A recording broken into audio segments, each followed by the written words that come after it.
Blackstone Audio presents I Hear the Sirens in the Street, a Detective Sean Duffy novel by Adrian McKinty. This book is read by Gerard Doyle. Marty McFly. Wait a minute, Doc. Are you telling me that you built a time machine? Out of a DeLorean? Dr. Emmett Brown. The way I see it, if you're gonna build a time machine into a car, why not do it with some style? Robert Zemeckis and Bob Gale. Back to the Future, 1985. Chapter 1. A Town Called Malice. The abandoned factory was a movie trailer from an entropic future when all the world would look like this, from a time without the means to repair corrugation or combustion engines or vacuum tubes, from a planet of rust and candle power. Guano coated the walls. Mildewed garbage lay in heaps. Strange machinery littered a floor which, with its layer of leaves, oil and broken glass, was reminiscent of the dark understory of a rainforest. The melody in my head was a descending 10-on-1 ostinato, a pastiche of the second of Chopin's Etudes. I couldn't place it, but I knew that it was famous, and that once the shooting stopped, it would come to me in an instant. The shotgun blast had sent the birds into a frenzy, and as we ran for cover behind a half-disassembled steam turbine, we watched the rock doves careen off the ceiling, sending a fine shower of white asbestos particles down towards us like the snow of a nuclear winter. The shotgun reported again, and a window smashed 20 feet to our left.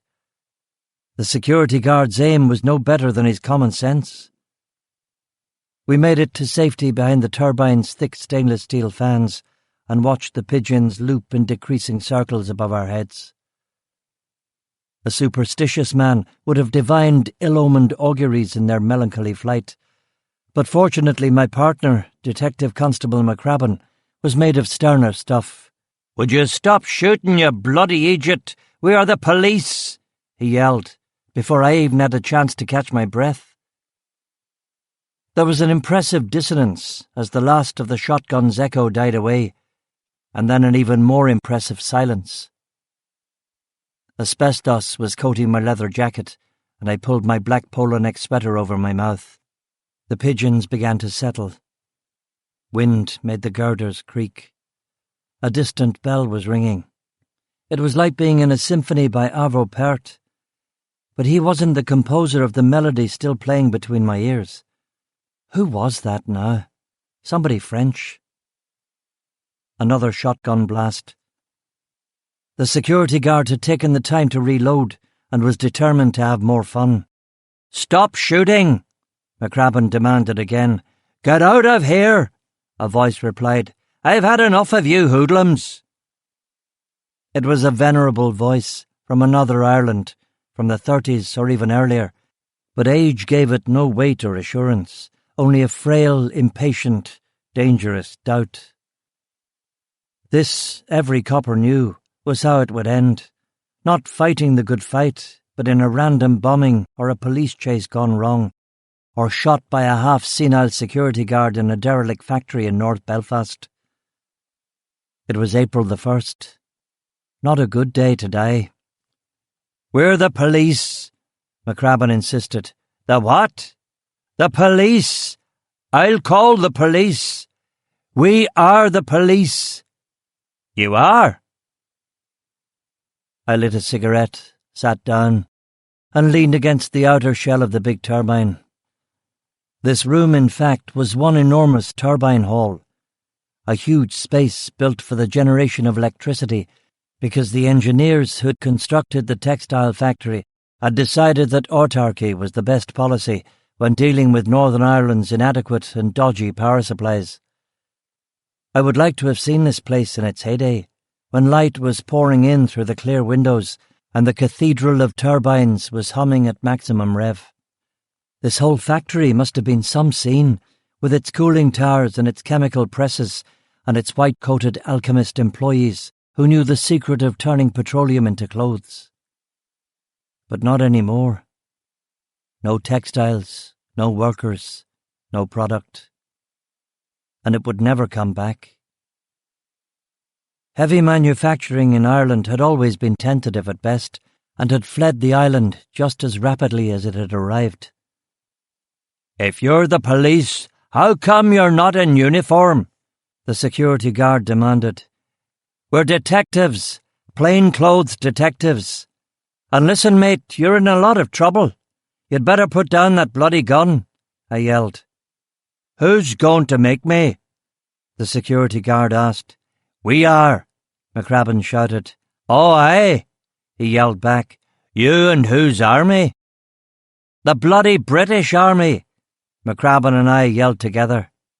A minute of parley, and the security guard agreed that perhaps he had been a bit hasty. Crabby, who'd recently become a father of twin boys, was seething, and I could tell he was for throwing the book at him. But the guard was an old geezer with watery eyes in a blue polyester uniform that perhaps presaged our own post-peeler careers. "Let's cut him a break," I said. "It will only mean paperwork." "If you say so," Crabby reluctantly agreed. The security guard introduced himself as Martin Barry, and we told him that we had come here to investigate a blood trail that had been discovered by the night watchman. "Oh, that? I saw that on my walk around. I didn't think too much about it," Mr. Barry said. He looked as if he hadn't thought too much about anything over the last 30 years. "Where is it?" McCrabbin asked him. "It's out near the bins. I wonder Malcolm didn't leave a wee note for me that he had already called that in," Mr. Barry said. "If it was blood, why didn't you call it in?" Crabby asked. "Some rascal breaks in here and cuts himself, and I'm supposed to call the peelers about it. I thought you gentlemen had better things to do with your days." That did not bode well for it being something worth our trouble. "Can you show us what you're talking about?" I asked. "Well, it's outside," Mr. Barry said reluctantly. He was still waving his antique 12-gauge around, and Crabby took the shotgun out of his hands, broke it open, removed the shells, and gave it back again. "How did you get in here, anyway?" Mr. Barry asked. "The gate was open," Crabby said. "Aye, the hoodlums broke the lock. They're always coming in here to nick stuff." "What stuff?" McCrabbin asked, looking at the mess all around us. "They're going to ship the rest of that turbine to Korea some day. It's very valuable," Mr. Barry explained. I finished my cigarette and threw the stub into a puddle. "Shall we go see this alleged blood trail?" I asked. "All right, then, aye." We went outside. It was snowing now, real snow, not an asbestos simulacrum. There was 1/4 of an inch of the stuff on the ground, which meant that the trains would grind to a halt, the motorway would be closed, and the rush-hour commute would become chaotic. Crabby looked at the sky and sniffed. "The old woman is certainly plucking the goose today," he said stentoriously. "You should put those in a book," I said, grinning at him. "There's only one book I need," Crabby replied dourly, tapping the Bible in his breast pocket. "Aye, me too," Mr. Barry agreed, and the two obvious Presbyterians gave each other a knowing glance. This kind of talk drove me mental. What about the phone book? What if you need to look up somebody's phone number? You won't find that in your King James, I muttered. "You'd be surprised," Mr. Barry said. But before he could explain further his method of divining unknown telephone numbers using the Kabbalah, I raised a finger and walked to a dozen large rusting skips filled with rubbish. "Is this where you're talking about?" "Aye, over there's where the wee bastards climb over," he said, pointing to a spot where the fence had been pulled down so that it was only a few feet high. "Not very secure, is it?" That led from the fence to the bins. "What do you make of that?" I asked Crabby. "I'll tell you what I make of it. The kids were rummaging in the skip, One of them wee beggars cuts hisself, heaven be praised, and then they run to the fence, jump over, and go home crying to their mammas," Mr. Barry said. Crabby and I shook our heads. Neither of us could agree with that interpretation. "I'll explain what happened to Mr. Barry while you start looking in the skip," I said. "I'll explain it while you start looking in the skip," Crabby countered. "Explain what?" Mr. Barry asked. "The blood trail gets thinner and narrower the further away from the fence you get." "Which means?" Mr. Barry asked. "Which means that unless we have a Jackson Pollock fan among our local vandal population, then something or someone has been dragged to one of those dumpsters and tossed in." I looked at McCrabbin. "Go on then, get in there, mate," I said. He shook his head. I pointed at the imaginary pips on my shoulder, which would have signified the rank of inspector if I hadn't been in plain clothes. It cut no ice with him. "I'm not going in there. No way. These trousers are nearly new. The missus would skid me alive." "I'll flip you for it. Heads or tails?" "You pick.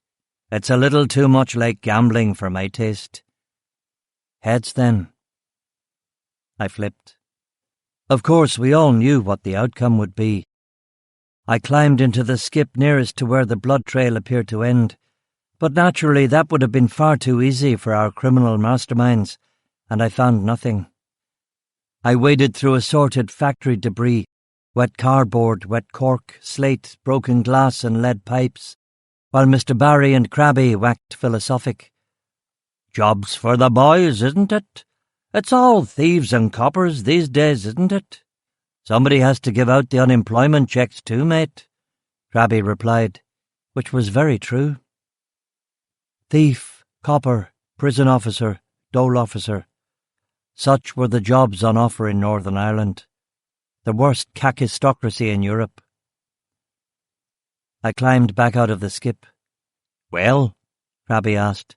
"Nothing organic, save for some new life forms unknown to science, which will probably mutate into a species-annihilating virus," I said. "I think I saw that film," Crabby replied. I took out the 50-pence piece. "All right, couple more bins to go. Do you want to flip again?" I asked. "Not necessary, Sean. That first coin toss was the tossed for all the skips," Crabby replied. "You're telling me that I have to sort through all of them?" I said. "That's why they pay you the big bucks, boss," he said, making his beady, expressionless eyes even more beady and expressionless. "I lost fair and square, but I'll remember this when you're looking for help on your bloody sergeant's exam," I said. This had its desired effect. He shook his head and sniffed. "All right, we split them up. I'll take these two, you the other two.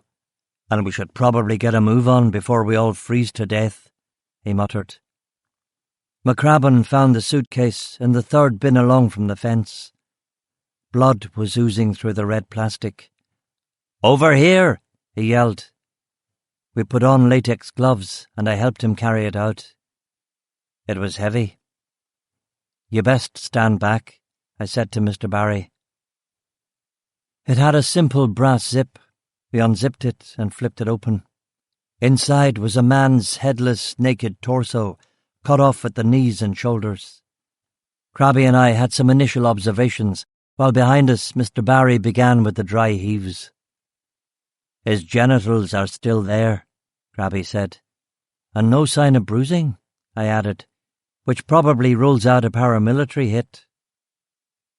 If he was an informer or double agent or a kidnapped member of the other side, they'd certainly have tortured him first.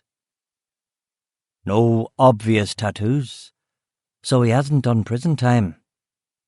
I pinched his skin. It was ice-cold, rigid. He was dead at least a day. He was tanned, and he'd kept himself in shape. It was hard to tell his age, but he looked about 50 or maybe even 60. He had grey and white chest hairs, and perhaps, just perhaps, some blonde ones that had been bleached white by the sun. "His natural skin colour is quite pale, isn't it?"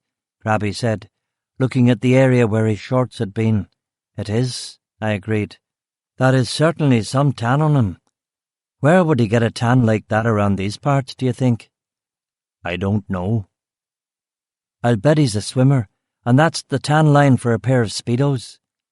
That's probably how he kept himself in shape, too, swimming in an outdoor pool." Northern Ireland, of course, had few swimming baths and no outdoor pools, and not much sunshine, which led, of course, to Crabby's next question. "You're thinking he's not local, aren't you?" Crabby said. "I am," I agreed. "That won't be good, will it?" Crabby muttered. "No, my friend, it will not." I stamped my feet and rubbed my hands together.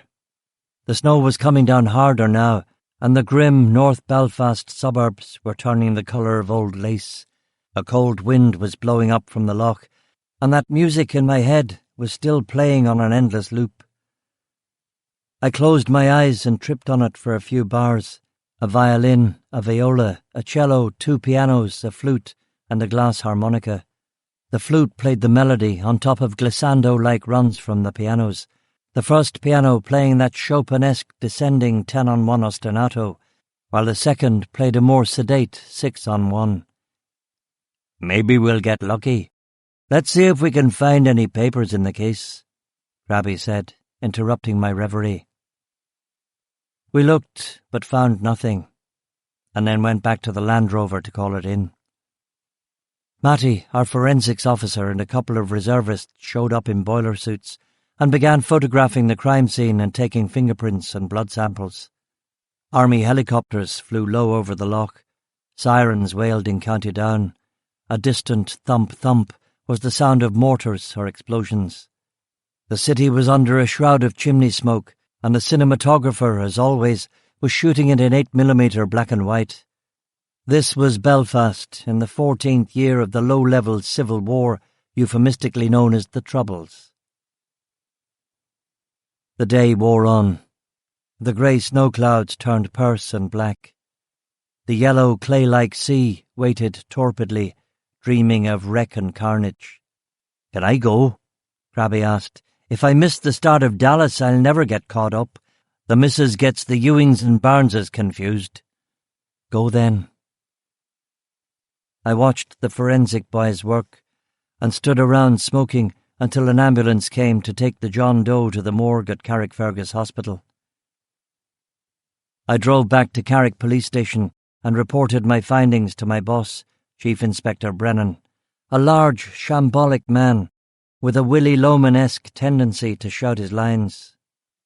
"What are your initial thoughts, Duffy?" he asked. "It was freezing out there, sir. Napoleon's retreat from Moscow. We had to eat the horses. We're lucky to be alive." "Your thoughts about the victim?"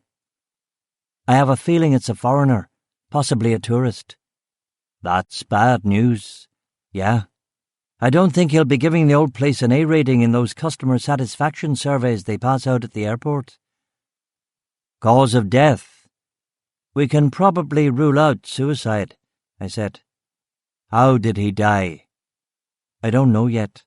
I suppose having your head chopped off doesn't help much, though, does it? Rest assured that our crack team is on it, sir." "Where is D.C. McCrabbin?" Brennan asked. "Dallas, sir. And he told me he was afraid to fly, the lying bastard."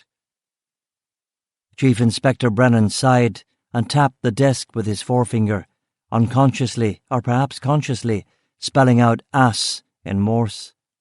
"If it is a foreigner, you appreciate that this is going to be a whole thing, don't you?" he muttered. "Aye." "I foresee paperwork and more paperwork, and a powwow from the big chiefs, and you possibly getting superseded by some goon from Belfast." "Not for some dead tourist, surely, sir?" "We'll see. You'll not throw a fit if you do get passed over, will you? You've grown up now, haven't you, Sean?" Neither of us could quickly forget the fool I'd made of myself the last time a murder case had been taken away from me. "I'm a changed man, sir. Team player. Kenny Dalgleish, not Kevin Keegan. If the case gets pushed upstairs, I will give them every assistance and obey every order. I'll stick with you right to the bunker, sir." "Let's hope it doesn't come to that." "Amen, sir." He leaned back in the chair and picked up his newspaper. "All right, Inspector, you're dismissed." "Yes, sir. And remember, it's Carol's birthday on Friday and it's your turn on the rota. Cake, hats, you know the drill. You know I like buttercream icing."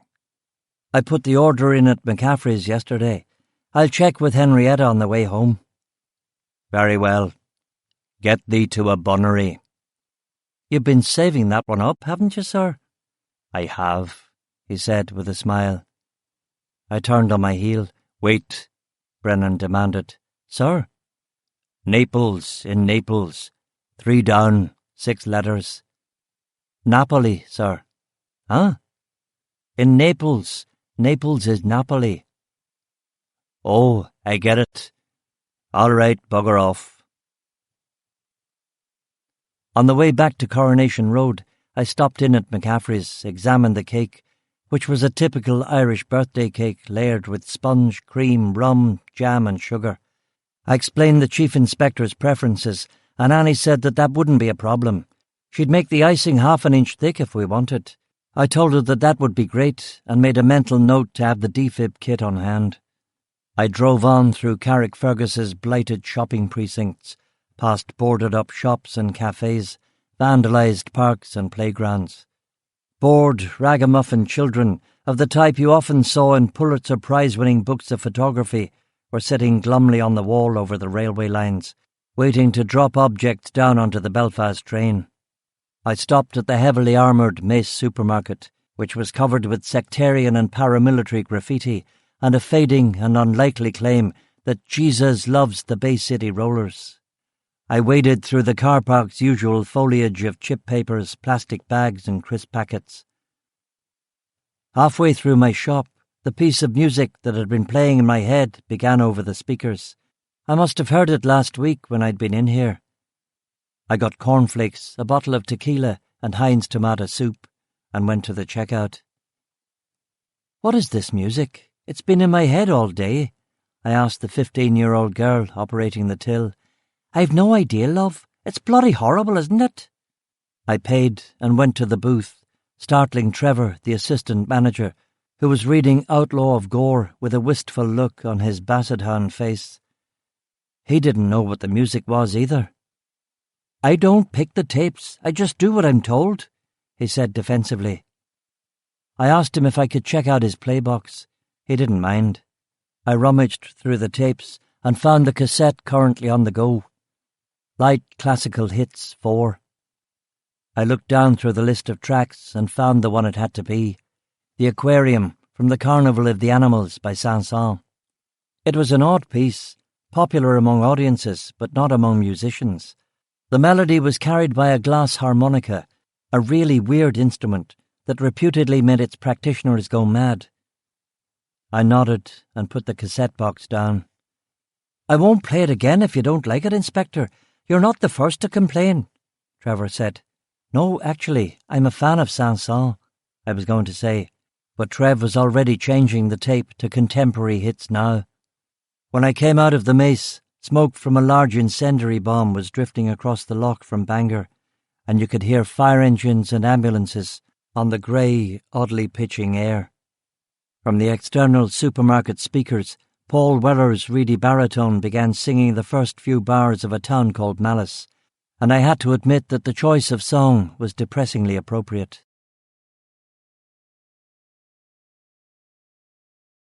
Chapter 2. The Dying Earth. We stood there, looking at North Belfast, 3 miles away over the water. The sky a kind of septic brown, the buildings rain-smudged rectangles on the grim horizon. Belfast was not beautiful. It had been built on mudflats, and without rock foundations nothing soared. Its architecture had been Victorian red-brick utilitarian and 60s brutalism, before both of those tropes had crashed headlong into the Troubles. 1,000 car bombs later, and what was left was surrounded by concrete walls, barbed wire, and a steel security fence to keep the bombers out. Here in the North Belfast suburbs, we only got sporadic terrorist attacks, but economic degradation and war had frozen the architecture in outmoded utilitarian schools, whose chief purpose seemed to be the disheartening of the human soul. Optimistic colonial officials were always planting trees and sponsoring graffiti clearance schemes, but the trees never lasted long, and it was the brave man who dared clean paramilitary graffiti off his own house, never minding communal areas of the town. I lit a second cigarette. I was thinking about architecture because I was trying not to think about Laura. I hadn't seen her in nearly a week. "Should we go in?" Krabby asked. "Steady on, mate. I just lit me fag. Let me finish this first." "Your head. She won't be happy to be kept waiting," Krabby prophesied. Drizzle. A stray dog.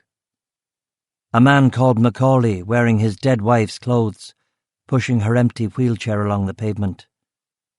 He saw us waiting by the Land Rover. "Bloody peelers! They should crucify the lot of you," he said, as he picked up our discarded cigarette butts. "Sean, come on, this is serious. It's an appointment with the patho," Krabby insisted. He didn't know that Laura and I had been avoiding one another. I didn't know that we had been avoiding one another. A fortnight ago she'd gone to Edinburgh to do a presentation for a couple of days, and after she'd returned, she said that she was swamped with catch-up work. That was the official party line. In fact, I knew that something was up, something that had been in the wind for months. Maybe something that had been in the wind since we had met. This was her third trip to Edinburgh this year. Had she met someone else? My instinct said no, but even a detective could be blindsided. Perhaps detectives in particular could be blindsided. For some time now, I'd had the feeling that I had trapped her, by putting us in a life-and-death situation, by getting myself shot. How could she do anything but stay with me through the process of my recovery? She couldn't possibly leave a man who had fallen into a coma and awoken to find that he had been awarded the Queen's Police Medal. She had protected herself to some extent. She had refused to move in with me on Coronation Road because, she said, the Protestant women gave her dirty looks. She had bought herself a house in Strayed. There had been no talk of marriage. Neither of us had said "I love you." Before the recent absences, we had seen each other 2 or 3 times a week. What were we? Boyfriend and girlfriend? It hardly seemed so much. What then? I had no idea. Krabby looked at me with those half-closed, irritated brown eyes and tapped his watch. "It's 9:15, he said, in that voice of moral authority which came less from being a copper and more from his status as a 6th-generation elder in the Presbyterian Church of Ireland. "The message, Sean, was to come at 9. We're late." All right, keep your wig on." "Let's go in," I said. Cut to the hospital. Scrubbed surfaces, lowered voices, a chemical odour of bleach and carpet cleaner, Django Reinhardt's tears seeping through an ancient tannoy system. The new nurse at reception looked at us sceptically. She was a classic specimen of the brisk, Irish, pretty, no-nonsense nursey type. "There's no smoking in here, gentlemen," she said. I stubbed the fag in the ashtray. "We're here to see Dr. Cathcart," I said. "And who are you?" "Detective Inspector Duffy, Carrick RUC, and this is my spiritual coach, D.C. McCrabbin. You can go through." We stopped outside the swing doors of the autopsy room and knocked on the door. "Who is it?" she asked. "D.I. Duffy, D.C. McCrabbin," I said. "Come in." Familiar smells, bright overhead lights, stainless steel bowls filled with intestines and internal organs, glittering precision instruments laid out in neat rows, and the star of the show, our old friend from yesterday, lying on a gurney. Laura's face was behind a mask, which I couldn't help thinking was wonderfully metaphoric. "Good morning, gentlemen," she said. "Good morning, Dr. Cathcart," Crabby uttered automatically. "Hi," I replied cheerfully. Our eyes met. She held my look for a couple of seconds and then smiled under the mask. It was hard to tell, but it didn't seem to be the look of a woman who was leaving you for another man. "So, what can you tell us about our victim, Dr. Cathcart?" I asked. She picked up her clipboard. He was a white male, about 60, with grey canescent hair. He was tall, 6'4" or maybe 6'5". He had a healed scar on his left buttock, consistent with a severe trauma, possibly a car accident, or, given his age, a shrapnel wound. There was a tattoo on his back, "No sacrifice too grey," which I take to be some kind of motto or biblical verse. The T was missing from grate, where his skin had adhered to the freezer compartment. Freezer compartment? The body was frozen for some unspecified period of time. When the body was removed and placed in the suitcase, a piece of skin stuck to the freezer, hence the missing T in grate. I've taken photographs of this, and they should be developed later today. "What did you say the tattoo said?" Crabby asked, flipping open his notebook. She shrugged. "A biblical verse, perhaps? No sacrifice too great?" I looked at Crabby. He shook his head. He had no idea either. "Go on, Doctor," I said. The victim's head, arms and legs were removed post-mortem. He had also been circumcised, but this had been done at birth. She paused and stared at me again. "Cause of death?" I asked. "That, Detective Inspector, is where we get into the really interesting stuff." "It's been interesting already," Crabby said. "Please continue, Dr. Cathcart." "It was a homicide, or perhaps a suicide. Either way, it was death by misadventure. The victim was poisoned." "Poisoned?" Crabby and I said together. "Indeed." "Are you sure?" Crabby said. "Quite sure. It was an extremely rare and deadly poison known as abrin." "Never heard of it," I said. "Nevertheless, that's what it was. I found abrin particles in his larynx and esophagus, and the hemorrhaging of his lungs leaves little doubt." Laura continued. "Is it a type of rat poison or something?" I asked. "No, much rarer than that. Abrin is a natural toxin found in the rosary pea. Of course, it would need to be refined and milled. The advantage over rat poison would be in its complete lack of taste.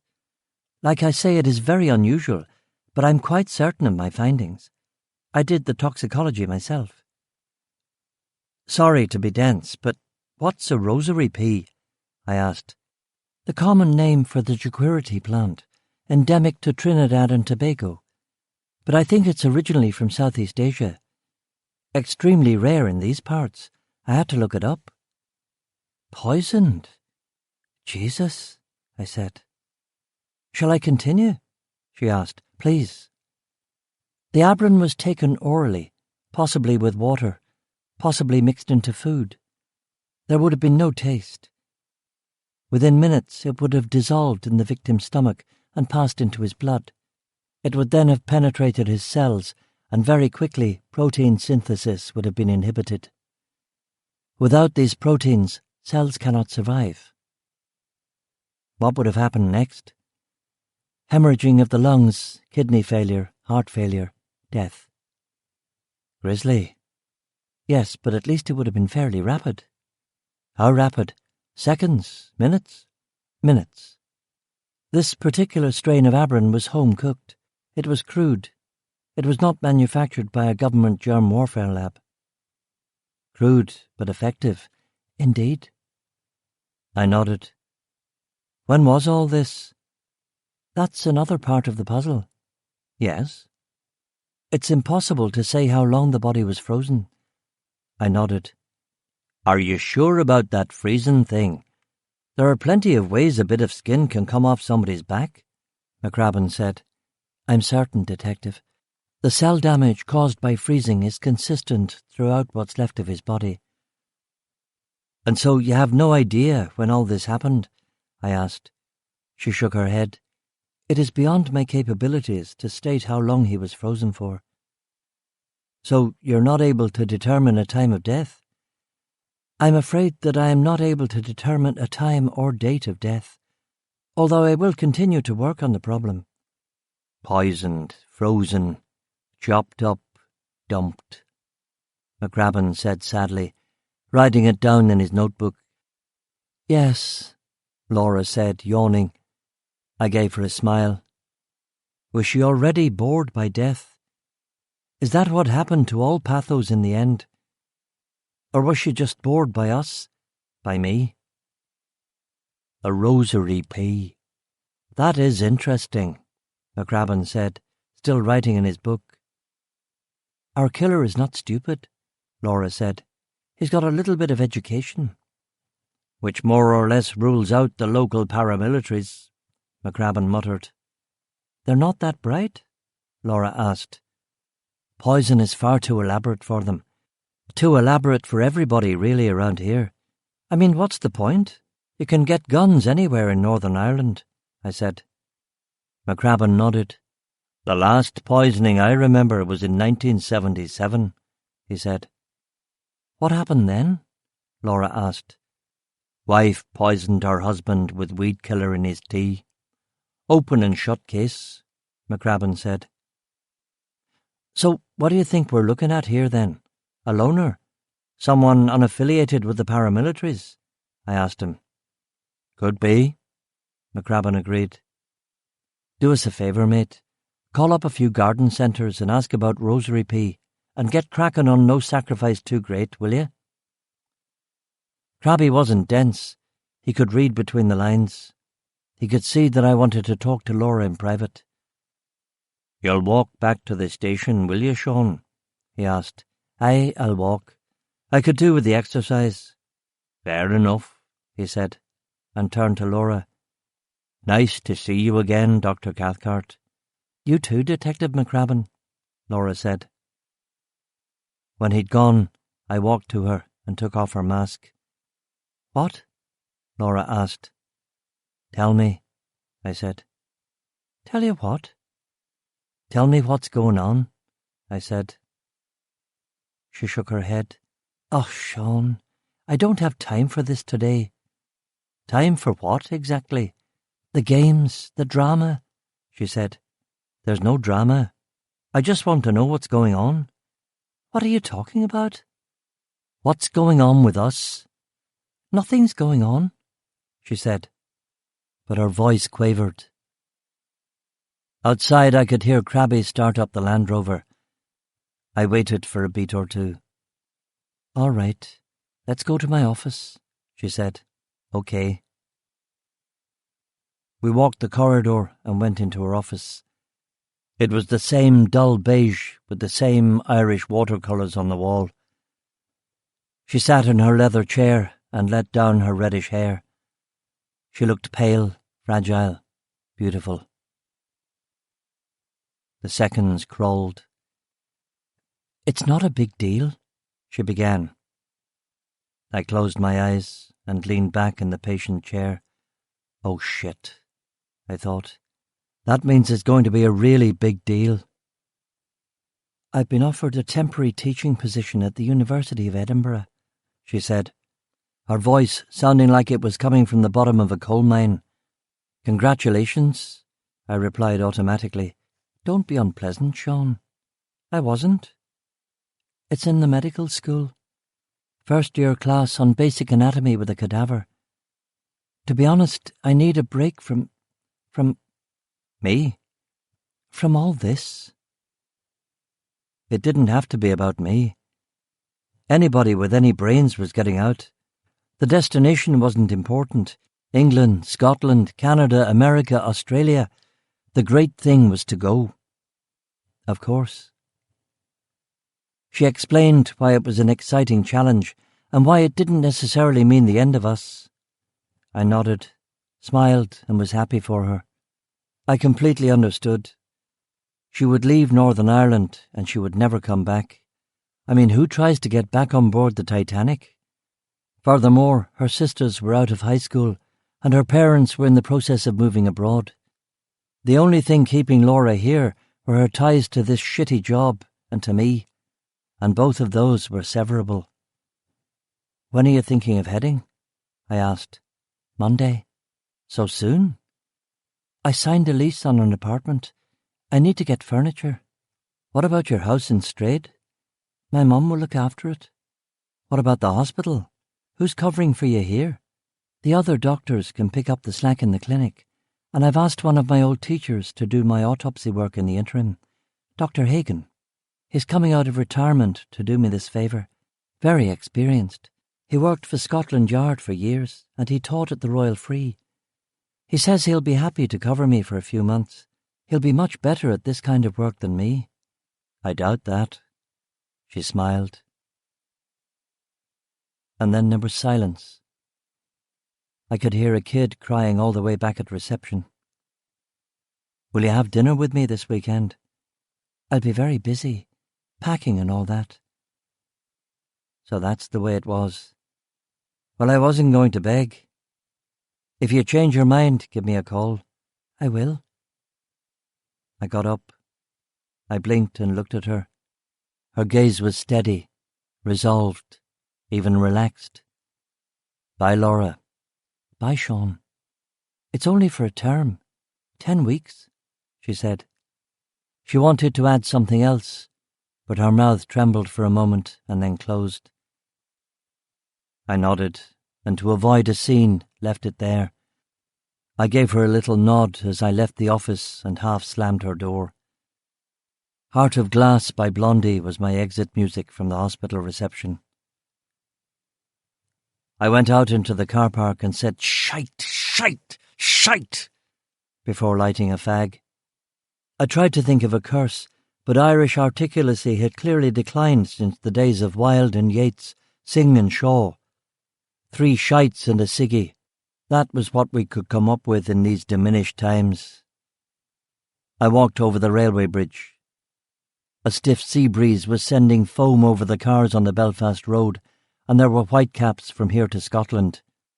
On the Scotch quarter outside the Gospel Hall, a wild-haired American evangelist with a walking stick was entertaining a crowd of pensioners with the promise that the end was nigh, and the dying earth was in its final days. I listened for a while and found him pretty convincing. Before I could be saved, however, a freak wave drenched me and another late arrival, and the old folks laughed at this perverse joke of Providence. The Royal Oak was just opening for the day, and was already full of sturdy alcoholics and peelers eager to make good on the police discount. Alex, the barkeep, was dressed in a tie-dye shirt, furry boots, and a full-length velvet cape. Clearly he had discovered a time portal to 1972, or he was off to see Elton John. Neither interested me that much. I said hello and ordered a stiff scotch. "Women or work?" Alex asked. "Is it always one or the other?" I asked. "Aye, it is," he said thoughtfully. "Women, then," I said. "In that case, mate, I'll make it a double on the house," he said compassionately.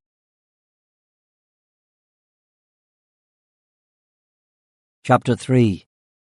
The Big Red One. I was tempted to order another double whiskey and a Guinness and make this a proper session, but it was a Friday, which meant that the lunch special was deep-fried pizza, and that stuff reeked of the cardiac ward.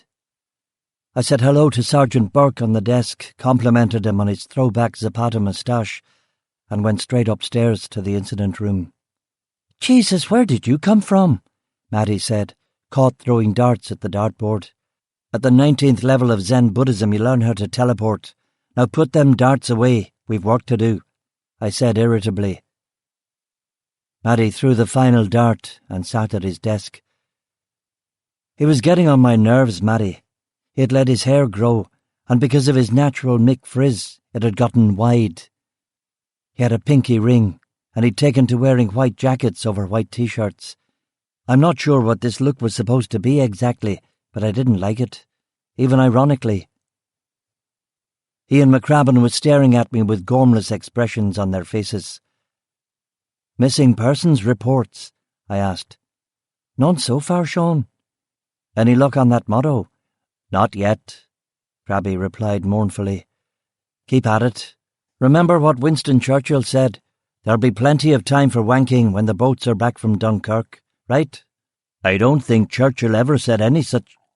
And you, Matty, my lad, get on the blower to garden centres and ask about Rosary P. We phone-called for an hour. Not a single garden centre in Northern Ireland stocked the Rosary P. I phoned the Northern Ireland Horticultural Society, but that too drew a blank. No one they knew had ever shown or grown it. But you definitely need a greenhouse, they said. The killer probably has a greenhouse. Write that on the whiteboard, I said. Crabby added that to our list of boxes and arrows on the incident room whiteboard.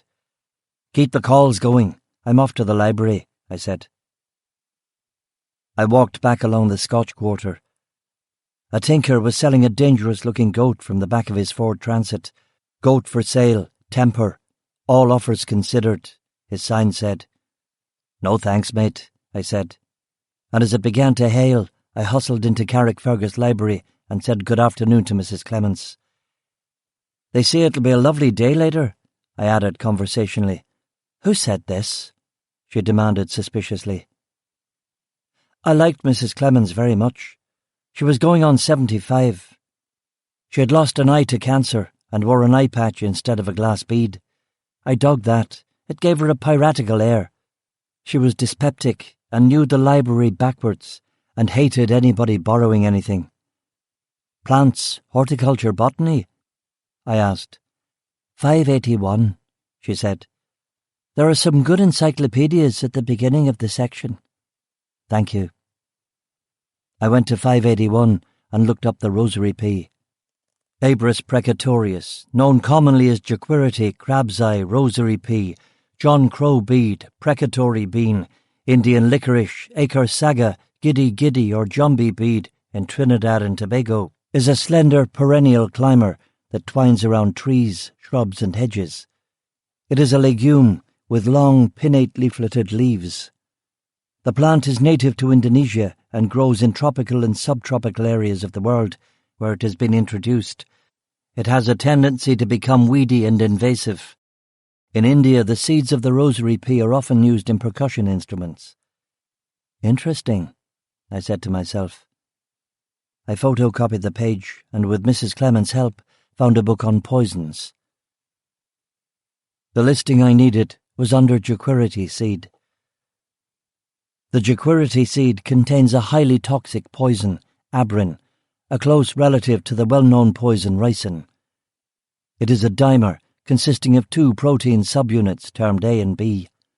The B chain facilitates abrin's entry into a cell by bonding to certain transport proteins on cell membranes, which then transport the toxin inside the cell.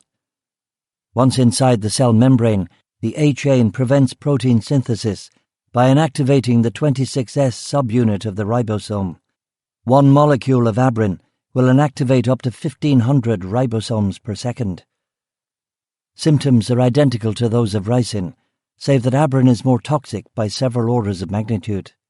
Weaponized high-toxicity abrin will cause liver failure, pulmonary edema and death shortly after ingestion. There is no known antidote for abrin poisoning. I photocopied that page too and jogged back to the station through the hail. The place was deserted, apart from a tubby, annoying new reservist called McDowell, who would come up to me on his first day and asked me point-blank if it was true that I was really a Fenian.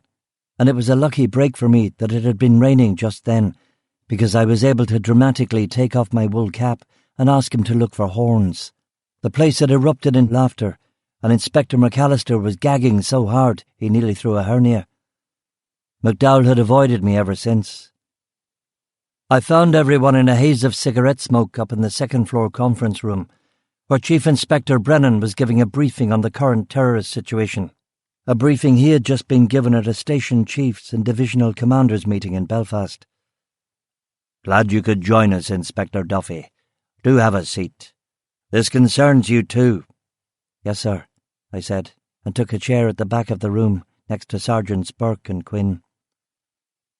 I listened, but I wasn't paying much attention. Brennan told us that we were in what the boys in Special Branch called a regrouping and reconnaissance period. The IRA's problem was very much an embarrassment of riches. IRA recruitment had soared because of the hunger strikes last year, and especially after the martyrdom of Bobby Sands. Volunteers were having to be turned away, and money was flowing into the organisation through protection rackets, narcotics, and pub collection boxes in Irish bars in Boston and New York. The Libyans had supplied the IRA with Semtex explosive, rockets, and Armalite rifles. The IRA leadership was currently having difficulty figuring out what to do with all its men and guns, but the lull wouldn't last, and we were all to be on our guard for what could be an epic struggle ahead. Brennan's method was only to give us the facts, and he didn't bother with a pep talk or encouraging words. We were all too jaded for that, and he knew it. He didn't even break out his stash of good whiskey, which wasn't really on at all. "Are you paying attention to this, Duffy?" he asked. "Aye, sir. Ce n'est pas une révolte. It's a friggin' revolution, isn't it?" "Aye, it is, and don't talk foreign." "All right, everyone, you're dismissed," he said brusquely. I corralled Matty and McCrabbin back into the incident room, where our whiteboard gleamed with a big red 1 drawn above the list of known facts about our John Doe. "What's that for?"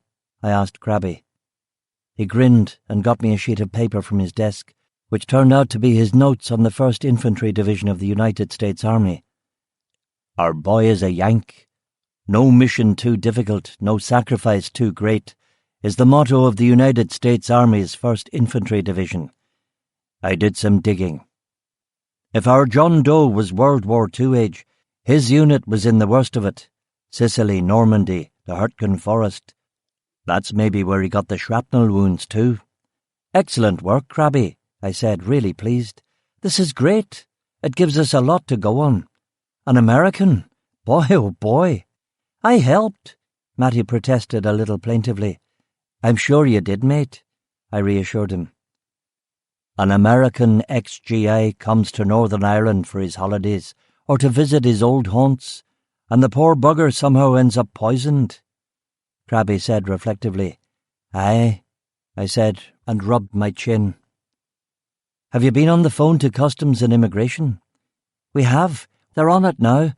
We've got them compiling a list of names of all American visitors to Northern Ireland in the last 3 months," Matty said. "Why 3 months? If his body was frozen, it could have been any time at all. But any earlier than 3 months, and we surely would have had a missing persons report," Matty said, a little oversensitively. "Call them up and ask them to go back a full year," I said. "Jesus, Sean, that could be hundreds of names, maybe thousands," Matty said. "We'll go back 5 years if we have to. We're looking for a result here. You heard what the chief said. We've got the luxury of 1 case right now. We could be looking at murders aplenty in the next couple of months." Matty nodded and got on the phone, and I shared what I had found about the nature of the poison with McCrabbin. "That's a rare old bird indeed," he said. "Aye. We've got to see who could grow a plant like that, or where you could get the seeds." "Back on the bloody blower?" he asked. "Back on the bloody blower, mate." I went to the crapper and read The Sun, a copy of which was always in there. I'd say this for Rupert Murdoch: he made a good paper to read on the bog. When I came out, Matty was looking triumphant. "What did Customs say about the names?" I asked. "Well, there was a lot of complaining." "Did you lean on them?" "Those bastards hate to do any work, but I applied the thumbscrews, and they said they'll have them for us by the end of the week." "Good. Although in civil service speak that means the end of the year." "Aye. So what do you want me to work on now?" "Is that suitcase still around?" "Of course. It's in the evidence room." "See if you can find out where it came from, how many were sold in Northern Ireland, that kind of thing." "What good will that do?" he said with an attitude. "Matty, in the words of William Shakespeare, just fucking do it, you wee shite."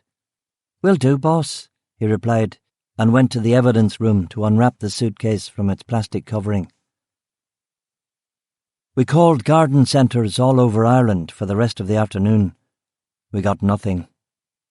Few had heard of Rosary P, and no one had a record of anyone growing it or requesting seeds. I phoned the General Post Office in Belfast and asked if they had any records of seeds being seized or coming through the mail. They said they had no idea and would call me back. McCrabbin called UK Customs to ask them the same question, and after going through a couple of flunkies, a police liaison officer told him that importing such seeds was not illegal or subject to duty, so Customs would have no interest in them.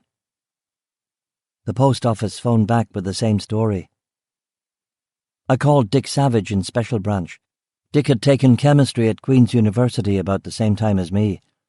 He wasn't a high flyer, but he'd written several surprisingly acute internal memos on methods of suicide and how to distinguish a true suicide from a murder disguised to look like one.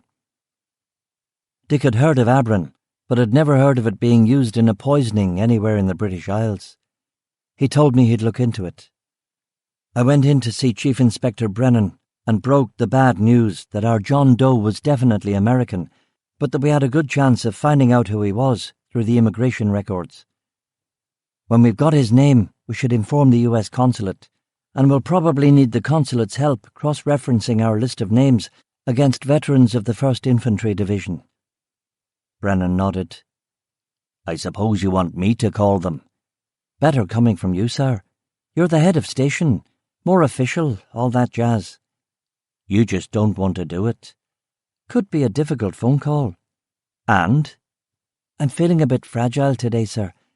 I may just have been dumped by my girlfriend. That Dr. Bint you were seeing, eh? I could see that coming. She was out of your league, son. Will you make the call, sir? It'll be the start of a shitstorm. A dead American, as if we don't have enough problems. I stood there and let weary resignation overcome his weathered face, like melted lard over a cast-iron skillet. He sighed dramatically. All right. I suppose I'll do it for you, like I do everything around here. You're sure he's a Yank? I told him about the tattoo. All right, good. Scram. And get Carol's cake ready. She's in half an hour. When Carol came in at 3, we had our party. Tea, cake, party hats, both types of lemonade. Carol had been on planet Earth for 60 years. She ate the cake, drank the tea, smiled, and said how wonderful it all was. Brennan gave her a toast, and it was Brennan, not Carol, who told us the story of her first week on the job in 1941, when a Luftwaffe Heinkel 111 dropped a stick of 250-kilogram bombs on the station. We had all heard the tale before, but it was a reteller. The only person who'd been hurt that day was a prisoner in the cells who broke an arm. Of course, up in Belfast, where the rest of the Heinkel squadron had gone, people were less fortunate. The sun came out, and the day brightened to such an extent that a few of us spilled out onto the fire escape and started slipping rum into the coke. A pretty female reservist with a tiny waist and a weird Geordieland accent asked me if it was true that I had killed 3 men with my bare hands. She was creeping me out, so I made myself scarce, gave Carol a kiss, said good night to the lads, locked up the office and headed home. Coronation Road in Victoria Housing Estate was in one of its rare moments of serenity. Stray dogs sleeping in the middle of the street, feral moggies walking on slate roofs, women with rollers in their hair hanging washing on plastic lines, men with flat caps and pipes digging in their gardens. Children from 3 streets were playing an elaborate game of hide-and-seek called 1, 2, 3 Kick a Tin. Children who were adorable and shoeless and dressed like extras from a 50s movie. I parked the BMW outside my house, nodded a hello to the neighbours and went inside. I made a vodka gimlet in a pint glass, stuck on a random tin of soup, and with infinitely more care picked out a selection of records that would get me through the evening. Unknown Pleasures by Joy Division, Brighter Later by Nick Drake, and Neil Young's After the Gold Rush. Yeah, I was in that kind of mood. I lay on the leather sofa and watched the clock. The children's game ended. The lights came on all over Belfast. The army helicopters took to the skies. The phone rang. Hello? Is this Duffy? Who wants to know? I was looking for you at work, Duffy, but apparently you'd left already. Lucky for some, eh? It was the Weasley Kenny Dalziel from Clerical. What's the matter, Kenny? The situation is a disaster, a total disaster. I've been pulling my hair out. You don't happen to know who started all this, do you? Gavrilo Princip? What? What's this about, Kenny? It's yet another problem with your department, Inspector Duffy. Specifically, Detective Constable Matty McBride's claim for overtime in the last pay period. It's tantamount to fraud. Wouldn't surprise me. Constable McBride cannot claim for time and a half danger money while also claiming overtime. That would be triple time. And believe me, Duffy, nobody, and I mean nobody, is getting triple time on my watch. I stopped paying attention. When the conversation reached a natural conclusion, I told him that I understood his concern and hung up the phone. I switched on the box. A preacher on one side, thought for the day on the other. This country was Bible mad.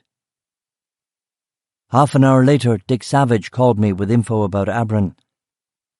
It was an extremely rare poison that he said had never been used in any murder case anywhere in the British Isles. He thought that maybe it had been used in a couple of incidents in America, and I might want to look into that.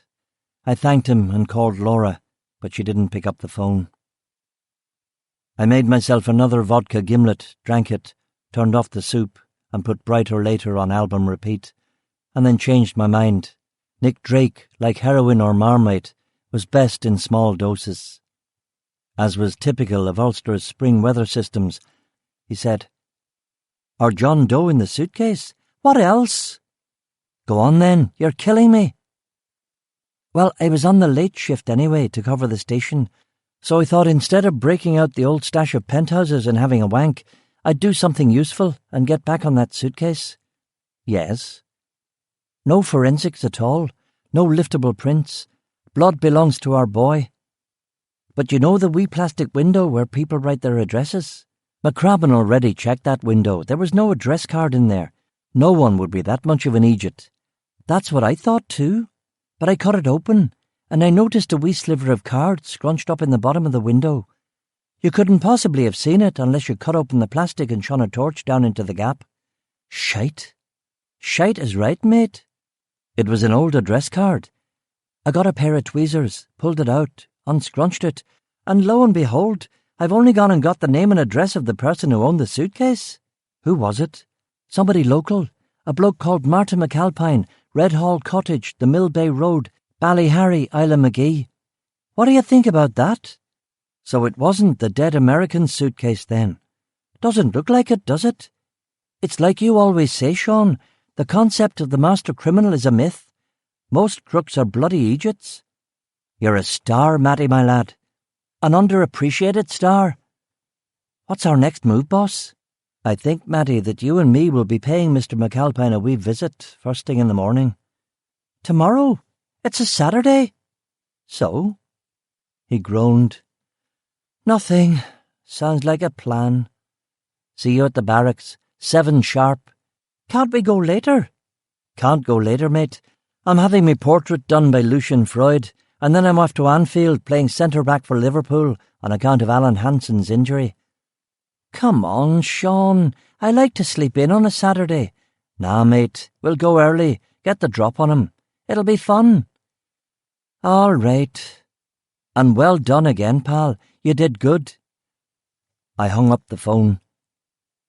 Funny how things turned out. Just like that, very quickly indeed. This potentially tricky investigation was breaking wide open.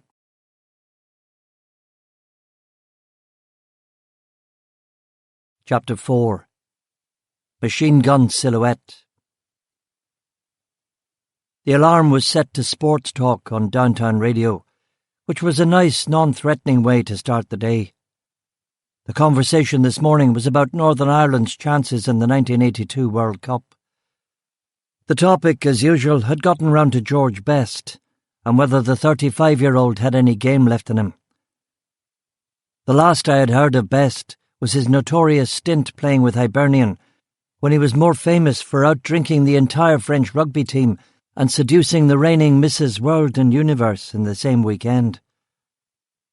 I turned off the radio, made coffee, dressed in a black polo-neck sweater, jeans and DM shoes, went outside. I checked under the BMW for any mercury tilt explosives, but didn't find any. Right now, about 7,000 RUC men and women were all doing the same thing. One or two of them would find a bomb, and after shitting their pants, they'd be on the phone to the bomb squad, thanking their lucky stars that they'd kept to their morning routine. I stuck on the radio and listened to Brian Eno on the short drive to the barracks. Wasn't a big fan of Eno, but it was either that or the news, and I couldn't listen to the news. Who could, apart from those longing for the end times? I thought about Laura. I didn't know what to do. Was I in love with her? What did that feel like?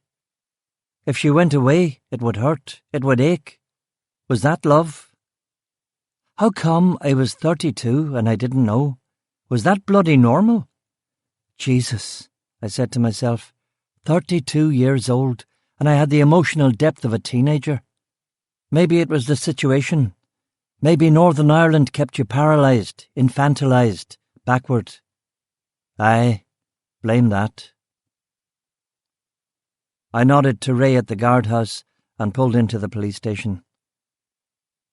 As usual, Matty was late, and before we could get rolling, Sergeant Burke told me that Newton Abbey RUC needed urgent assistance dealing with a riot in Rathcoole. It was completely the wrong direction. I was a detective, not a riot cop, and I outranked Burke, but you couldn't really turn down brother officers in need, could you? With Matty grumbling things like, "This isn't what I signed on for," and "I could be fishing right now," we burned up the A2 to that delightful concrete circle of hell known as the Rathcoole Estate. "Good Friday night?" I asked Matty when his moaning was over. "Oh, it was classic, mate. Since I wasn't allowed out, it was a fish supper, a 6-pack of special brew, and a wank to Sapphire and Steel on the video. David McCallum or Joanna Lumley." Matty rolled his eyes. We arrived at Rathcoole to find that it was only a half-hearted sort of riot that had been running since the night before. About 30 hoods on the ground, throwing stones and Molotovs from behind a burnt-out bus, maybe another 24 comrades offering them assistance by tossing petrol-filled milk bottles from the high-rise tower blocks nearby. The cops, under a Chief Superintendent Anderson, were keeping well back and letting the ruffians exhaust themselves. I reported to Anderson, while Matty stayed in the Rover reading the Cramps fanzine, Legion of the Cramped. Anderson thanked me for coming, but said that we weren't needed. He asked if I wanted a coffee and poured me one from a flask. We got to talking about the nature of riots, Anderson venturing the opinion that social deprivation was at the root cause of it, and I suggested that ennui was the disease of the late 20th century man. Things were going swimmingly until Anderson began banging on about it all being part of God's plan, and I decided to make myself scarce. "If we're not needed, we'll move out, sir, if that's okay with you," I said, and he said that that was fine. It was when we were safely back in the Rover and heading out of the estate that we were hit by a jerry-can petrol bomb thrown from a low-rise. It exploded with a violent whoosh across the windscreen, and it was followed a second or two later by a burst of heavy machine gun fire that dinged violently off the Land Rover's armoured hull. "Jesus Christ!" Matty screamed, while I put my foot on the accelerator to get us away from the trouble. More machine gun fire tore up the road behind us and rattled off the rear doors. "They're shooting at us!" Matty yelled. "I know." I hammered down the clutch, switched back into third gear and accelerated around a bend in the road. I got us 100 yards from the corner, and then I handbrake turned the Land Rover in a dramatic tyre-squealing 180. Fire was melting the Land Rover window wipers and licking its way down towards the engine block. If it reached the petrol tank... I grabbed my service revolver and the fire extinguisher. "You're not going out there without a bulletproof vest, are you?" Matty said, horrified. "Call the incident in, ask Anderson to send down help and tell them to be careful," I barked and opened the side door. "Don't go out there, Sean. That's what they want. It's an ambush." "Not with half the police force just up the road. They've long gone. 2 quick bursts on a machine gun and they'll be heroes in the pub tonight. Sean, please, call it in." I got out of the Land Rover, pointed my service revolver at the surrounding low-rises, but no one was around. Keeping the revolver in one hand and the fire extinguisher in the other, I sprayed foam over the windscreen and easily doused the flame. I climbed inside the Rover to wait for backup. We sat there for 25 minutes, but Anderson's lads never came, so I told Maddie that we'd write up the incident ourselves later, since we had actual work to do this morning. Unless, that is, this offends your forensic officer sensibilities and you feel compelled to go back to the scene of the shooting and gather shell cases, pieces of jerry can and other assorted evidence. "Bollocks to that," Maddie said. And we took the A2 north again. Unfortunately, the petrol bomb had burned the rubber off one of the tyres, and we limped back to Carrickfergus RUC to get a replacement Rover. This day was destined never to get going. Brennan was in his office now, with a nasty look on his once handsome face.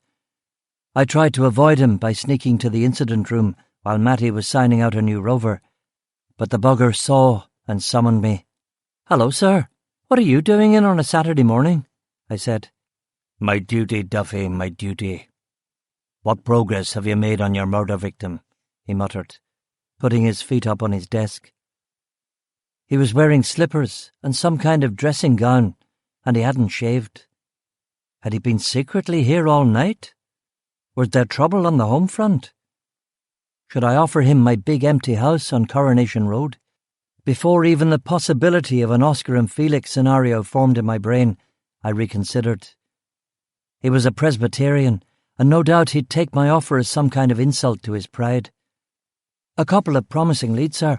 We have Customs and Immigration getting us a list of names of Americans who entered Northern Ireland in the last year, and we'll cross-reference that with any who are the right demographic and have served with the 1st Infantry Division. I'm optimistic that we should be able to ID our victim pretty soon." "Good," he said with a yawn. "What else?" "We found a name in that suitcase our victim was locked up in. Matty found the name, I should say. Good police work from him. It was an old address label, and we're going to follow up on that this morning."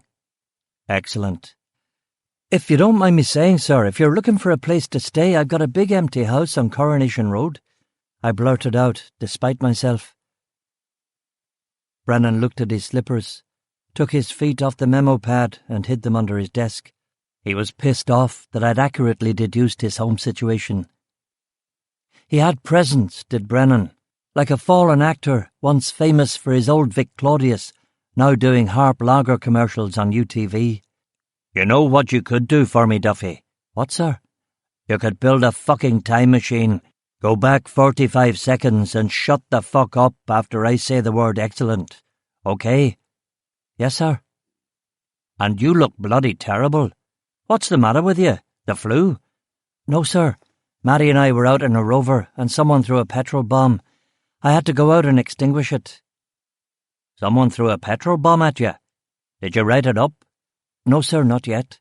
"See that you do." "Yes, sir." "Have you read the papers this morning, Sean?" he said in a less abrasive voice. "No." "Listen to the news?" "No, sir." "You have to stay abreast of current events, Inspector." "Yes, sir." "Anything interesting happening?"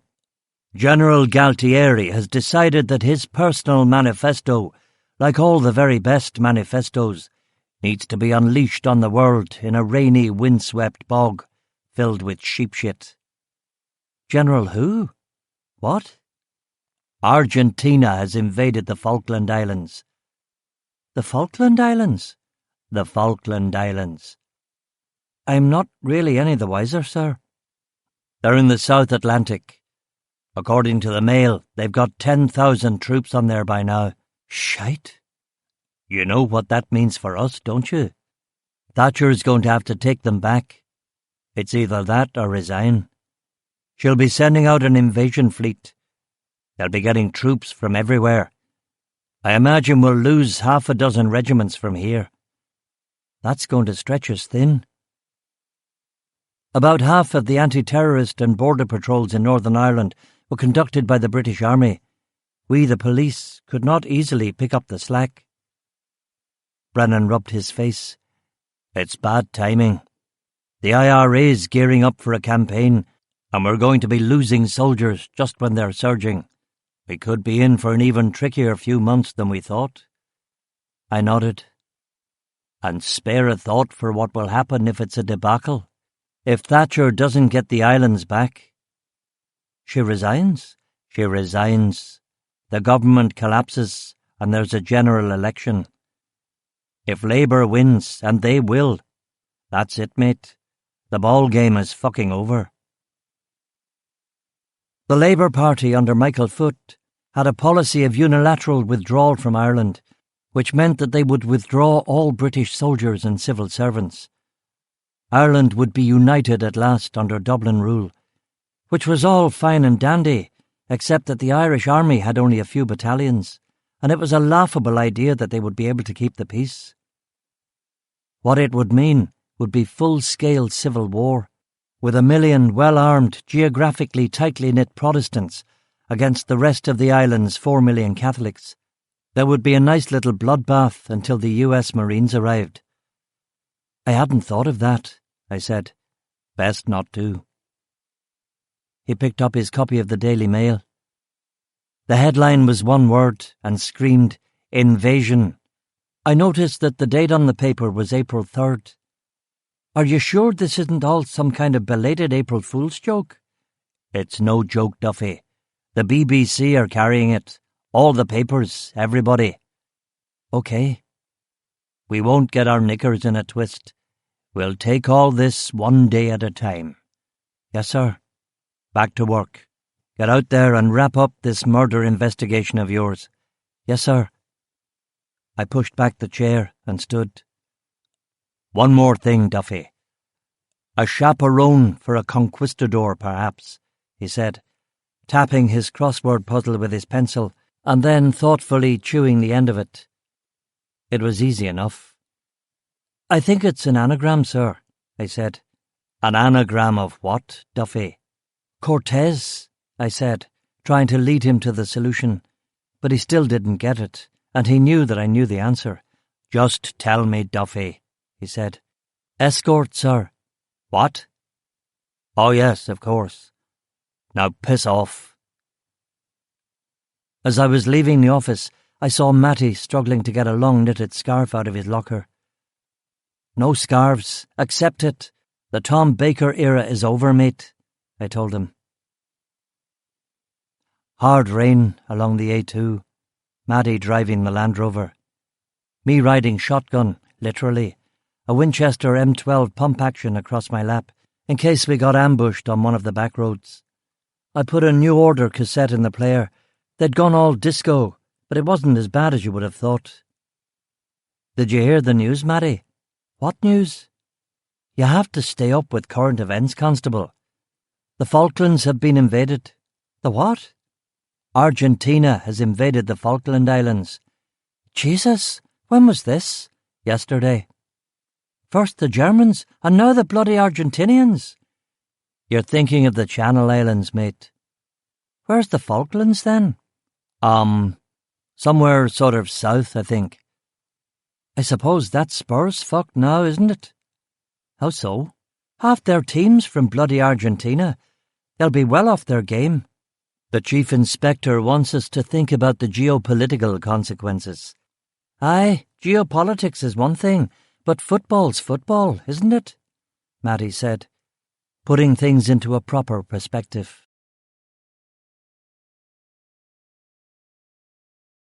Chapter 5. The Widow McAlpine. We drove through the town of Whitehead and hugged the shore of Larne Loch until we were on Island Magee. Island Magee was an odd place. A peninsula about 6 miles northeast of Carrickfergus, with Larne Loch on one side and the Irish Sea on the other. It was near the major metropolitan centre and ferryport of Larne, yet it was a world away. When you drove onto Island Magee, it was like going back to an Ireland of 100 or even 200 years before. The people were country people, suspicious of strangers, and for me, their accent and dialect were at times difficult to understand.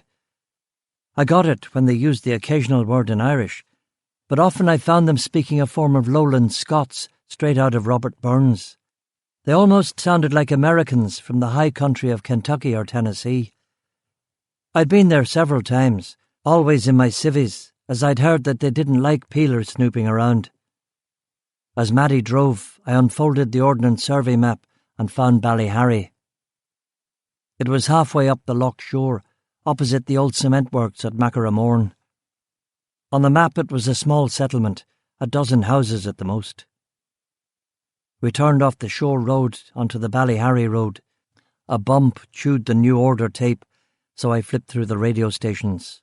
All the English ones were talking about the Falklands, but Irish radio wasn't interested in Britain's colonial wars, and instead were interviewing a woman who had seen an apparition of the Virgin Mary, who had told her that the sale of contraceptive devices in Dublin would bring a terrible vengeance from God and his host of angels.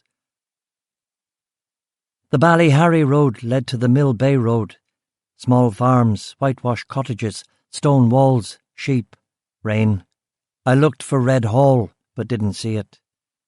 Finally, there was a small, private, single-lane track that led into the hill that had a gate and a sign nailed to an old beech tree which said Red Hall Manor, private, no trespassing, and underneath that another sign which said no coursing or shooting without express permission.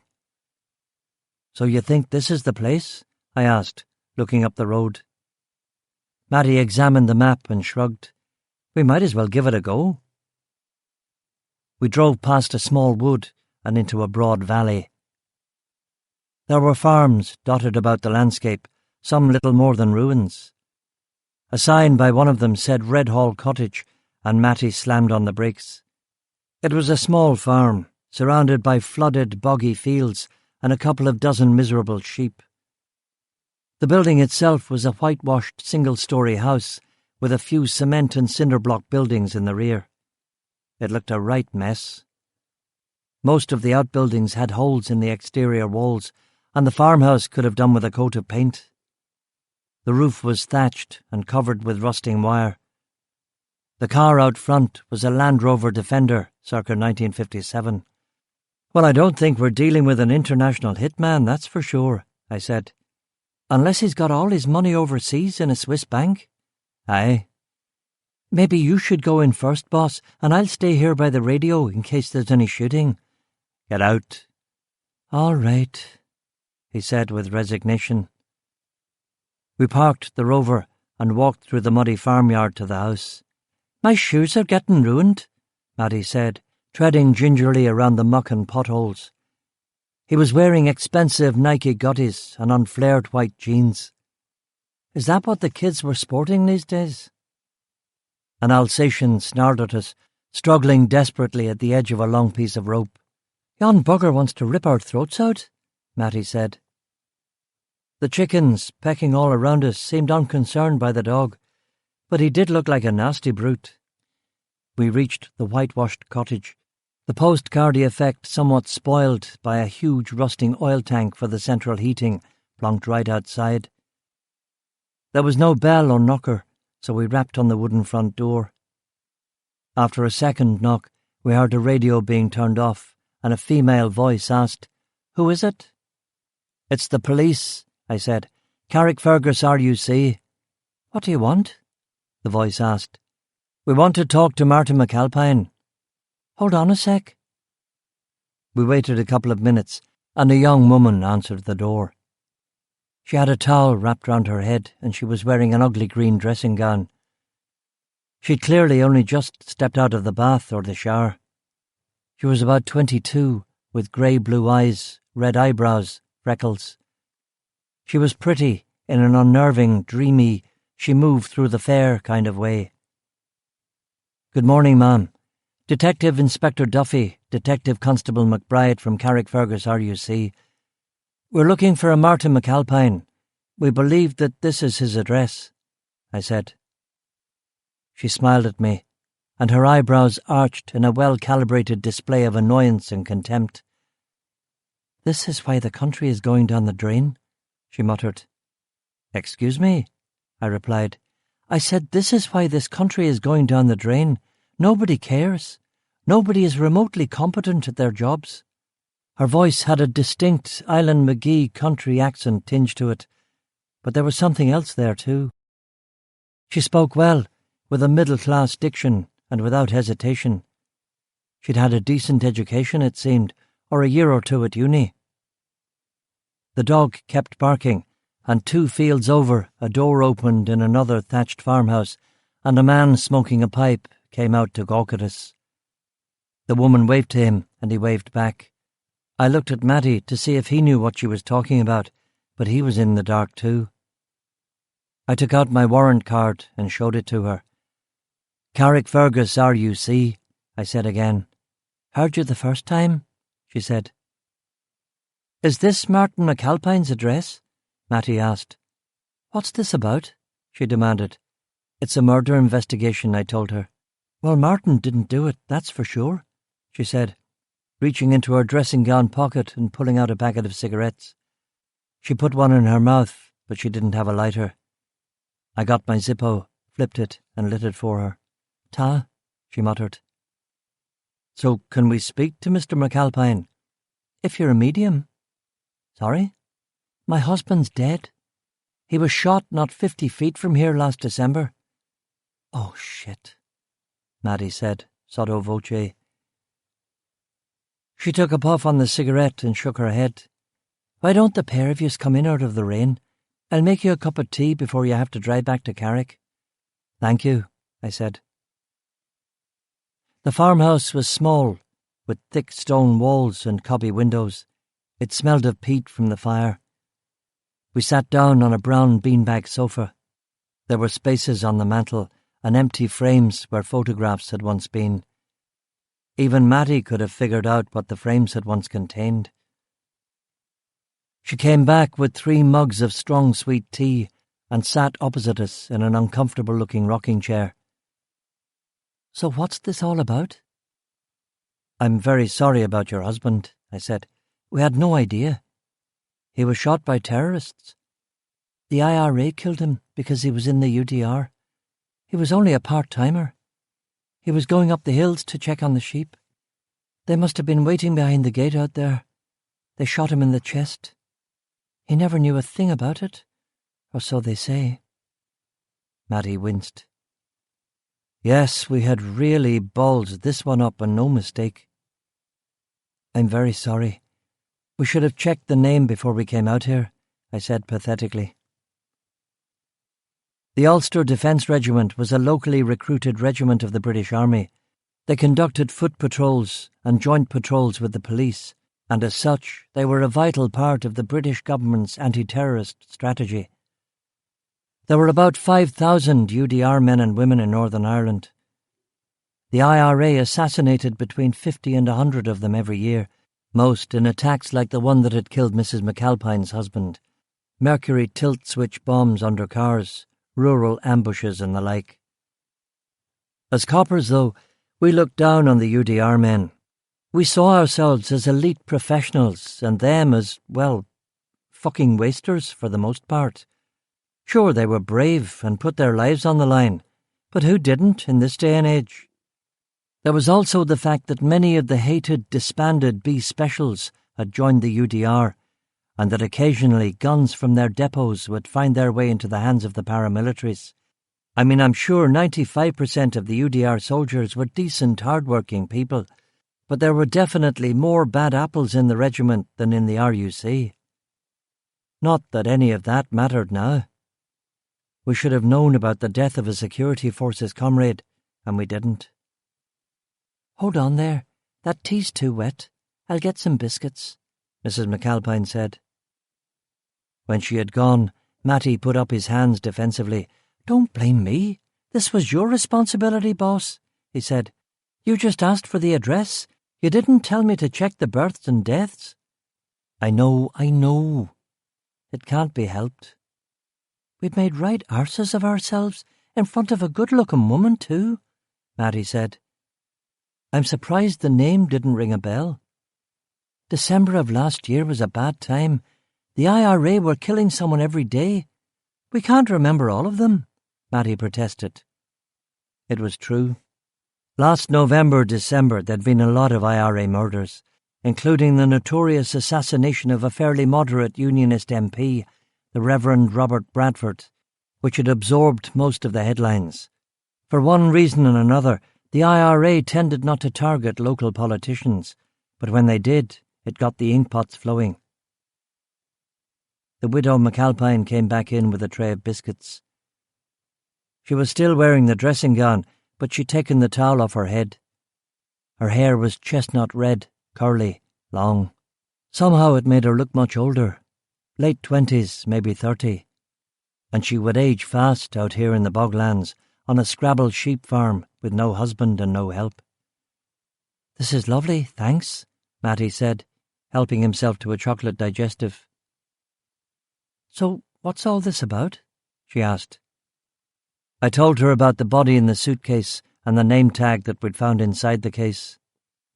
I gave that suitcase away just before Christmas with all of Martin's stuff. I couldn't bear to have any of his gear around me anymore, and I thought that somebody might have the use of it. Can you tell us where you left it? I asked. Yes, the Carrickfergus Salvation Army. And this was just before Christmas? About a week before. OK, we'll check it out. We finished our tea and stared at the peat logs crackling in the fireplace. Matty, the cheeky skidder, finished the entire plate of chocolate digestives. Well, we should be heading on, I said, stood, and pulled Matty up before he scoffed the poor woman out of house and home. We're really sorry to have bothered you, Mrs. McAlpine. Not at all. It chills the blood, thinking that someone used Martin's old suitcase to get rid of a body. Aye, it does indeed. She walked us to the front door. Well, thanks again, I said, and offered her my hand. She shook it and didn't let go when I tried to disengage. It was just out there, where your Land Rover was parked. They must have been hiding behind the stone wall. 2 of them, they said. Gave him both barrels of a shotgun and sped off on a motorbike, point-blank range. Dr. McCreary said that he wouldn't have known a thing about it. I'm sure that's the case, I said, and tried to let go, but still she held on. He only joined for the money. This place doesn't pay anything. We've 40 sheep on 12 acres of bog. Yes, She pulled me closer. Aye, they say he didn't know anything, but he was still breathing when I got to him, trying to breathe anyway. His mouth was full of blood. He was drowning in it, drowning on dry land in his own blood. Matty was staring at the woman, his eyes wide with horror, and I was pretty spooked too. The widow McAlpine had us both, but me, literally, in her grip. I'll go start the Land Rover, Matty said. I made a grab at his sleeve as he walked away. He was a captain. He wasn't just a grunt. He was a God-fearing man, an intelligent man. He was going places, and he was snuffed out just like that. She looked me square in the face, and her expression was accusatory, as if I was somehow responsible for all of this. Her rage had turned her cheeks as red as her bap. He was going to work, I muttered, for something to say. Aye, he was just heading up to the fields to bring the yearlings in, him and Cora. I doubt we would have had a dozen of them. I'm really very sorry, I said. She blinked twice, and suddenly seemed to notice that I was standing there in front of her. Oh, she said. She let go of my hand. Excuse me, she mumbled. It's okay, I said, and took a step backwards. Have a good morning. I walked back across the yard towards the Land Rover. The rain was heavier now. The Alsatian started snarling and barking at me again. That's enough, Cora, Mrs. McAlpine yelled. The dog stopped barking, but didn't cease straining at its rope leash. That is one main critter, Maddie said as I got into the front seat of the Land Rover. The dog or the woman? The dog. Hardly the temperament for a sheepdog. What do you mean? Sheepdogs are supposed to like people. I looked back at the farmhouse, and Mrs. McAlpine was still standing there. Jesus, she's still bloody staring at us. Get this thing going, Matty. He turned on the Land Rover and manoeuvred it in a full circle in the farmyard. The sodden chickens flew and hopped away from us. We drove out of the gate and began going down the lane. The man with the pipe across the valley was still there in front of his house, looking at us, and another man on a tractor one field over on a little hill had stopped his vehicle to get a good gander at us too. We were the local entertainment for the day. "Where to now, boss?" Matty asked. "I don't know. Carrick Salvation Army, to see if they remember who they sold that suitcase to. And then? And then back to the station to see if Customs have that list of names yet." Matty put the heavy, armoured Land Rover in first gear and began driving down the lane, keeping it well over on the ridge so that we wouldn't get stuck in the mud. He stuck on the radio and looked to see if I would mind Adam and the Ants on Radio 1. I didn't mind. I wasn't really listening. Something was bothering me. It was something Matty had said. The dog. It was a mean animal, an Alsatian, yes, but trained to be mean. I'd bet a week's pay that it was primarily a guard dog. As Matty pointed out, on a sheep farm you'd want a border collie, but Martin McAlpine's herd was so small he didn't need that much help with the roundup, and so he'd got himself a good watchdog instead. "Stop the car," I said to Matty. "What? Stop the bloody car!" He put in the clutch and brake, and we squelched to a halt. "Turn us around. Drive us back to the McAlpines." "Why? Just do it. Okay." He put the Rover in first gear and drove us back down the lane. When we reached the stone wall, Matty killed the engine, and we got out of the Rover and walked across the muddy farmyard again. I knocked on her door, and she opened it promptly. She had changed into jeans and a mustard-coloured jumper. She had tied her hair back into a ponytail. "Sorry to bother you again, Mrs. McAlpine," I said. "No bother, Inspector. What else was I going to do today? Wash the windows a second time?" "I wanted to ask you a question about Cora. Is that the name of your dog?" "Yes." "And you say your husband was going up to bring the yearlings in, is that right?" "Yes." "And did he normally take Cora with him?" "Yes." "So she wasn't tied up?" "No." I said, and rubbed my chin. "What are you getting at?" she asked. "Was Cora always this bad-tempered, or is this just since your husband was shot? She's never liked strangers." "And you say the gunmen were waiting just behind the stone wall, right out there beyond the farmyard?" "They must have been, because Martin didn't see them until it was too late." "You say they shot him in the chest?" "Chest and neck." "Did you hear the shot?" "Oh, yes. I knew what it was immediately. A shotgun. I've heard plenty of them in my time." "One shot?" Matty asked. "Both barrels at the same time." "And when you came out, your husband was down on the ground, and the gunmen were riding off on a motorbike?" "That they were." "And you couldn't ID them?" "It was a blue motorbike, that's all I saw." "Why all the questions, Detective?" "Who investigated your husband's murder?" "Larne RUC." "And they didn't find anything out of the ordinary?" "No." "And the IRA claimed responsibility?" "That very night." "What's in your mind, Inspector Duffy?" "Your husband was armed?" I asked. "He always carried his sidearm with him, but he didn't even get a chance to get it out of his pocket." "And you ran out and found him where?" "In the yard." "Whereabouts? Can you show me?" "There, where the rooster is," she said, pointing about half the way across the farmyard, about 20 yards from the house and 20 from the stone wall. Not an impossible shot with a shotgun by any means, but then again, surely you'd want to get a lot closer than 20 yards, and if you got closer, wouldn't that have given Captain McAlpine plenty of time to get his own gun out of his pocket? Mrs. McAlpine, if you'll bear with me for just another moment, let me get this clear in my mind. Your husband's walking out to the fields with Cora beside him, and two guys come out from behind the stone wall and shoot him down from 20 yards away. Cora, who was for taking my head off, doesn't run at the men, and he can't get his gun out in time. Her eyes were looking at me with a sort of hostility now. I'm only telling you what the police told me. I didn't get there until it was all over. But Cora was definitely loose. Yes, she was. Why didn't the IRA men shoot her? She must have been all over them. I don't know. Maybe she was frightened. She doesn't seem like a dog easily cowed to me.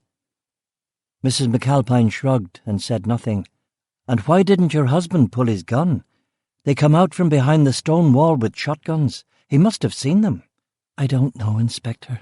I just don't know, Mrs. McAlpine said in a tired monotone. Not if his back was turned, Mattie added. But Cora would have smelt them, no? She would have been going bonkers. They're going to see a slavering Alsatian running at them. Wouldn't that have given him a second or two to go for his gun? Evidently not, she said. She reached into her jeans, took out a battered packet of silk cut and lit one. She was pale and wan, not just tired, something else. Weary. Aye, that was it. They killed him. What difference does it make how they bloody did it? She said at last. I nodded. Yes, of course. I'm sure it's nothing, I said. Nothing important. Anyway, I've taken up more than enough of your time. Oh, don't worry about that. These days all I've got is time, she said, looking searchingly into my face. But I was the master of the blank expression, training from all those years of interrogation. She puffed lightly on her fag. Maybe we should be heading, boss, before the rain bogs us down, Mattie said. One final question, if you don't mind, Mrs. McAlpine. I noticed some of the farm buildings back there, but I didn't see a greenhouse. You wouldn't have one at all, would you? A what? A greenhouse. For plants, fruits, you know. She blew out a line of smoke. Aye, we have a greenhouse. You wouldn't mind if I took a wee look? What for? I'm afraid I can't say, but it will only take a minute. If it's drugs you're after, you won't find any. Can I take a look? She shrugged. Be my guest. She walked me through the house to the muddy farmyard at the back. A smell of slurry and chicken feed. A few more harassed-looking hens sitting on a rusting Massey Ferguson tractor. Over there, she said, pointing to a squalid little greenhouse near a barn. I squelched through the mud to the greenhouse and went inside. Several panes had fallen in, and rain and cold had turned a neat series of plum bushes into a blighted mess. There was mould on the floor, and mushrooms were growing in an otherwise empty trough of black soil. There were no exotic plants, or indeed any other plants apart from the withered plums. I rummaged in the trough where the wild mushrooms now thrived, looking for the roots of a plant that might once have been there, but I came up empty. If Martin had been growing anything interesting here, all traces of it had been removed. I nodded and walked back across the farmhouse, cleaned my shoes on the mud rack. Did you find what you were after? She asked. Did you ever hear of a plant called rosary pea? What? A plant called the rosary pea. Did you ever hear of it? She shook her head. It's also called crab's eye, Indian licorice, jumbie bead. Never heard of it in my life. I nodded. Sorry to have taken up so much of your time. Thank you very much, Mrs. McAlpine. Good morning, I said, and walked to the rover. What was all that about? Mattie asked as we climbed back inside. This thing stinks. What stinks? This? It's a dead end, surely. I stared out at the boggy farm, and through the rear-view mirror I watched her go back inside the house. Let's get out of here. Let's see if we can't dig a little deeper into the late Mr. McAlpine's murder. What the hell for? Just get us going, will you? Okay. We got about 100 yards down the lane, but a farmer was blocking the road with his tractor. It had stalled on the edge of the shook. He climbed down out of the cab to apologise. He had brown eyes under his flat cap. He was about 45. He had a pipe. So far, so ordinary. But there was something about him I didn't like. An unblinking quality to those brown eyes that most people didn't have towards cops. "Sorry, lads, won't be a moment," he said. "I was turning this beast of a thing and I misjudged the size of the road." A road he's driven down and turned his tractor around on 1,000 times. I was thinking to myself, "Oh, that's okay. We're in no hurry," Matty said. I added nothing. "Just got to get the front wheel out of the ditch," the man said, climbing back into the cab and turning the thing on. The wheel came out easily, and the man pulled the tractor over to let us pass. Matty started the rover and waved. "What do you think that was all about?" I asked, as I looked at the tractor in the side mirror. "What? The man with the tractor? What about it? Him fucking with us like that?" Matty stared at me, and when I didn't elaborate, he looked back down the road. "So where to, boss?"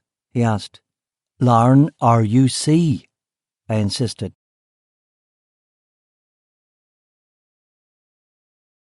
Chapter 6. Someone Else's Problem. We took the shore road past Macaramore Quarry, where the slag heaps ran next to the road, and where the fields were a strange John Deere green.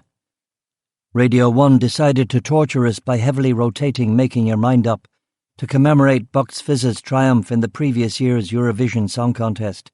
Even Matty couldn't take it, and after hunting in vain for another station, we rummaged in the Land Rover's cassette stash and found Joan Armour-Trading's Walk Under Ladders. "You didn't really think she'd be growing rosary pea in that greenhouse, did you?" Matty asked. "You never know, mate. You have to follow up everything. I could have told you it was a waste of time. Sort of like this little journey. You're quite the lippy wee character, aren't you, Matthew?" "I'm on an emotional roller coaster, mate. Someone fired a machine gun at me this morning, not to mention being harassed by a vicious dog. Tell Kenny Dalziel you're putting in for emotional hardship money. That'll make the bastard's head explode." Larne RUC station was a massive concrete bunker near the harbour.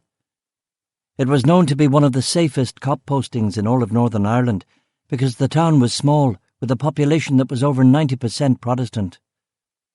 The IRA would have few, if any, safe houses in the community, and an IRA cell from Belfast could not easily make an escape to a nearby haven. In general, the worst the Larne peelers had to deal with was drunkenness on Friday and Saturday nights, and the occasional fracas between rival gangs of football supporters heading over or back from the ferry to Scotland.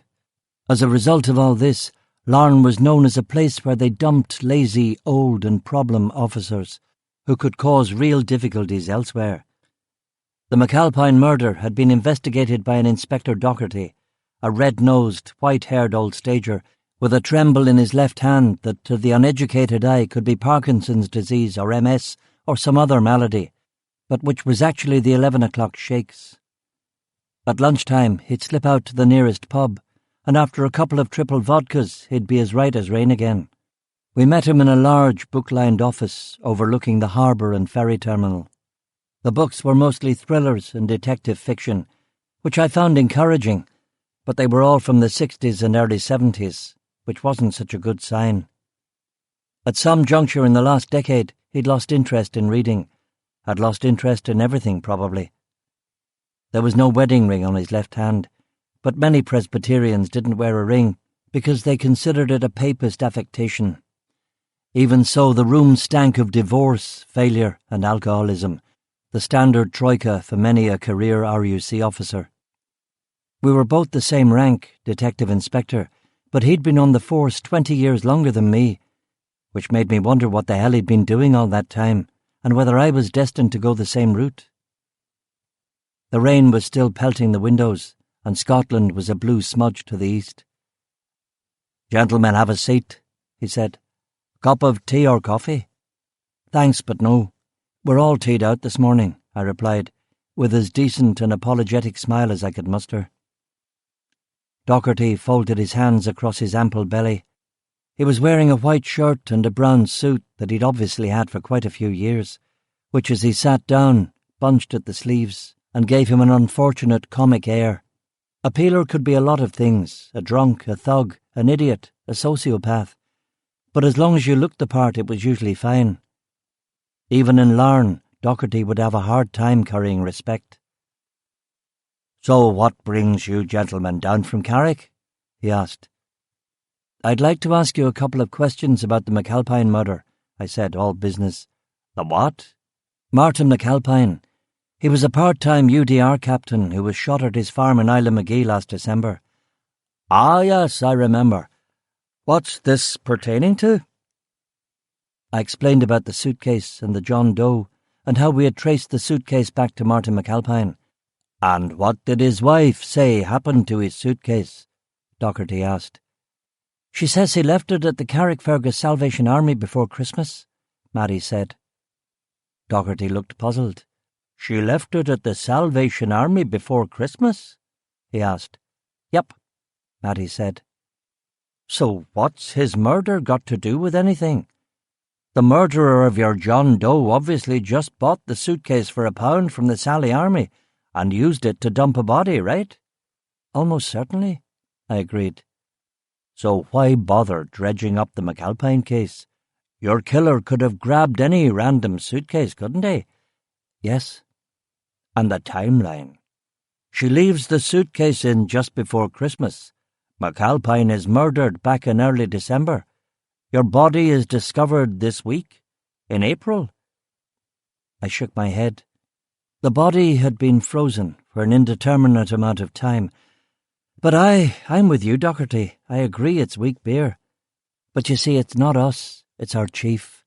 He's going to want us to have pursued every lead out there, and as soon as he finds out that the suitcase belonged to a UDR captain who was assassinated by the IRA, he's going to be firing a million questions at me." Docherty breathed a sigh of relief.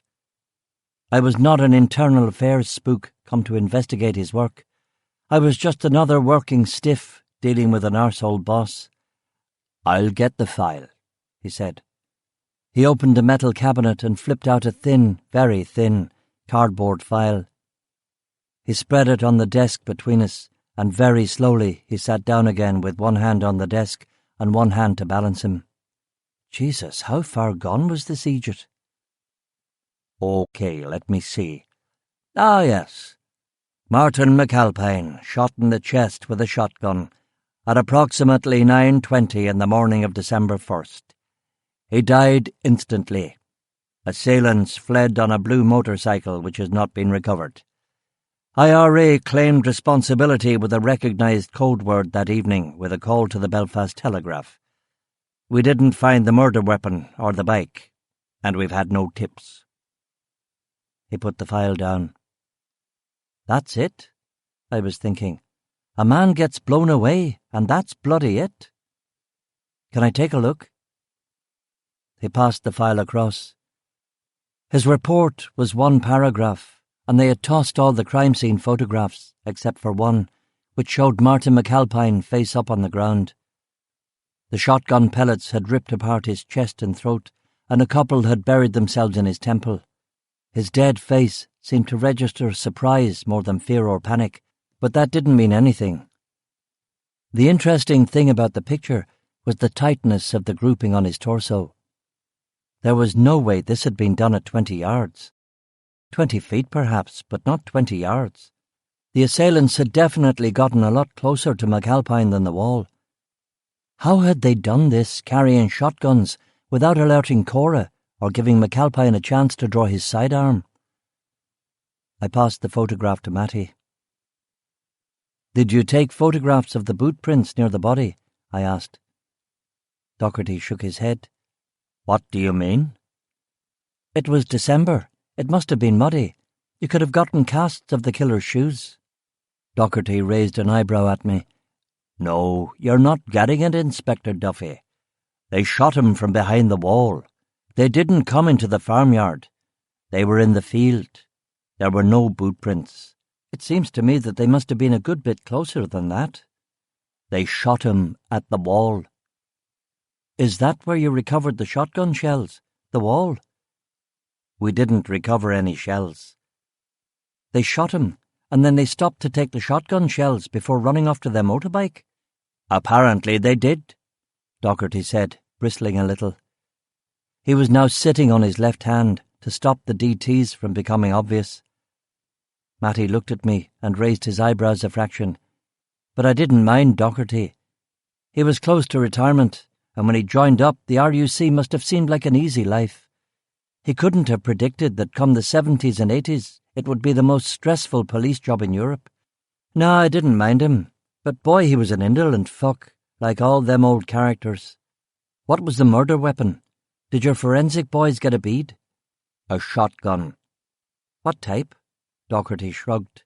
12-bore, over-under, single trigger, double barrel, what? I asked. He shrugged again. Pigeon shot, buckshot, deer shot. He shrugged a third time.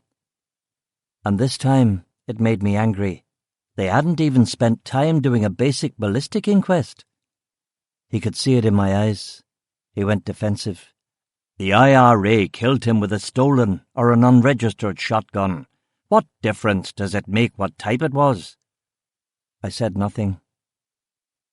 Silence did my talking for me. It worked him some more.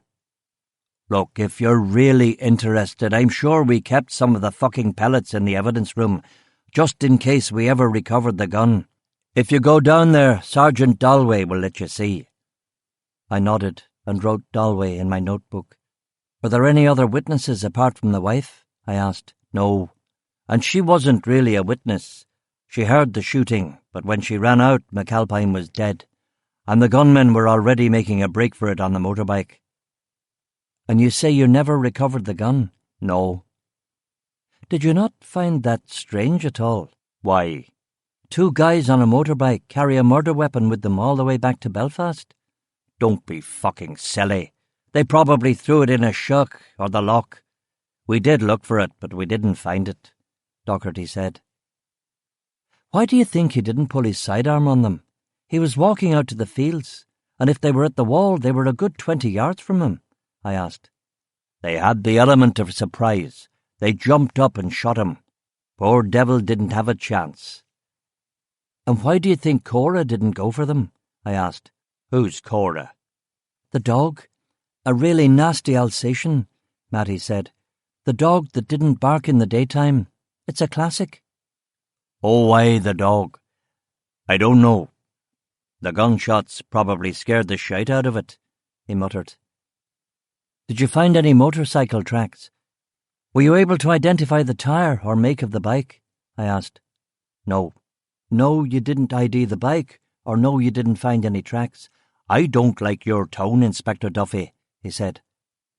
There hadn't been any tone. I'd been careful about that. He was just getting ticked off at the holes I was poking in the case.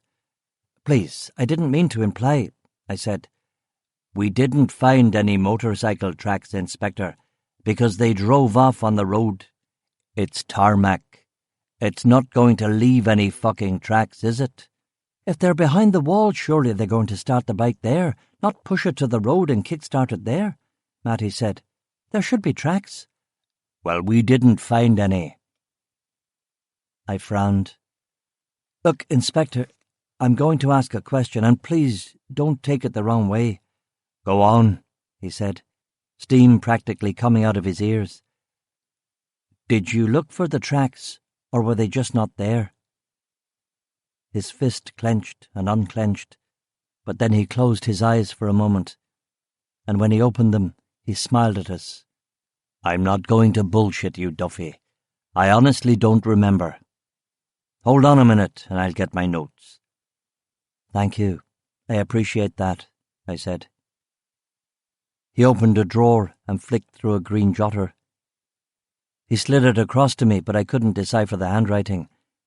I did notice that under McAlpine there was less than half a page of text, all in pencil, with a few doodles on the side. When I conducted a murder investigation, sometimes I filled 2 or even 3 ring-bound reporters' notebooks. I passed the notebook to Matty, who had been sufficiently pedagogically indoctrinated by me to frown and shake his head. He skimmed the notebook back across the table. Docherty took it and smiled a little smile of satisfaction, as if he was saying, "See, I'm not a fuck-up. I even kept my notes. No tracks. But I can't tell if we looked behind the wall or not," he admitted. I turned to Matty. "Do me a favour. Go down to the evidence room and see if you can bag me one of the shotgun pellets. We'll see what they can find out up at the lab in Belfast. If that's okay with you, Inspector Docherty." "I don't see what this has to do with your investigation." "Do you object?" "No. If you want to go around wasting everyone's time, go ahead. Be my guest." Matty got up and left the office. Docherty looked at me. "I take it you're not happy with the wife's story then, is that it?" he asked. So he wasn't a complete fool. At least he saw my angle. I shook my head. "I don't know about that. She seemed fairly credible to me. I just want to eliminate all the other possible contingencies." "She came from a good family. Ireland McGee locals. Her father was a justice of the peace, and of course she married into the McAlpines." "What's special about the McAlpines?" "Harry, the elder brother, is a big wheel.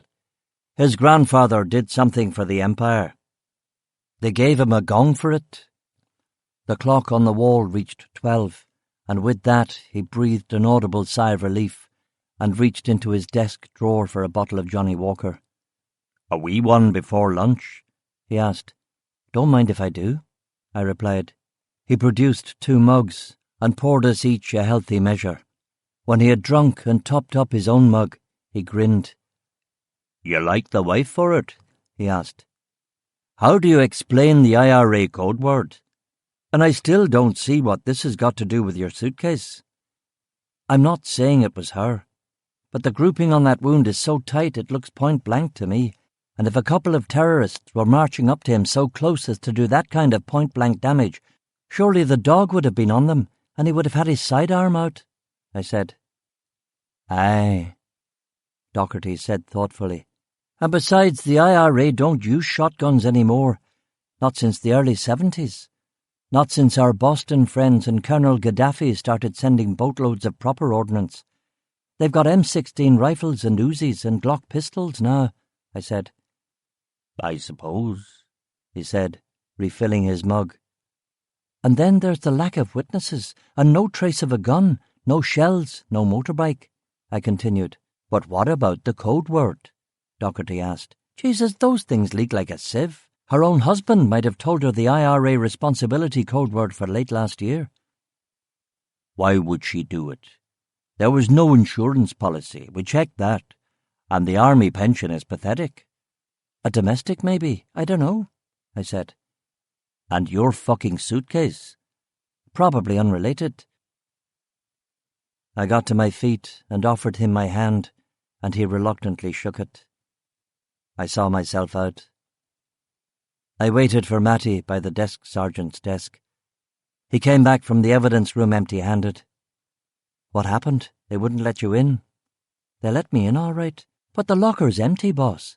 Nothing there at all. They've moved it. Lost it. A few weeks ago they moved the McAlpine evidence to the cold case storage room. But when I went there, the box was empty. The duty sergeant looked through the log and has no idea where the stuff went. He told me shite like this happens all the time." Jesus, Mary and Joseph. "All right, I better go myself." We went to the evidence room and searched high and low for half an hour, but it was gone. Either lost in a spring cleaning or deliberately thrown out. Incompetence or cover-up, both were equally likely. I liked the former better, because asking who was covering up for whom raised all sorts of difficult questions. It was drizzling when we got back outside. Matty lit me one of his Benson and Hedges, and we smoked under the overhang and watched the potholes fill up with water for a couple of minutes. "I'm not saying that these lads are the worst cops in Ireland," Matty began, and then hesitated, unsure if I was going to countenance this level of perfidy. "Yes." "If there's a shittier station than this lot, I hope to God I'm never posted there," he concluded. "Oh, there's worse. I was at a station in Fermanagh where they dressed up as witches for Halloween. big beefy sergeant called McRae dolled up as Elizabeth Montgomery was the stuff of nightmares. Lorne would be okay. You'd be the superstar of the department if you got the bloody days of the week right. We nailed another couple of smokes and got back in the Land Rover. Maddie drove us out of the car park, and the constables at the gate gave us the thumbs up as they raised the barrier to let us out. Maddie drove through Larne, past a massive UVF mural of 2 terrorists riding dragons and carrying AK-47s. We turned up onto the A2 Coast Road. "Where to now, Sean?" "Carrickfergus Salvation Army," I said. "It's a long shot, but maybe they'll remember what happened to that suitcase, if she really did bring it in there." "Why would she lie about that?" "Why does anybody lie about anything?" Maddie nodded and accelerated up onto the dual carriageway. The Land Rover was heavily armour-plated and bulletproofed, but the juiced engine still did 0 to 60 in about 8 seconds. We put on Irish radio again. It was the same programme as before. This time the interviewee, a man called O'Connor from the County Mayo, was talking about the mysterious behaviour of his cattle, which baffled the local vets, but which he felt was something to do with flying saucers. The man was explaining this fascinating hypothesis in Irish, a language Matty didn't speak, so I had to turn it off. Neither of us could stand the constant jabber about the Falklands on news radio, so we went for Miss Armour Trading again. Matty drummed his fingers impatiently on the steering wheel. "I know what you're thinking, Sean. You're thinking we should stick our noses in here, aren't you?" "Maybe." "Listen, Sean. What if she's telling the truth about the suitcase, but she was, for whatever reason, lying about her husband's murder? What about it?" "Then it's not our case, mate, is it?" he said. "And if she killed the poor bastard?" "If she killed the poor bastard, it becomes, in the coinage of Douglas Adams, an SEP." "Who's Douglas Adams? And what's an SEP?" I asked. "If you were down with the kids, Sean, you'd know that Douglas Adams has written this very popular radio series called The Hitchhiker's Guide to the Galaxy. I listen to it when I'm fishing." "I'm not down with the kids, though, am I? And you still haven't answered my question. What's an SEP?" "Someone else's problem, Sean," Matty said, with a heavy, insignificant sigh. I nodded ruefully, for it was the sorry day indeed when my junior colleague felt the need to remind me that in Ireland you swam near the shore, and you kept your mouth shut, and you never made waves if you knew what was good for you. SCP. I like it. I'll bear it in mind, I said.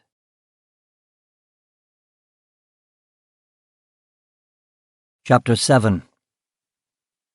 She's got a ticket to ride, and she don't care.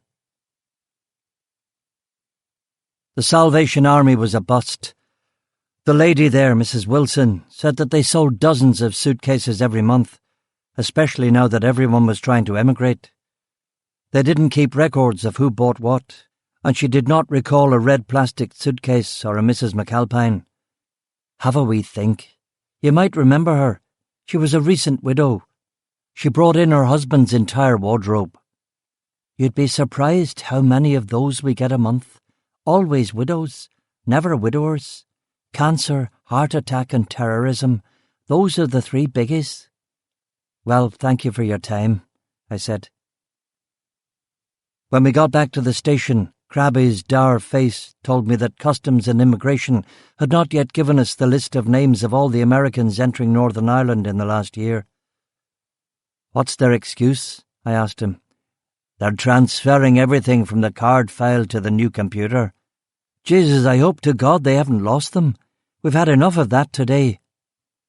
Nah, there was no note of panic in their voices, just bored stupidity. Par for the course, then, I said under my breath, staring at the other policemen and women in here who seemed to have jobs to do, but God alone knew what the hell they were. Crabby, Matty and myself were detectives, and we investigated actual crimes.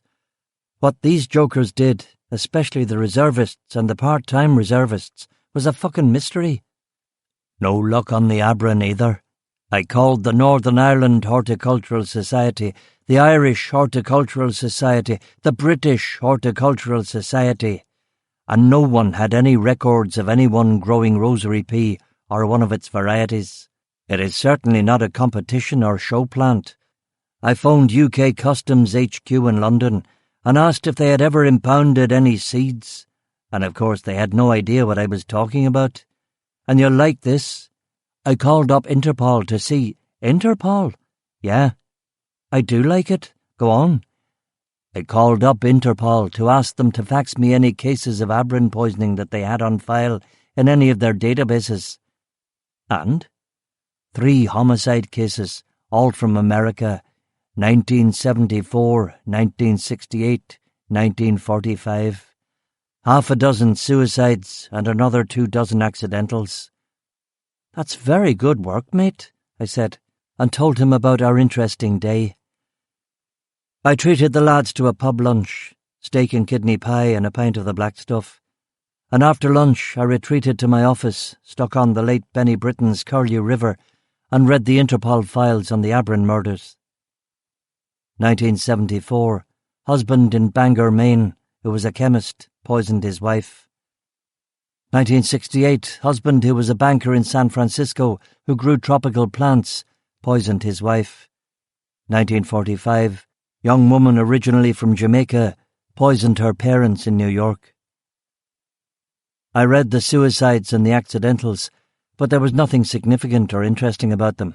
There were no Irish connections or intriguing links to the 1st Infantry Division. I called up Belfast Customs and Immigration and politely harangued them about their abilities and their propensity for sticking their heads up their own arses. They said that they were working on it, but the new computer system was a nightmare. And did I know that it was a Saturday and there were only 2 people in the office, one of whom was Mrs. McCameron? I said that I knew the former but not the latter, and asked them to do their best. I avoided the obvious Mrs. McCameron lure, which sounded like a standard civil service crimson clupia. There probably was no Mrs. McCameron. At around 3 o'clock someone put on the football, but I grew bored and found myself at another table listening to a reserve constable called Wilkes, who was also in the Royal Navy Reserve, who'd just gotten a phone call telling him that he was on his way to the South Atlantic as a fire control officer on HMS Illustrious. "That's going to be the fucking Admiral's ship," he said, with obvious excitement. "Aye, and the best target in the fleet for the RG submarines. Classic frying pan fire situation for you, my lad. This time next month you'll be some penguin's breakfast," Sergeant Burke muttered. I gave him a cynical grin and went to get a coffee. The lads plied Wilkes with questions, and when the clock finally got its bum round to 5, we hit the bricks. Since it was indeed a Saturday, I got a Chinese takeaway and ate it with a bottle of Guinness back in Coronation Road. It was the dinner of sad single men across Ireland. To really trip on the mood, I scrounged up some fuzzy Moroccan black and dug out the copy of the ancient Times literary supplement I'd lifted from the docks. I flipped through the pages until I found what I was after, which was a poem by Philip Larkin called Obeyed. I read it twice and decided that it was the greatest poem of the decade. I wanted to share this information with someone, but here at 113 Coronation Road, Carrickfergus, there was no one to share it with. My parents wouldn't be interested, and Laura had no time for poetry, and my friends, such as they were, would think I was taking the piss. I finished my spliff and called my parents anyway, but they weren't home. I looked at the phone, and the rain leaking in the hall window. I made myself a vodka gimlet in a pint glass and called Laura.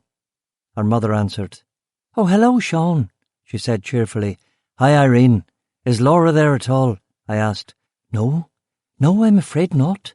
Her father drove her to the airport." This took several seconds to sink in. "She's leaving tonight?" "Yes. Didn't she tell you? She said it was next week. We had to change the plans. She's been trying to call you all day. We're going to take the ferry over with her car on Tuesday, and she's going by plane tonight to get everything sorted." "She tried to call me?" "Yes. Where were you this afternoon?" "Working." "On a Saturday?" "Aye, on a Saturday. The crooks don't take the weekends off." "I'm sure she'll try you again at the airport. The plane doesn't leave until 7. "Okay, I'd better get off the line then," I said. I hung up and childishly punched the wall. "Fucking lying bitch!" I yelled, which wouldn't be the last time such edifying dialogue would be heard in Victoria Estate on a wet Saturday night. I made myself another pint of vodka and lime juice, walked out the back to the garden shed, opened an old can marked Screws, and found the stash of high-grade Turkish hashish I'd liberated from the evidence locker before they'd torched it, and a couple of bags of brown tar heroin in a ceremony for the Carrickfergus Advertiser. I got a Rizla king-size, made myself a joint, and smoked it as I walked back to the house. The phone was ringing, and I almost slipped and broke my neck as I sprinted for the bastard. "Sean, at last," she said. "Laura." She was calling from Aldergrove Airport. Her plane left in 5 minutes. I don't remember any of the rest of it. It was a story, a fairy story, and promises neither of us would keep. 5 minutes? It didn't last 2. Her words were frozen birds fallen from the telegraph wires. I responded with a vacuum of lies and banality, sick of my own material. She finally took mercy on us and said goodbye and hung up the phone. I sat in the living room and relit my joint. The Turkish was the shit, and it wasn't 10 minutes before I was as high as a fucking weather balloon floating over Roswell, New Mexico. I expectorated in the backyard and watched the great bear's snout bend down and touch the lock. Spacing I was. "Bear mother, watch over us," I said, "like you watched the old ones." There was a good quarter-inch left, but I tossed the joint, went back inside, put on hunky-dory. Hunky-dory became Joan Armour Trading, became Dusty in Memphis. At 11 o'clock, there was a knock at the door. I got my revolver from the hall table and said, "Who is it?" "Deirdre," I think she said. "Deirdre who?" "From next door." I opened the door. It was Mrs. Bridewell. She was holding a pie. It had got wet in the rain. She was wet. Mrs. Bridewell, with her cheekbones and bobbed black hair, and husband over the water looking for work. "Oh, hello," I said. "Come in." "No, I won't stop over. I've left Thomas with the Waynes, and a bigger idiot never stuck his arm through a coat." "Come in out of the rain, woman." She took a cautious step into the house. She looked at my picture of Our Lady of Knock and suppressed a skewer of polemic against the papists. "I only wanted to leave this off. I made it for the church bake sale tomorrow, but it's been cancelled because of the war." "What war?" "Argentina's invaded the Falkland Islands." "Oh, that war." "None of my lot can eat a rhubarb tart, but I know you like it." I turned on the hall light. She'd put on lipstick for this little Sally next door, and she was beautiful, standing there with her wet fringe and puzzled green eyes, tubercular pallor, dark eyelids, and thin, anxious red lips. "Mr. Duffy?" she said. There was no one in the street. Her kids would be abed. The air was electric, dangerous. It was 50-50 whether we'd rue like rabbits right there on the welcome mat. She could feel it too. "Sean," she whispered, "Christ almighty." I took a literal step back and breathed out. Yes, a rhubarb tart. Love them." She swallowed hard. "Make sure you eat it with cream," she said, left it on the hall table, and scurried back to her house. I left the pie where it was and broke out the bottle of Jura instead. At midnight I put on the news to see if there had been any plane crashes, but all the telly wanted to talk about was Argentina, and I had to sit through several angles on that story before it became obvious that there hadn't been any airline disasters and that Laura was completely safe.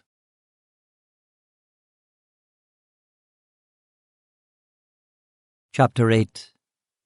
Veterans of Foreign Wars. On Sunday, an Atlantic storm parked itself over Ireland, and it was raining so hard it could have been the 12th of July, or one of those other holidays when God poured out his wrath on the orange men marching through the streets in bowler hats and sashes.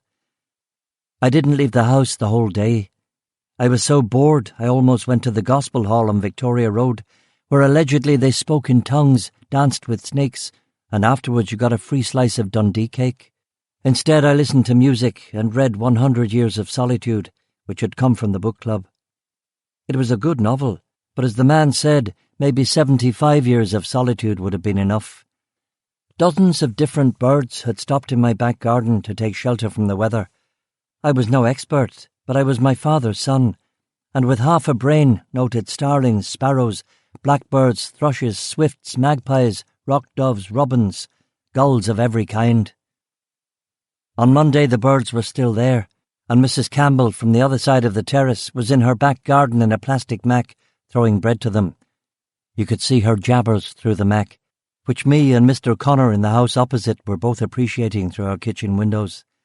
The Campbells were a mysterious people, and although I shared an entire wall with them, I never really knew what was going over there, if her husband was working or at home, or how many kids and relatives' kids she was looking after.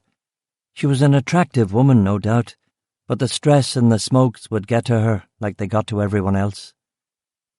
And speaking of ciggies, I lit myself a Marlborough, put the undertones on the record player, showered, ate a bowl of cornflakes and hot milk, dressed in a shirt and jeans, and headed out for the day. I checked under the BMW for mercury tilt bombs and drove to the station. When the list of American citizens who had entered Northern Ireland in the previous year finally came in at 11 on Monday morning, it was longer than we'd been expecting. 600 names, 500 of whom were men. Northern Ireland during the Troubles was not a popular tourist destination, but the hunger strikes had sucked in scores of American journos, protesters, politicians, and rubberneckers. "How are we going to tackle this?" McCrabbin asked dourly. His default method of asking anything. "We'll break the list into 3 and we'll start making phone calls. We'll begin with the over 40s first," I said.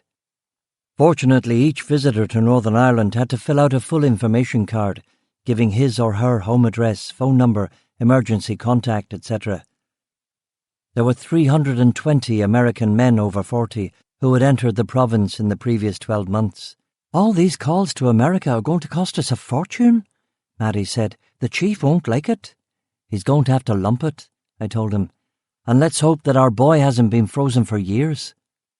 "Wait," McCrabbin said. "I've thought of another problem." "What?" I said, somewhat irritated because I was keen to get started. "We can't make any phone calls before 1 o'clock. They're 5 hours behind, remember?" "Shite," I said, slapping my forehead. He was right. It wasn't decent to call people up first thing in the morning. "So what are we going to do in the meantime?" Matty asked. "Do what everyone else does around here. Pretend to work," I said. Matty opened up some files and spread them on his desk, but read the Daily Mail. The Mail and every other paper was all Falklands all the time. The country was mad for the war. 30 years since the last good one, not counting what had been going on in our little land. McCrabbin took out his notebooks and started studying for his sergeant's exam.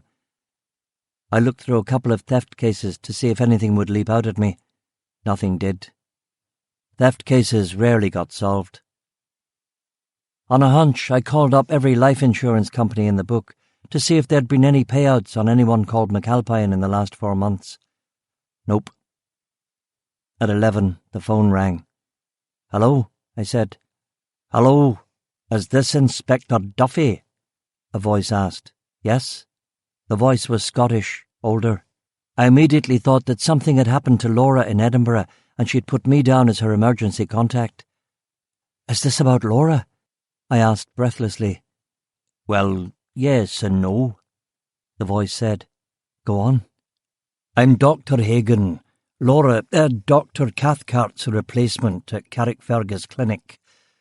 I was reading over Dr. Cathcart's report on the torso in morgue number 2. "Yes." "The John Doe torso. How many torsos did he think we got in a week?" "Yes." "Well, something occurred to me that I thought I should share with you." "Go on, Dr. Hagan." "Well, Laura has written down in her notes, Victim frozen. Time and date of death unknown. That's right. But she's also written down that the victim's last meal was a chicken tikka pot noodle. So I read. In case you don't know, Sergeant Duffy, that was a really quite extraordinary bit of forensic medicine. She must have analysed the stomach contents and then compared them with a list of ingredients for every pot noodle that Golden Wonder makes. I wasn't really in the mood to hear Laura praised to the skies. OK, so she was extremely diligent at her job. How does this help me, Dr. Hagen? It helps you because it considerably narrows down the window in which the victim died. Since I retired from full-time practice, I've been fishing a lot more, and on occasion I've taken a pot noodle and a thermos of hot water with me. I was getting excited now. The old git was onto something. I know for a fact that the chicken tikka pot noodle was only introduced in November of 1981. I'd seen the advertisements for it, and I made a point to try it when it came out, as I spent quite a few years in Malaya and thought it might be a nice blend of Indian and Chinese cuisines. Unfortunately, it wasn't that tasty. But this is me running off on a tangent. Do you get my drift, Sergeant Duffy? The victim couldn't possibly have been killed before November of last year, I said. Yes. I thanked Dr. Hagen and shared the news with the boys. We called Golden Wonder to confirm the release date of the chicken tikka pot noodle, and they told us that it had been shipped to shops and supermarkets on November the 12th. It helped a little. Yes, the victim had been alive in November, but he still could have entered Northern Ireland any time in the last year. Tourists overstayed their 90-day visas all the time, as did journalists and businessmen. But still, assuming he was a law-abiding citizen, we could cut off the list of names at, say, 30th of June 1981 for our initial series of phone calls. That winnowed the list down to a measly 250 over 40 American males who had entered Northern Ireland between the 30th of June 1981 and the 30th of March 1982. I drafted in a reserve constable with the unlikely name of John Smith, so that we could divide the effort in 4. 60 names each didn't seem that onerous. Matty wondered if any Canadians or Brits abroad had joined or been seconded into the 1st Infantry Division, and it was a damn fine point, but we couldn't afford to get sidetracked this early. We took it as a useful fiction that they had not. We started making phone calls at 1 p.m, which was 8 a.m. on the East Coast. For once we caught a break, and by just 3:45 we had a first-class lead on our hands. Matty did the call. A man called Bill O'Rourke had put the number of his Veterans of Foreign Wars Lodge as his emergency contact, VFW Post 7608, in a place called Newburyport, Massachusetts, which we discovered was a hop, a skip and a jump north of Boston. A guy called Mike Lipstein was happy to fill Matty in on his buddy Bill, who no one had heard from since before Christmas 1981. Bill was a former IRS inspector who had indeed served in the Big Red One, in North Africa, Sicily, France and Germany. He was an enlisted man who had risen to the rank of first sergeant by the end of hostilities. He was also a widower who had retired from the IRS in Boston to take care of his wife Heather, who was dying of terminal breast cancer. She had died in September of 1980. It had hit him hard, and everyone had told him that he had to get away somewhere. He had taken a trip to Ireland just before Halloween to visit the old country and retrace his roots. He'd gone for a few weeks, loved it, and said he was going back to do some more exploring. His second trip was just before Thanksgiving, and no one had heard from him since. Did he say why he was going to Northern Ireland? Matty had asked. His paternal grandparents had come from County Tyrone, Matty had been told. Did he keep himself fit by swimming at all? Matty had wondered, and had been informed that Bill was a keen swimmer, and further that he had a condo in Fort Lauderdale, Florida, where he usually spent the winters. I think I have the bastard, Matty yelled. Crabby and I put down our phones. Matty, my lad, You have the move, son, Crabby said. He laughed. I am sweet to the beat, boys, and told us all about Mr. O'Rourke. To be on the safe side, we worked our way through the other names on our list, but not a single one of them had served in the 1st Infantry Division. Now it was action stations. We called the Newburyport Police Department and talked to a Sergeant Peter Finnegan. We explained the situation, and Sergeant Finnegan gave us Bill's dates and social security number and promised to fax us a copy of his driver's licence from the DMV. Sergeant Finnegan didn't know about kids or next of kin, but said that he would look into it for us. I also put in a call to the FBI, and after half a dozen suspicious flunkies, I got someone who said that he would let me know if Bill had a criminal record. This information had only been forthcoming after a threat to go through the State Department or the President himself, which had Matty and Crabby cracking up in the aisles. I went in to tell the chief. We may have our John Doe, sir. Who is it? A retired IRS inspector called Bill O'Rourke from Massachusetts. What's the IRS? Internal Revenue Service. He was a taxman. A taxman? Jesus, there's your motive. A retired taxman, born 1919. Apparently he had come here to trace his roots. He's the right age, he's a veteran of the right regiment, and no one's heard from the bugger in months. 1919, eh? Lucky baby to have survived the influenza. Not so lucky now, of course. Brennan nodded. Who are you following up with? I've asked the Yank cops to fax me a copy of his driver's licence, and after a lot of pushing and shoving, I even got the FBI to come on board and send me any files they have on him. Why bother the FBI? It's an unusual case. I just want to be sure that he wasn't mixed up in anything he shouldn't have been mixed up in. Brennan grinned and slapped his hand into his fist. You're dotting the I's, crossing the T's. It's an American after all. I'll confirm the bad news with the consulate. They'll want to know that one of their own has definitely met with a sticky end. And the press, too. They'll want a piece of this. The Irish press, the English press, the American press, Brennan said, starting to see other angles in this case. PR angles. Promotion angles.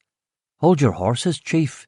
If we go to the media, everybody's going to be looking over our shoulder, and we're not completely sure that he's our stiff, I complained. The newspapers will want this, Duffy. A dead American's worth 100 dead paddies any day of the week, Brennan said. Brennan opened his desk drawer and took out the Talisker single malt. I sat down and was persuaded into a glass. Speak now, or forever hold your peace, he said. Maybe we should wait a day or two before turning on the spotlights, I said, trying to erase his overconfident grin. O'Rourke's our lad, I can smell it. What does this magic nose of yours tell you about who killed him? Don't mock your elders. My intuition comes from years of experience. I had a premonition about Elvis's death 2 weeks before he passed on, God rest his soul. I told Peggy, and she said I should call Graceland. I didn't, of course. Shame. Lost my train of... What were we... Oh, yes. If it makes you happy, we'll say that he's a possible victim in a possible homicide. Will that satisfy you? He asked. I suppose so, sir.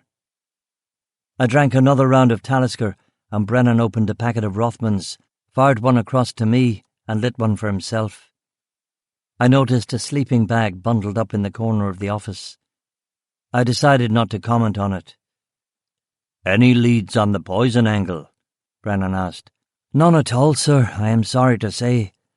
Abrin is an extremely rare substance. I don't know who the hell would have taken the trouble to refine and process it, or why they would have used it as a murder weapon on an island filled to the brim with guns. He nodded and blew smoke at the brown stain on the ceiling that uncannily resembled Margaret Thatcher's hairdo. I'm sure it's going to take you into some interesting areas. But do me a favour, don't let it get too complicated, will you, Sean? Brennan muttered. He shifted his weight from his left to his right side. He grunted and rubbed his eyelids. Do you hear me, son? Yes, sir, I replied. I'll keep it simple. You know me. I do know you, pal. That's the bloody trouble. I nodded, drank the rest of the whiskey, and got to my feet. And Duffy. Yes, sir. That Elvis story is just between us, Brennan said. Of course, sir, I replied, and exited the office.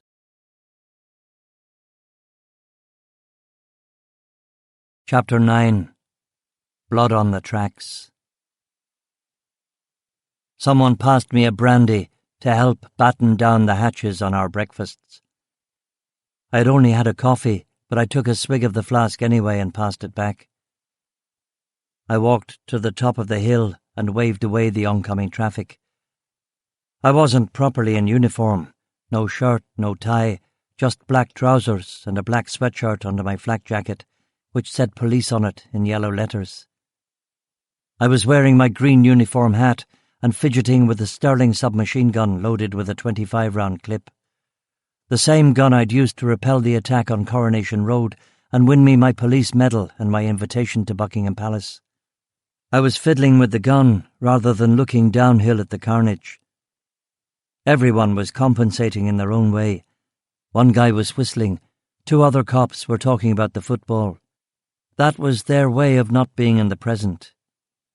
We have better things to do with our time than direct traffic, Matty was grumbling to Crabby, because he knew better than to grumble to me. You do what you're told to do, and that's an end to it, Crabby told him, and like a good Free Presbyterian refused the brandy and passed it back to me. Shook my head and walked along the lane to where a dead cow was lying in the shook, killed by the concussion shockwave or a random piece of debris. I looked down into the valley. The helicopter spotlights were still scouring the scene in the pre-dawn light, even though everyone was now accounted for, the dead, the dying, the miraculously survived. I lit a Marlboro and drew in the good, safe, dependable American tobacco. It comforted me. I sat on a tree stump and watched the helicopter's powerful incandescent spotlight beams meditating on the pulverized brick and stone, on the smashed cinder block walls, on the cars ripped inside out. I watched as the rotors sucked embers, paper fragments and debris into the sky in huge anti-clock havoc wrought on Ballycoley RUC station now.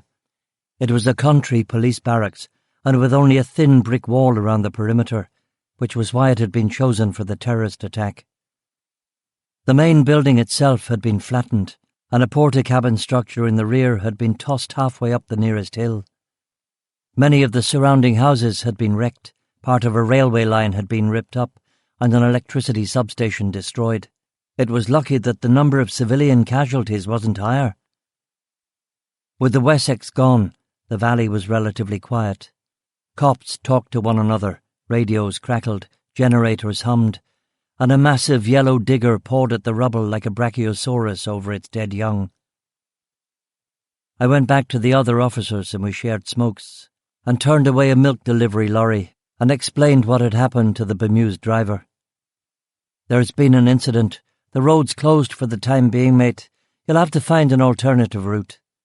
What happened? A bomb blast in the wee hours down at the police station there. Anybody dead? Aye, 4. The driver nodded and turned his car around.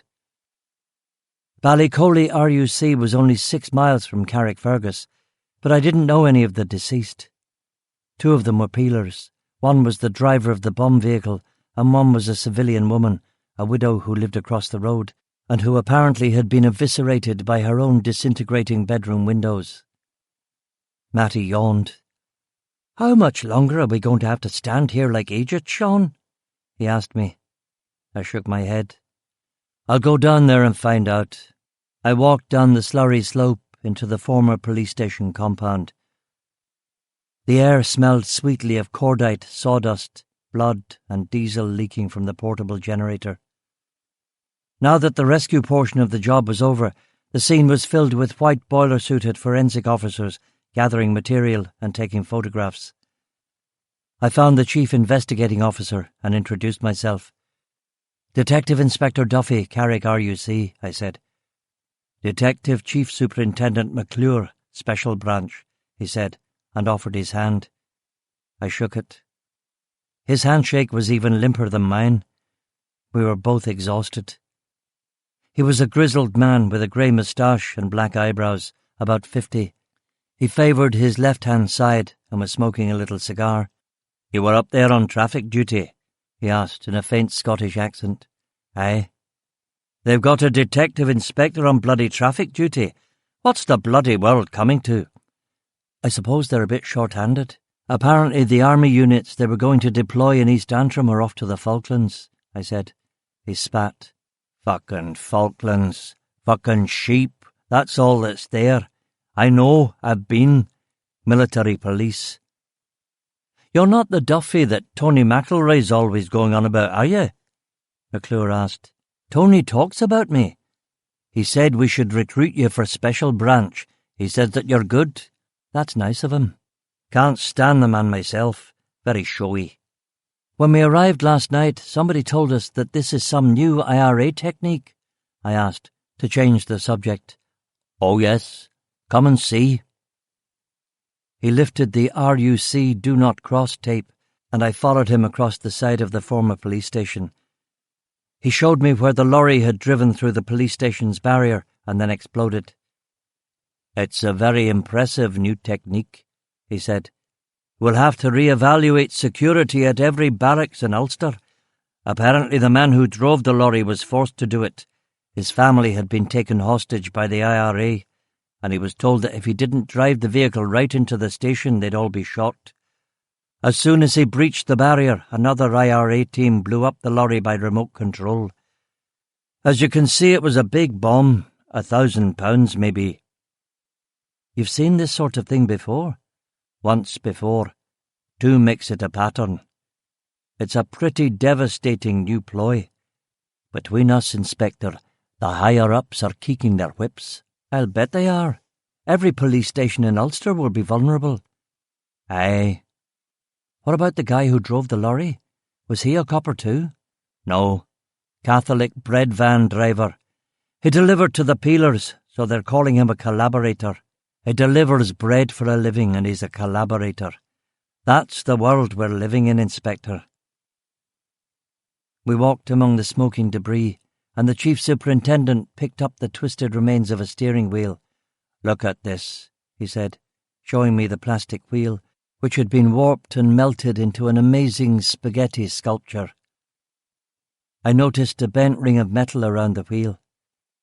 "They didn't trust him completely, did they?" I said, pointing at the metal ring. "Why do you say that?" "They handcuffed the poor bastard to the steering wheel." Davy looked at the wheel and nodded. The sun was burning through the low clouds now. I yawned. It had been a long night.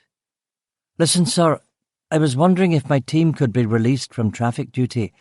I've got an interview at the US consulate later this morning and—" Aye, spare me the details. You and your lads can go. How many CID are up there with you?" "Just 2. "Good. Leave the others. I can't afford to lose a man down here." "Thank you, sir." I walked back up the hill and grinned at Matty and Crabby. I pointed at Matty. "You can go to bed." "Ta, mate?" I pointed at Crabby. "You can come with me."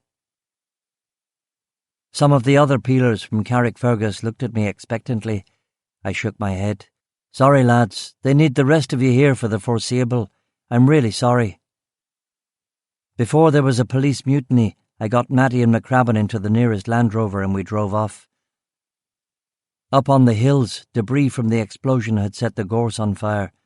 A line of flame was snaking its way over the mountaintop. We called it in to the fire brigade and drove through. Ballyclare, Ballyeaston, Ballynewer, Ballylagan, and finally Carrickfergus. We dropped Matty at his house up the Woodburn Road. His mother invited us in for a cup of tea, but we had to say no.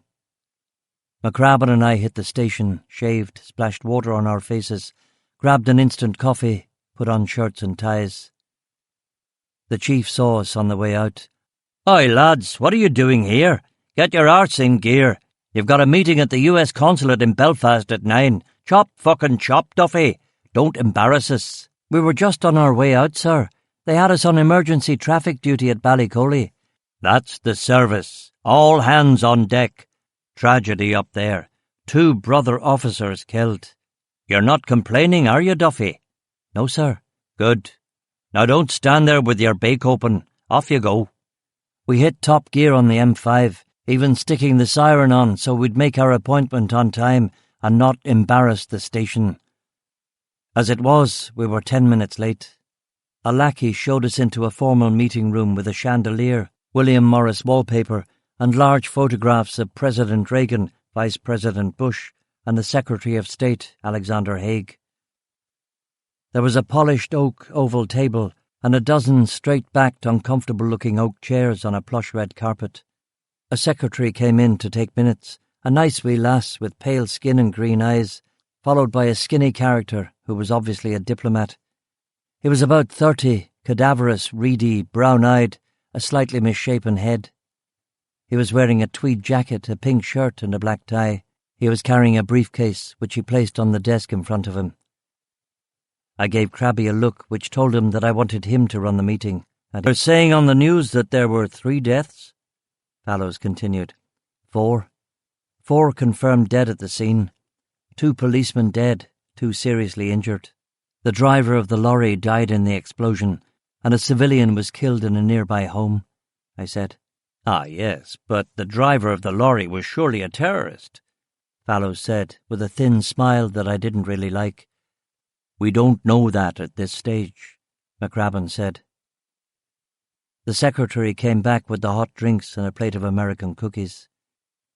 I took a sip of my surprisingly good coffee and took a bite of cookie. Aaron Copeland began piping through the air from somewhere. "So down to business. Apparently one of our countrymen called William O'Rourke has been murdered." "Yes." "Are you quite sure it's a murder?" "We're sure," Crabby said. "Poisoned?" "Poisoned, yes." He opened his briefcase and looked at the notes in front of him. "I've never heard of this Abrin. It's rare, is it?" "Very rare. In fact, one of the things we wanted to ask you about was whether you can provide any information for us about Mr. O'Rourke's horticultural connections. Did he have a greenhouse? Was he a grower of exotic plants? Were any of his relatives engaged in that kind of activity?" Crabby asked. "I wasn't aware that you were here to solicit help with your investigation," Fallows said. "Why did you think we were here?" I asked. I had been led to believe that this was merely a formal briefing. "You're not refusing to help us with our inquiries, are you?" I asked incredulously. Crabby and I exchanged a look. "Of course not," Fallows ululated. "You will be given the full and complete cooperation of the United States Embassy to the Court of St. James." "That's what we were hoping for," I said. "For a start, the local police force in Newburyport is having some trouble faxing Mr. O'Rourke's driving licence to us. Apparently that requires another level of authorization or something. I'm not sure what the hold-up is, but I was wondering if you could—" Mr. Fallows slid a cardboard file across the desk. "You can keep this," he said. It contained a photostat of Bill O'Rourke's driver's licence and passport. He was a handsome man, was Bill, lean, tanned, with dark black hair, greying only slightly on the left-hand side. He had an intelligent, unyielding face, and there was that certain something about him that commanded respect. Maybe it was all that horror he'd experienced in World War II. "We've never had an American murdered in Northern Ireland in all my time here," Fallows said. "Surprising, given the level of violence." "There's got to be a first time for everything," Crabby said. "We'll also need his work records from his employer and any possible criminal records from the FBI, I added. "You ask for a lot." "And I'll need a local police officer to investigate his house and report back to me about what he finds." "Oh, they won't like that," Fallows sniffed. "That's vague." "Report back about what?" "I'll need a full report on his homes, I should say, his recent activity at the bank, that kind of thing. The cops will know what to do." "And whether he has a greenhouse. And we'll need to know if he has a plant in that greenhouse called rosary pea," McCrabbin added, "Rosary P," Fallows said, and couldn't quite meet our gaze. I shot another quick glance at McCrabbin. Yep, he'd seen it too. This fucker was hiding something. "Rosary P rings a bell, does it?" I asked. Fallows shook his head. "Never heard of it in my life." "Are you sure?" "Quite sure. Never heard of it before you mentioned it." "Your last diplomatic posting was in Trinidad, was it?" McCrabbin asked. "No, 6 years in Canada and then here. Why?" I smiled and shook my head. "No reason." We fired a few more questions at him, but he gave us back nothing that we wanted. We made sure that he got the message about the cooperation of the Massachusetts police and the FBI, and he said that he would see what he could do. When we got outside, we rubber-banded the file and headed for the Rover. Queen Street was one of the places where you could get into the centre of Belfast through the steel security barriers erected across the road. Every single pedestrian going into Belfast had to be patted down and their bags searched in an effort to stamp out bomb attacks. Of course, we peelers just flashed our warrant cards and jumped straight to the head of the line. "Fucking cops," someone muttered behind us in the queue. "Aye," someone else agreed. "They think they run the fucking world." When we were through the barrier, I patted McCrabbin on the back, something which the big phobic proddy Ganch always hated. "That was a good question, mate. Rosary P seemed to take that skinny wee shite aback a bit, didn't it?" "Maybe the local American cops have already found something in O'Rourke's greenhouse," Crabby said, shrinking from the touch of a fellow human being. "Maybe, Crabby, maybe. But as Bobby D says, there's something funny going on. I can just feel it in the air. A complication? Brennan's not going to like it, but yeah, it's beginning to sound that way, isn't it?"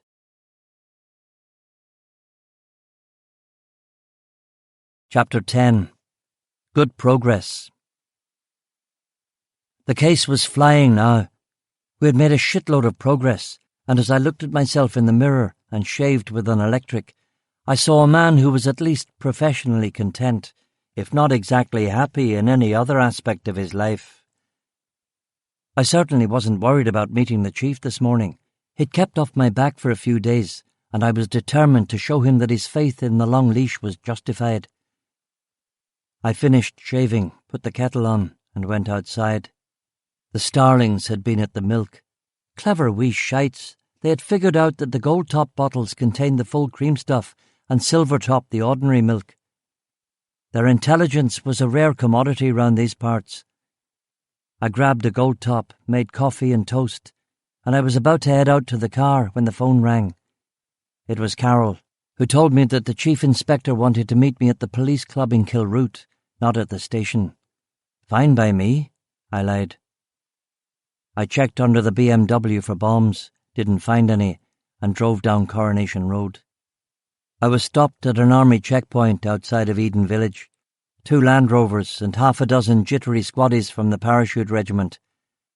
Everyone knew that the Paras were being shipped out of Northern Ireland to be the tip of the spear in the Falklands invasion. It was good riddance. Most Catholics I knew still hated the Parachute Regiment for the bloody Sunday massacre in Derry. I still hated them for that too, as irrational and conflicted as that sounded. The weekend after Bloody Sunday was one of the hinge points of my life, when I very nearly joined the PIRA, only to be turned down by an old school friend of mine, Dermot McCann, the IRA quartermaster in the city, who told me that I should stay at university because the movement needed thinkers. Of course, by joining the police, I had betrayed Dermot and the movement. I don't know how honour is to be properly measured, but when you saw the Parachute Regiment march the streets of Ulster and you knew that they were your brothers in arms, it certainly didn't sit well. I showed the soldiers my warrant card, and a big sergeant with an even bigger moustache waved me through the checkpoint. Another checkpoint took me into the police club. I parked the Beamer and went downstairs. I found Brennan at the bar, and he suggested a game of snooker, a fiver the winner, while I debriefed him. Brennan broke and potted the pink with a completely fluky shot of 2 cushions and a red. Just then the strip lights flickered, and the barman flinched as if he was expecting some kind of trouble. He was a civilian. None of the cops moved a muscle. The cue ball rolled across the bays and came to stop, perfectly aligned at another red. "Aha!" Brennan said triumphantly, reached into his pocket and put another $5 on the table. "You want to increase your wager?" he asked, with a malevolent grin. "You have a ways to go before you make it as a snooker hustler, sir. Displaying your prowess first isn't usually a good idea." He laughed again. "You haven't seen the half of my prowess, matey boy." His mirth seemed hollow in here, where the mood was pretty grim. Not grim because of the recent attacks on police stations, or because confirmation had come through that several battalions of British Army soldiers were being transferred from Ulster to the Falklands Islands Task Force. No. The mood in here was grim because it was always bloody grim. The police club was nothing more than a windowless bunker, with thick, bomb-proof concrete walls, concrete floors, a utilitarian bar, a couple of snooker tables and a dartboard. TV reception was difficult through all that bomb-proofing, so the only reason at all why you'd come here was to drink the heavily subsidised booze with brother officers. As far as I could see, I was the sole copper in here who wasn't a middle-aged, chronically depressed alcoholic. But fast forward to 5 years from now, if I was still alive. Cut to the boss. Unkempt, unshaven, and he'd been wearing the same shambolic suit for a week. Definitely trouble, Shea Brennan. And although I would certainly put him up if he wanted, if I suggested it again, he'd have me guts. Presumably this place had become a sort of home from home, and I wondered if this was where he was kipping too. He potted another red and lined up the blue. "So what have you found out, Duffy?" he asked. "About the case? An impressive guy." "Sounds it," Brennan said, potting the black and lining up another red. "Go on." After the war, he takes chemical engineering at the University of Massachusetts and then switches to accountancy. Joins the IRS in 49, where he works for the rest of his life, it seems. Criminal record. The FBI faxed us a very thin dossier on him. O'Rourke apparently had no criminal record of any kind and had never been investigated by any government agency. An FBI team visited his house in Newburyport and found nothing of a criminal nature. "You sent the FBI to look at this guy's house?" "No.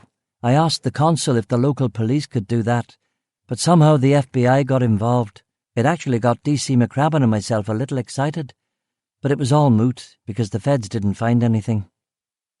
Brennan glowered at me. "You're not trying to make things complicated, are you, Duffy?" "No, sir.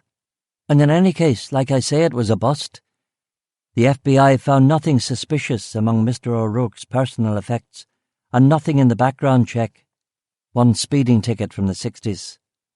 "A model citizen." "Indeed. Although I suppose there could be misdemeanours that didn't make it into the files." "What else?" Brennan said, potting the red and crashing into the yellow with a very lucky lie. "The boys and myself have done some legwork, and we've begun piecing together our victim's last movements. It seems that he took 2 trips to Ireland. The first was uneventful. He arrived in Belfast on the train from Dublin on October 26th of last year, stayed for a week and left again. He stayed in the Europa Hotel in Belfast for all 7 nights and then checked out. His family on his father's side was from Omagh, and presumably he went to Tyrone to investigate his roots, but if so, no one remembers him. I called librarians, local history organisations, that kind of thing. They do get a lot of Americans, and they don't keep records. Anyway, he didn't make an impression." "What about his second trip?" "That's where the story gets interesting, sir. Okay, so he goes back to America, tells some of his pals that Northern Ireland is a wonderful place and he's going back for more. This is last year, sir, right after the hunger strikes." I looked at Brennan, who stopped lining up the cue ball and nodded. We both knew what Northern Ireland had been like last year. Worse than now, and now was bad. "So obviously O'Rourke's either a deluded old fool or a bit of a liar," Brennan said. "Americans can get sentimental about the old country, sir." "Indeed. Carry on, Duffy." Second time around, he arrives in Belfast on November 18th, Stays at the Europa again for 5 days. Apparently he ate in the hotel restaurants most nights, and he tipped 15%. He made no fuss, seemed to be enjoying life as a tourist. Asked the bellhops no questions about whores or product. He paid his bill with an American Express card. Apparently there was no problem with the transaction. "That'll do nicely," Brennan said, and potted the blue. Quite a few people in the Europa actually remember him because he was so courteous and pleasant. One of the maids said that he was, quote, "a real charmer and a bit of a smoothie," unquote, but again there was no hint of any impropriety. That's when he disappeared. No, not quite. He next surfaced in the Londonderry Arms Hotel in Carnlough on November 24th. We drove up there too and interviewed the staff, and again Bill had been a model citizen, attracting no adverse attention and tipping well. "This is good stuff, Duffy. Go on." "Well, this is where it gets tricky, sir. He disappeared for 2 days after that, until he paid a very large credit card bill at a bed and breakfast in Dunmurry, called the Dunmurry Country Inn." "How much is very large?" £700. Jesus. Yesterday, Detective McCraven went to see the proprietor of the Dunmurry Country Inn and was refused entry. The place is owned by a Richard Coulter, and either he or one of his employees demanded to see D.C. McCraven's search warrant, which is why I've come to see you, sir. Brennan potted a red and a black. He was leading by 70 points now, and it was mathematically impossible for me to win the frame. "So you want me to call up a friendly judge and get you a universal search warrant for the Dunmurry Country Inn?" "I've already taken care of that, sir. There are some other difficulties. We'll be stamping all over Dunmurry RUC's patch, and I don't want to make any waves." Brennan stopped mid-shot and straightened his back. He got the message. "Coulter's protected, is he?" "In a way, sir." "How so?" "He comes from a prominent family in Ballymena. He has money, sir. He runs several small hotels and bed and breakfasts. He's also well known for his charity work. He set up a shelter for abused women and runaway kids." "Classic cover." "Exactly, sir." "Is he untouchable?" "I'm sure he pays off to the right people. He's not small fry, and I doubt very much that Coulter filed the clearly fraudulent American Express claim, but someone who works for him did, and Coulter doesn't want us to push too deeply into it. Fraud's a serious business, sir. Murder's murder, but defrauding a CC company might even get the attention of Scotland Yard." "This Coulter, what is he? A terrorist? A paramilitary?" "No, sir, not in the least. But he's a known associate of Cyril Lundy, who I'm sure you're aware is the commander of the Rathcoole Brigade of the UDA. Coulter is more of a shady businessman than either a gangster or someone actively involved in sectarian conflict." "But not someone you want to fuck with? Not with your track record, eh, Duffy?" "No, sir." Brennan sighed, lurched towards me, and let a big paw rest on my shoulder. "I'm glad we had this little chat. When's your warrant for?" "This morning." "This morning, eh?" "Yes, sir." "OK, I can square things with the cops in Dunmurry." "I was hoping that you'd say that." "But there's a price for my assistance." "A price?" "I want to come with you. I want to come. And I'll do lead if that's OK with you. Funny how bored a man can get, even in the middle of a so-called civil war." "I'm not sure that's a good idea. I think I can handle this one on my own." "I said I'll come with you, Duffy, and I'll do lead, if that's OK with you," he reiterated in a growling undertone. "It's absolutely fine with me, sir."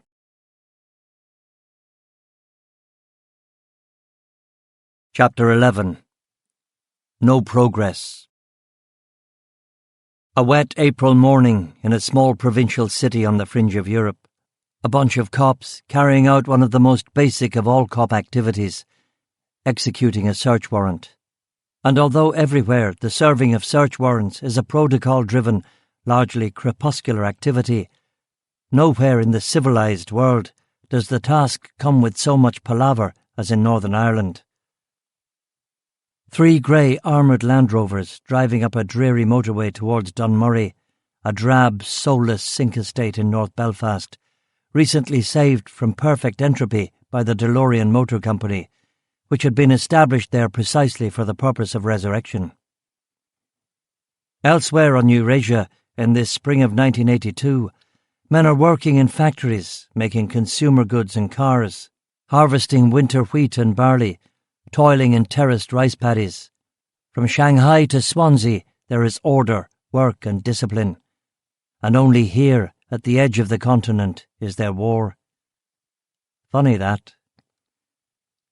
Getting the warrant has been easy, and the chief has wielded his magic with the local brass. He gathers Crabby, Matty and myself in his pungent office to share the news.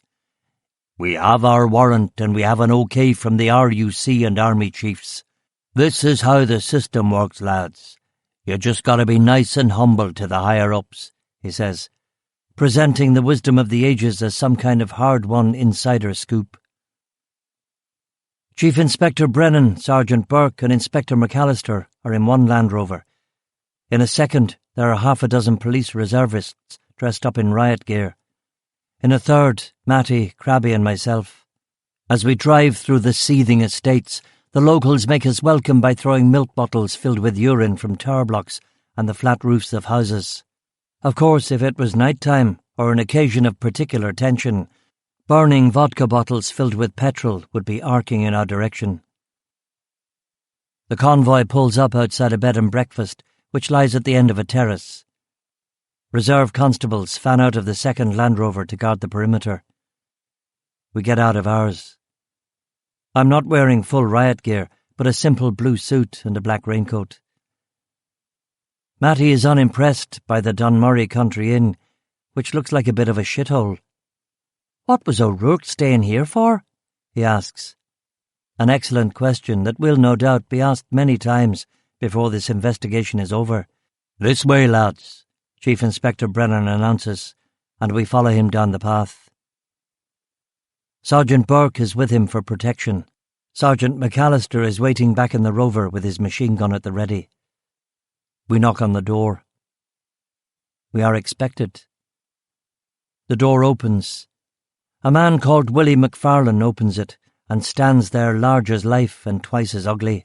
He's 5'8", lean, with a handlebar moustache, a black comb-over, aviator sunglasses. He's wearing a loud blue polyester sports jacket over a yellow $6 million man T-shirt. Knife scars, jailhouse ink. I dig the T-shirt. "Are you gentlemen looking for a place to stay?" he says with a chuckle. "We're looking for Richard Coulter," I tell him. "Mr. Coulter is at a charity lunch in London. Princess Diana is going to be there," Willie McFarlane says. "Is this his place of business?" I ask. "One of many." "Who are you?" He tells us who he is. "We have a warrant to search these premises, Mr. McFarlane," Brennan announces. "Be my guest," McFarlane says with another wee laugh. "Work your way through from top to bottom and back again. I'll question Mr. McFarlane here." The bed and breakfast is small. 2 terraced houses knocked into one, 4 guest rooms. O'Rourke had been staying in room number 4, and I know McCraven will pay special attention there, but I ask him to check all the bedrooms to look for any possible evidence. I'm letting Crabby lead the search while I run the wheel on McFarlane. "Upstairs, downstairs. Meet me in the back kitchen," I tell him. The back kitchen.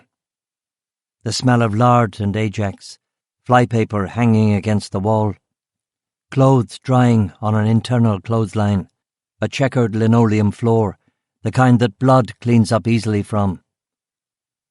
Mrs. McFarlane, a small bird-like woman, is making tea, humming to herself contentedly. She's not a stranger to unusual guests or peelers with machine guns. McFarlane's smoking Bensons, relaxed. Let's unrelax the fucker. "You know why we're here?" "No," McFarlane says, unconcerned. "Mr. Coulter's account charged £700 on one of your guest's American Express cards last November. A Mr. Bill O'Rourke from Boston, Massachusetts," I say. "What about it?" Your room rates are £20 a night, and he checked out after 2 nights. It doesn't compute, does it? William McFarlane is not fazed. He rubs a greasy fist under his chin. I charged that bill. Mr. Coulter has nothing to do with it, and I'll thank you not to mention his name again. You charged the bill, so you admit it? Aye, I remember yon boy. He wanted Irish punts. He wanted 600 quid's worth of Irish punts. I got them for him, legally I might add, from the Ulster Bank in Belfast. In fact, I think I might have the receipt right here. He produces a piece of paper from his trouser pocket. What a joke. What a friggin' laugh riot. He knew we were coming, and why we were coming. Someone tipped off his boss, and his boss tipped him. I take the receipt and read it. It's exactly what he says it is. A receipt for 650 Irish pounds from the Ulster Bank on Donegal Square, Belfast. Transaction dated 25th of November 1981. I bag it and put it in my jacket pocket. What did he want the money for? I ask. He didn't say. He just stayed here 2 days and left. That's right. Did he say where he was going? No. He paid his bill in full. Aye, no problems. How many other guests did you have? At that time? Yes, none. You're a bit out of the way here, aren't you? A bit off the tourist trail. Aye, I suppose so. How many guests do you get a month, would you say? Well, it depends. On average, I don't know, a dozen, maybe more, maybe less. Mrs. McFarlane brings me a mug of tea, a Kit Kat, and a publication called Teetotal Monthly, whose headline for April is Hibernia Despoiled by Demon Gin. I thank her. Eat that up, love, you're skin and bones, and you look hungry enough to eat the beard of Moses, she says. I drink the tea and light a cigarette. McFarlane and I look at one another and say nothing. I read Mrs. McFarlane's pamphlet. There's a nice exegesis of the wedding feast at Cana, which explains that Jesus Christ turned the water not into wine, but into a form of non-alcoholic grape juice. McCrabbin comes back downstairs. He shakes his head. Brennan and Sergeant Burke appear from wherever they've been. Mrs. McFarlane offers to make them tea. Brennan accepts. Sergeant Burke goes outside to have a smoke. I let McCrabbin ask McFarlane all the questions I have already attempted, in order to ascertain if there are any inconsistencies. There are none. We drink our teas and assume that Edwardian Belfast fake politeness that coats this city like poison gas. Matty finally comes down with his fingerprint books and forensic samples. Are you all done, mate? Aye, he says. He's got something in his hand. He shows it to me. It's from the pantry. A chicken tikka pot noodle. Well done, I tell him. Perhaps a flash of concern flits across McFarlane's eyes. I go up to bedroom number 4 and ask Crabby to follow. Chintz wallpaper on the staircase, thin orange carpet, pictures of Belfast that look as if they are framed postcards. There's a smell too, vinegary and sour. I pause on the top step. What was O'Rourke staying in a place like this for?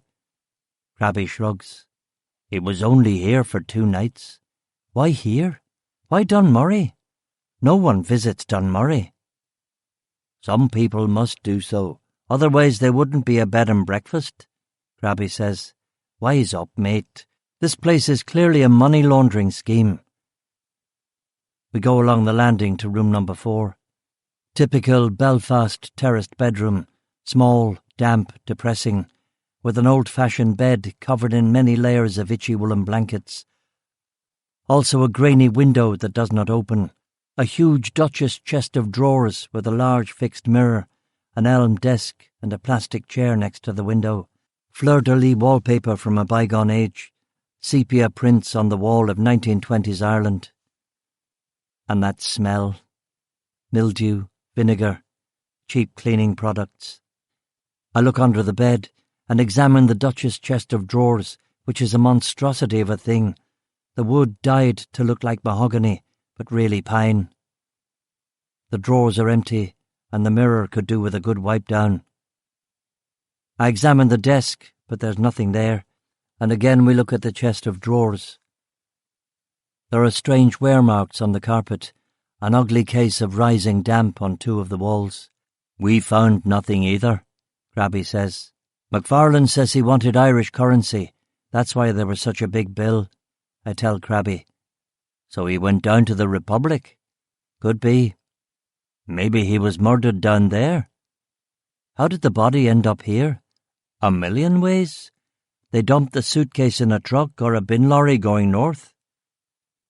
I shake my head. We're not getting off that easy. The suitcase came from here and the body was found here. This is our problem. We take a last look around. What do you think those marks are on the carpet? I ask Crabby. He shrugs. Is that where people kick the chair over when they hang themselves from the light fitting? We go back downstairs. Brennan looks at me. Well? Well, what? When do we depart this royal throne of shit, this cursed plot? We'll go when I think we're done, I say. Some of these men are on overtime, Duffy. I didn't ask you to bring them, sir. It's a tough manor. Everywhere is a tough manor. Brennan pulls a pipe out of his raincoat pocket and begins to fill it. How long, Duffy? He insists. Give me 5 more minutes. Let's see if the bugger's got a greenhouse at least. Matty, come with me. We push through the kitchen into the washhouse, where more clothes are hanging out to dry, and coal is piled high in coal buckets and an old bath. Sergeant Burke is leaning against a wall, vomiting. Are you okay, mate? I ask him. Have you got any hair of the dog, Duffy? He asks. I look at Matty, who shakes his head. Go get the hip flask from Inspector McAllister, I tell Matty. Tell him it's for me. He nods and goes back inside. Are you okay? I ask Burke. I'm all right. Collar's too tight or something. Shall I get a medic? I'm fine, he says. Matty comes back with McAllister's brandy. Burke grabs it and swallows half of it. He wipes his mouth and nods. Knew that would sort me, he says with an unpleasant smile. He goes back inside on unsteady legs. When he's gone, I whisper to Matty, you and me a few years from now, if we don't watch out. I've got fishing. What have you got, mate? Matty asks. You should get a pet. A tortoise is good. They're lots of fun. You can paint stuff on their shells. My sister's looking to get rid of hers. 20 quid. It's got a great personality. A tortoise isn't my idea of, hey boy, does your warrant cover the back garden? McFarlane yells at Matty from the kitchen window. Show him the warrant, will you, D.C. McBride? And tell him that if he calls you boy again, you'll lift him and bring the fucker in for a comprehensive cavity search. Matty shows McFarlane the legalese and yells back to me, Inspector Duffy, it sounds like somebody's not keen for us to investigate his backyard. Aye, I wonder what we'll find, I say. What we find is a back garden which is a dumping ground for assorted garbage. Old beds, old tires, mattresses. In many places, thin reed trees and ferns are growing through a thicket of grass. Along the wall there seems to be an ancient motorbike. But more importantly, there in the northwest corner, there's a greenhouse. We open the door and go inside. It's clean, humid, well-maintained, and all the windows are intact. There are a dozen boxes of healthy tomato plants growing in pots along the south-facing glass. Tomatoes, Matty says. Matty puts on his latex gloves and begins digging through them to see if there's anything else growing in there. But in pot after pot, he comes up with only soil. Nout, Matty says. Look through those bags of fertilizer.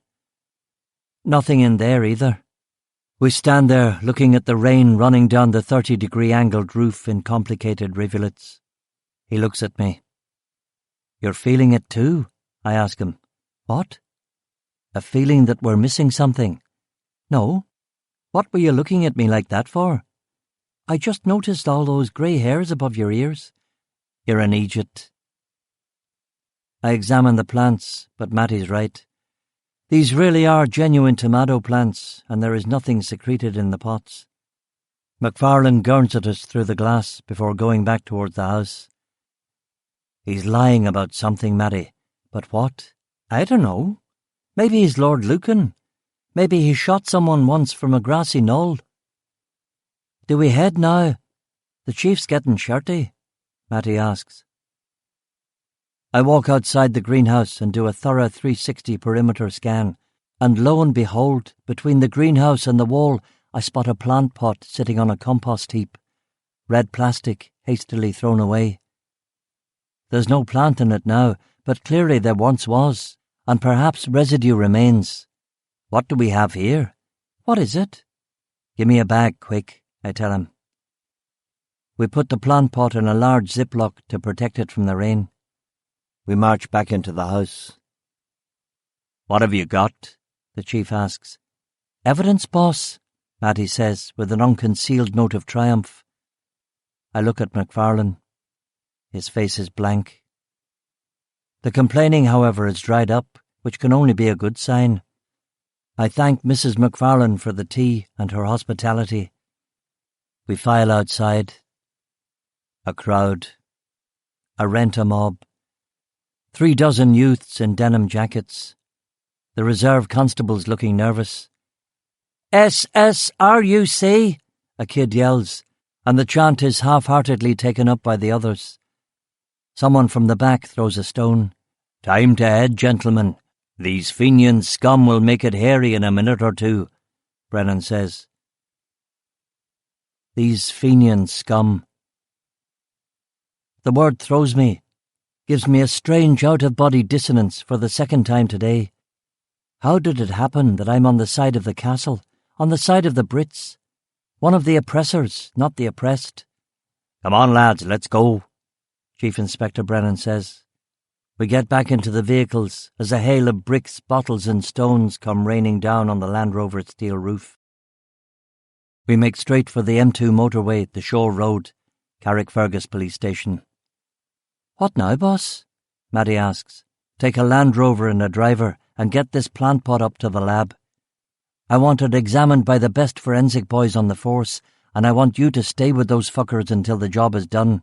If they find any rosary pea material in here at all, it'll be enough to hang McFarlane. Matty takes the plant pot and streaks off like Billy Whiz. The rest of us head home. Number 113 Coronation Road. I put on For Your Pleasure by Roxy Music. I fry some bacon and onions. I eat my dinner and listen to both sides of the LP, which I haven't played in 7 or 8 years. When it's over, I put on my raincoat and walk back down to the station to wait for Matty. He shows up at 9. Good news? He shakes his head. The only organic material in that pot was a withered tomato plant. Are you sure? The lads were 100% sure. A dead tomato plant, nothing else. No rosary pea, or indeed anything weird. No. Shit.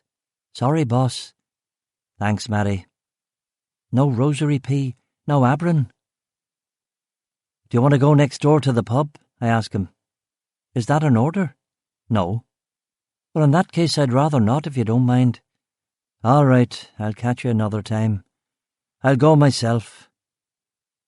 I juke next door and order a pint of Guinness and a double Scotch. A redhead called Kerry asks me if I will buy her a drink. She drinks a blackcurrant snakebite, which apparently is equal parts lager and cider with a dash of blackcurrant in a pint glass. After 2, she's toast. I tell her the joke about the monkey and the pianist in the bar. She thinks it's hilarious. She asks what I do for a living, and I let slip that I'm a copper. And that, my friend, is it. She's either Catholic or has your bog-standard hatred of the police. When I come back from the toilet, she's gone.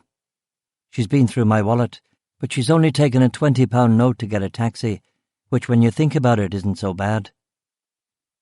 I order a double bush for the road, hit it, and walk back through the rain. my head splitting. I stopped to urinate outside the Presbyterian church, and an old lady walking her mutt tells me that I'm a sorry excuse for a human being. I agree with you, love, I say. But when I turn round to make the argument, there's no one there at all.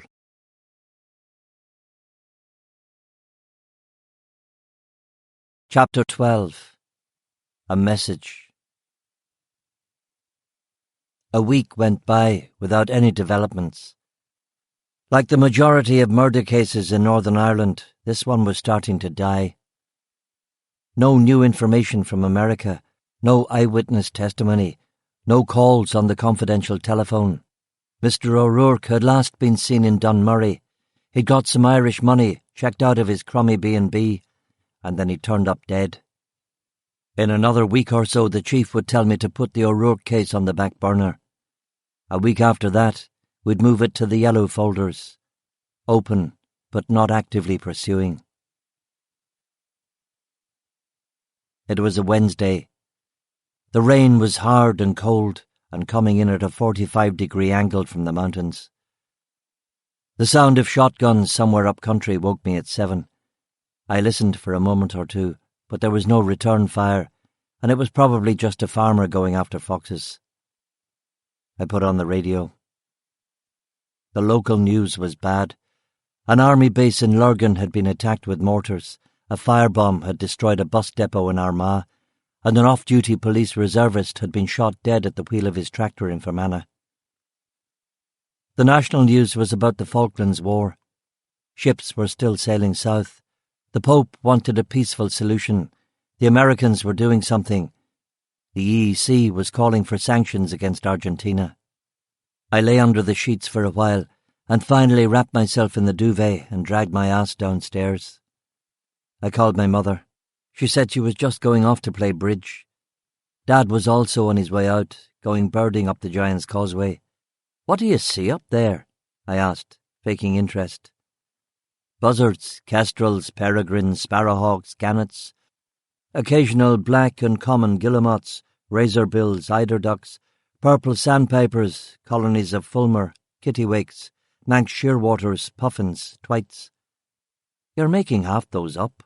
"I am not. There's no such bird as a fulmar or a twite. I wasn't born yesterday." Fulmar from the Norse full, meaning foul, mar, meaning gull, fulmar, because of their oily bills. They're a type of seagull, highly pelagic birds. Which means they spend most of their life out at sea, like albatrosses. And a twite? A small passerine bird in the finch family. We both knew that I didn't know what a passerine bird was, but an explanation would weary me. "I have to go, Dad." "Okay, son. See ya. Take care of yourself." "I will." I hung up and put on Radio Albania to get a Maoist version of the world news. I put Veda bread in the toaster and made an Nescafe. I ate the toast at the kitchen table and thought about my folks. They'd never spoken about why they'd only ever had one kid.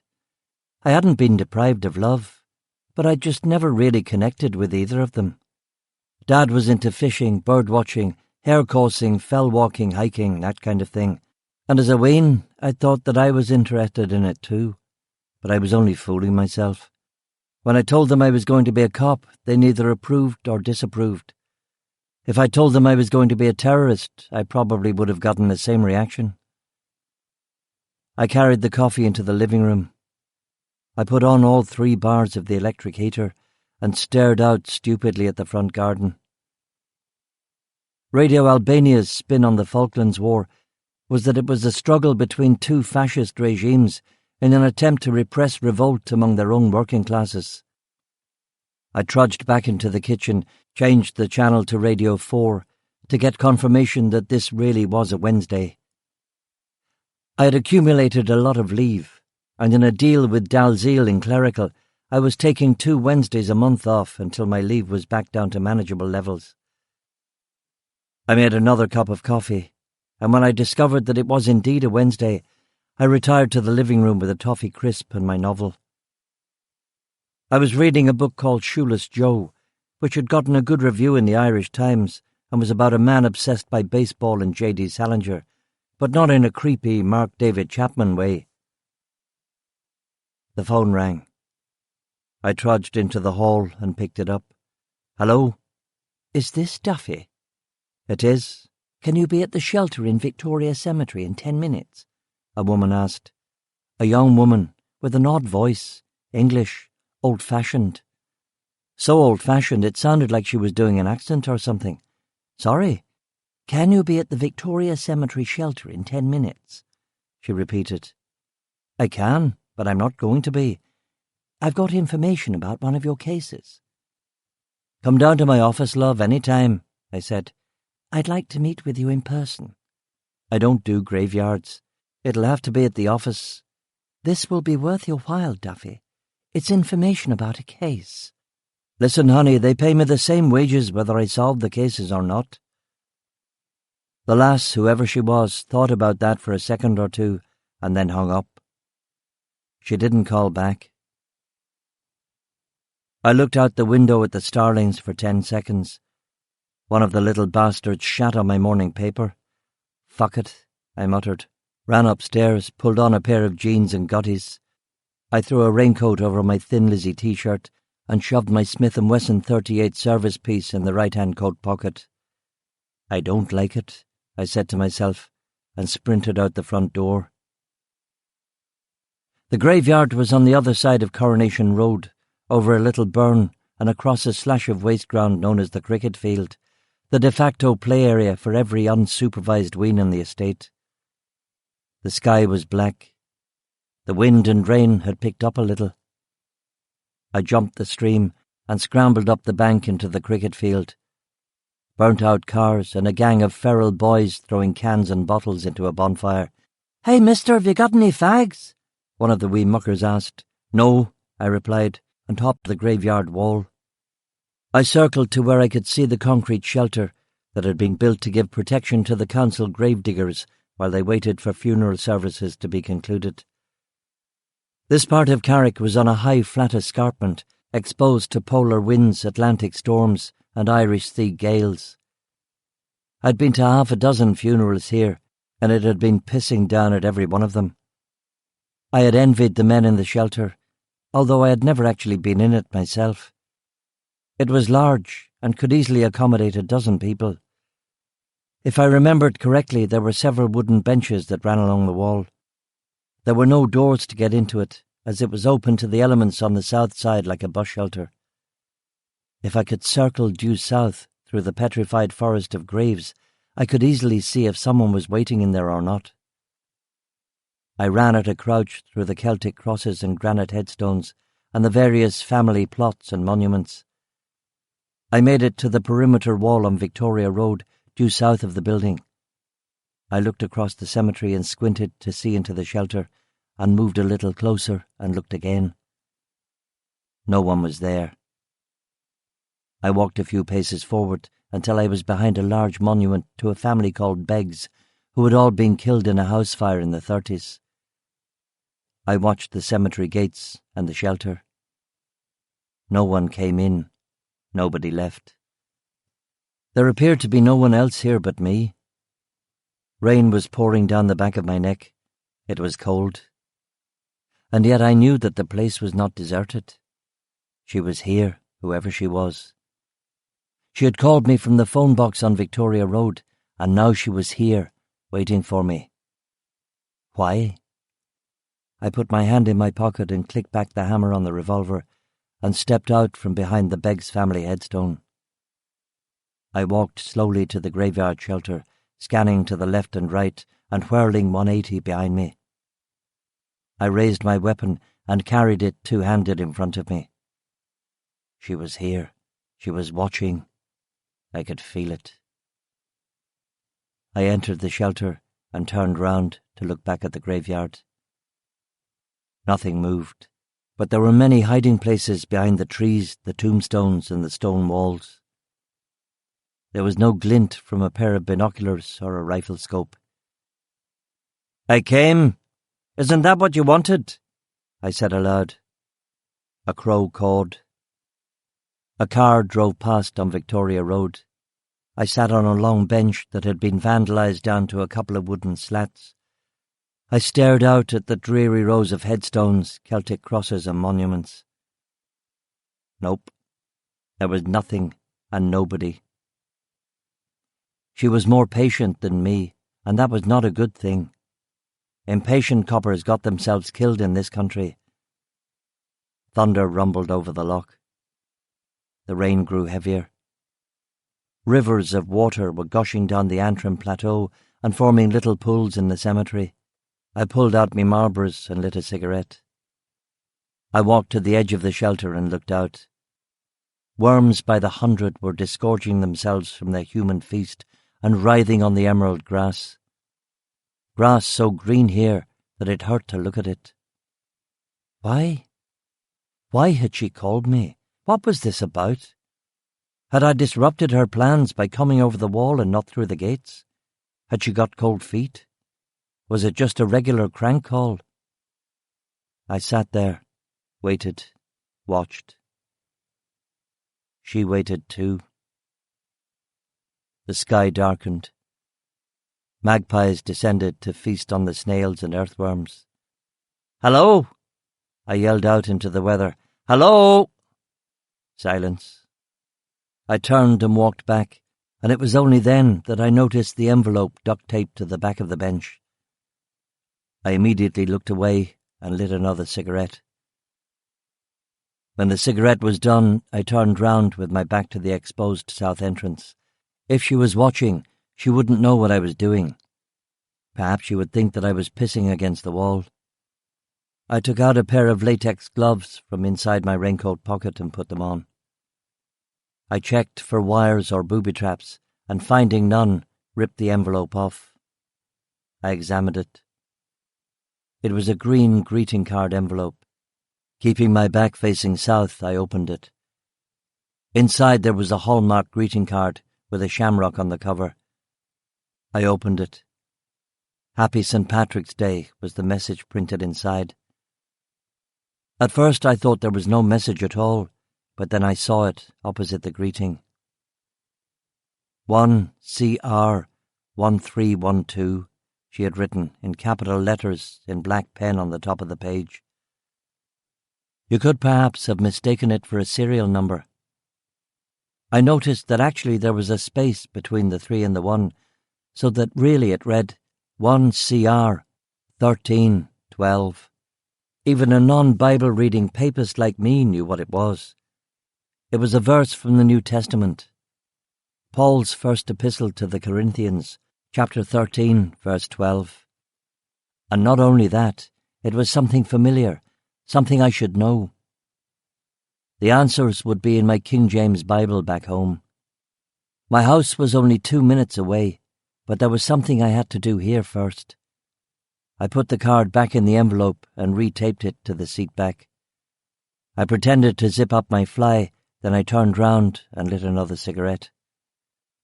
I did up the collar on my coat and walked out of the shelter towards the cemetery exit. I didn't look to the left or right. Instead, I hurried on down Coronation Road, and only when I was at Mrs. Bridewell's house did I stop and turn and look. 2 kids playing Kirby, a woman pushing a pram, a stray dog sleeping in the middle of the street. No one else, no strangers, no unknown cars. I ran up the path and knocked on Mrs. Bridewell's door. She opened it almost immediately. She had curlers in and she was smoking a cigarette. She was wearing a pink bathrobe, pink fuzzy slippers and no makeup. She seemed about 20. She was really very good looking. "Oh, Mr. Duffy, I thought it was the milkman come back to replace those bottles at the—" "I'm sorry to bother you, Mrs. Bridewell, but your front bedroom must have an unobstructed view of the graveyard. From mine, the big chestnut tree at the cricket field is in the way." "We can see into the graveyard? What's this all about? Do you mind if I run up there? We've been getting reports about vandals spray-painting the shelter and stealing flowers from the graves, and I think I just saw one of the little buggers go in there." Of course. That's shocking, so it is. I've complained about them weans to the police, but nobody ever pays any mind." I ran upstairs to our bedroom. Her husband wasn't here, as he was still over in England looking for work. The bedroom smelled of lavender, and there was a white chest of drawers. The bed sheets were peach. The wallpaper had flowers on it. A black lacy bra was sitting at the top of a laundry basket. It distracted me for a second before the bra's owner followed me into the room. "Why didn't you just wait for him in the cemetery?" she asked. "It's a she, and if she sees me in the graveyard she won't do anything, will she? But if I can catch her in the act from up here, then Bob's your uncle. I'll have physical evidence, and we can haul her up before the magistrate." "Won't it be just your word against hers? You should have brought a camera," Mrs. Bridewell said, which was her way of letting me know that she was not going to be dragged into this. Like everyone else on Coronation Road, testifying against criminals, be they paramilitary mafia or mere teenage vandal, was not an option. Aye, but the beak will always take the word of a peeler over a wee mucker any day of the week. I took up a position at the window. I could spy out the whole graveyard from up here, and could easily see if someone approached the shelter, even through the heavy rain. It was possible that she'd already gone to check if I'd taken her envelope, in that brief window between me leaving the cemetery and reaching here, but I doubted it. She was the careful type. She'd wait until she knew I was long gone. If she was still there at all. The really smart play on her part would be to leave the envelope and never come back. But most people weren't like that. That took real dedication, or years of training. If she didn't come back at all, it might be reasonable to infer that she was a spook. "Would you like a cup of tea?" Mrs. Bridewell asked. "Love a cup." "I'll just go downstairs," she said. "Where are the kids?" I was going to ask, but of course they were at school. It was just me and her. Steady, lad, I told myself. I opened the window and stared across Coronation Road towards the graveyard. Mrs. Bridewell came back in with a stool and a pair of binoculars. "They're my dad's 10x50s. They're good," she said. "Thank you." "I'll get you that tea," she added, with a Mona Lisa half-smile. "Ta." Our eyes locked. I noticed that she had fixed her hair. I am weak, I thought. I am a weak man, a stupid man. She nodded, turned, and went downstairs. If my mystery caller didn't show up, it would mean big trouble here in the Bridewell household. I focused the binocs and gazed through them towards the shelter. A pigeon, a friggin' seagull, nothing else. I scanned along the graves and the stone wall. Nada. Mrs. Bridewell came back with the tea and chocolate digestives. The tea was in a Manchester United mug. The biscuits were on a Manchester United plate. "Thank you," I said. "You're welcome." "So this is what they call a stakeout then, is it?" I grinned. "I suppose, although it's hardly the French Connection, is it? Catching a teen graffiti artist won't get me a promotion." "You've done more than enough, Mr. Duffy. There's many round here that were dead proud of you last year, but they wouldn't say it to your face, 'cause, you know, I'm a Catholic. I'm a cop. Both." "Yeah, I know," I said. She put her hand on my shoulder. "Oh, Jesus." "Listen, Mrs. Bridewell, you wouldn't have a copy of the King James Bible handy, would you?" "Pardon?" "The King James Bible. I need to look something up." The hand fled from my shoulder and tapped the back of her hair. "Of course," she said, a touch indignantly. "Of course we have a Bible. Just hold on a minute there and I'll get it." I took a sip of tea and resumed scanning the graveyard. I ate a chocolate biscuit. And there she was. She was wearing a black knit cap, a black leather jacket, blue jeans, white Adidas gutties. Her back was to me, but I could tell that she was of medium height and limber. I put down the binoculars and ran out of the bedroom. I almost collided with Mrs. Bridewell coming up the stairs. "She's there. If I leg it, I'll get her," I called out. "Oh, go on," Mrs. Bridewell said, excited by the hunt. I opened the front door and sprinted up Coronation Road, turned left on Victoria Road, and was through the cemetery gates in under 45 seconds. My girl had arrived at the shelter. I took out the Smith & Wesson and marched towards her. Rain was bouncing off the polished marble headstones, and thunder rumbled to the west. It was quite the scene. If Mrs. Bridewell were watching through the binoculars, she'd be well impressed. "Hey you, police!" I called out. "Put your hands up!" She didn't even turn to look at me. She ran out of the shelter and kept running towards the graveyard wall. "Halt or I'll shoot!" I yelled, but she didn't believe me. She kept on running. My mind raced. There was no clear shot, and if I did shoot her, it would be an inquiry at the very least, and if she was just some harmless lunatic, I'd be dismissed from the force, or if the Sinn Féiners made an issue of it, charged with involuntary manslaughter. "Halt!" I screamed again. Not for a second did she stop. Fucker.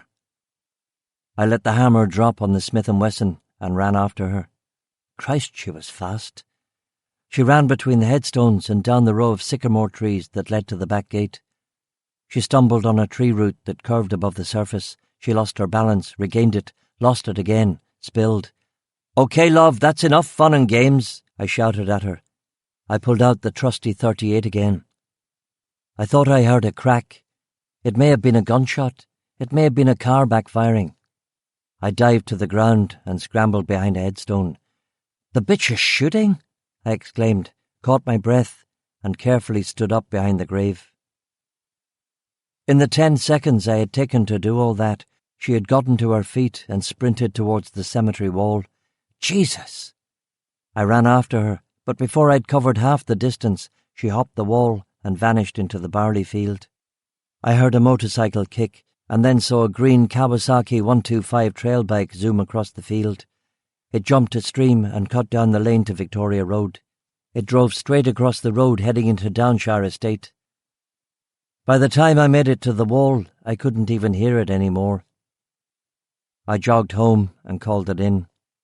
Female motorcyclist in black leather jacket heading through Downshire Estate, Carrickfergus, on green Kawasaki trail bike, indeterminate age, possibly dangerous. It was unlikely that they'd catch her, but you never knew. The doorbell rang. I opened it. Mrs. Bridewell looked concerned. She had evidently watched the whole thing through the binoculars. "Are you all right, Mr. Duffy?" "I'm fine. Are you hurt?" "No, I took a spill is all."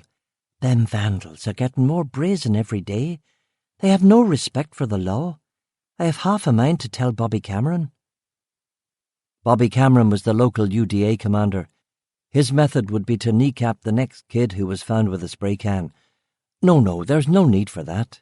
I'm sure we'll find the culprit. I've called it in." "They're putting out an APB? Like on Kojak?" "Exactly like Kojak." She quivered for a moment in the rain. "Oh, Mr. Duffy," she said, and folded into my arms. "I was so worried." I held her for a moment.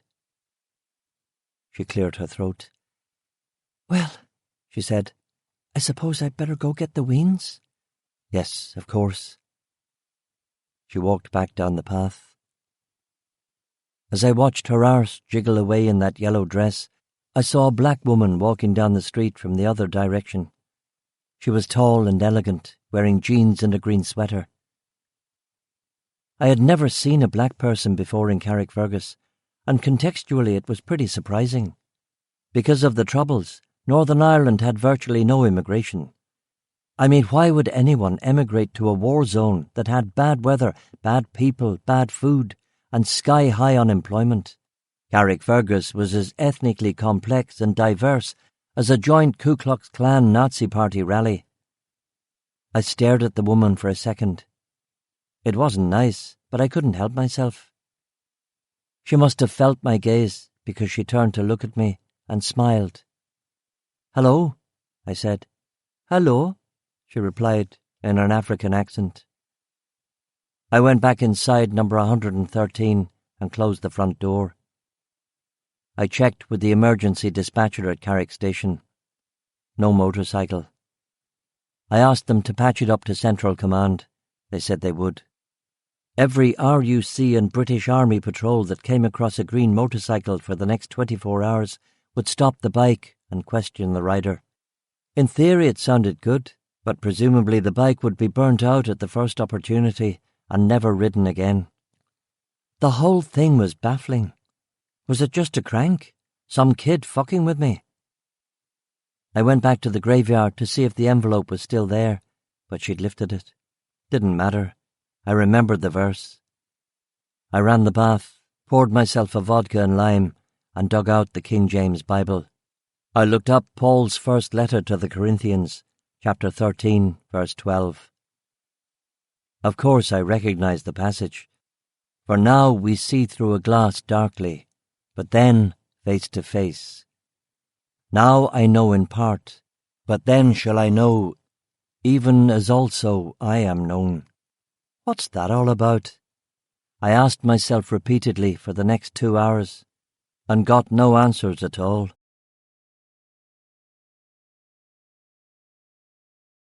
Chapter 13. The Girl on the Bike. I was in Oney's getting a pub dinner when the beeper went. I asked Arthur if I could borrow his phone, and when I tracked it down, it turned out to be a message from Central Dispatch in Ballymena. They had got my girl. An army patrol had nabbed her on her motorbike heading north out of Carrick, and they'd handed her over to the police. She was now at Whitehead Police Station. Well, well, well, I said, and grinned at Arthur. Good news? Aye, could be, mate, could be. I ran back to the barracks, jumped in the Beamer, hit a ton on the Blahole Road, and was at Whitehead Cop Shop in 8 minutes. It was a small police station, unmanned at the weekends. 4 police reservists and an inspector ran the show. I found the duty officer, a freckly kid called Raglan, with a David Soul haircut and a feeble ginger tash. I need to interview your prisoner, I said. The prisoner? Aye, presumably you've only the one. She's left already, Raglan said. What? She left? Who the fuck with? Couple of superintendents from Special Branch. You get their names. McClue was one of them, I forget the other. Is there a problem? I don't know. I suppose I'll follow up with bloody Special Branch and see. You just missed them by about half an hour. Tell me about her. What did she look like? Was she English? She didn't talk a lot. She was good looking. She looked Scottish. Sort of blondie, reddy hair. About 30, maybe younger, maybe older. Sort of not very interesting. A bit old to be joyriding a stolen motorbike, I thought. Did you take her photograph, her prints? Special Branch called us and told us to hold off on that. Special Branch phoned you up and told you not to fingerprint her? Yes. That's a bit strange, no? Well, them boys in Special Branch are always a bit strange, aren't they? You must have searched her, of course. And I wrote it down here. He looked up a notepad and read, On her person there were a set of keys, a pair of gloves, a notepad, and a paperback book called Dr. Faustus. And where is all that stuff now? Special Branch took it with them. I nodded. When was she brought in? I asked. The army dropped her off around 4. You didn't process her then? No, not at that time. We took her right to the cells and gave her a pillow and a blanket this week on various wild goose chases. I suppose her name popped up on one of your computers. Well, let me tell you something, young man. I am not going to stand for it. She's been very upset by all this. She's a strong woman, but this nonsense has taken a toll. You fellows are messing with people's lives. Sir, it is our duty to investigate Inspector Docherty's murder, and we know for a fact that he came here recently to see Mrs. McAlpine. We need to find out what they were talking about, and so we will be questioning Mrs. McAlpine, and there is nothing, sir, that you can do about it, I said with authority. His cheeks reddened, and he made a little grunting sound like a sow rooting for truffles. He rummaged in one of the pockets of his shooting jacket and removed a notebook and pencil. And what is your name, officer? He asked me. Detective Inspector Sean Duffy, Carrickfergus RUC. And yours? He asked Tony. Detective Chief Inspector Anthony McElroy, Special Branch. Good, he said, writing the names in his book. You will both be hearing from my solicitors. I look forward to that, Tony said, and then went on. May we inquire as to your name, sir? "I am Sir Harry McAlpine," he announced, as if that was supposed to make us fall to our knees or genuflect or something. "Fine.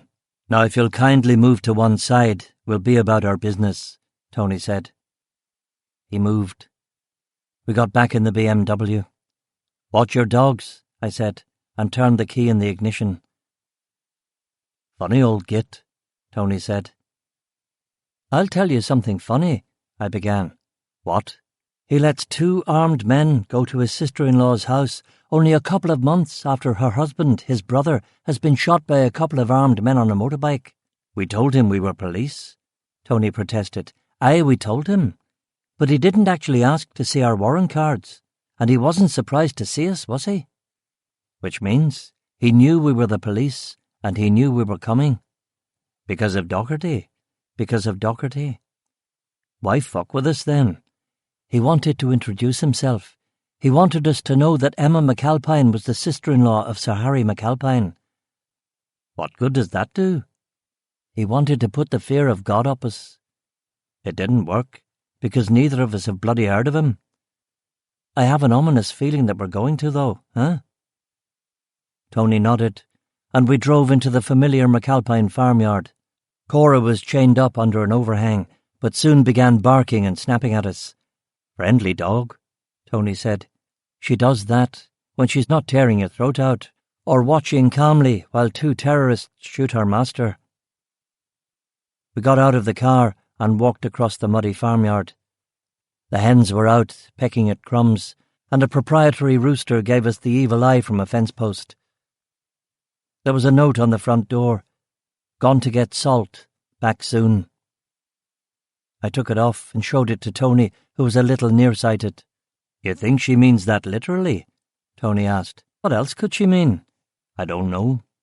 Could be a country euphemism for something." Tony looked at his watch. This had been fun and all, but he was a man in a hurry and he had things to do. It didn't matter about my time, but his was valuable. "I suppose we'll wait for her," I said. "Aye," Tony answered dubiously. "Speaking of notes, in your long and storied career, has anyone ever sent you an anonymous note about a case?" "All the time, mate. Happens all the time. In fact, I'd say that I get more anonymous tips than ones from people who actually come forward to be identified." "Why, what did you get? You look worried." "Some character left me a note that was a verse from the Bible." Tony laughed. "Och, shite, is that all? You should see the bollocks we get in Special Branch. Bible verses, tips about who may or may not be a Soviet agent or the Antichrist, you name it, Sean.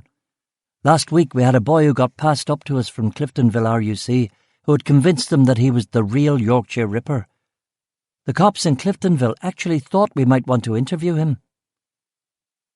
"Now I see through a glass darkly," was the verse.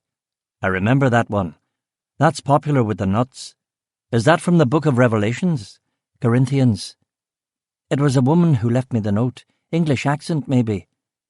She left me a note at Victoria Cemetery, and then she went off on a motorbike. Tony pulled out his smokes and offered me one. We went over to the stone wall and sat down on it.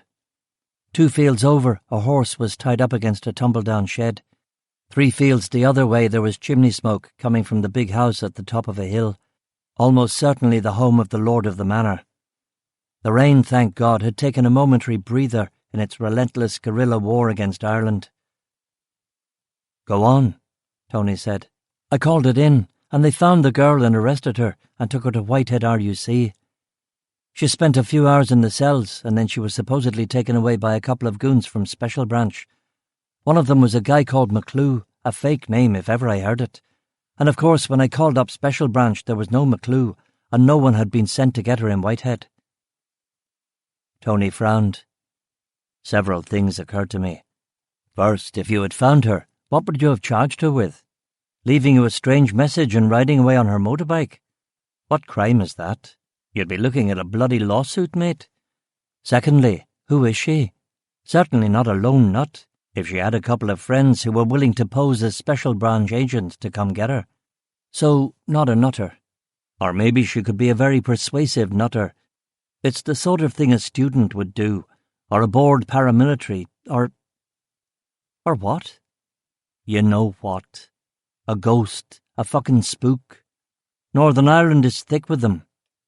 MI5? MI5, Army Intel, MI6, or like I say, a nutter, a student, one of your no doubt many dissatisfied lovers, a bored paramilitary playing you for a sap, or a very bored spook also playing you for a sap. Tony's pager went. He picked it up and examined the red flashing light. They're looking for me. You think I could break into the widow McAlpine's house and use her phone? What would Sir Harry think? He's probably watching us through a set of field glasses. I doubt that. I'll bet he's furiously writing a letter to the Secretary of State for Northern Ireland, who no doubt is a second cousin twice removed. I nodded and blew a double smoke ring. Tony's pager went again. Fuck's sake, Tony said. I should never have left the bloody crime scene. The fuck was I thinking? Tony, mate, go back in the BMW. Tell them you were following a lead and send some reservist back here with the car. I'll wait until the widow McAlpine shows up. I can take your wheels? Tony asked. Sure. I wouldn't normally, but I am lead, and maybe we shouldn't be buggering off round the countryside like Bob Hope and Bing Crosby. Hope and Crosby? Christ, Tony, you need new material, mate. Have you heard about this rock and roll phenomenon that's sweeping the land? You sure I can take the car? Aye. You're a star. And you'll be okay. I'll be fine. The deal was done. Tony pumped my hand and got in the Beamer. He wound the window down. Stay away from trouble, he said. You should warn trouble to stay away from me. Young widows in lonely farmhouses, he said with a sigh, revved the Beamer, and forced the clutch into an ugly second-gear start.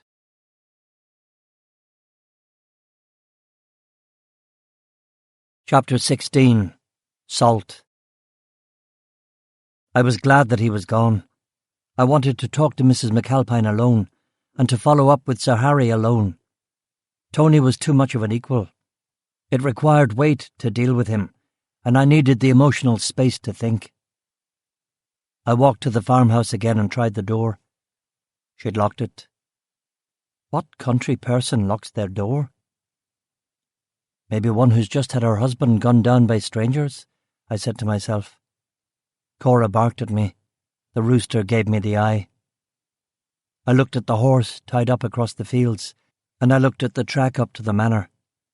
The latter was less muddy than the former. The big house first, I think, I said.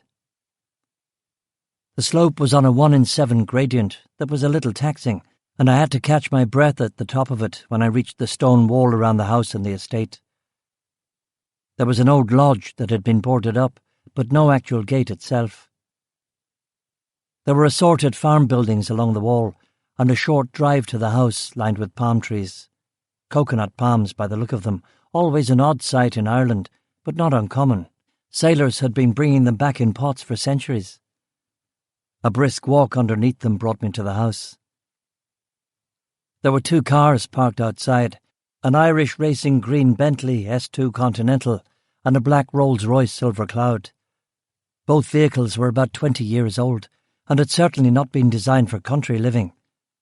They were the worse for wear, particularly the Bentley, which was rusted almost to scrap.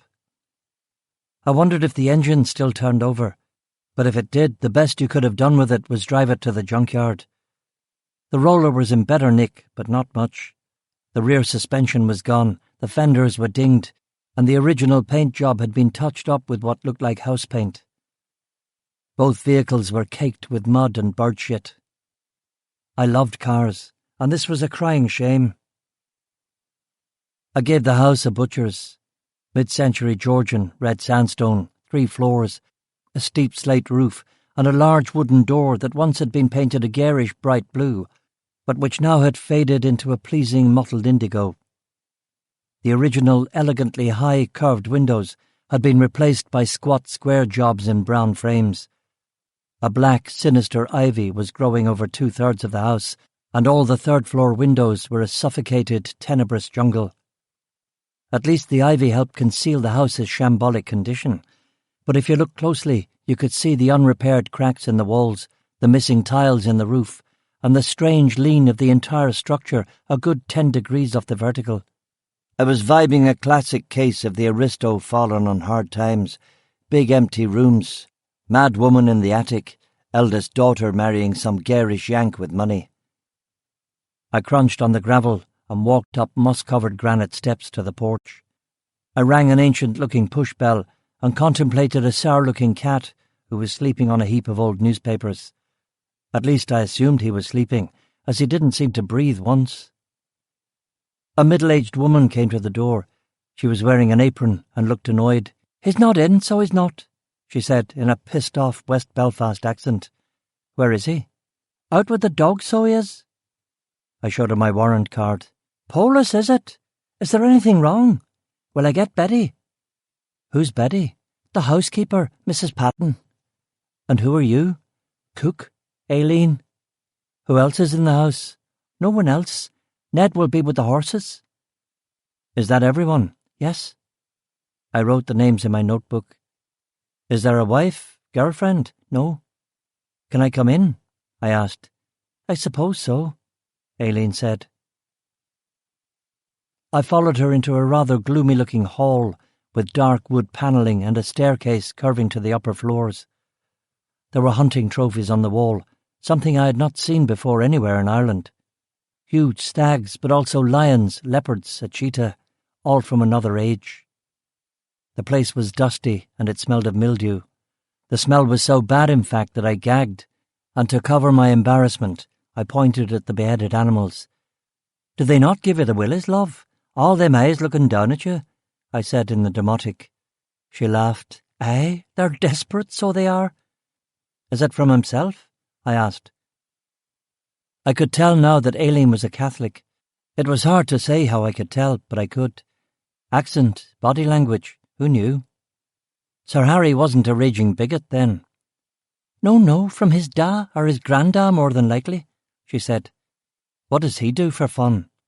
"When he's not in his office in Belfast, he just likes the quiet time, potters around the garden, reads in his library." Terrible thing about his brother, the captain in the army. Shocking, so it was. Shocking. "I suppose you didn't hear the killing from here?" "Oh, no, it's too far away. We didn't hear anything." "And there were no witnesses? From up here?" "No." "Was Sir Harry at home that day?" "He was out in the garden, I think. He went over straight away. Of course, there was nothing he could do." "No." "Martin was his younger brother?" "Yes, 8 or 9 years between them, I think." I shook my head. "Must have been awful that morning." "Oh, yes, I'll never forget that day. Shocking, so it was. Such a cowardly act. They're vermin shooting a man in the back." "He was shot in the chest." Her eyes scolded me. "What does it matter? What does that matter? What are you here for, anyway? I told you Sir Harry was out. Wait here." Before I could call her back, she vanished through a door, and a rather different woman appeared in a blue suit, white pearls, and a black bouffant. She was about 40, thin-lipped, and there was a touch of old Hollywood in her heavy-lidded eyes and defiant, unfeminine chin. She walked towards me, all systems bristling. "May I see your identification?" she asked. I showed her the warrant card. "I take it that you're Mrs. Patton?" I asked. She nodded. She was from Derry by the sound of it, brisk and businesslike. I dug the whole Rebecca scene, but if she was Mrs. Danvers and Sir Harry was Max de Winter, what did that make me? Joan fucking Fontaine? I took out my fags. "Oh, there's no smoking in here," Mrs. Patton said. I put the cigarettes back in my pocket with a mumbled, "Excuse me." A little victory for the home team there. "And how can we be of service today?" she asked. "I need to see Sir Harry. I was wondering if I could wait for him in your lovely garden," I said, putting on a bit of my Glenn's accent. "The garden? Why?" she said, both disarmed and suspicious. "I'm a bit of a flower nut, and I thought I could spend some time there until Sir Harry comes back. I've heard wonders about his garden." "You wish to wait for Sir Harry in his garden?" "If it doesn't put anyone out." "No, I don't expect that it would." She looked at me and nodded curtly. "Follow me," she said. We went through a spotless kitchen, all gleaming surfaces and pots on hooks. The appliances had all been brand new in about 1975. Sir Harry didn't seem like the sort of man who would let his cars rot but get expensive kitchen gear. It must be a feminine influence. His wife had bought that kit, a wife who was now where exactly? I walked through the back door and out into the kitchen garden. "Here you go," she said. I pretended to be fascinated by an ugly yellow smudge of daffodils, the only thing at all growing back here. Of course, I had already seen the greenhouse through the kitchen window. Mrs. Patton said, "I'll leave you to it," and disappeared back inside. I lit a cigarette. I knew that she'd be spying on me, but there was a hedge blocking the rear entrance to the greenhouse from the back windows of the residence. I finished my smoke, inspected more of the flowers, and walked behind the hedge. I waited for a moment for a cry or footsteps hurrying towards me, but I heard nothing. I turned a rusted iron handle and went inside the greenhouse. I didn't know what I was expecting to find, but I was not counting on a completely empty space. No plants, no pots, nothing. I wrote a clean concrete floor, a few gardening tools in my notebook. The gardening tools were one rake and one hoe. I had got what I came for on this trip. I wrote, "Down at heel, Sion. Hiding something or just an arse. No rosary pea or anything else in the greenhouse," in my notebook, and walked into the house again. Mrs. Patton intercepted me in the gloomy hall. "Inspector Duffy, is anything amiss?" she asked. "No, nothing's amiss, Mrs. Patton. However, I've just remembered that I have to be somewhere else. I was so taken with your daffodils that I completely forgot. You'll have to excuse me, ma'am. Thank you for your hospitality." Oh, what shall I tell Sir Harry?" "No message, thank you," I said. I walked briskly out of the hall and onto the crunchy gravel drive. I gave the Bentley and the roller a sympathetic look, and I juked under the palm trees. Thunder rumbled in a grey sky, and it began to rain with big, heavy, sporadic drops. At the hill's summit, I surveyed the broad, wet valley filled with cows and sheep, and fields too boggy to accommodate man or beast. The prospect to the north was of Larne Loch and Macaramorn on the far shore. The widow McAlpine's farm was a good mile off on the far side of a hill. You wouldn't be able to see it even from the third floor of this house. No one inside could possibly have witnessed Martin's murder. There would be no teenage maids too frightened to testify, but who could be broken by the age-old tactics of question after question after question. I dandered down the hill, and in 20 minutes I was back at the farm. I went round the back of the house and tried the rear door. It too was locked. Cora was barking herself hoarse now. A side window was open, but it was too small for me to squeeze through. I lit my last ciggy, climbed a stile over the stone wall, and strode out across the fields in the direction of the tied-up horse. The pasture was little better than a bog, with some tuft grass and sodden heather, and in a few moments my DMs were soaked through. Sheep pellets were everywhere, and in a slurry pond there was the carcass of an old ewe, suspended just beneath the surface. The horse was an old white mare who barely registered my presence as I approached. I stroked her head, but I had no sugar to offer her. I grabbed some moist dandelion leaves and held them under her nose, but she turned her head away disdainfully. "Spoiled rotten, so you are," I said, and gave her a pat on the neck. I was curious about the shed, so I knocked on the door, but there was no answer. I opened it and saw a lantern hanging from the ceiling and a ladder leading underground. "What's all this?" I muttered, but the mare kept her thoughts to herself. I looked down into the hole.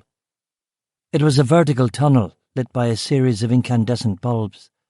The walls were white, chalky and crumbly, and I wasn't encouraged that the rickety metal ladder was bolted to them. There was a slightly unpleasant, sulphurous smell, which also boded ill. I hesitated at the top of the ladder for a moment, and then decided to climb down. 20 rungs to the bottom. A narrow passage led to a door which said, "No entry except by authorized personnel." I pushed on the door and entered the chamber. It was like a cave, really, and everything a cave should be: big, cathedral-like, sonorous, intimidating and impressive. 2 bright arc lamps lit the white, chalky, and oddly beautiful walls, and cast shadows deep into the back recess of the cavern. To one side there were several metal cupboards, and in the middle of the room Emma McAlpine was sitting on a sofa next to a generator which didn't appear to be running. How the lights were working was the first of the several mysteries. She must have heard me coming down the ladder, but she did not look up. "What are you reading?" I asked. "It's not the Bible, is it?" "Inspector Duffy," she said, and set the book on her lap. It had yellow binding. Not many Bibles had yellow covers, not even the Good News. She was dressed in jeans, an Aran sweater and a wax jacket. Riding boots, of course, but she had kicked those off. Her hair was tied back in a ponytail. Under the fluorescent lights she looked wan, sickly, not a million miles removed from Elizabeth Siddle in Ophelia. I walked towards her. "I get the feeling that you were expecting me," I said. "Why would I be?" "Because you heard the news."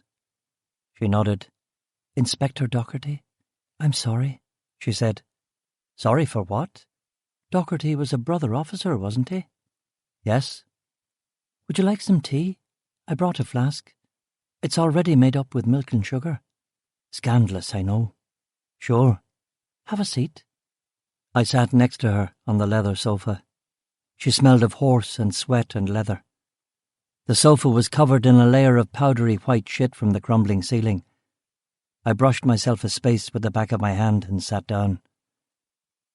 She produced a flask with a paisley design on the side, unscrewed the plastic lid, and poured a cup of tea into a white plastic mug.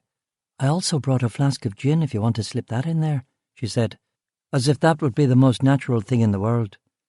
"No, you're all right, thanks."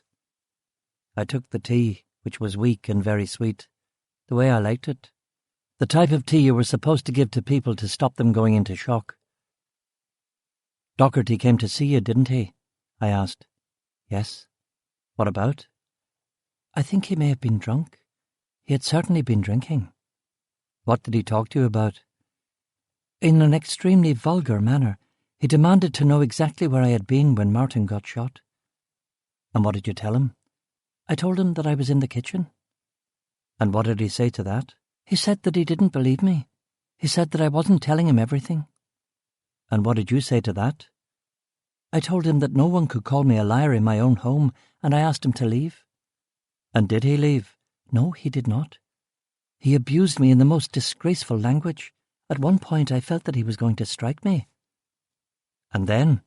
"Well, then he did leave, but not before melodramatically promising that he would return." I rubbed my chin and leaned back into the sofa cushions. "But he didn't return, did he?" "No." "Did he call you or have any other communication with you?" "No." "And you didn't go see him?" "Of course not." She looked at me. Her blue eyes were not entirely pleasant. They radiated an icy quality, not quite contempt, but not far off it. Distance, a lack of concern. "What are you reading?"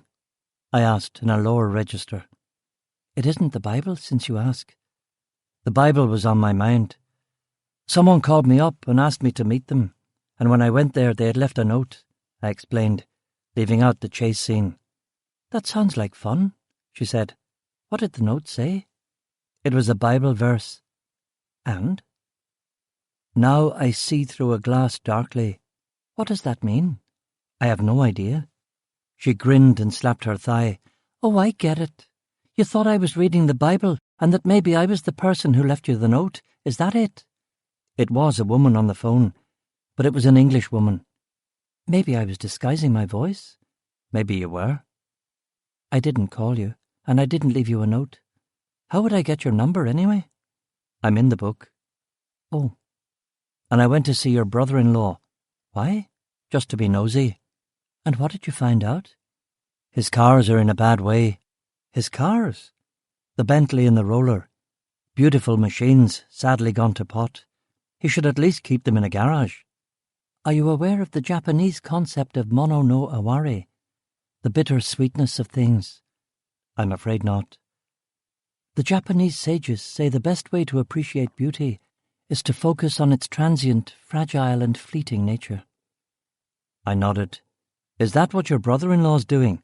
I thought he was just a careless fucker. And what else did you learn from your visit to Red Hall? She asked. He's a knight. It's Sir Harry McAlpine. He's been to see the Queen. Somebody gave him a knighthood. She shook her head. Nobody gave him a knighthood. He's a baronet. What's a baronet when it's at home? It's the lowest order of peerage. I must have looked blank because she elaborated. It goes Prince, Duke, Marquis, Earl, Viscount, Baron, Baronet. It's hereditary. It goes to the eldest son. Harry is the third baronet. It means very little. I wouldn't say that. He's got title and he's got money. Money? She laughed. He's as poor as a church mouse. He's got that big house, all this land. Heavens, Inspector, this land. Well, yes, he owns everything from here to the sea, and I'm a tenant, and there are 6 farms on the other side of the hill. But none of that matters. It's all bogland. It's practically worthless. And that big house is a shambles. The top floor is shut up. The walls are crumbling. The house isn't in great nick, but with all this property he's hardly a candidate for the poorhouse, is he? That's where you're wrong again. Red Hall is entailed. He can't touch the freehold or sell it or lease it out. It's all going to his eldest son. He has kids, 2, 1 of each, 2 boys. They live with their mother. Actually, they're both at Harrow. Harrow over the water? I asked stupidly. Do you know any other Harrow? He's divorced then. You really are a detective, a regular Poirot, she said, with a sweet, teasing smile that got her back into my good books. She snugged her legs up underneath her body. Riding horses had given her powerful thighs and done wonders for her complexion. I'll take that, she said, holding my wrist and removing the empty teacup. I've known judo instructors with a less impressive grip, and that assurance too. This was no blushing, weeping widow, not now. What about you? How are you doing for money? I asked. Since my husband's murder, you mean? Is this also part of your investigation? Could I be compelled to answer? Perhaps. Don't you find question and answer a rather tedious form of discourse? Wouldn't you rather have a conversation? When time is a factor, there's really no other way, I'm afraid. Is time a factor here? My husband was killed in December. It's April. Time is always a factor in police work, Mrs. McAlpine. She sighed. I live on Martin's army pension of £75 a week. I pay £25 of that to Harry, for rent. I nodded. And how much does the land bring in? She laughed. Are you serious? Aye. I have 40 sheep. Shorn, I'll get perhaps £3 a fleece. Come lambing season, perhaps another £5 a lamb. This year I may make £200 from the entire acreage. Can't you grow something? I'm always hearing things about the high cost of wheat. No arable crops will grow here. It's a marsh. This whole part of Island McGee is one enormous swamp. Where were you last night, Mrs. McAlpine? I asked, abruptly changing tack. When Docherty was killed, you mean? Yes. I was at home, reading. In other words, I have no alibi. What were you reading? Middlemarch. I see. George Eliot, I know. Is that what you're reading now? Yes. She passed me the book. I flipped through it and gave it back. Why would I kill poor Inspector Docherty? She asked, while I was thinking of my next question. Why indeed? No, let's not play that game. Why do you think I may have done it? What possible motive could I have had? I was looking for a little more outrage from her. How dare you accuse me of such a terrible thing? Not that that would have had much probative value one way or the other. Maybe she just wasn't the demonstrative type. Because I got him all riled up about your husband's murder. Because I put a seed of doubt in his head that maybe you weren't telling everything you knew. And because he came barging down there to ask you a whole bunch of questions. I said. She smiled. Then I got a gun from heaven knows where, found out where he lived and shot him. And then dumped the weapon, drove to a phone box and claimed the hit on behalf of the IRA using a recognised IRA code word. The assumption, naturally, is that I killed my husband for whatever reason, and I was worried that Docherty was getting close to discovering that I had done it, and so he had to go too. Is that it? I suppose so, I agreed. Let me dissect this theory of yours a little, if I may. Be my guest. First of all, I didn't kill Martin. Everything I've told you about his murder is completely true. I loved him. He loved me. We rarely argued. And what possible motive could I have had to do it? Fiduciary? For the pathetic lump sum I'll get years from now from the compensation board? For the army pension? We had no life insurance. Why didn't he take out life insurance? The weekly rates for a serving army officer are astronomical. Of course. Let me continue. So no life insurance, a pathetic pension, and then there's the farm. What's to stop Harry from kicking me out once Martin's dead? I'll lose my husband, his income and my house. For what? There are other motives. Like what? Like the oldest motive in the world. Martin wasn't having an affair. Are you sure about that? Quite sure. He wasn't the type. All women think that about their husbands, right up to the moment when they receive undeniable proof, and quite often after they receive undeniable proof. Even if he had been having an affair, I wouldn't have shot him. Why not?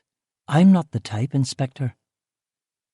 I felt a crick in my neck, and I was getting a stress headache in this uncomfortable sofa. I got to my feet and stretched. What is this place anyway? Some kind of salt mine? I asked. That's exactly what it is. Do you come down here often? I do. I read down here. It's so quiet. No planes, no cars, nothing. Not even wind. They could have a nuclear war out there and I wouldn't know about it. I was wondering how you power the lights. We steal electricity from the grid. Harry rigged it up. She patted the generator. This thing is only to pump out water.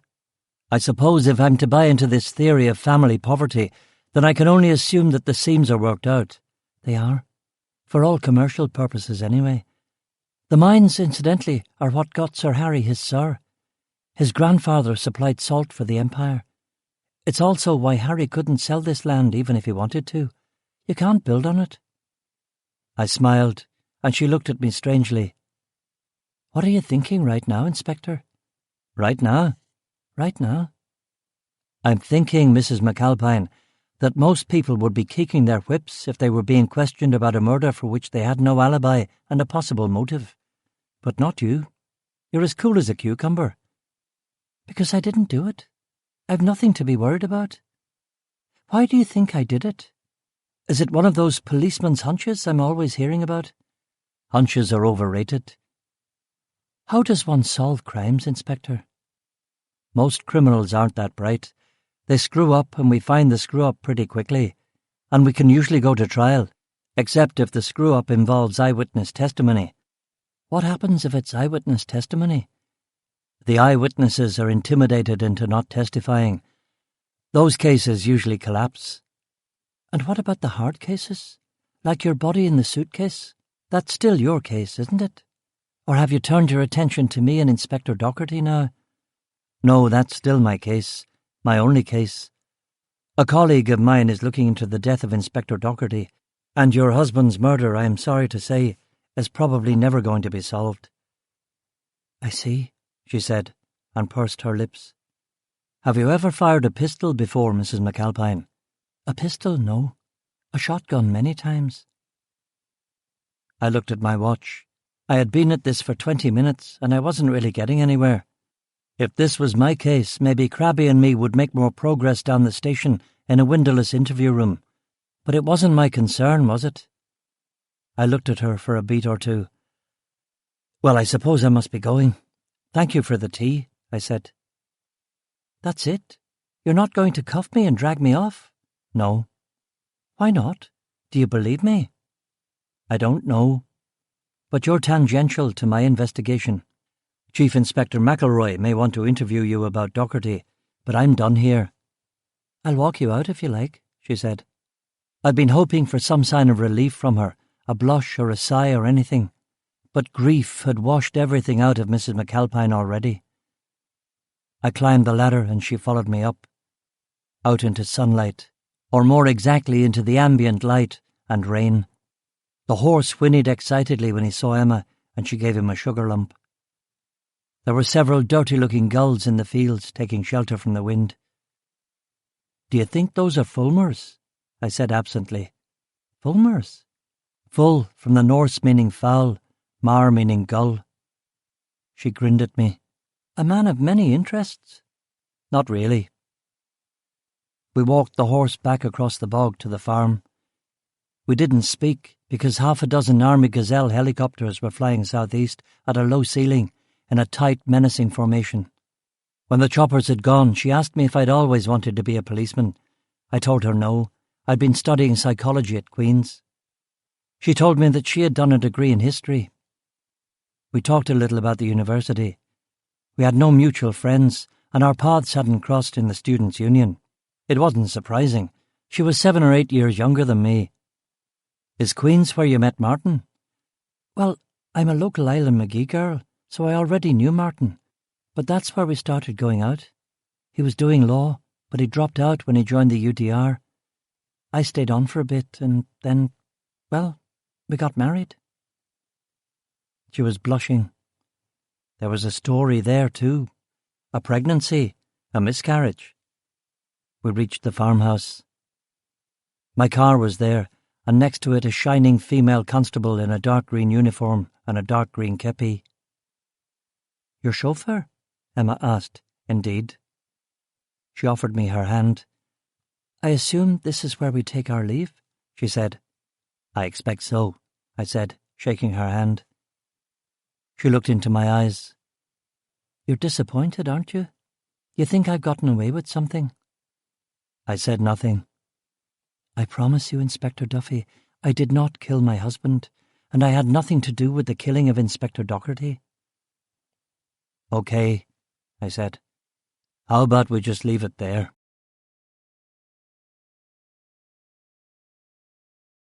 Chapter 17. The Treasury Man.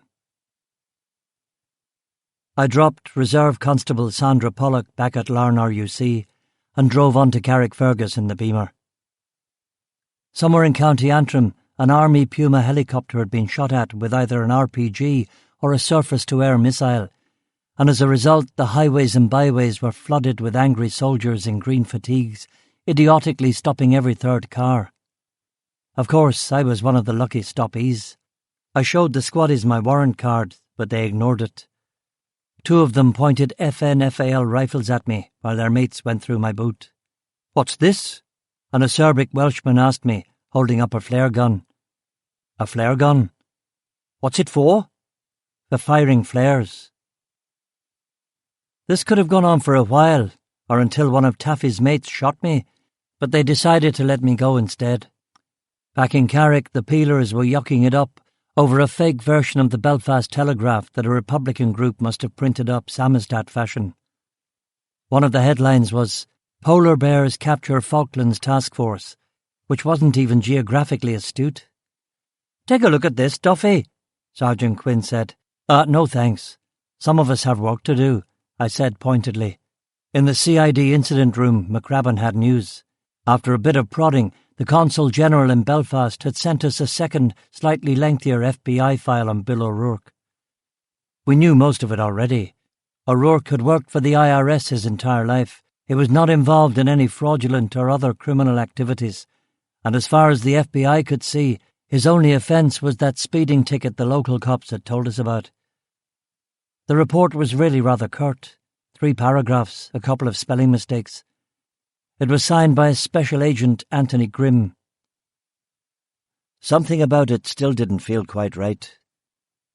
"Maybe we should talk to him," I said. "Who?" "Grimm. Sounds like another fake name to me." "You and your fake names. You're still not happy?" Krabby asked. "Clearly they did the bare minimum here. I want you to lean on the consul again and see if anything else squeaks out," I said. "The consulate is fed up with us already," McCrabbin complained. "You'll do your best, I'm sure," I insisted. I filled him and Matty in about my day's adventures in Larne and Isla McGee. While they were digesting that, I told them about the anonymous note and the verse from the Bible, the mysterious woman and her arrest. "Yeah. So what do you think, lads? Is it something or is it nothing?" Matty was unimpressed. In his experience, women were capable of any kind of madness just to get in your head, but McCrabbin lapped it up, liking anything which involved biblical exegesis. "Have a wee think, boys, will you?" I said, and went to the kitchen, made 3 mugs of tea, got some chocolate biscuits, and brought them back to the lads. "Well, any brainwaves?" I asked. "The McAlpine angle seems more and more like a distraction. The note is slightly more interesting, but not much. The woman? Someone you met in a pub stalking you? It's probably not relevant for us in this particular case, is it?" Matty said. "Your take, Crabby." "I agree with young Matty. The McAlpine angle might be something, but it's Larne RUC something, or Special Branches something. The note? Well, I'll have to think about that. There's some really good stuff in Corinthians. Should we drop the McAlpine angle? I don't think that's the best use of our resources, Sean. The fact that O'Rourke's killer used Martin McAlpine's old suitcase that he picked up in the Salvation Army is neither here nor there. If he'd used Princess Diana's old suitcase, we wouldn't spend all this time investigating her," Crabby said soberly. "Knowing Sean, I'd say that he definitely would the old horn dog," Matty chipped in. They were both content to close the book on Emma McAlpine, at least for now. I took a chocolate digestive and we had a collective think about the note. But it was impossible to say if someone was messing with us or not. I wrote it all up in the case file anyway, in case it became significant. No one could think of anything else. I went to my office and pretended to work, but really spent time drawing glasses and moustaches on every wanker in the Daily Mail, and that is a lot of wankers. A knock at the door. It was McCrabbin, jacket off, revealing a yellow shirt and green paisley tie underneath. "Come in." "Fallows from the consul's office called," McCrabbin said. "They want the body released from the morgue. They'd like to bury O'Rourke in the Arlington National Cemetery. It's a big deal, apparently, a real honour. I don't trust that Fallows guy. I wasn't entirely happy with some of his answers," I said. "Aye, he looked shifty," McCrabbin agreed. "You think everybody not raised in the Free Presbyterian Church religion is shifty. Still, maybe the consulate are trying to sweep this under the rug. What say you?" Normally, Crabby would leap at any hint of conspiracy, but I could see the scepticism in his eyes. He knew, and I knew, that the avenues were beginning to close one by one. The whole McAlpine diversion had been an attempt to hide the fact that this entire case was slowly grinding to a halt. "I don't know, mate," he muttered. "Tell them they can have the body," I said. "Okay." I ate a biscuit, looked at the sea, continued my work on the mail. Time passed. Maybe somebody somewhere would come up with something. Another knock at the door and Crabby came in. "Well?" "I talked to your man Fallows. I don't think he knows anything. He's just a functionary. I told him he could ship the body home. He seemed happy with that," Crabby said. I yawned. "All right, I'll write this all up tomorrow. Tell Matty we can head on home," I said. "I'll stay and write it up. I want to study for my sergeant's exam anyway," McCrabbin muttered. "Suit yourself, mate," I said. But later I thought that I should have said, "Thank you very much, Crabby." I went outside, turned the collar up on my raincoat. I got inside the BMW and had a reasonably straight run home. Only one patrol stopped me this time, a bunch of Gurkha rifles who were a long way from Nepal. None of them could speak English, which made explaining my cop ID a barrel of laughs. When I finally got back to Coronation Road, the street was full of kids playing football. I didn't have the heart to break up their game, so I parked on Victoria Road and walked the rest of the way. I was turning into the house when Bobby Cameron saw me at the door. "Oi, Duffy, need your help," he said. Bobby was not only the local paramilitary commander, but also a man that I owed my life to when he had shot a man shooting at me a year ago. He knew that I was obliged to him, and he loved that. "Yes," I said. "Follow me," he muttered. "Where?" "Just follow me. We have a wee problem." "Tell me what this is about. Just come. Not until you tell me." He glared at me. The rain was light, but we were both getting soaked. "Fine. When the trouble comes, just remember that I fucking tried to prevent it, and you couldn't fucking be arsed," he said. "What trouble? Too late. You had your fucking chance, Peeler. You had your fucking chance," he said huffily. I went inside and closed the door. I took off my raincoat and let it fall on the floor. It had been a physically draining day, and I was shattered. I made myself a vodka gimlet and plonked myself down in front of the TV. I watched the Rockford Files. You had to like the fact that Rockford got shat on all the time and was living in penury with his old man in a caravan. Seemed about right for a detective. The phone rang. "Tell me about the bint and her alibi," Tony asked. "No alibi. She said she was reading George Eliot. Animal Farm and all that. You're thinking of George Orwell." "Did Docherty come to see her?" "He did. She said that he was drunk and raving, not making a lot of sense." "Does that sound like him?" "Yeah, it does." "I asked her if she'd ever shot a pistol," I said. "And what did she say?"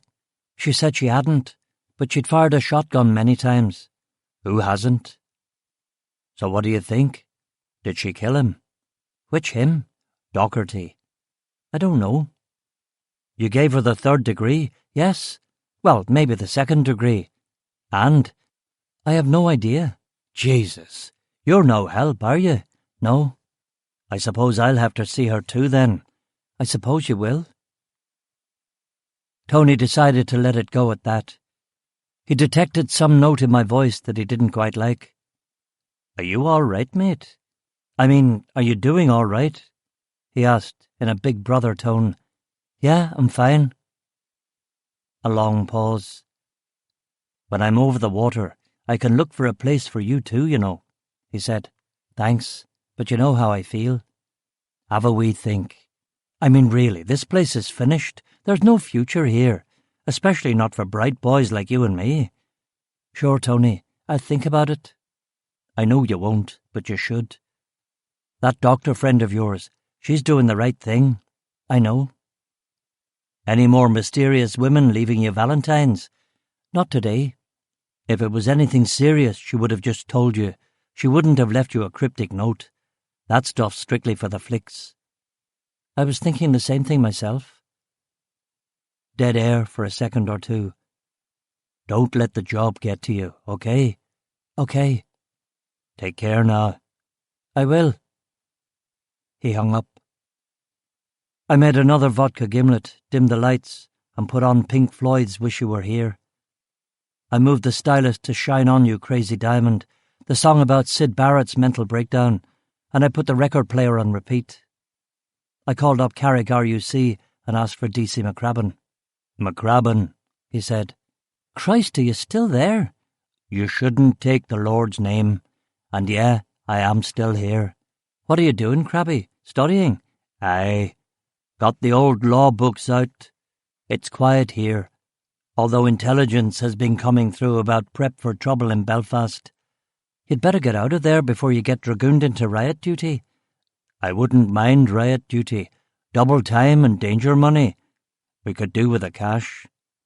"Just don't put in for triple time. That wee shite Dalziel will be all over you." "I've been working on the case too," he said without much enthusiasm. "What are your thoughts?" "Not just thoughts. I just spoke to your man, the FBI guy, Special Agent Anthony Grimm." "How?" I said stupidly. "The time zones. They're 5 hours behind." "Oh, yeah?" "Nothing new about O'Rourke. War hero. Adjusted well to civilian life. Good civil servant. There were a couple of other speeding tickets that weren't in the file. 30 years in the IRS. Anything controversial? Did he ever audit the wrong guy? Nothing controversial. He was a mid-level IRS inspector. He wouldn't have been a prosecutor or have made any enemies. What was this Grim like? Weird tone of voice, evasive, anything like that? Nothing that I noticed. Happy to speak to me, it seemed like. Broke the routine.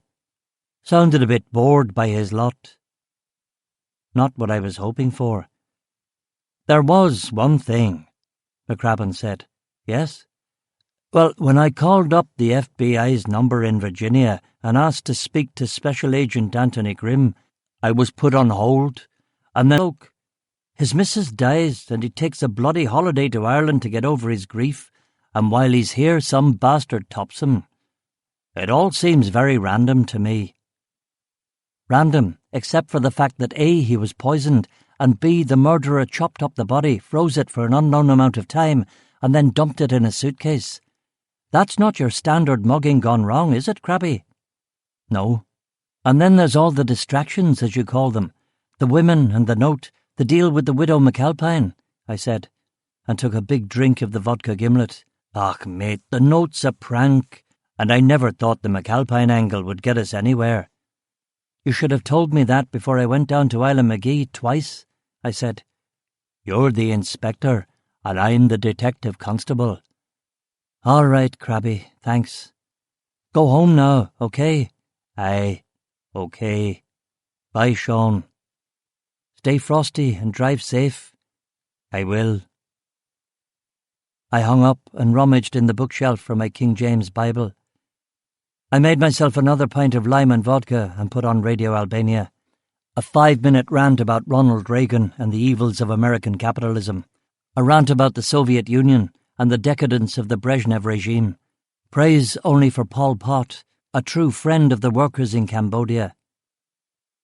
It was midnight, and I was only 2 sips into the new vodka gimlet when somebody started banging the front door. Will this madness never end? I said, storming down the hall. I opened the door to Bobby Cameron, who had come by with a lynch mob.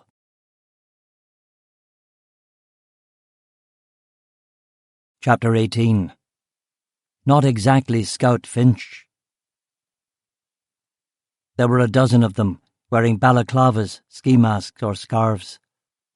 They were carrying cricket bats, sticks and baseball bats, the last always an impressive get in a country that didn't play the game. They had banged the front door rather than smashing the windows, so that gave me the feeling that they weren't here to kill me. This is your last chance. If you want to prevent violence, you'll have to fucking come, Duffy, Bobby Cameron said in his unmistakable burr.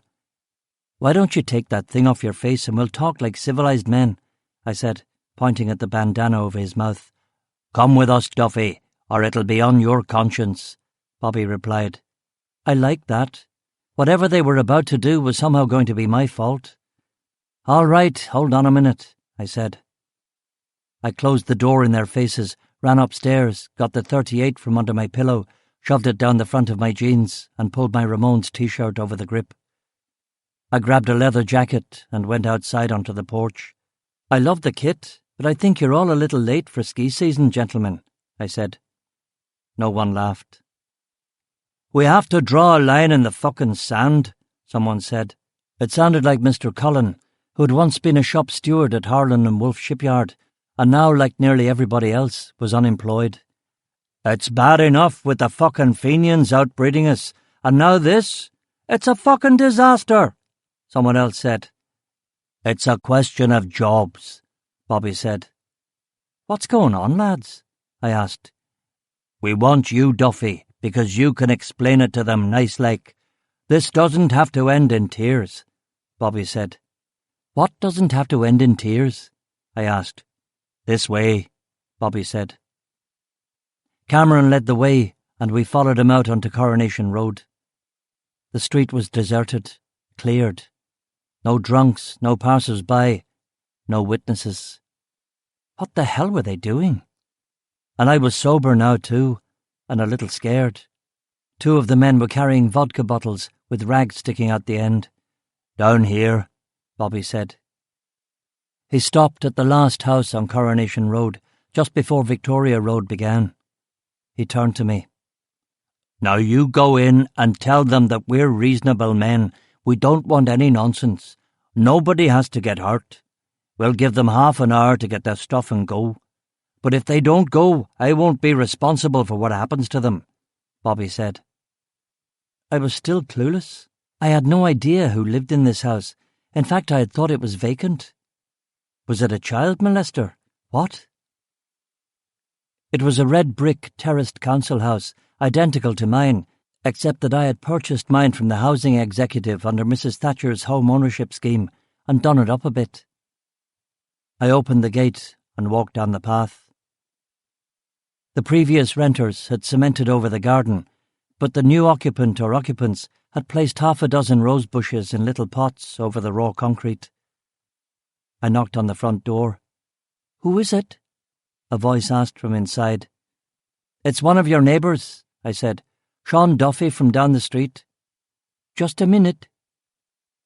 The door opened a few seconds later. It was the African woman. She was wearing jeans and a hooded sweatshirt, and she was clutching a handbag. She looked at me and looked at the mob waiting in the street. "What is happening?" she asked, trembling, terrified. "These men have come to intimidate you out of your house," I told her. "What have I done?" she asked. Her accent was East African, educated. "I don't know," I said. "Why don't I ask them?" I turned to face the men milling on Coronation Road. "She wants to know what she's done," I said. "She just has to go. Carrick's no place for her. There's no jobs for outsiders," someone yelled. "We don't want any niggers in our town," someone else shouted. Billy took, by the sound of his high-pitched voice. "Where do you think you are, Billy? Alabama?" I said to him. "This is our country," someone else said. "They're fucking swamping us.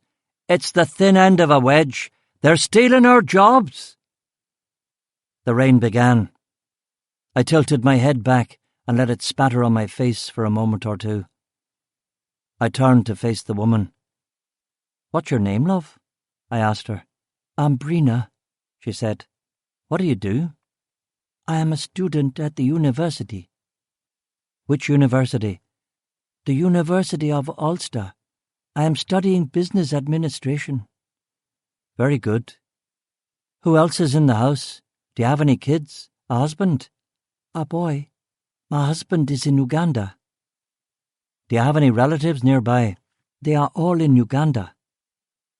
She looked at the mob. "What must I do? Must I go?" "No. Go back inside, close the door. I'll get rid of these hoodlums. And if you have any more trouble, you come see me. I'm a police officer. I live at number 113. She nodded. Her eyes were hooded and dark and very beautiful.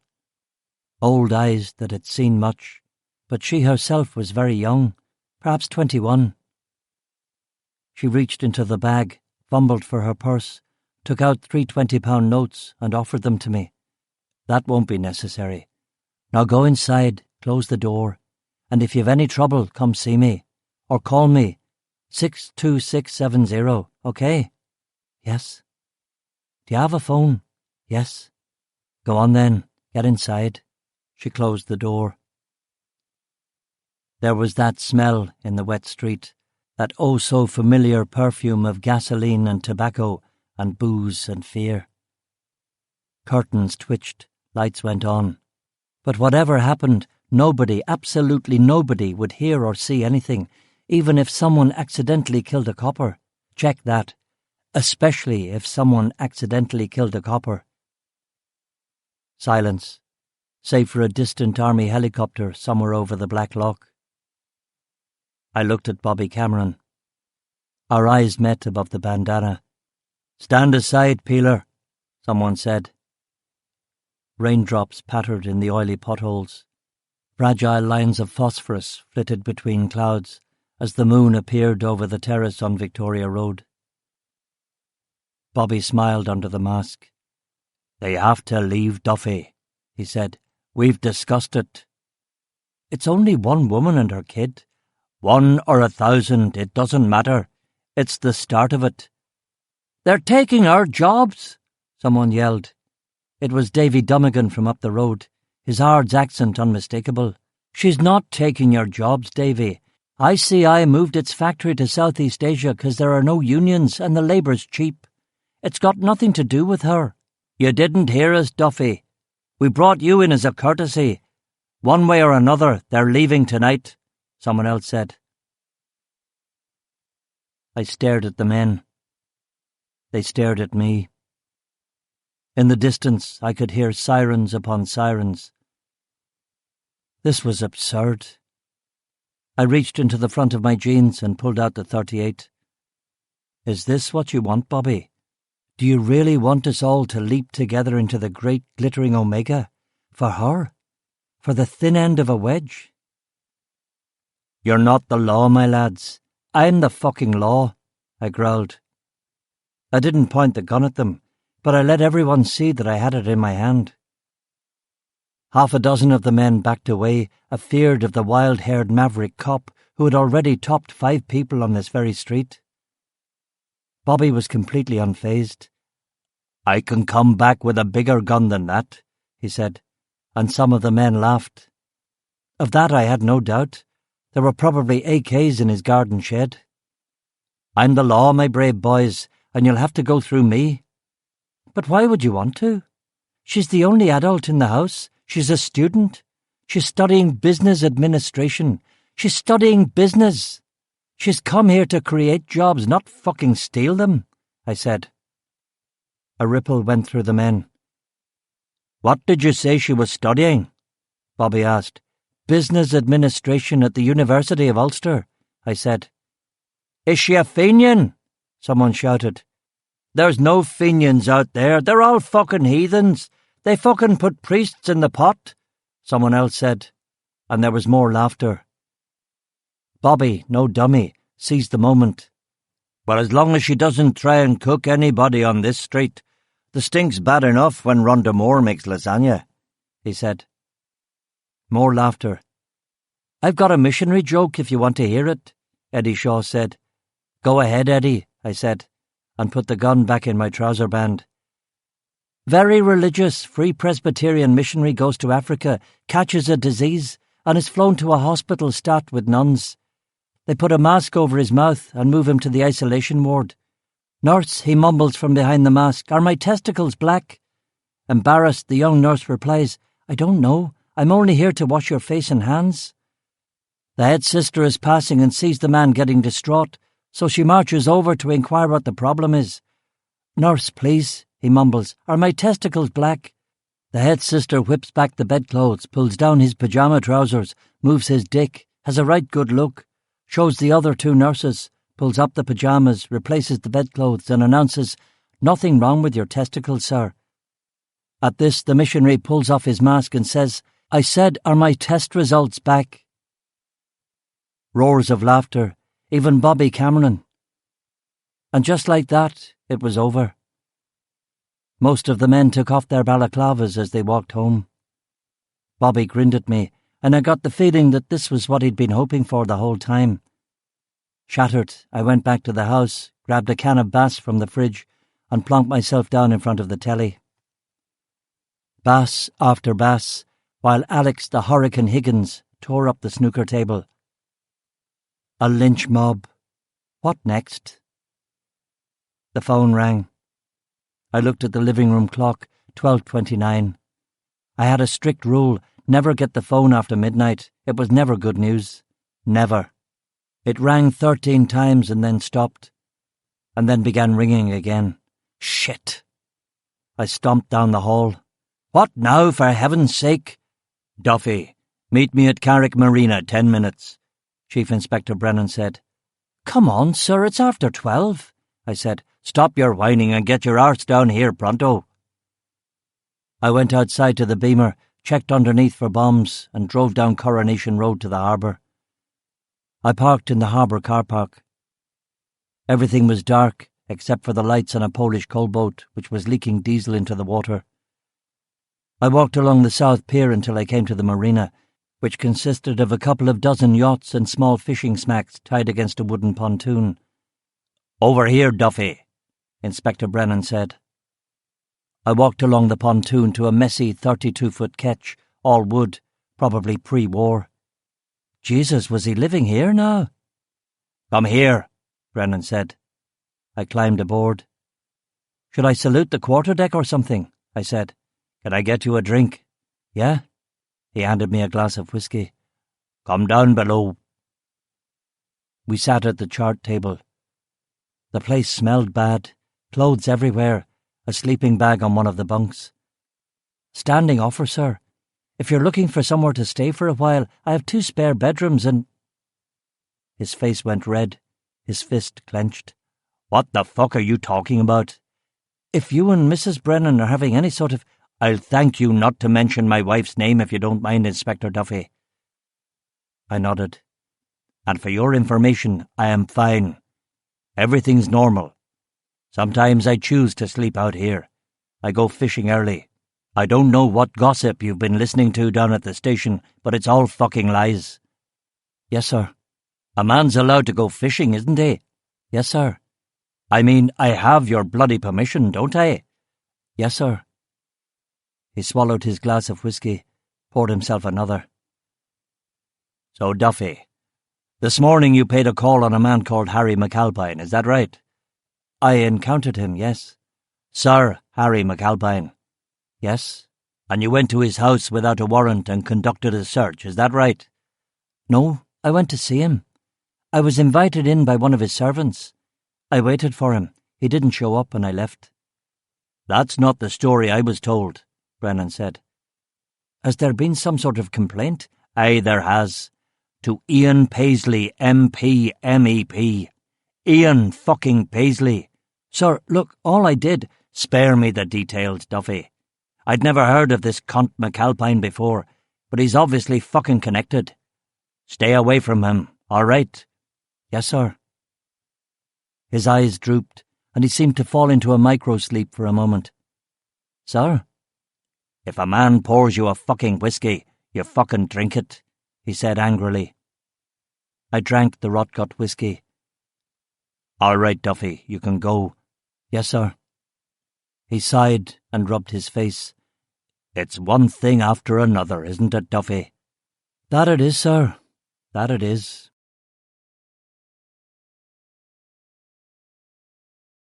Chapter 19. The Chief Constable. It felt like I had just closed my eyes before I heard some idiot throwing stones against my bedroom window. I checked the clock radio. 6:06 a.m. God damn it! If this was Cameron again, I'd go out there and shoot the fat fuck. I opened the curtains and looked down into the front garden. It was Matty and another constable in their full-dress uniforms. Oh dear. I went downstairs and opened the front door. "They've been phoning you for the last hour," Matty said. Not only was he in his dress uniform, but he had shaved, and the ever-present cheeky grin was gone from his face. Am I in trouble? What? Who have I pissed off now? The Prime Minister? The Bishop of Rome? "It's not about you, boss. It's Sergeant Burke." "What about him?" "Accidentally shot himself last night. Dead." "Jesus, are you sure? Quite sure? Fuck. How?" "Accidental discharge of his personal sidearm," Matty said, as if he was reading it from a newspaper. I looked at the other constable. The other constable smelled of church and breath mints. He seemed about 14. "He topped himself?" I asked Matty in an undertone. "I wouldn't know," Matty replied. Of course, it was well known that the RUC had the highest suicide rate of any police force in Europe, but you didn't expect someone in your parish to go off and do himself in. "I'll get changed. You lads come in. Who wants coffee?" I made toast and coffee and shaved, and got my dress uniform out of the dry cleaning wrapper. We drove to the cop shop, where the mood was blacker than the Dulux mat fucking black. I found Inspector McAllister, who was always on top of things. "What happened, Jim?" I asked him.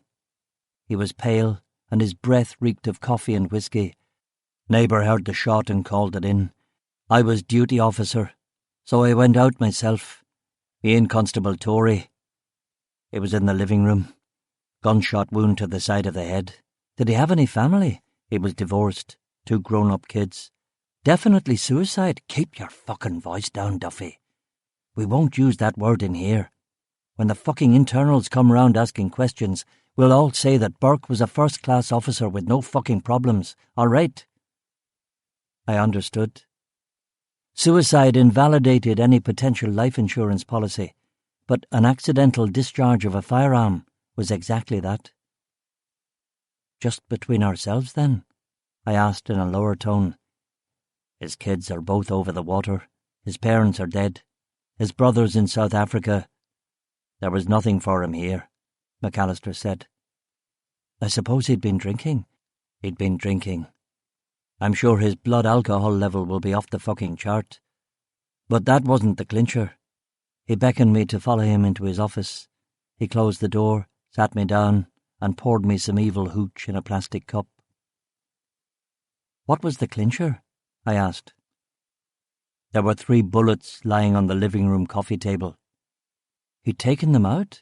Aye, he'd taken 3 out, spun the chamber, pointed the gun at his head and pulled the fucking trigger.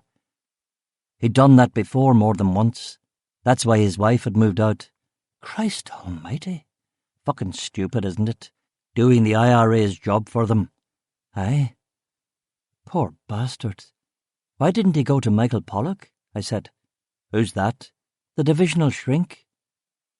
McAllister gave me a queer look. Why did I know the name of the divisional shrink? And why would anyone go to a stranger to talk about their problems? Do you know why we're in this get-up? I said, pointing at our full-dress uniforms. The chief constable's coming down to visit. You're messing with me. Nope. The chief fucking constable? He thinks there's something rotten in Denmark. There is something rotten in Denmark. Aye, well, we're to put on a brave face and reassure him that Carrickfergus RUC is a happy ship. I smiled at that. No RUC station I had ever visited in Ulster had been a happy ship. In the ones along the border, the pathology was a constant, palpable terror that any moment Libyan-made rockets were going to come pouring in from a field in Eire. In the ones in Belfast, you feared a riot or a mortar attack. In the quieter, less heavily defended country stations, it could be anything from an ambush by an entire IRA active service unit to a car bomb parked down the street. And no peeler ever felt safe at home or in his car or at the flicks or at a restaurant or anywhere. There was never any downtime. Blowing your brains out seemed a reasonable enough way out. And although Burke wasn't that popular a bloke, he was a familiar face, and before he became a really heavy drinker, had been a decent enough peeler. I went into the main incident room. The air, like the weather, was foul. Some of the female reservists were crying. There was nothing I could say or do. I went down to the evidence room to see if I could liberate some grass or ciggies, but the duty officer was a godbotherer called Fredericks, who wouldn't countenance any untoward shit. Back up to my office by the windows, a cup of tea, a smoke. McCrabbin knocked on the door. He was in his dress greens too. Shame, isn't it? He said. Aye, it's a crying shame. Crabby looked embarrassed, was going to say something, couldn't bring himself to, excused himself and left. Did he want me to put in a good word for him about the sergeancy vacancy? Probably, but with his Presbyterians you could never tell anything. I stared out the window for 10 minutes, watching boats chug up and down the filthy loch. Another door knock, and Chief Inspector Brennan came in. Full duds and a shave. Put your cock away, Duffy. The Chief Constable's on his way. I don't know what we did to deserve this, but there it is, he said. Well, sir, it's not really about us. It's the next promotion cycle I was going to be made superintendent. You can't have a Chief Inspector running a cop shop like Carrick. Superintendent they were going to make me. That's all over now. Fucking Burke and his fucking games. Fucker. Poor, dumb fucker. Have you got a drink, Duffy? I might have some vodka under the better not. Herman's a tough nut. Jesus, what a cock-up. He left the office so that he could wail to someone else. I watched the clock and around 11 the chief constable did indeed come down. He landed by helicopter on the barn field and drove to the police station in a convoy of 3 police Land Rovers. Not exactly low-key. Still, Jack Herman was a popular chief constable of the RUC. He had fought Thatcher tooth and nail for better pay and conditions. He had encouraged the recruitment of Catholic officers. He had sacked the worst of the Protestant sectarian arseholes, and he had ended the use of psychological and physical torture at the Castlereagh Holding Centre. Counterproductive and unreliable, the report said. The RUC still had many problems with bigoted, incompetent and lazy officers, but Herman had done a decent job in only a short time, and for his efforts had recently been knighted by the Queen. His entrance was all drama.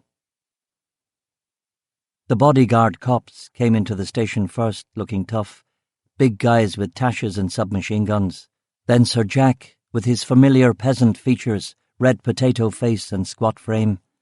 His uniform looked too tight for him. Chief Inspector Brennan saluted. They shook hands and exchanged words. Brennan introduced his senior officers, in other words, Inspector McAllister, myself and Sergeant Quinn. Sir Jack shook our hands and told Brennan to gather everyone, even the fucking tea ladies, in the downstairs conference room.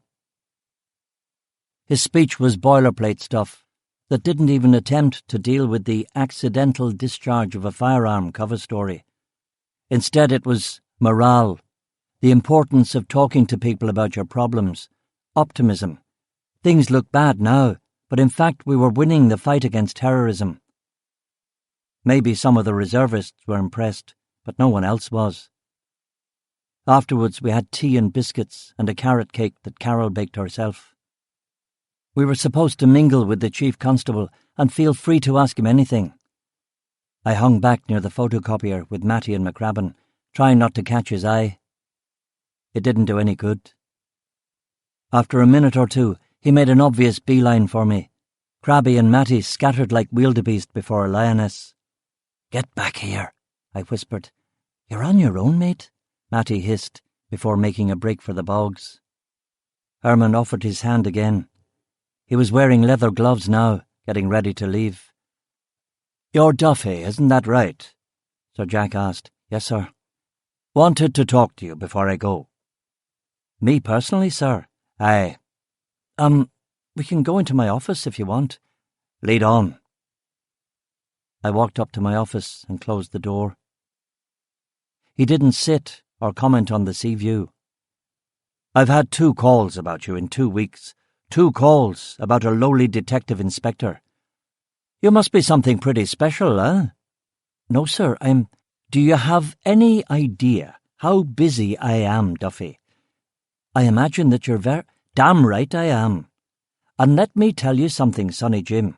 I am not afraid to stick my neck out for my men. I've never heard anything different. Ian Paisley. I'm not afraid of Paisley. I personally arrested that loudmouth. To a man, the politicians of this sorry, benighted, God-abandoned land are rabble-rousing scum." "Yes, sir. But when I get calls complaining about the actions of one of my officers, calls directly to me, I have to take an interest, don't I?" "Yes, sir. The United States Consul General in Belfast called me up and said that one of my officers was hectoring one of his officials. Do you know who that officer was?" "Sir, I can assure you that—" And then I get a call from the Right Honourable Ian Paisley MP saying that one of his oldest friends, a certain Sir Harry McAlpine, was also getting a bollocking from a bolshy young detective. Can you guess who that detective was? Sir, if I can explain— Herman got real close, and I got a zoom in on his lined face, that cheap and cheerful Mallorca suntan, the tired, angry, bloodshot eyes. "I looked at your personal file, Duffy. You've got a medal from the Queen, and you're a Catholic to boot. I suppose you think that makes you immune. I suppose you think you're Clint Eastwood. I suppose you think you can do whatever you like. Not at all, sir. If I could just— Let me tell you how this place works, Duffy. It's a tribal society, clans, warlords. You think we're living in 1982? We're living in 1582. You can't go around ruffling the feathers of the big chieftains. Do you get me? chieftains, feathers. No ruffling, sir. Are you making fun of me, son? No, sir. Good. Because you need me. And if I'm going to back you up against them, I need to know that our masters in London are going to back me up. Of course, sir. Sir Harry McAlpine is a wheeler and dealer. He's got land here and there. And he's in favour at Stormont at the moment. He has influential friends, and he has the ear of the ministry. Aye, and he's also a big bluffing bastard mortgaged up the wazoo, and to quote his sister-in-law, as poor as a church mouse. I did not say. Herman looked at me and held my gaze and waited until I looked away first. But I wasn't going to give the bastard the satisfaction. He may have come here in a helicopter. He may have been on the blower to Mrs. Thatcher last night, but his breath smelled of Cookstown sausages. He nodded, and finally he looked away. He examined my office for the first time, impressed by the view out the window, and perhaps by its unpresbyterian messiness. "So," he said after a pause, "where do you keep the good whisky?"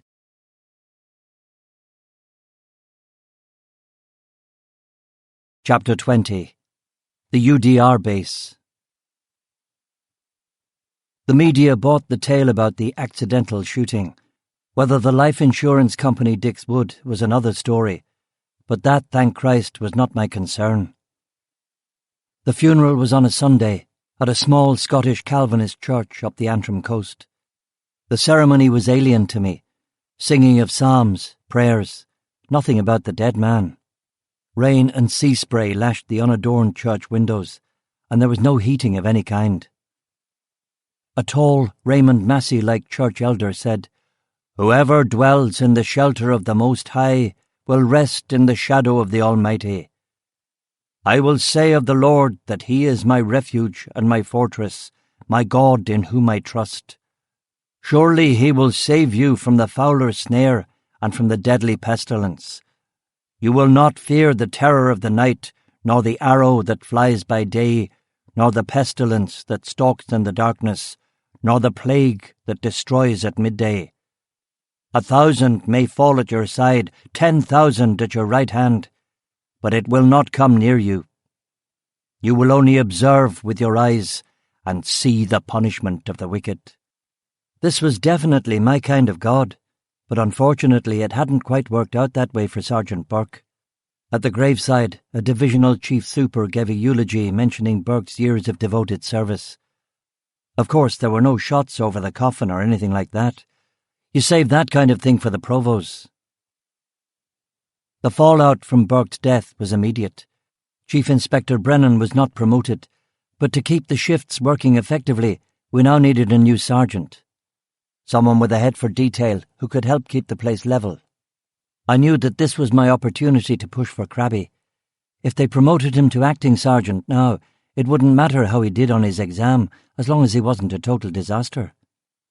I lobbied hard for him, but I was a lone voice, as everyone else wanted Weasley Kenny Dalziel from Clerical, who could run the admin that everyone else hated. I told Crabby after the meeting, "They're promoting Dalziel." He was gutted. "What have I done wrong?" "Nothing. I'm sorry, mate. They don't know anything. I mean, of course they're going to promote a clerk like Dalziel, not someone who actually, goes out and solves crimes." The day ended. The next began. The week went by like that. Rain and no leads. On the Thursday, we learned that Bill O'Rourke's body had been returned to America. His funeral was at Arlington, where he got the full honour guard folded flag treatment. We were told that his dead wife's sister had surfaced out of the woodwork to claim his house in Massachusetts and his apartment in Florida. I asked the local police to interview her, and they did, and a Lieutenant Dawson sent me a terse fax stating that there was nothing suspicious about her. The days lengthened. The Royal Navy Task Force continued its southward journey. On Saturday morning, a masked man armed with a shotgun robbed the Northern Bank in High Street, Carrickfergus, and got away with £900. The sum was insignificant, no one was hurt, and I wasn't going to make it a priority until Brennan summoned me to his office. "What's your progress on the O'Rourke murder?" "It's about the same as it was when we talked last week." Get on this robbery, then. Your full team. It's about time you started pulling your weight around here, Duffy. Brennan had aged. His hair was going from grey to white, and he looked flabby. God knows where he was staying now. What was bothering him? The marriage? Being passed over? Something else? I'd never know. Crabby had gone through troubles with his missus last year, and had never said one word about it. I investigated the robbery, and of course there were no witnesses, but an informant our agent handler knew called Jackdaw told us some good information. A guy called Gus Plant had bought everyone a round of drinks in the Borough Arms on Saturday night and boasted to everyone that he was going to get himself a new motor. Crabby and I got a warrant and went to Gus's house in Castlemara Estate. He had the stolen money under his bed. It was pathetic. We cuffed him, and his wife screamed at him all the way outside. She told him that that was the first place the cops would look, and he hadn't listened because he never listened. Prison'll be good for you, mate. Anything to get away from that racket, I told him in the back of the Rover. It wasn't the mystery of the Yellow Room, but it was a case solved, and it kept the chief off our backs for a couple of days. I called Tony McElroy and asked him about the Docherty murder. For a moment he was baffled. "We yellowed that file. It's going nowhere," he said. "You interviewed the widow?" "Aye, I did. You didn't tell me she was a good-looking lass. And? And what? And what are your impressions? Did she have something to do with Docherty's death?" "Fuck no." "That's it? A simple no? She had no alibi, or motive, or weapon, or cojones, or experience. Hey, I've another call. I'll call you back." He didn't call me back. Days. Nights. Rain through the kitchen window, thin daffodils, fragile lilacs, gulls flopping sideways into the wind, an achromatic vacancy to the sky. I canvassed for witnesses, tried to nail down Bill O'Rourke's last movements, but nobody knew anything. Nobody had seen him after he left the Dunmurray Country Inn. One morning the chief inspector had us up to his office. "Lads, listen, I'm putting the name and number of the divisional psychiatrist up on the notice board. I suggest you tell the lads to avail themselves of his services. The bottle is not the answer," he said, finishing a double whiskey chaser. April marched on. We put the O'Rourke case in a yellow binder, which meant that it was open but not actively being pursued. This represented yet another personal defeat. 6 murder investigations under my belt, and not one of them had resulted in a successful prosecution. This time we hadn't even found out who'd done it. A man mourning his wife had come on holiday to Ireland, and someone had poisoned him, chopped up the body, frozen him, and dumped him like trash. "It's sickening," I told Matty and McCrabbin over a hot whiskey at the Dobbins. "It's part of the job, mate," Crabby said philosophically. "You'll drive yourself mad if you're after 100% clearance rate." He was right about that. But wasn't it also possible that I just wasn't a very good copper? Perhaps I lacked focus or attention to detail, or maybe I just didn't have the right stuff to be a really good detective, or even a half-decent detective. On a wet, frigid Monday morning, we got a call about a break-in at the rugby club on the Woodburn Road. Trophies had been stolen. The thieves had come in through a skylight. None of us could face going up onto the rugby club roof in this weather, so we drew straws. Matty and I got the short ones. We drove up the Woodburn Road, climbed a rickety ladder, got on the roof, and gathered evidence while rain came down in buckets, and a caretaker kept saying, "It's not safe up there, be careful now." We heroically dusted for prints and found nothing. A pigeon shat on Matty's back. We climbed back down, wrote a description of the missing articles, and said we'd put the word out. We had a courtesy pint in the club, and we were about to drive home when I noticed that the rugby club was right next to Carrickfergus UDR base. The UDR barracks was even more heavily defended than the police station. A 20-foot-high fence topped with coils of razor wire was in front of a thick blast wall made of reinforced concrete. It was an ugly structure, utilitarian, grim, Soviet. I had never been inside. You'd think that there would be a lot of cooperation between the police and the UDR. The Ulster Defence Regiment was the locally recruited regiment of the British Army, and there were often joint RUC-UDR patrols. But in fact we largely operated in different worlds. We seldom shared intelligence, and what they actually did, apart from the odd patrol or operation on the border, was a mystery. A lot of drinking, snooker and darts, I imagine. We regarded ourselves as a highly professional modern police force operating in extremis. The UDR was at best a panicky response to the Troubles. The Troubles was their entire raison d'etre, and if the war ever ended, we would still be here, but they presumably would have to be disbanded. Were there good UDR officers and men? Of course. But were there a lot of wasters too? Yes. And bigots more than likely. These days the police were getting up to 20% Catholic representation, which compared favourably to the 40% of Northern Ireland's population who identified ourselves as Roman Catholic on the census. The UDR didn't publish its Catholic membership, but it was rumoured to be less than 5%. Of course, the IRA made it their number one priority to kill Catholic UDR men, but even so, the regiment had more than a whiff of sectarianism about it. And it wasn't just the nationalist papers in Belfast who criticised it. Stories about collusion between the UDR and Protestant terror groups had appeared in the mainstream English press too. We were all on the same side, but if we ever wanted to get cooperation from the Catholic community, we coppers had to hold ourselves somewhat aloof. "Where are you going?" Matty asked. "We never checked out Captain McAlpine, did we?" "Oh, Jesus, this again," Matty said. "Can you think of anything better to do?" Matty thought for a second or two. "No, actually I can't." We drove to the fortified guard post and showed our warrant cards. A soldier with full body armour holding an SLR gave us a suspicious look and then waved us through. We parked in the visitors' lot and went through another checkpoint at the base's entrance. "What's the nature of your business, gentlemen?" the guard asked us, a big Derry lad with a black beard. "We need to speak to your commanding officer about one of your men. It's a confidential matter," I said. He didn't like that, but what could he do? We were all supposed to be pulling for the same team.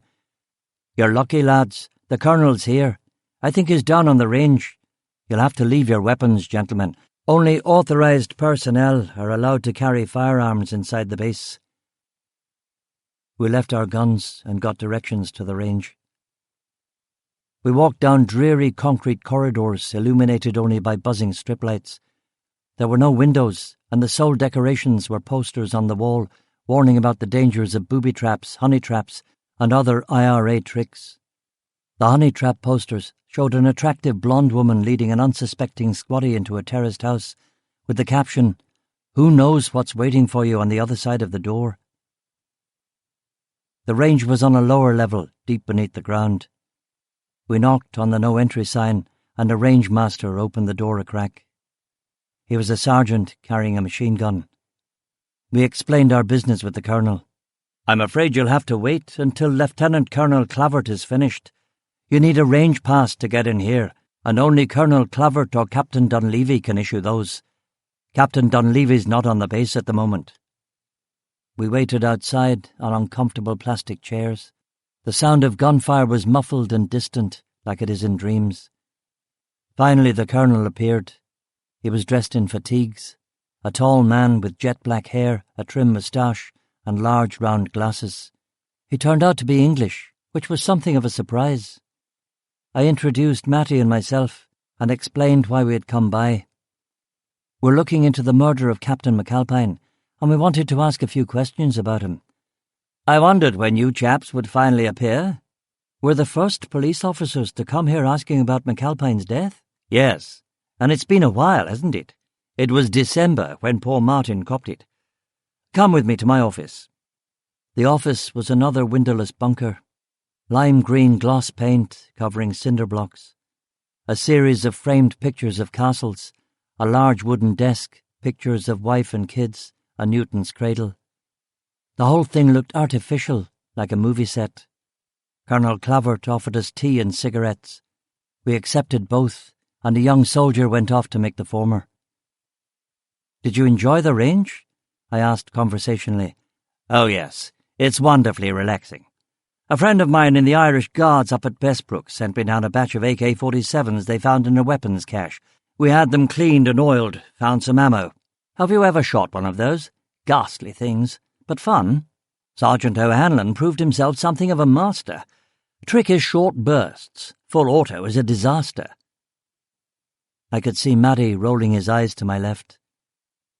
The soldier came in with tea and biscuits. When he'd gone, I got down to business. So, Captain McAlpine? Clavert nodded. Fourth man we've lost since I took command here. Such a shame. First-class fellow. We can't replace him. Not with the riffraff he began, and dried up quickly when he realized that he was talking out of school. He went to a filing cabinet and took out a file. He sat back down at his desk, thumbed through the file, read it, and closed it again. Can I take a look? I asked. Clavert shook his head. Actually, old boy, I'm afraid not. We do not have a code-sharing arrangement with the RUC, and this file has been marked secret. He had a young, open face, did Colonel Clavert, but now it assumed a pinched, irritated expression. He rubbed his moustache, but didn't look the least embarrassed.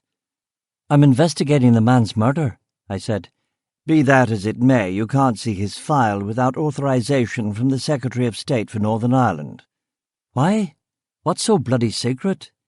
Was he on a death squad or something, going around shooting suspected IRA men in the middle of the fucking night? I said, in a silly bout of frustration that I immediately regretted. Clavert sighed. Don't be so dramatic, Inspector. It's nothing like that. And if it was something like that, do you think I'd still have the file in a little cardboard folder in my office? So what is it, then? I asked. He lit another cigarette and said nothing. He smiled and shook his head. Not only was the bastard disrupting the investigation, but I was losing face in front of Matty. This is a murder investigation, I said again. Yes, Inspector, but I assure you that nothing's amiss. We conducted our own inquiry into Captain McAlpine's death. His killing was a random IRA murder, nothing more. What? Who conducted this inquiry of yours? The military police, of course. The military police? I see. And did you pass on your findings to us? No. Why not? Because it was an internal investigation. This is why the IRA is going to win, because the left hand doesn't know what the fucking right hand is doing, I muttered. I don't like that kind of talk. It shows a bad attitude, the Colonel said. I tapped the desk. Listen, mate, I won't need to go to the Secretary of State for Northern Ireland. I'm investigating the murder of an American citizen. Captain McAlpine's death is only an adjunct to a wider inquiry. The Consul General has been on the blower asking about this case, and his boss is the United States Ambassador to the Court of St. James. There's this little thing going on in the Falkland Islands at the moment, you may have heard about it, and Her Majesty's government is doing everything it can to keep the Yanks fucking sweet. So if a call comes to your office this afternoon, it won't be from the Secretary of State for Northern Ireland, it'll be from the fucking Prime Minister, and she won't be pleased with you, I promise you that. Colonel Clavert's thin, supercilious smile evaporated. Very well. I can let you read this, but I can't allow you to make notes, photocopy or remove it from this office. He sighed and passed the file across the desk before continuing. You'll understand my caution when I tell you that Captain McAlpine was our district intelligence officer. He ran our informers. I understood. The UDR had its own network of informers, and McAlpine was the man who was in charge of paying them and assessing their information. Of course, the RUC had its own completely separate list of informers, and it was rumoured that MI5 had yet another network of its own too. A really good tout could be getting 3 paychecks for the same piece of information. I read the file carefully. It was low-grade stuff about arms dumps, suspected IRA men, suspected UVF men, suspected drug smugglers. The payments were small, 50 quid, 100 quid. There was nothing dramatic here. I passed it to Matty. I could tell he wasn't impressed either. I read it again just to be on the safe side, and then I spotted something. The penultimate entry about a week before McAlpine's murder was from an informant codenamed Woodbine, who had seen a suspicious character hanging around the Dunmurry DeLorean factory car park.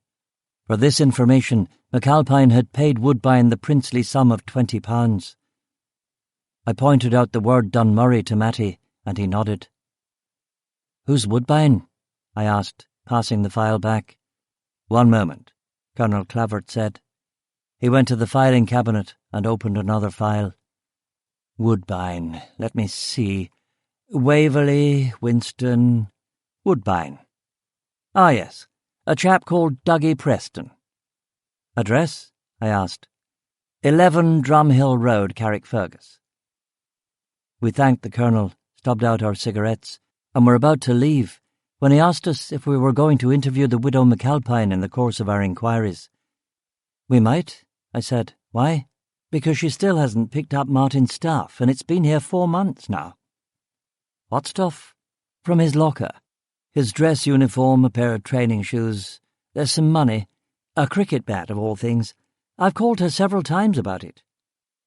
I looked at Maddie. Aye, we can take them down to her. We drove out of the UDR base into a heavy downpour. I suppose we're going to Isla McGee now? Let's try Mr. Preston first. Drumhill Road was in the ironically named Sunnylands housing estate, one of the worst in Carrick. Red brick and cinder block terraces, mostly packed with unemployed refugees from Belfast, lots of kids running around barefoot, burnt-out cars, shopping trolleys and rubbish everywhere. This was RHC territory, the Red Hand Commando, a particularly violent and bloody offshoot of the slightly more responsible UDA. Preston lived in an end terrace. There was a smashed rowboat in the front garden, a pile of old furniture, what looked a lot like an aircraft engine, and a little girl about 4 in a filthy frock, playing by herself with a headless Barbie doll. So this is how the other half lives, Matty muttered. I rang the doorbell, and when that didn't work, I knocked. Who is it? A woman asked from inside. The police, I said. I've told you, we do not sell acid, never have, never will. We're not here about that. What do you want? We're looking for Dougie. She opened the door. She was mid-40s, but looked 70. Grey hair, teeth missing, running to fat. Her fingers were stained with nicotine smoke. Have you found him? She asked. We're looking for him, Maddie said. She shook her head sadly. Aye, aren't we all? How long has he been missing? I asked. Since November, she said. No word at all? No? He lived at home? Aye. No girlfriend, anything like that? Nobody steady like? He was a shy boy, was Dougie. Past tense. She knew he was dead. When was the last time that anybody saw him? He was down the North Gate on November 27th, having a wee drink. Said he was away home to watch the snooker. That was the last we heard tell of him. I wrote the information down in my book. They've topped him, haven't they? She said. I have no idea. Aye, they've topped him. God knows why. He was a good boy, was Dougie, a very good boy. Did he have a job? No. He was at Shorts for a year. He was a trained fitter, but he got laid off. He tried to get into the DeLorean factory in Dunmurry, but they had their pick of the crop. He went back several times looking to get in, but jobs are scarce, aren't they? They are indeed, Maddie said. Dunmurry, eh? Aye, but there were 10 applicants for every one job. Wee Dougie had no chance. He didn't know anyone up there. No, more's the pity. Have there been any strangers hanging around? Anyone asking about him? No? We stood there on the porch, while the girl behind us in the garden started to make explosion noises. Maddie tried a few more lines of approach, but the lady had nothing. Well, if we hear anything, we'll certainly be in touch, I said. Thank you, she said, and added, he was a good boy.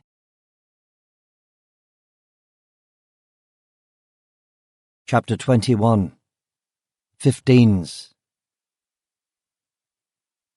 Matty started bitching about another bloody pointless trip to Isla McGee, so I ditched him at the police station and pulled into Bentham's shop to get some more smokes. I grabbed a packet of Marlboros from the shelf.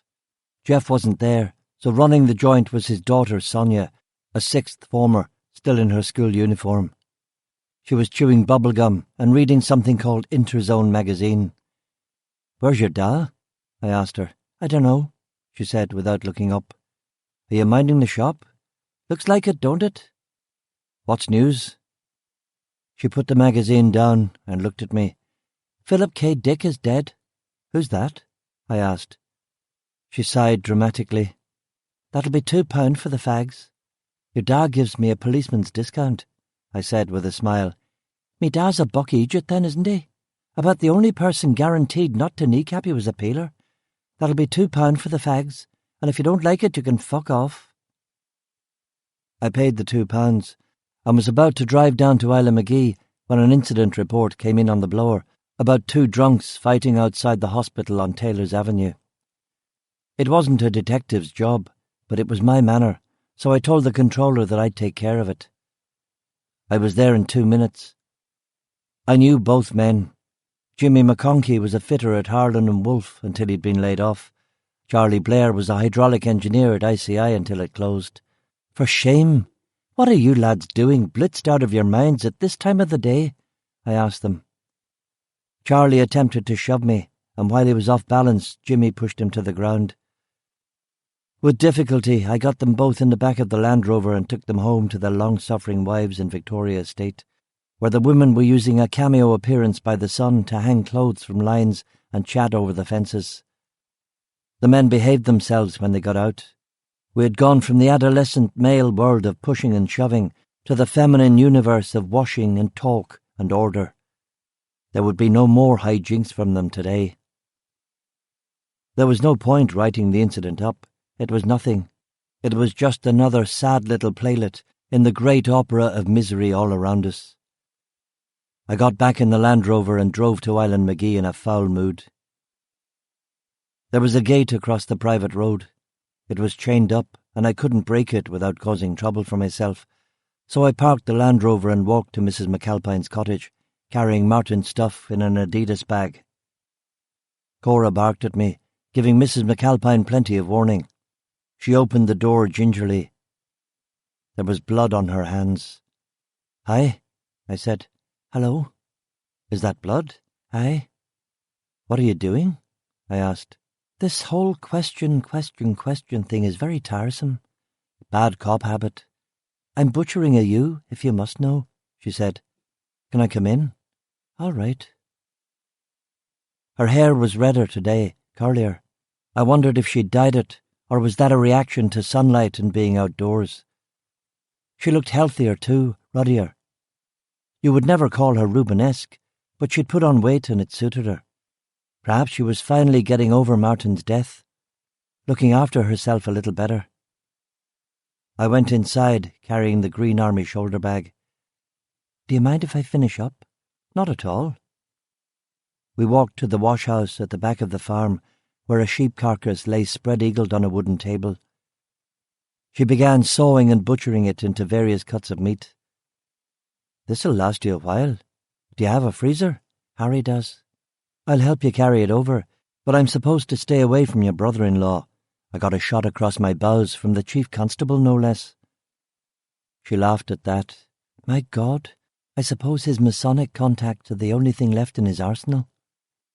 She cut long strings of sinewy meat from the bone and trimmed the fat and threw it into a box marked lard. Thwack went the cleaver into bone. Thug went the cleaver into meat and fat. "So, let me tell you why I'm here today. I was down at Carrickfergus UDR base, and they asked me to take you some of Martin's things. I brought them in the bag out there." "You shouldn't have. It was no trouble. Interesting place, that UDR base. Bit grim." "I wouldn't know. I never went there." "Like I say, pretty grim. Hard job too, I expect," I said. She hacksawed off the sheep's head and put it in a Tupperware box. She looked at me. "What are you getting at, Inspector?" "Did Martin ever talk to you about his work?" "Sometimes. He was an intelligence officer. Did you know that?" "Of course." "Did he ever talk to you about specific cases?" "Hardly ever. He was very discreet." "He ever mentioned the name Woodbine or talk about Dunmurray or the DeLorean factory? Not that I recall. Are you sure? If he did, it didn't make an impression. She finished butchering the aged ewe, and I helped her bag the meat. We washed up and went inside the cottage. I was baking today. You want a 15 while I put the kettle on? Sounds delicious. Wait till you taste them. My mother was the baker. Your mother's passed on? Aye, passed on to the Costa del Sol, she said with a laugh. She brushed a loose strand of hair from her face. She caught me looking at her. She held my gaze a second longer than she should have. It's ages since I had a 15. How do you make them? She laughed. Well, when I say baking, that's a bit of a fib, isn't it? The flour's only for rolling them on the board. What do you do? They're so easy.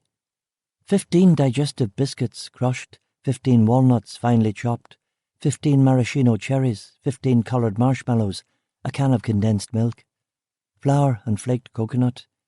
Mix everything except the coconut, roll into a ball, divide the ball into 2 and make 2 log rolls. And then what? Scatter a chopping board with flour and the coconut. Something about a fridge, isn't there? She smiled.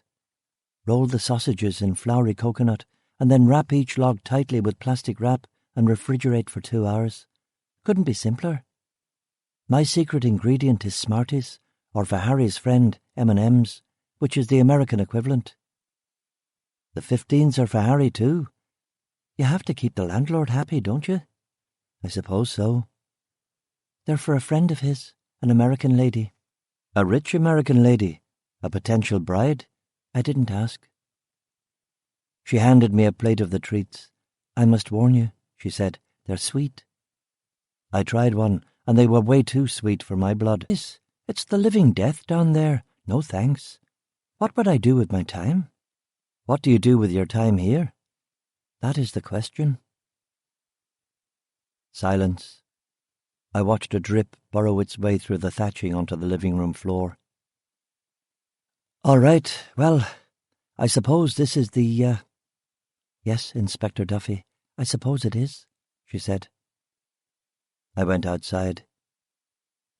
The Land Rover back to Carrick. Sea spray along the loch shore. Driving rain.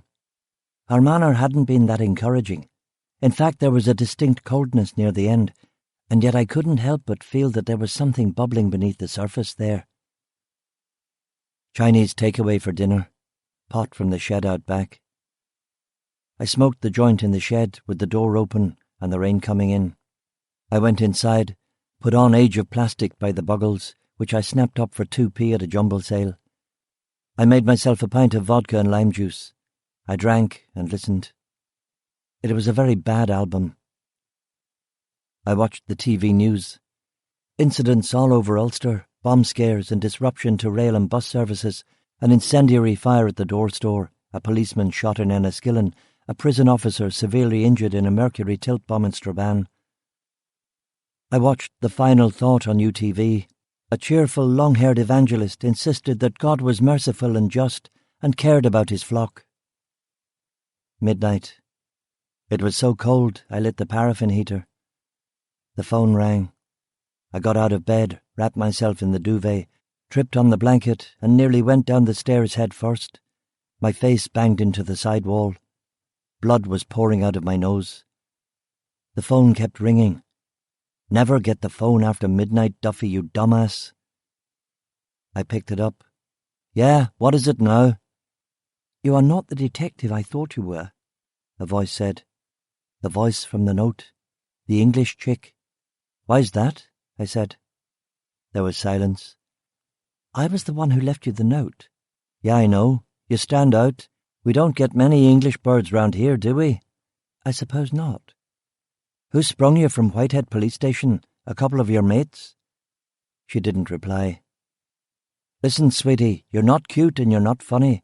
I don't know if you're a spook or a reporter or a student or a player looking to make trouble or what you are exactly, but pick on someone else, okay? It's enough to make me want to take my name out of the phone book. Perhaps you should.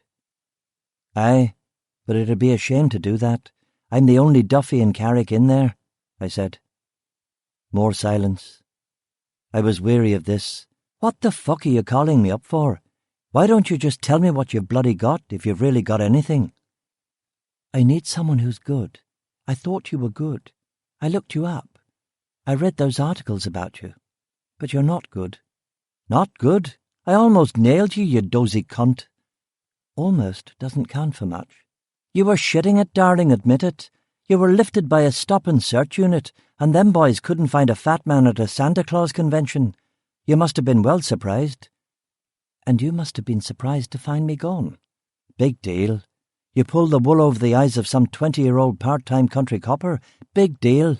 You don't impress me. And my note? Your note? Fuck that.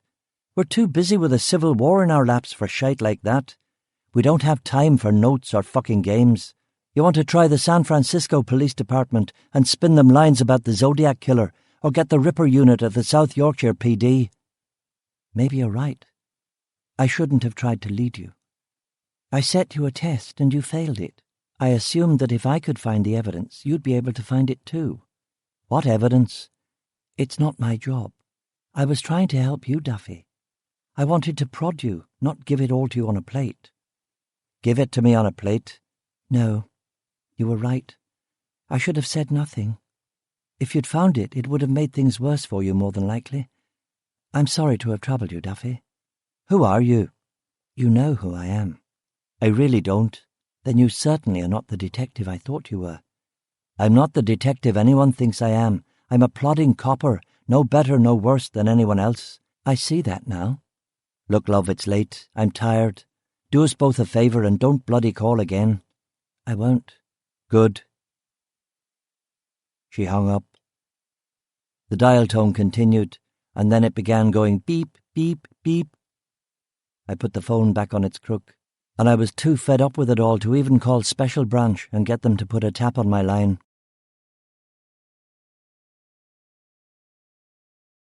Chapter 22. I've seen things you people wouldn't believe. 2 a.m. A group of drunks coming down the street singing, We are the Billy Boys. We are the Billy Boys. We're up to our necks in Fenian blood and we're coming back for more. We are the Billy Boys. I was never going to sleep this night. I went downstairs and grabbed an encyclopedia and read it over a bowl of cornflakes. I had a cup of coffee, dressed in jeans, sneakers and a sweater, put on my raincoat and went for a walk around the estate. I picked up my new Sony Radio Walkman and tuned it to the BBC World Service.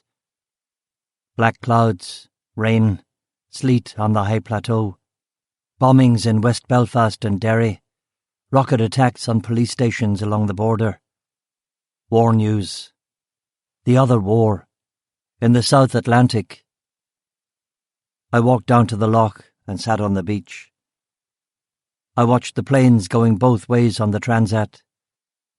I got cold. At 6, I went into the station. Brennan was there already, reading the newspapers in the incident room. He hadn't shaven. He looked unkempt. There was no point asking him what the fuck was going on in his life, but I wanted to talk to someone. I knocked on his door and opened it. Morning, sir. Can I get you a coffee or something? No, you can't, Duffy. But you know what you can do for me. What? Give my head peace and leave me alone. Okay, sir. I shut the door again.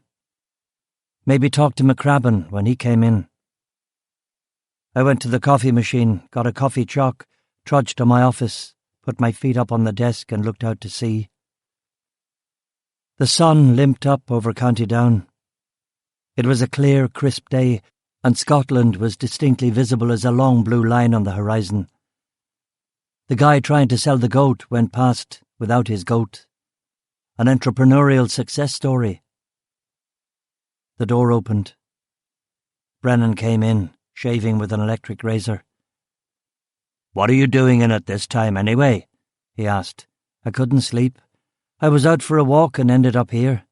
"What do you know about Epicurus?" "Is it a crossword clue?" "It's something I heard at a meeting. I thought I'll ask Duffy. He's a guy that knows things. Athenian. He taught him what was called the garden. Sum him up for me in short words. He said that either there are no gods or they don't care about us. Ambition is a pointless quest. In 1,000 years, no one will remember any of us.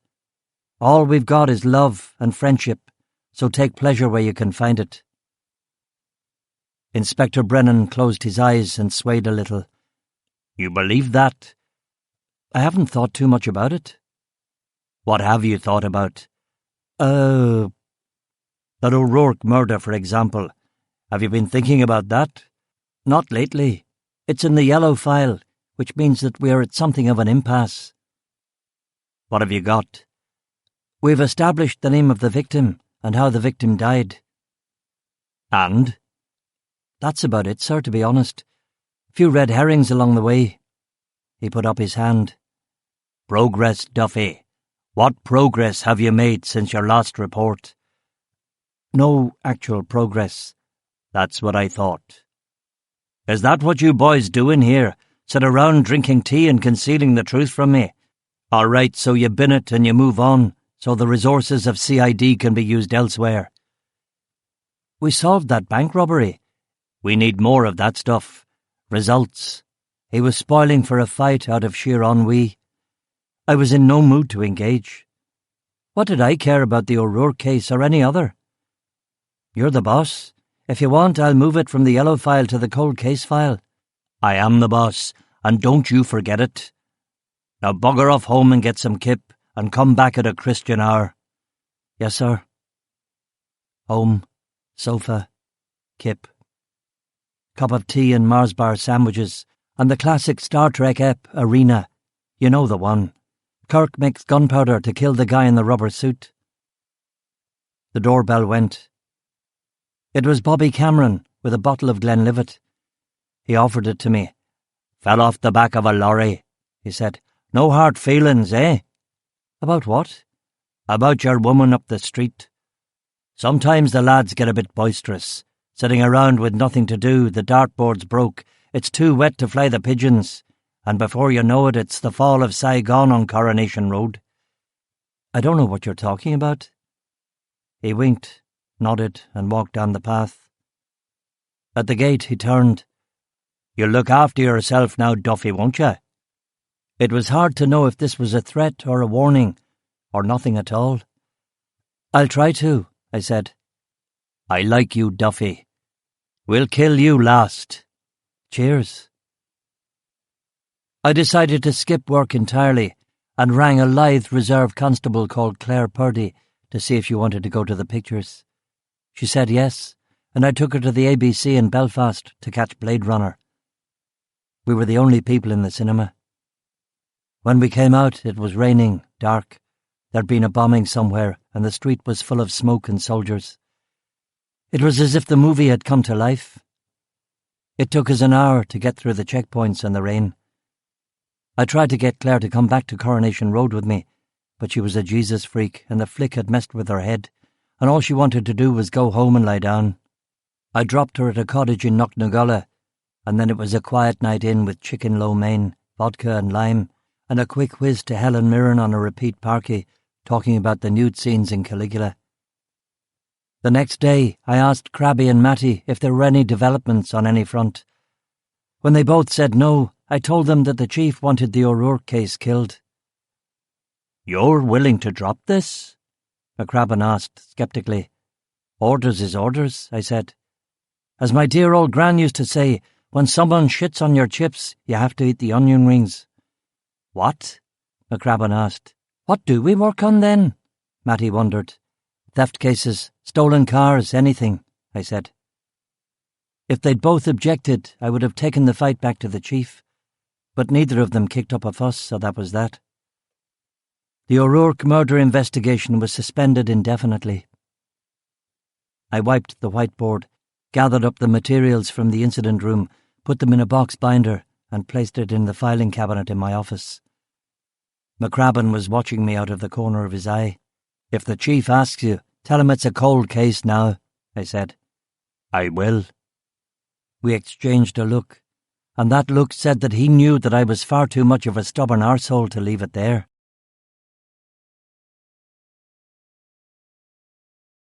Chapter 23. DeLorean. The factory was on waste ground in Dunmurry, West Belfast, a big, hasty concrete and metal box that had gone up in 18 months, with the blasted city in various states of decay all around. If Coronation Road was the fall of Saigon, this part of Belfast was Hitler's last days. Security was a couple of guys at the gate, but to get up to DeLorean's office, I had to go through a metal detector, show my warrant card, and wait until it was verified by a computer. John DeLorean was a very busy man, and had his day scheduled out in tight 15-minute blocks. Our interview was scheduled from 11:30 to 11:45 on a Monday morning. I could have pushed it, but I didn't want to make waves, or have him ask questions of my superiors. I wanted this encounter to be as straightforward and low-key as possible. On the inside, the Dunmurry DeLorean factory dazzled me. Perhaps it was just amazing seeing any kind of industrial activity going on in Ulster. The assembly line was clean and efficient. Raw metal sheets and engines went in one end. Aluminium gull-wing DeLorean sports cars came out the other. The administrative offices overlooked the factory floor. DeLorean was big on worker management cooperation, and I could have stood there all day watching the engines getting mounted and the transmissions going in. It really was incredible. DeLorean had brought a successful industry to Belfast in the heart of the Troubles. He had done what everybody said couldn't be done, and Dunmurry was the only place in Ulster where heavy industry worked, where people actually made things. 3,000 men were employed here, and maybe twice that many in subsidiary trades. That was 9,000 men in West Belfast who wouldn't join the terrorists. Everybody loved DeLorean, the local press, the British government, the Northern Ireland office, the Irish government. Everybody, that is, except for a few privileged American auto journalists who had actually driven the DeLorean and said that it was clunky, unreliable, and sloppily put together by an inexperienced workforce. These criticisms had publicly been dismissed by John DeLorean, who trusted his own judgment, not the judgment of know-nothing journalists. He, after all, was the man who had single-handedly saved GM, and by implication had therefore saved America. On TV, his persona was half hard-headed businessman, half televangelist. In person, he was trim, handsome, soft-spoken, and for our interview he was wearing a conservative, unshowy blue suit. His hair was more grey than black. He had an interesting face, a long, aquiline nose that didn't really go with his squat peasant eyebrows and cheeks. It was a tanned, handsome visage that both radiated intelligence and a kind of weary, punchy vitality. As I entered the office, he was sitting in a Helsinki Java wood mahogany armchair reading a report, tutting to himself as he marked it up with a yellow highlighter. I liked his shoes. They were handmade Oxfords in a soft brown leather. His socks were red, which I also liked. He smelled of cologne and cigars. There was an engraved sign on his desk that read, "Genius at Work." "Inspector Sean Duffy of Carrickfergus RUC." A tall, attractive secretary called Gloria reminded him when I came in. He got up and shook my hand. "Inspector Duffy, pleased to meet you. I take it this is about the fundraising ball?" he said, with a gleaming and rather charming smile. "No, this is about a rather different matter," I said, momentarily thrown. "Oh?" His big eyebrows knitted together, and I knew that Gloria was going to catch it after I left. "I'm investigating the murder of an army captain called Martin McAlpine." DeLorean shrugged. "Never heard of him. Should I have?" "He was an intelligence officer. He was murdered late last year, apparently by the IRA. "What's the connection to us?" DeLorean said. "We went through Captain McAlpine's notes, and an associate of his was keeping an eye on someone who was spying on this factory. It could be unrelated to Captain McAlpine's murder, but I thought I'd follow up on the lead." "What do you want to know?" "Would there be a reason why anyone would be interested in spying on your car plant?" DeLorean laughed at that. "Of course! Haven't you ever heard of industrial espionage? Well, yes, They've been doing it to me my whole career, he said. He got to his feet and pointed through the plate glass windows to the factory floor. You see what we're doing down there? We are radically re-engineering the model of American sports car manufacture. In Detroit they are terrified. If I can be blunt, Inspector Duffy, I have them shitting in their pants. Ford, GM, Chrysler, Toyota. Spying? Of course they're spying. I expect no less of them. They have no original ideas. They have to steal them from me. Would they kill to get information about your plant? DeLorean smiled and nodded. Nothing would surprise me in this country. Nothing.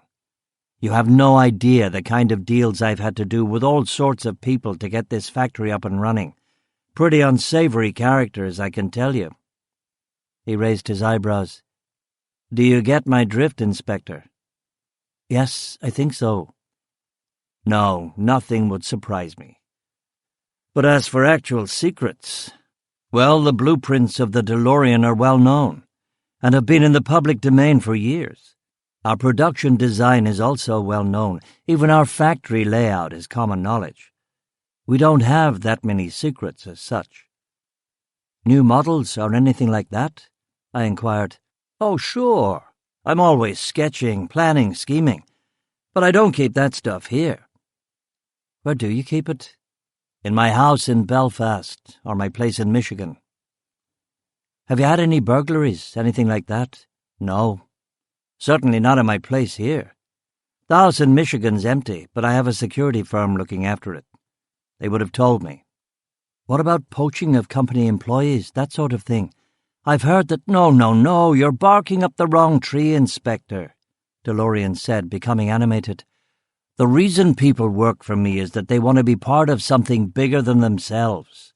All my people have already been offered more money elsewhere, but they want to be part of a company that they can be proud of. No, my staff is loyal.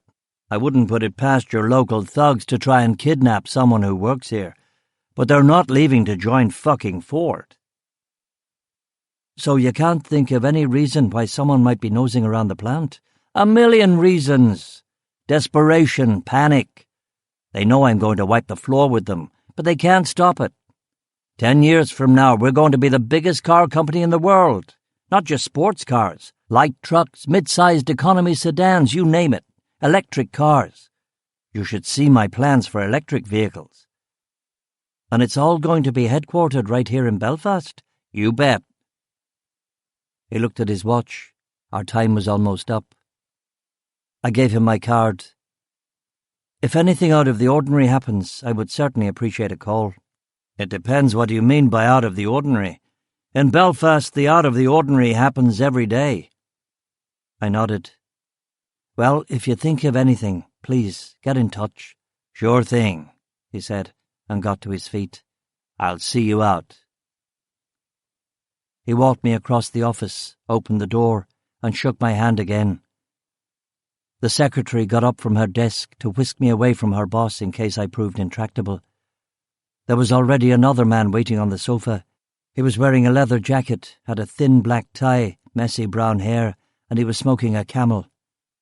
Everything about him said reporter. DeLorean disengaged my hand. Have a good day, Inspector. I will. The secretary smiled at me. She was a blonde, classic high cheekbones, blue eyeshadow, big hair, very American. She put up a finger to prevent me from speaking and addressed the man on the sofa. You can go in now, Mr. Burns. My photographer hasn't shown up, Burns said in an East End accent. Can we wait a few minutes? If you want to talk to Mr. DeLorean, you'll have to go in now, Mr. Burns. Mr. DeLorean has another meeting at 12:15. All right, Burns said. The secretary pressed a button and formally announced him, Mr. Jack Burns from the Daily Mail. Burns went into DeLorean's office.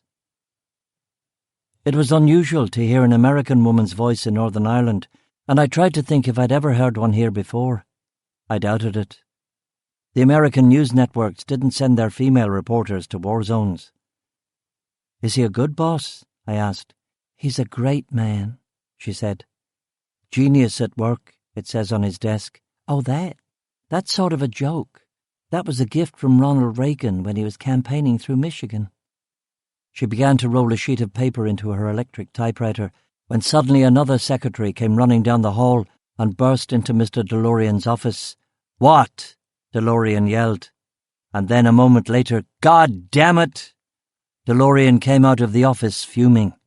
"This when I'm talking to a reporter," he muttered to Gloria. He turned to me. "I suppose you'll want me to evacuate the place, stop production." "I'm sorry, I've no idea." A young man came breathlessly up the stairs. "Mr. DeLorean, we've had a—" "Yes, I know," DeLorean exclaimed.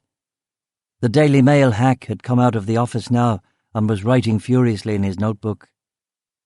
DeLorean turned to the man. "You want to know the difficulties we have to deal with? This kind of goddamn difficulty. Every goddamn week." The alarm began sounding, and the workers began putting down their tools. "Who pulled the fire alarm?" DeLorean screamed. "One of the shop stewards, probably," the young man said. "Jesus Christ! All right, show it to me," DeLorean said. "I think we should evacuate the premises," the young man said. "Show it to me." The young man led DeLorean towards a fire exit. Gloria grabbed her handbag, notepad, and followed, and I followed her. We were met at the bottom of the fire escape by two uniformed security guards. "Where is it?" DeLorean demanded. "On the slip road to the south gate," one of the security guards said. I went with DeLorean and the motley band to the south gate, and there I saw what the problem was. Someone had hijacked a Ford Transit van and dumped it there. "There's no bomb in there, I'll show you," DeLorean said, marching towards the van. "Stop right there," I ordered, and DeLorean froze in his tracks. "What's going on here?" I asked the harassed young guy. "Suspect device. Someone called in a bomb threat," he said. "There's no bomb in that vehicle. We get this all the time, Inspector Duffy. It's a hoax. I'll show you," DeLorean said, and continued striding towards the transit van. "No, you won't. You'll go back inside and evacuate the factory and call the bomb squad," I said, with a voice of absolute authority. DeLorean glared at me with pure malice. He pointed a finger at me, but said nothing. After a couple of seconds of this, he nodded at the young man, who ran back towards the factory. "I'll check out the van. I'll show you, Mr. DeLorean," a beefy Liverpudlian security guard said. "Yes," DeLorean said excitedly. "You'll do no such thing?" I insisted. The security guard shook his head. "Every day, Inspector, it's the same story. Someone calls downtown radio to request Fleetwood Mac and call in a bomb threat at the DeLorean factory. Nevertheless, no one's going to touch that van until the bomb squad shows up," I reiterated. "Okay, we'll wait here and I'll show you that I'm right," DeLorean insisted. I knew that he was right. 9 times out of 10 it's a hoax. But that one time, that's the time that gets you. The Army Bomb Disposal Unit showed up, and the robot blew open the back doors of the transit. The robot looked inside and fired a shotgun into a wooden box, but it only contained tools. Behind us, the blue-collar staff was filing out of the factory, most deciding to go home for the day. An enterprising mobile chip van showed up, and DeLorean bought our little group fish suppers out of his own pocket. The Army EOD unit still wasn't completely satisfied with the situation, so they carried out a further controlled explosion, which destroyed the van completely, sending metal fragments and a fireball into the air. There had been no secondary blast, which proved that the Ford had contained no bombs or combustible materials. DeLorean was not triumphant. He was resigned now, fed up. He shook my hand. "I yelled out of turn," he said. "You did the right thing. Better safe than sorry." "It's all right," I replied. The Army gave us the all-clear, but some fool had left a backpack in the executive car park in his haste to evacuate, and the disposal unit roped off the car park to carry out a controlled explosion on that too. It was 5 o'clock now. Many of the white-collar staff were effectively trapped until the army said that this was a negative result too. "My car's in the visitors' car park. Anyone need a lift going Carrick way?" I asked. Gloria put up her hand. "I do," she said. "No problem." We drove through the centre of Belfast, where rush hour and a string of incendiary devices on buses had created chaos. "Where do you live?" I asked her. "A town called Whitehead.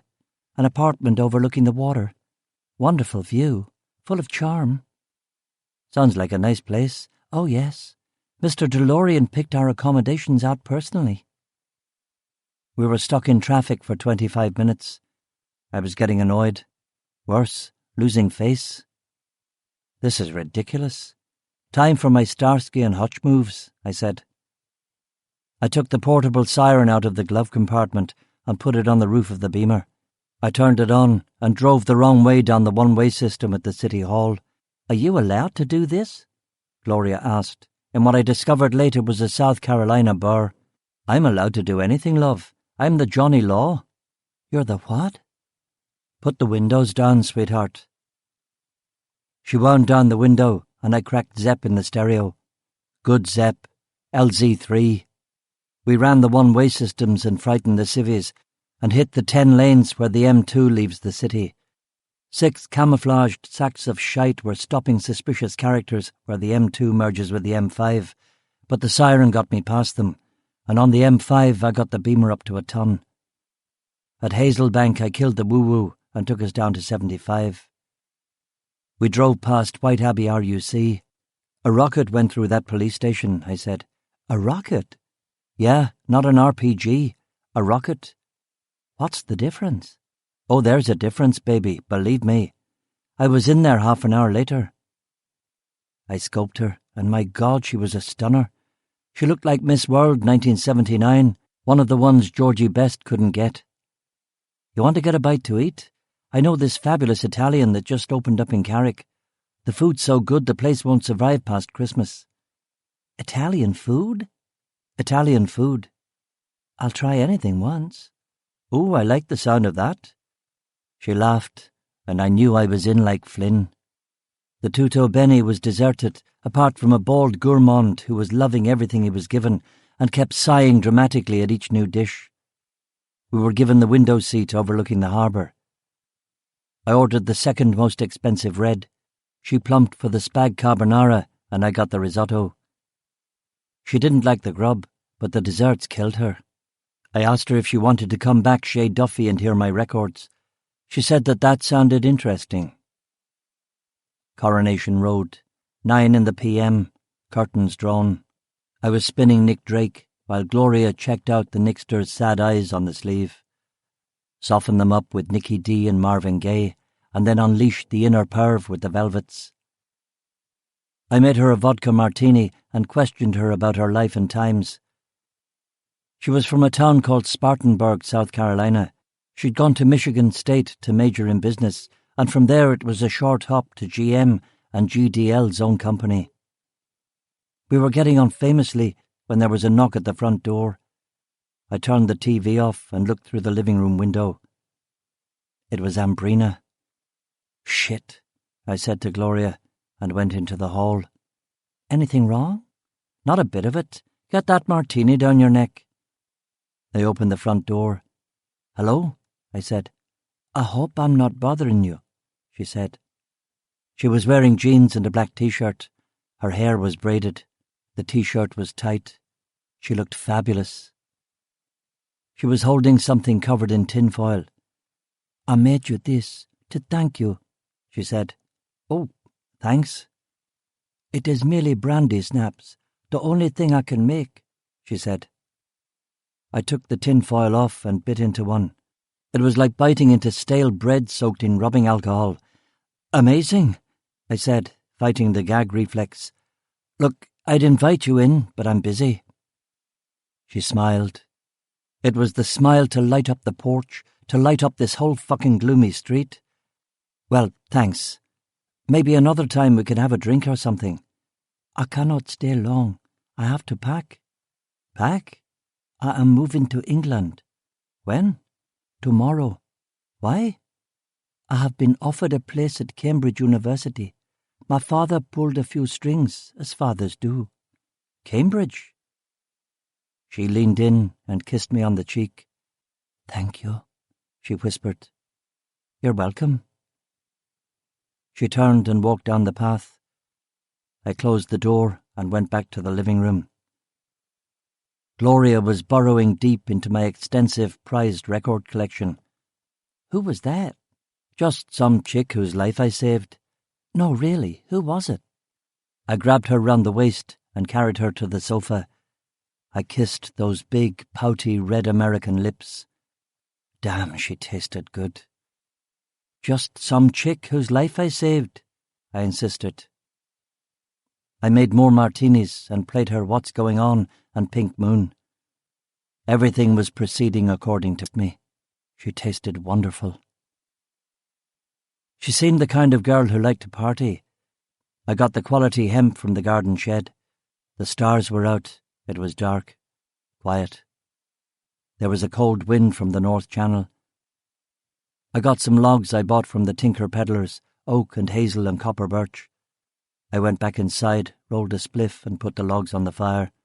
The smell from them was fennel and her tone-deaf monotone, and we baked the Moroccan and smoked it neat, and fucked on the leather sofa like two people who have witnessed a van getting blown apart and sped through a hostile city under police sirens. I fucked her, and it was me fucking all of America, and we kissed again and finished the Moroccan and slept.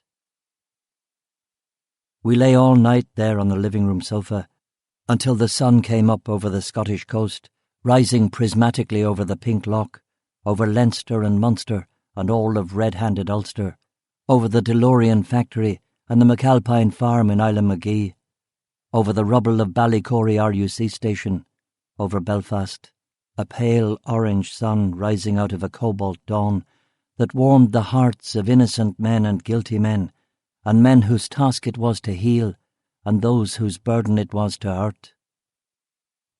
The sunlight came in through the back kitchen and woke me on the sofa. The place smelled good, cannabis and martini and peat logs and woman and coffee. Is that you up? Gloria said. What time is it? Lie there, don't move. I'm making coffee and toast. She made coffee in the French press that was suitably hardcore. We had toasted soda bread and we went upstairs and showered together like people in a French film.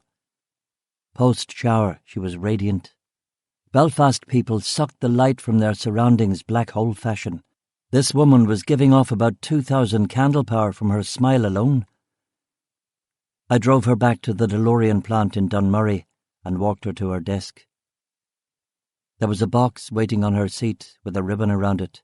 I love these, she exclaimed. She opened the lid. A box of Irish 15s, with M&Ms in them instead of Smarties. Those look good, I said. They're delicious, she replied. Where do you get them? I asked. Sir Harry brings them in. His sister-in-law makes them. Sir Harry McAlpine? Yes. How do you know Sir Harry? I asked conversationally. I don't, not really. Mr. DeLorean knows him. How does Mr. DeLorean know Sir Harry? The factory is on his land. Sir Harry leased it to the DeLorean Motor Corporation at a very generous rate, as an incentive to get DeLorean to set up his factory in Belfast as opposed to Scotland or wherever. Precisely. But over the last year, Sir Harry and Mr. DeLorean have become fast friends. Have they indeed? I said.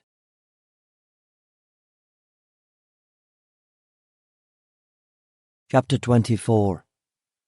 People in Glass Houses. I was feeling good as I drove down the coast road to Island. I accelerated the Beamer up to 70 and then got it up to a nice 88 miles per hour. I dug out a mixtape and put it in the player. Plastic Bertrand took me all the way through Carrick, Eden, Island. Sir Harry's estate. The gate along the private road was closed, and there was a man there now, sitting on a stile wearing a barber jacket and holding a shotgun.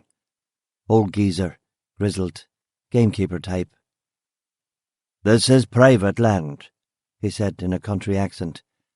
"I'm the police," I told him. "You'll have a warrant then," he said.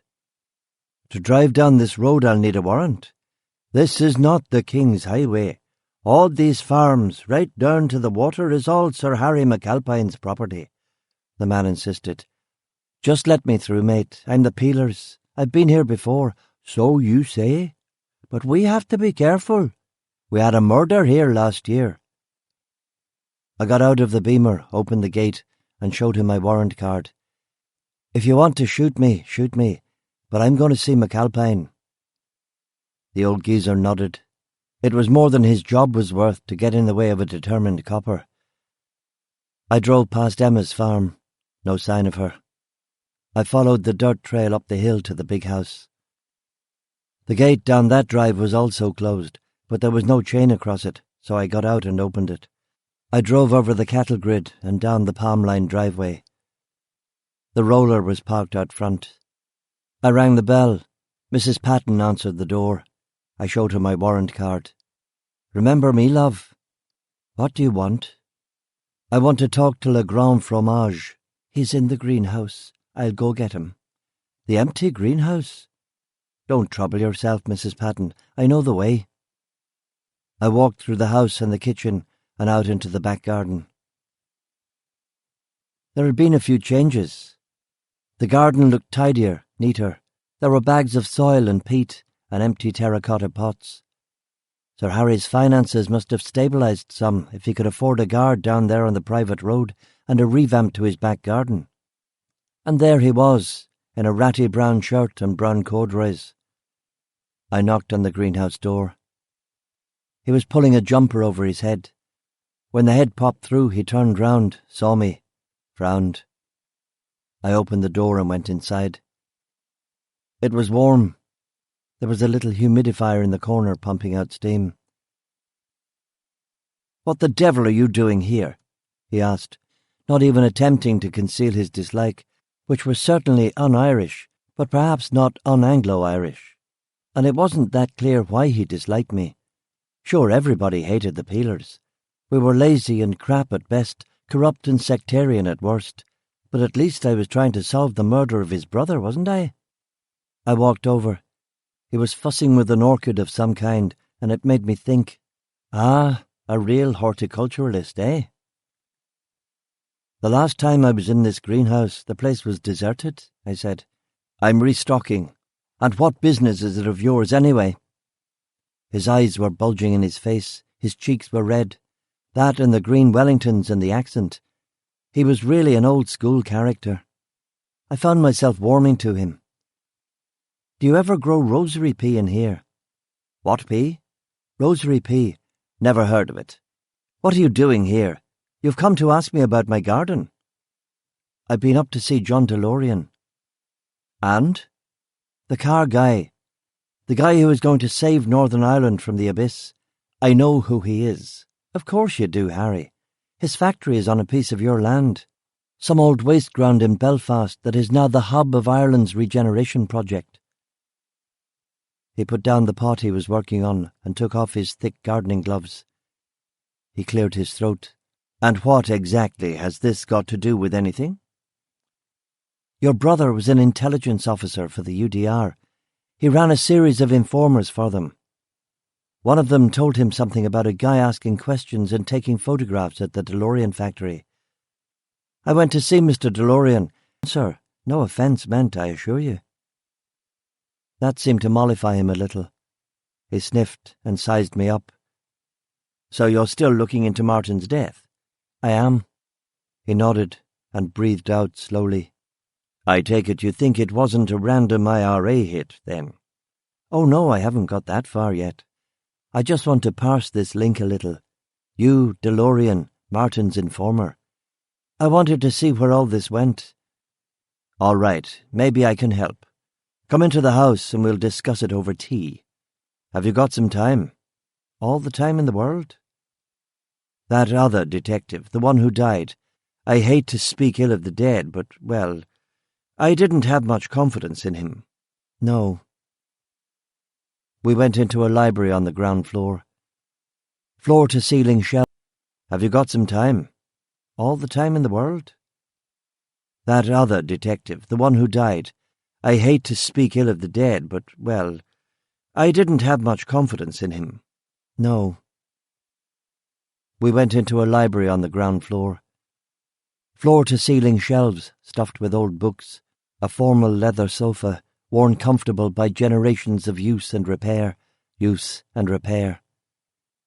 A few more modern chairs, an oak table, a reading lectern, and a nice bay window with an easterly prospect of the coast and the Irish Sea, only a few 100 yards over the fields. Mrs. Patton brought the tea. It was a Darjeeling, very strong and oversteeped. Harry didn't seem to notice. He was much more relaxed now.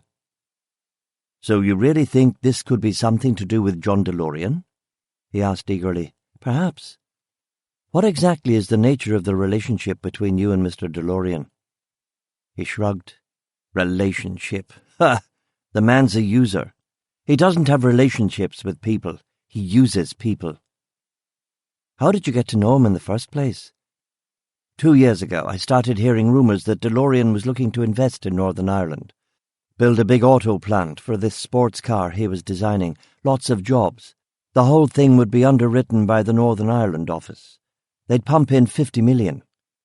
They were desperate to have any kind of investment, actual honest-to-God money flowing into Northern Ireland. So, as you may or may not know, I've been having a few financial problems of my own. My father died in '69, and I'm still paying the estate taxes. That's not hyperbole, by the way. I really am still paying them off. If he'd died 1 year later, it would have been under the Tories. But no, he had to die in 1969, when the rate was through the roof. Anyway, to cut a long story short, the Secretary of State, Humphrey Atkins, asked me to, quote, donate, unquote, some land that I had in Dunmurry for a factory site. And I did. And that's how I know DeLorean. I'm his landlord. That confirmed what I knew, but I didn't see how it tied into Martin's death, or into anything else. You want to know how much he pays me for all those acres? How much? You'd choke on your chalky biscuits. The man's a cancer. I just hope to God the Yanks don't find out before they buy 1 million of his cars. Yes, and I'll tell you something else. Ever been in his office? He's got a sign on his desk, Genius at Work. Genius at work, my foot. You know who's behind the curtain, don't you? You know who the real Wizard of Oz is. No? DeLorean didn't even design the car. He made a sketch, a bullshit sketch. Colin Chapman. Heard of him? The name rings a bell. Lotus sports cars. Colin Chapman is the man who made Lotus. He's the real designer of the DeLorean, not John D.L., as he likes to be called. I was familiar with the Lotus sports cars from the James Bond movies.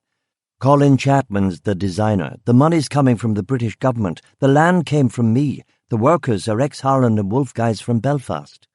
So what exactly does John DeLorean do? He's just the front, that's all. Just the front. He's just the fucking hair and the fucking $1 million smile. And if the front falters? He made a plane crashing sound and smacked one hand into another. And God help Northern Ireland if it does, he added. So you don't really see him very much on a social basis, only when he needs something. So how does this tie into Martin's murder? He asked. That's what I'd like to know. We sipped our tea, and we talked for a few more minutes about this and that, but nothing came of the conversation. He either knew nothing, or he was a pretty decent chancer himself. I finished my tea and stood and offered my hand. I'm sorry that we seemed to get off on the wrong footing, I said. My fault, I'm sure. Tarred all you boys with the same brush. If you find anything about Martin, you'll let me know, won't you? Yes. Only... Yes? His eyes moistened. Only he's my wee brother. You're supposed to look after your wee brother, aren't you? I suppose so. I walked down the palm-lined drive in a thoughtful mood.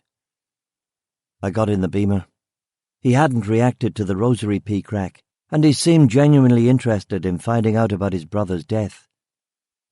His connection to everything might be tangential. But that entry in his brother's book, it was a coincidence. And coincidence is the sworn enemy of all detectives everywhere.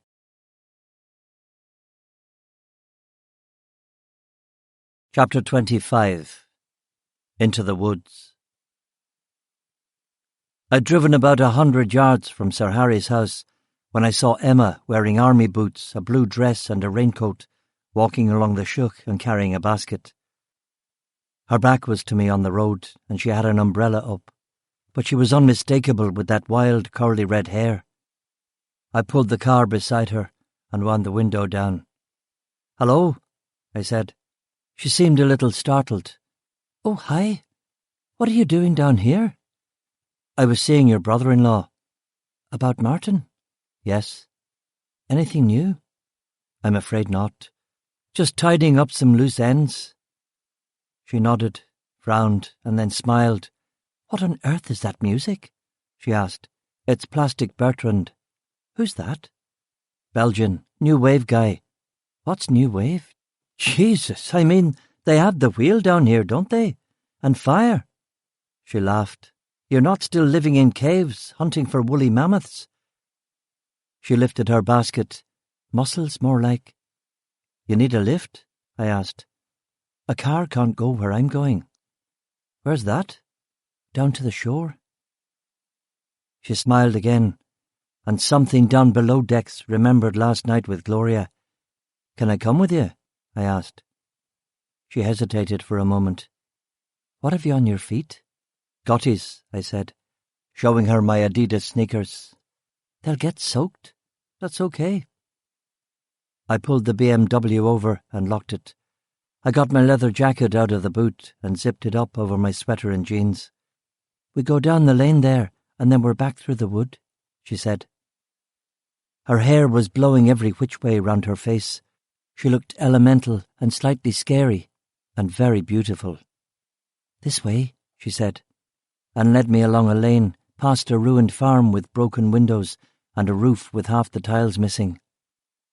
The farm was pitched on a rocky red outcrop that bled down the cliff to the water. It was only about 30 feet above the surf, and probably on rough days the spray would come right up. We walked through what once had been the living room and the kitchen. There were sodden newspapers and ciggies in the hearth. "One of Harry's cousins used to live here, but he upped and left for Canada," she said. "It's one of my secret places, like the old salt mine." This one wasn't so secret.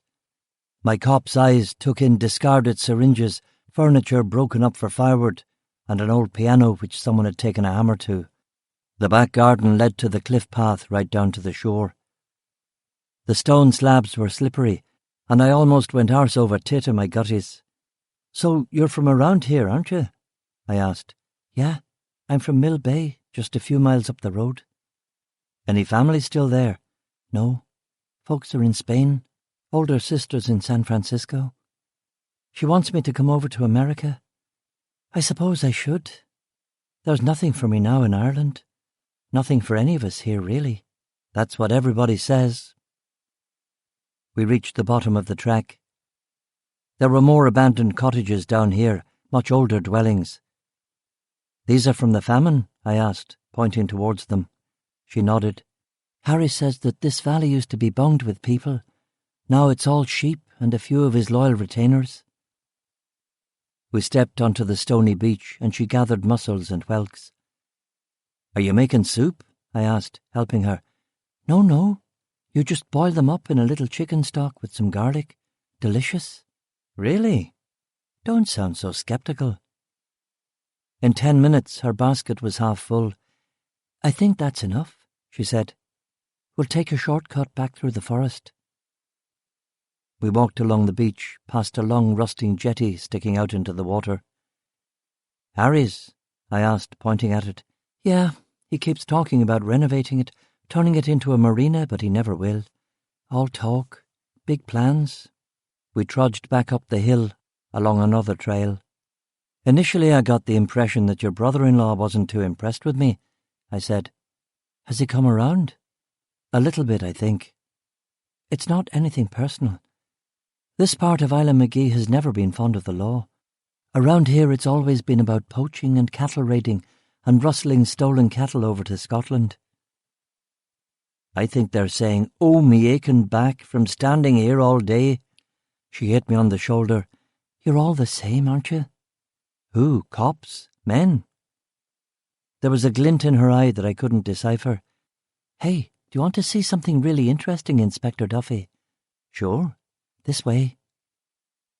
We followed the woodland trail up a hill, catching the odd glimpse here and there of the motionless sea, and beyond that, startlingly close, the Scottish coast.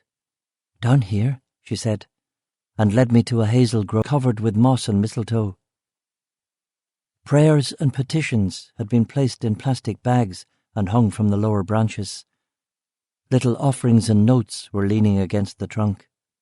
Coins, keys, lockets, photographs, at least a dozen plastic baby dolls, wooden boxes, teacups, a silver spoon, an intricately carved woman with a belly swollen by pregnancy. A breeze stirred the notes and photographs. Do you know what this is? She asked. Sure I do. It's a fairy tree. You're not totally ignorant. I'm from the Glens, love. I speak the Irish. I know things. You're a Catholic? You didn't know? No. She nodded to herself. Yeah, I can see it now. Come on, let's get back. We walked back across the boggy pasture. Were Martin and Harry close? I asked. I don't know about close. There was an age difference, but they respected each other. Martin admired Harry for taking on the debts and the burdens of the estate. Harry admired Martin for joining the army, putting his life on the line. Literally, as it turned out. Yes, she said with a melancholy smile. Even when Martin got born again, Harry didn't give him a hard time about it, and Harry's as atheist as they come. Martin was a born-again Christian? I asked. Yes. About 1.5 years ago there was a visiting preacher from America who came to the church, and Martin felt called. But not you, no. He must have tried to make you see the light. That's what was so lovely about him. He knew I was more into all this, she said, pointing back at the trees, and I bit my tongue before I said bullshit. He never bullied me with his faith, let me go my own way. Sounds like a good guy. He was. He really was. We had reached the edge of the pasture, and I could see the valley again.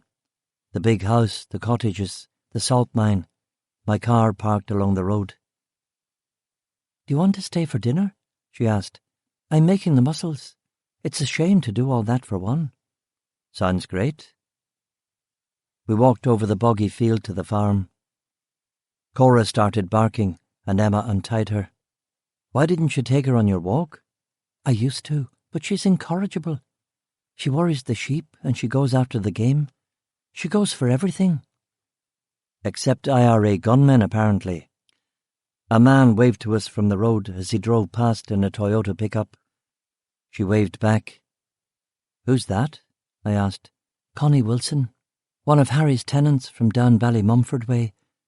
Connie's in bad shape. He tried to coax barley out of his land this year, got rid of his flock and tried to grow barley. He hasn't been able to pay his ground rent, Harry says. How many tenants does Harry have? Quite a few. 12, 13. Only 2 or 3 can actually make a go of the land with the EEC subsidy. But with taxes, Harry actually loses about £5,000 or £6,000 a year on the estate. He loses money on the estate. That's what he says. We went into the house, and this time I noted that the door was unlocked. Farmers are always complaining. That's what they do best, I said. Well, as long as he doesn't put up my rent. He wouldn't do that to his sister-in-law. You'd be surprised what men do when they're desperate. No, I wouldn't. She nodded and brushed the hair from her face. A harsh face, youthful. But when she was older, bitterness would make her pinched and thin-lipped and shrewish. Can I help make anything? I asked. She smiled almost laughed again. No, no, there'll be no man in my kitchen. Settle yourself down in the living room. I'll get you a harp. I sat on the rattan sofa and sipped the can of harp. There were a few novels on the bookshelf. Alexander Kent, Alistair MacLean, Patrick O'Brien. She'd got rid of Martin's clothes and his suitcase, but she'd kept some of his books. Mind if I use your phone? I called into the kitchen. Go ahead, although the reception down here is shocking. It sounds like you're phoning from the moon. I called the station, asked for Crabby. McCrabbin speaking, Crabby said. Emma had the radio on in the kitchen, but I lowered my voice anyway. Mate, listen, it's me. Do me a favour and see if there's anything brewing with finance and embezzlement or the fraud squad on Sir Harry McAlpine or John DeLorean, or both of them. John DeLorean? Aye, and Harry McAlpine. Well, the DeLorean factory's a great big money pit, but I've never heard of any actual fraud. Check it out, will you? And don't forget McAlpine. The DeLorean factory is on his land. Some kind of deal with the revenue service, he says. Crabby hesitated. There was static on the phone line. Did you get that? I asked. I got it. You want me to call Special Branch and the Fraud Squad? Yes. What's the problem? Sean, an inquiry like that will get passed up the chain. I thought you were specifically warned off involving yourself with Sir Harry McAlpine. 2 or 3 days from now, when this arrives on the Chief Constable's desk, you'll be getting a bloody rocket. Goes with the territory, Crabby. We're firing blanks here anyway. It doesn't matter if we're firing blanks, Sean. The McAlpine case is not our case, and the O'Rourke case has been yellowed, he said, his voice rising a little. I know, mate. Look, just do it, will you? He sighed. Of course. Thanks, pal. No problem. I hung up. Everything okay? Emma shouted from the kitchen. Aye, everything's fine. I made another quick phone call to Interflora and had them deliver flowers to Gloria at the DeLorean plant. It was 35 quid, but it's always smart to keep the Sheilas sweet. Emma came up behind me. Ordering flowers? Me mother's birthday. You are such a dutiful son. Aye, I am. The stock's on. It'll take an hour. Do you ride? I borrow Stella from Canny McDonough down by the sheddings. She's got a young hunter called Malarkey that needs a run or two. I hadn't been on a dob for 15 years. You don't forget. Are you sure? Quite sure. We put on coats, and she lent me Martin's riding boots. Canny McDonough wasn't home, but Emma made free and easy with the farm, and in the stable block she harnessed and saddled both horses. Malarkey was a big hunter, but he had just gorged himself on oats and was no bother at all. We rode over the fields till we reached a beach on the Irish seaside of Island Magee. She galloped Stella, and I got Malarkey up to a canter. Cora barked happily alongside. When they'd had a good run, we dismounted them and walked them in the surf. It was colder now. The beach was empty. Emma threw a stick to the dog and she ran to fetch it in the water. I looked north. You could see up the glens to the Atlantic Ocean, the wild, deep blue of it chilling my retinas from here. The sun began to set behind the cloud banks to the west. Look, there, she said. A massive gorse fire was burning on a hill in Scotland. Jesus, will you look at that? Sometimes the heather will burn for days, she said. We watched it until the sun set. It was getting dark now. We'd better get these horses back, don't you think? I'm not that confident about riding at night. Yes, all right. We rode back, and Cora barked, and Canny McDonough still wasn't home, so she left him a note telling him what she had done, and that Malarkey had taken the canter well. Mussels and country bread at the kitchen table. She lit a paraffin lamp. Do you fancy something stronger? She asked when I finished a second harp. Potch in. You won't tell the excise, will you? Are you joking? Cops and the excise are natural enemies. She took an earthenware jug from under the sink. Everybody distills their own around here," she explained. She poured me an honest measure, and we clinked glasses. We drank, and it was evil, rough stuff, around 120 proof. We both coughed. She poured us another. "Yikes, do you have anything to cut this with?" I asked, knocking back shot number 2. "There's orange juice in the fridge." I went to the fridge, took out a couple of tall glasses and made us a couple of screwdrivers. She drank hers and moved closer to me on the couch. "You're not married, are you?" she asked, looking at me with those azure eyes and those full lips with the little dent in the middle of the lower. The eyes, the pale cheeks, the dangerous red hair. Would it make a difference? She shook her head. "I don't think so," she said, and placed her cold hand on mine. "As you can imagine, it's been some time." We went to the bedroom. The big south-facing window looked out over the valley, and the clear night gave up the winter constellations. Naked, she was beautiful, but gaunt and pale like a case, like something washed up in the lagan. I took her, and I was gentle with her, and I held her, and she slept in my arms. I listened to her heart and watched her chest heave up and down. She was frowning in her dream. Those closed blue eyes could not see any good in the future. I fell asleep watching her. She woke me in the wolf's tail, that grey Irish light that comes before dawn. "Huh? What is it?" I asked. "I heard a noise," she said. "Something outside." I sat up, rubbed my face. "What?" "Outside. I hear something." "I'll get the rabbit gun." "No, I'll go." I pulled on my jeans and sneakers and my raincoat. I grabbed a torch and my .38. Cora growled at me as I walked into the yard. It was drizzling. The ground was slick. "Hello?" I said, turning on the torch. I walked towards the road. I slipped on the mud, but saved myself by grabbing the gatepost. I saw something flash further down the track. Maybe nothing, or maybe the fluorescent strip on a rain jacket or a pair of training shoes. "Is there anyone down there?" I yelled. I held out the .38 and shone the torch beam down the road. Nothing. I flashed the beam up into the hills.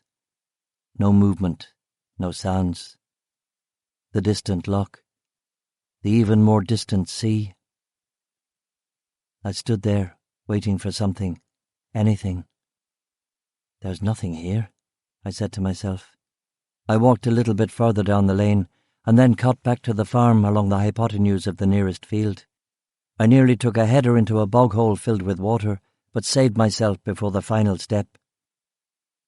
When I got back to the house, Cora was barking again, and Emma was standing in the doorway with a shotgun. "Well?" she asked. It was nothing, I told her. We went back to bed, and I kept the blinds open. The moon was giving out a yellow candlelight, and the sky about it was eerie and in a state of strange coruscation. Neither of us went back to sleep. In the morning, Emma made me scrambled eggs and coffee. The coffee was like coal dust, but the country fresh eggs with butter were good. I ate breakfast and kissed her and said goodbye. I walked down to the car, and I saw what the commotion had been the night before. Someone had tossed a brick through the windscreen of my BMW. A helpful note had been tied around it which read, "Fuck off and die, peeler scum." I threw the brick into a field, carefully pushed out the windscreen, carried it to the stone wall and left it there. I brushed the broken glass off the driver's seat and headed home.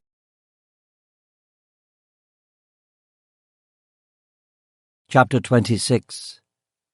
Through a Glass Darkly. I stopped at Paddy Kincaid's BMW dealership in Whitehead and parked the car in a lot full of brand new Beamers. If old Paddy wanted to keep them new, he'd need to get the bloody hose out, because smoke from Kilroot Power Station was depositing a fine grey-stained soot on all the windward surfaces, as if the golden head of the enormous chimney-top was in sinister coitus with the friggin' place. I lit a tab and went inside. It was basically a big plywood shed, painted BMW white and blue.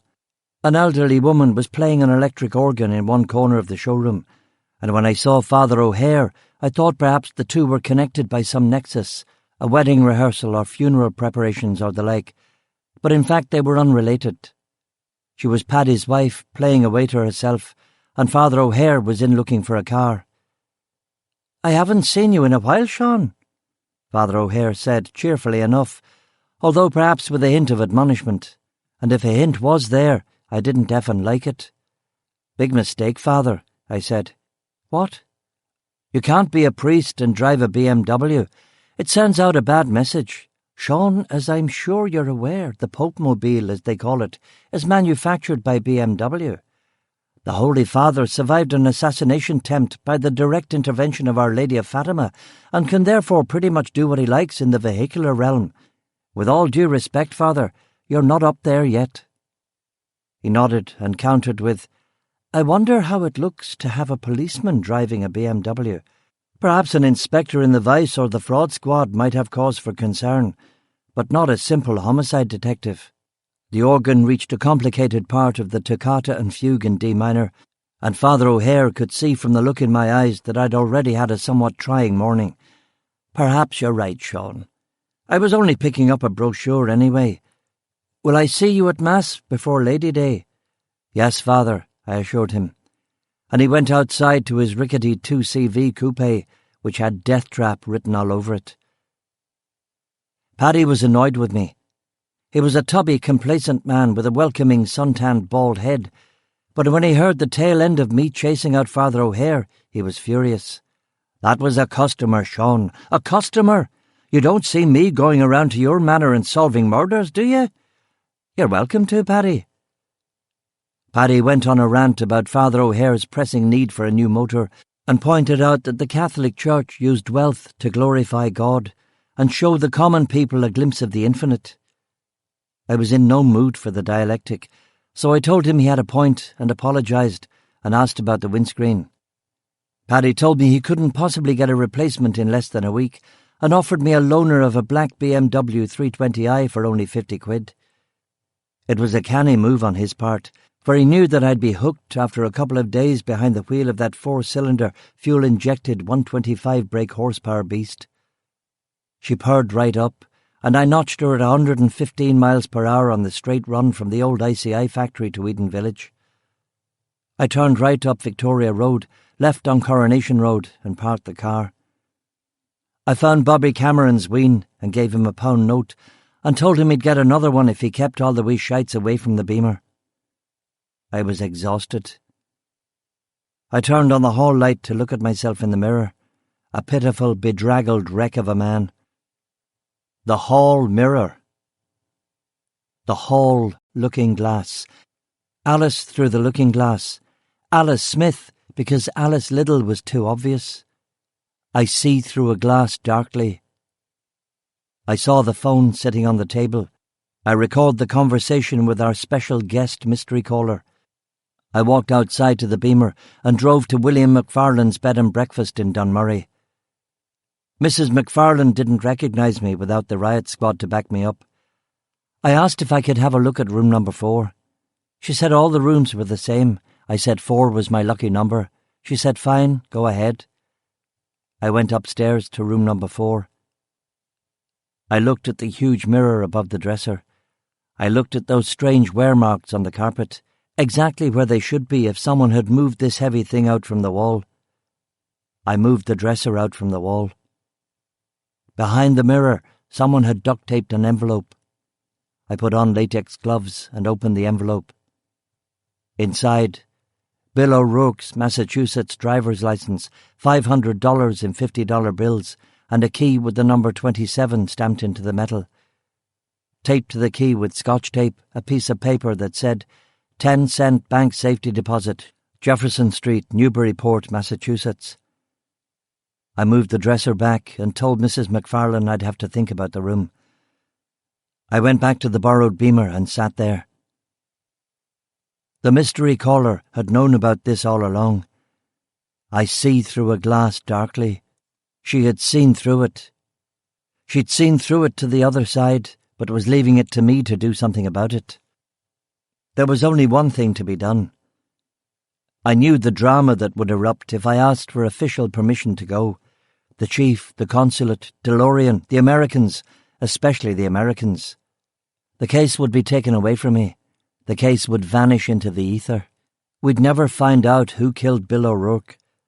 Perhaps someone would, but not us. No, not us, I said aloud. I drove to Carrick RUC and found Kenny Dalziel among the pay stubs in the sub-basement. I told him that before the marching season got going in a month or so, now was as good a time as any for me to take my personal days all at once. He said that he'd sounded out with the chief. Half an hour later, the chief called me up to his office and declared that I looked as if I needed a break. He recommended Blackpool, which was bracing and inexpensive at this time of year. I told him that that sounded like a great idea. I told Kenny I was taking 5 working days and a weekend exemption from riot duty. I told them that Crabby was in charge of CID and he should be paid for the week as an acting sergeant. Kenny balked at that until I said that I'd paid the extra £4 out of my own pocket. I went back upstairs and told Crabby about the acting sergeant thing, and he was as pleased as I'd hoped.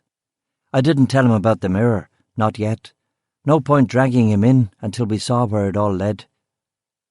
I called Emma McAlpine and said that I had to go out of town for a few days, but I'd really like to see her when I got back. That would be nice, she told me. I ordered Emma flowers from the same place I'd got them for Gloria.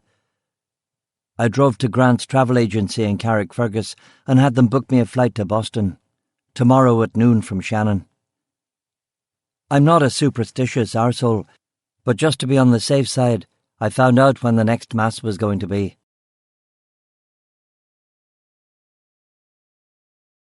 Chapter 27. High Mass. Coronation Road was the last street in Greater Belfast before the country began, and the field behind it felt like another world, a littoral, an interzone, a DMZ. I put a barley stalk in my mouth and listened to the commingling of music from radios and stereos, and from far up the lane a piper practising his scale. The gable graffiti said, "God save the Queen," and "No Pope here." But on this particular April evening, Coronation Road belonged to neither Queen nor Pope, but to a Jewish girl from Brooklyn called Barbara Streisand. The current UK #1 album, Memories, was warbling from several underpowered hi-fi speakers, with most of them repeating the title track, but one preferring Streisand's melancholy duet with Neil Diamond, "You Don't Bring Me Flowers." We could be over-egging the theoretical custard here, but for me, these torch songs were desperate cries for help from Coronation Road's female population. Streisand's mezzo-soprano expressing what they couldn't express from their marriage prisons, longings about foreign travel and roads not taken, and above all, about their men who were once buoyant and funny, and now were aged characters brought low by unemployment and sickness and the drink. I was hungry.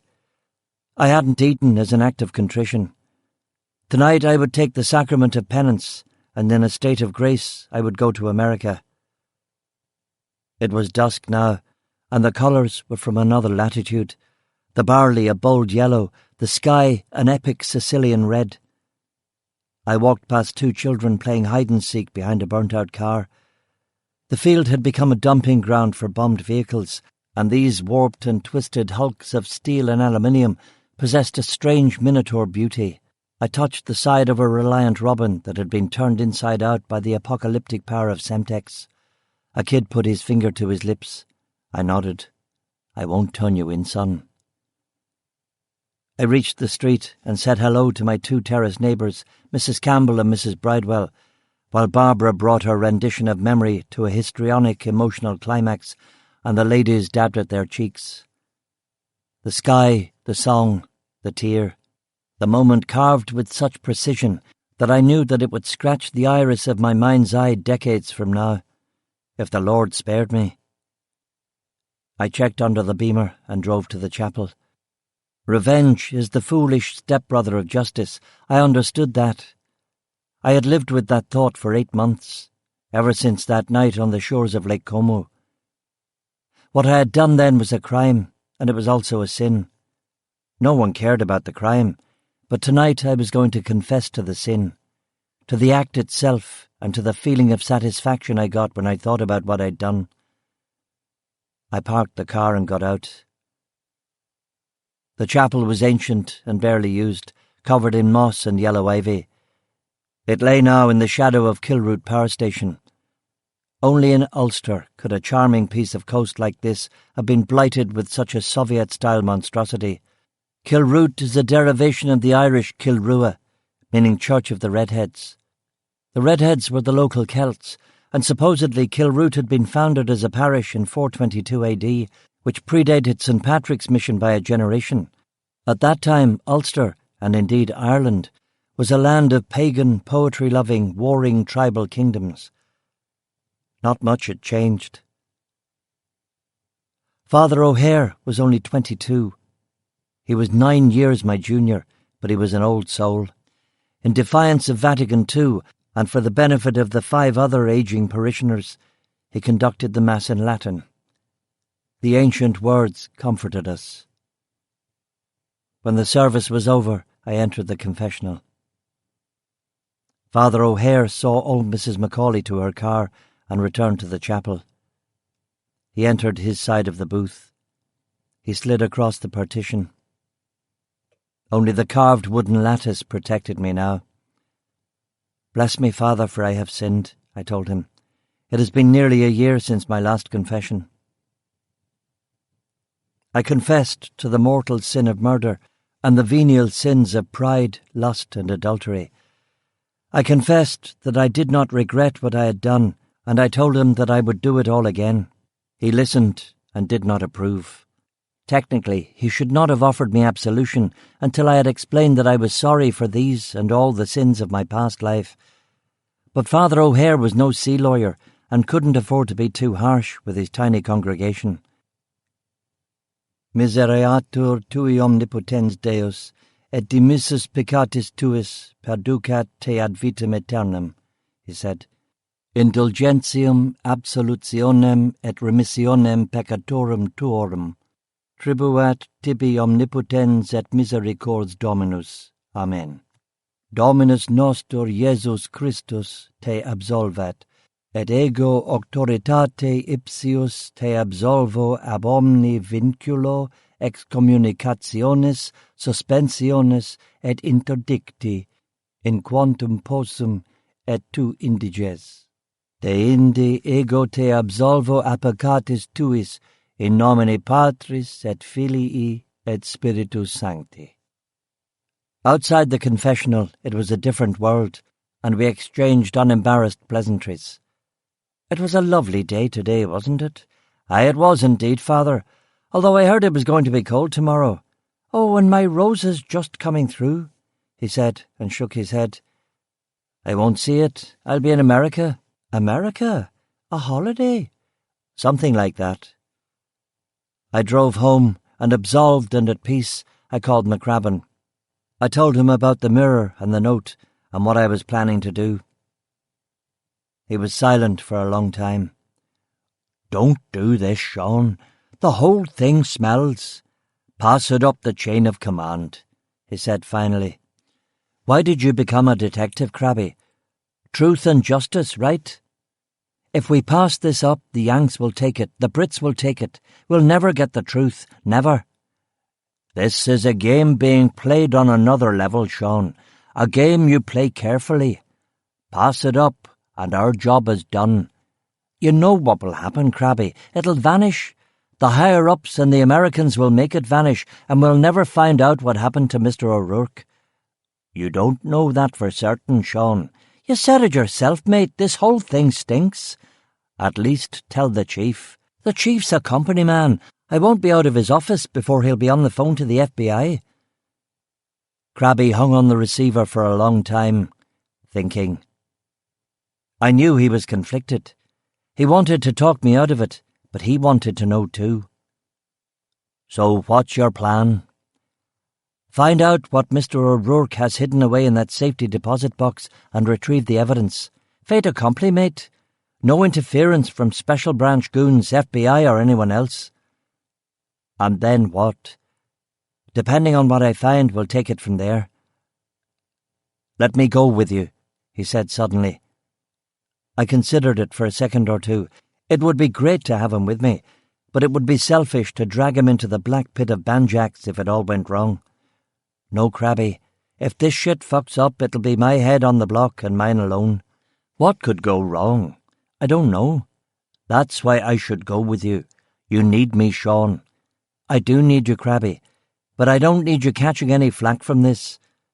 I'll retrieve the evidence from the box and see what it is, and then we'll talk. I'm your mate, Sean. I should be there to help. I was touched. I know, Crabby, and that's why I want to keep you out of it. You've got a family to look after. Another long period of silence before a hurt and worried and confused McCrabbin said, "Okay. Thanks for understanding. You sure you know what you're doing? No? Take care, Sean." "I will." I hung up the phone. Coronation Road was quiet. I poured myself a pint of vodka and lime. I flipped on the UTV news. A shooting in Crossmaglen, a suspicious van in Cookstown, an incendiary attack in Lurgan. Nothing that serious. I went upstairs, packed, and set the alarm for 6.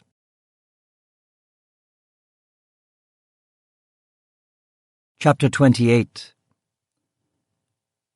Of course I'd been before. New York in 78, when I'd stayed with my old girlfriend Gresha for 2 weeks in the West Village. Happy days. It was the New York of the Ramones and Serpico and CBGB and Dog Day Afternoon. Gresha's then boyfriend was a fuckwit who had not been cool about me staying in the first place and hated me after I'd gone to the fridge and eaten his Reggie bar. "I got that at the Yankees home opener, man. I'm not into material possessions, man, but that is going to be a collector's item one day, man." When Gresha banged me for old time's sake, I didn't feel a bit bad about it. This trip was to Boston. Bus to Dublin, Dublin to Shannon, Shannon to Logan. I flew Aer Lingus and sat in the smoking section and watched Ingmar Bergman's Fanny and Alexander. It was so long that it hadn't actually ended when we touched down. The whole Irish-American thing did not manifest itself at Logan Airport or at the Avis, where I got myself a huge brown 71 Robert Bechtel-style Buick. I stayed the night at a Holiday Inn in Revere, and on hearing my accent, the desk clerk asked if I was from Australia. At 10 o'clock that evening, I was idly flipping through the TV channels when there was a knock at the door. It was a prostitute who was also from our own fair island and who'd been sent here by the manager so that we could cheer each other up. She was a chubby girl from Mayo with black hair that she had misguidedly dyed platinum. She said that she had come to America in 1979 after she'd seen the Pope conduct an open-air mass at Phoenix Park. I poured her a glass of Maker's Mark from the minibar and asked her name. She told me it was Candy, which seemed unlikely.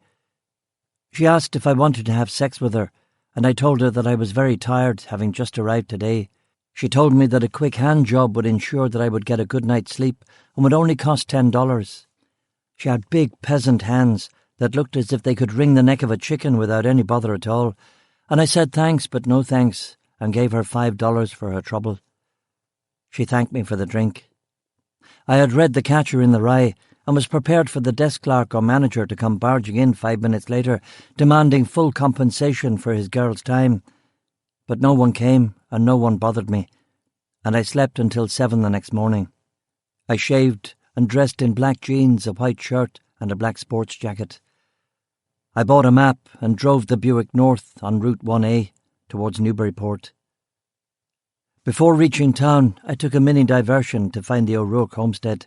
I was surprised to discover that in the weeks since Mr. O'Rourke's body had been sent home, his house had been completely cleared out, filled with rented furniture, and was now on the market.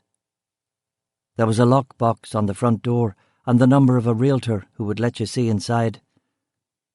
I called the realtor from a payphone at the gas station and asked if I could see it this morning. How did 10 suit me? I wondered if she had an earlier appointment, and she said no. I said that 10 would be no problem. I drove to a place called the Village Pancake House just over the town line in Ipswich. I got the pecan pancakes, and they were excellent.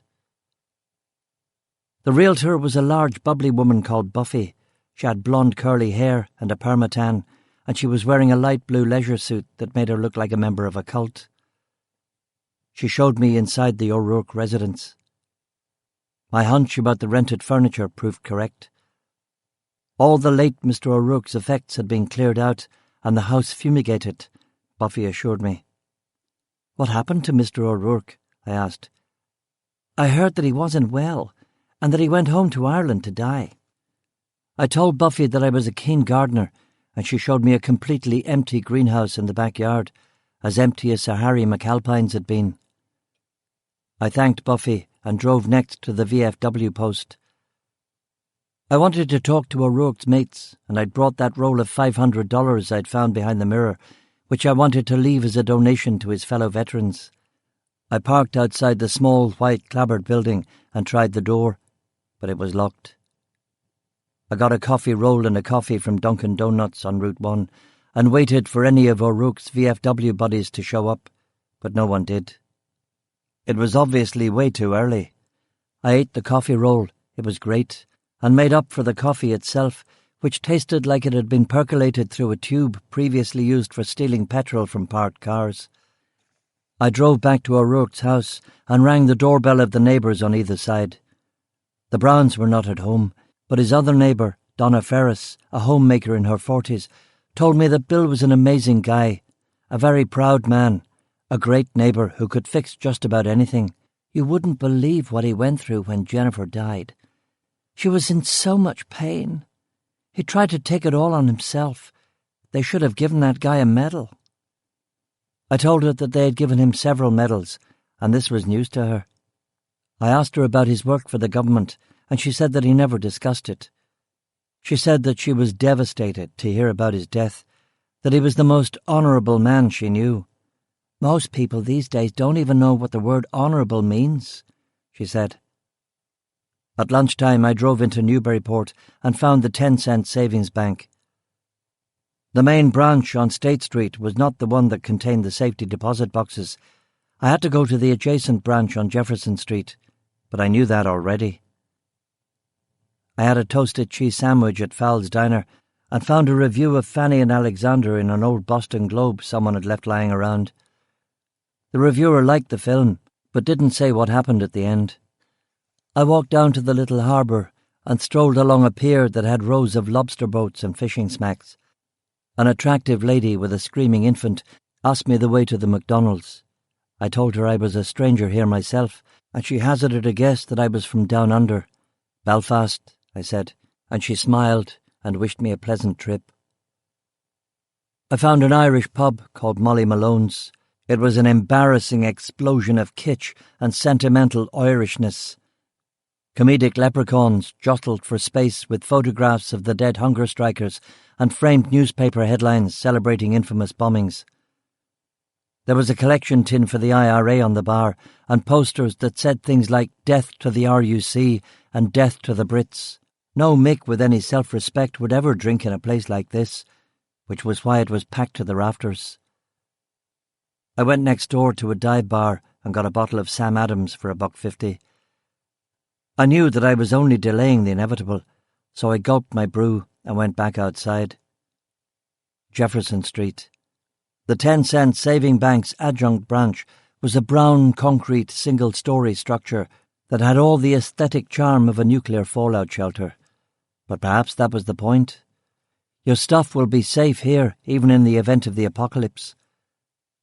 I took out my key and walked boldly inside. You had to go past a clerk who was sitting behind bulletproof glass. He was a thin, bald man with a comb-over and a caterpillar moustache that conveyed a great well of sadness. He was reading The Parsifal Mosaic by Robert Ludlum. The boxes, presumably, were in a room to his right, behind a locked metal door. "Key number," the man said. 27, I said. "Let me see it, please," the man said. I took out the key and passed it under the partition.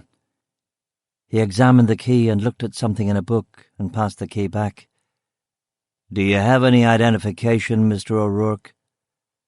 I slid O'Rourke's license through the partition. I had a story ready that Mr. O'Rourke had passed on, and I was his son-in-law closing up his estate. Either that or a policeman investigating his estate. I hadn't completely decided on the narrative, but neither proved necessary. The guard nodded and passed the license back, and even though O'Rourke and myself looked nothing alike, he pushed a buzzer which opened the inner door.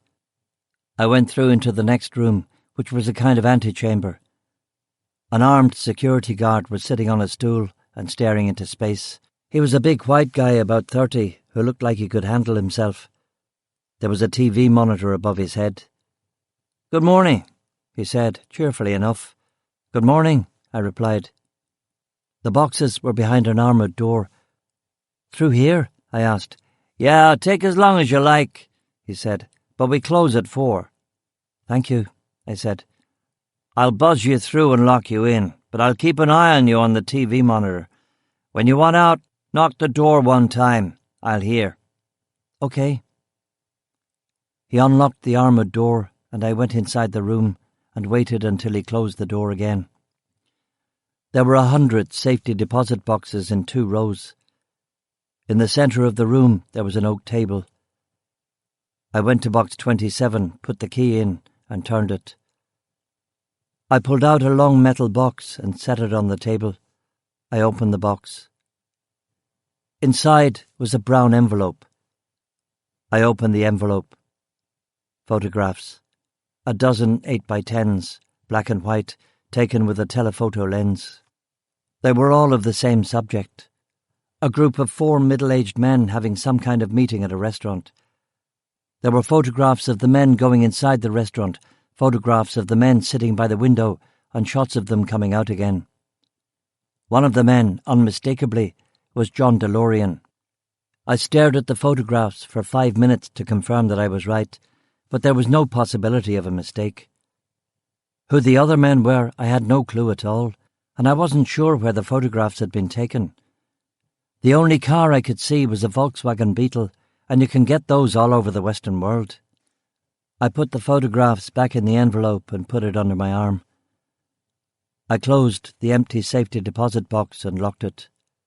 I knocked on the door. The guard opened the door and buzzed me into the street.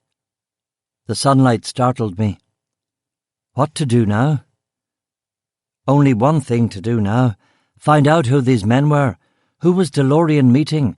And why had O'Rourke taken photographs of the meeting? And why were the photographs in a safety deposit box? And who the fuck was O'Rourke? Jesus, what the hell was going on? Should I take this to the local peelers or the FBI? Maybe. But I'd have to think about it. Have a think, find a phone box, maybe call Krabby, get it all sussed. I walked to my car, which was parked in the lot behind State Street. I decided that I would drive to the VFW post, give them the $500, and perhaps try to talk to some of O'Rourke's buddies. What if he wasn't a retired IRS agent? What if post-retirement he'd taken on a new career, a PI or something? Maybe someone would know. I got in the Buick and drove out of Newburyport along the 1A. I'd gotten about a mile out of town when I saw flashing blue lights behind me. It was an unmarked police car. Had I been speeding? Who knew what the limit was around here? I pulled the Buick to the side of the road. Thick woods on either side of the car, an odd patch of snow in the deeper parts of the forest. I wound the window down. There was a smell of salt water and marsh gas. A man wearing sunglasses and a suit and tie got out of the unmarked prowler behind me. He had a gun drawn. Didn't traffic cops always have to wear uniforms? Get out of the vehicle and put your hands on the hood. I sighed, got out of the car and put my hands on the roof of the Buick. Spread them, the man yelled. I spread my hands far apart. I heard him coming up behind me.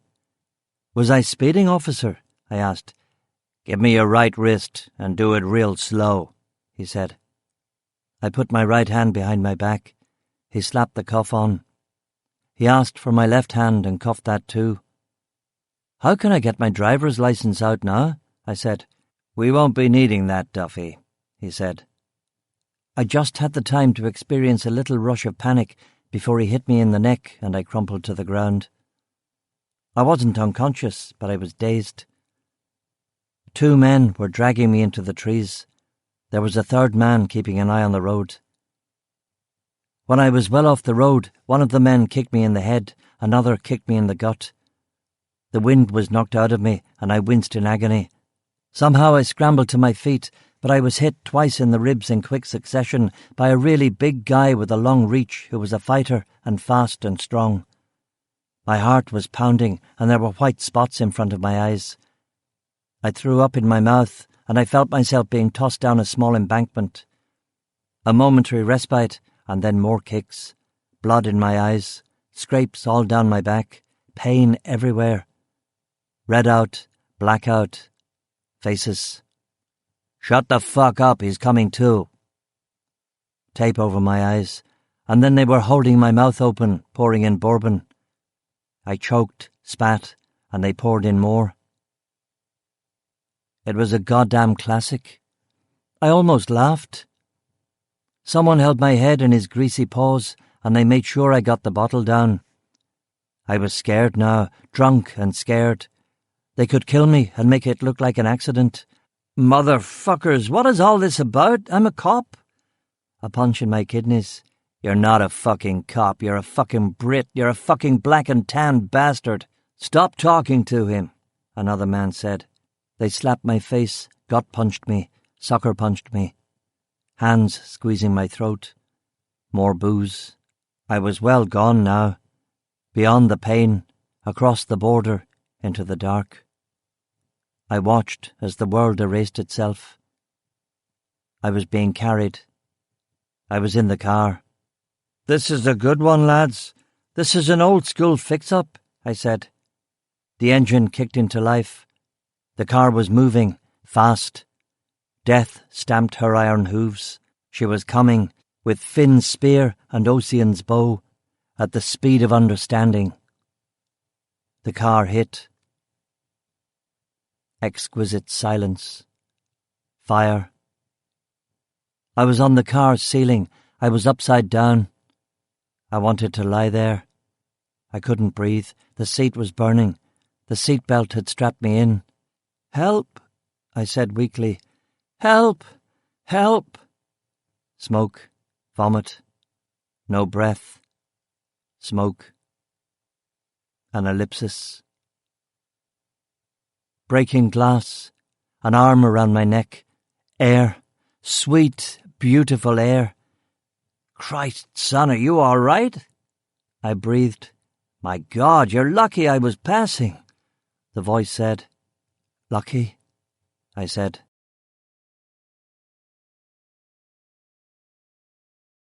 Chapter 29. Driving Under the Influence. I wasn't here. I was at the Langham Hotel on Regent Street, watching a man clutching his chest, falling, his right hand flapping like a dove in a magician's act. I was 11 years old with my Aunt Beryl. The man was yelling without sound, and we sat there under the palms, taking in the wonder of it as if we were at the star-blown circle of the giant's ring. Everything frozen, save for the man's right hand, which was scrabbling for a finger-hold on the air, which he thought would save him and pull him vertical once again. It did not. No. My mistake. Not his finger in the air. Mine. My finger connected to a pulse monitor, a drip in my arm, nurses and morphine. 2 days of this, and everyone, how shall I put it, a little bit aloof. A doctor told me I had 2 major first-degree burns and 3 cracked ribs. It could have been worse. A British consular official came on the 3rd day. He was called Nigel Higgs. He was a tall, good-looking spud with a slight stammer. He seemed to be just out of his teens, although presumably he was much older, having gotten a plum like America. Nothing broken, at least. "You're jolly lucky to be alive," he said. "What happened?" I asked. I knew full well what had happened, but I wanted to hear the official story. "Well, I'm afraid you had a little too much to drink, old boy. You pranged your car. Total write-off. You could well have been killed. You certainly would have been burned alive had not a passing motorist pulled you out." "What motorist?" "He was an EMT."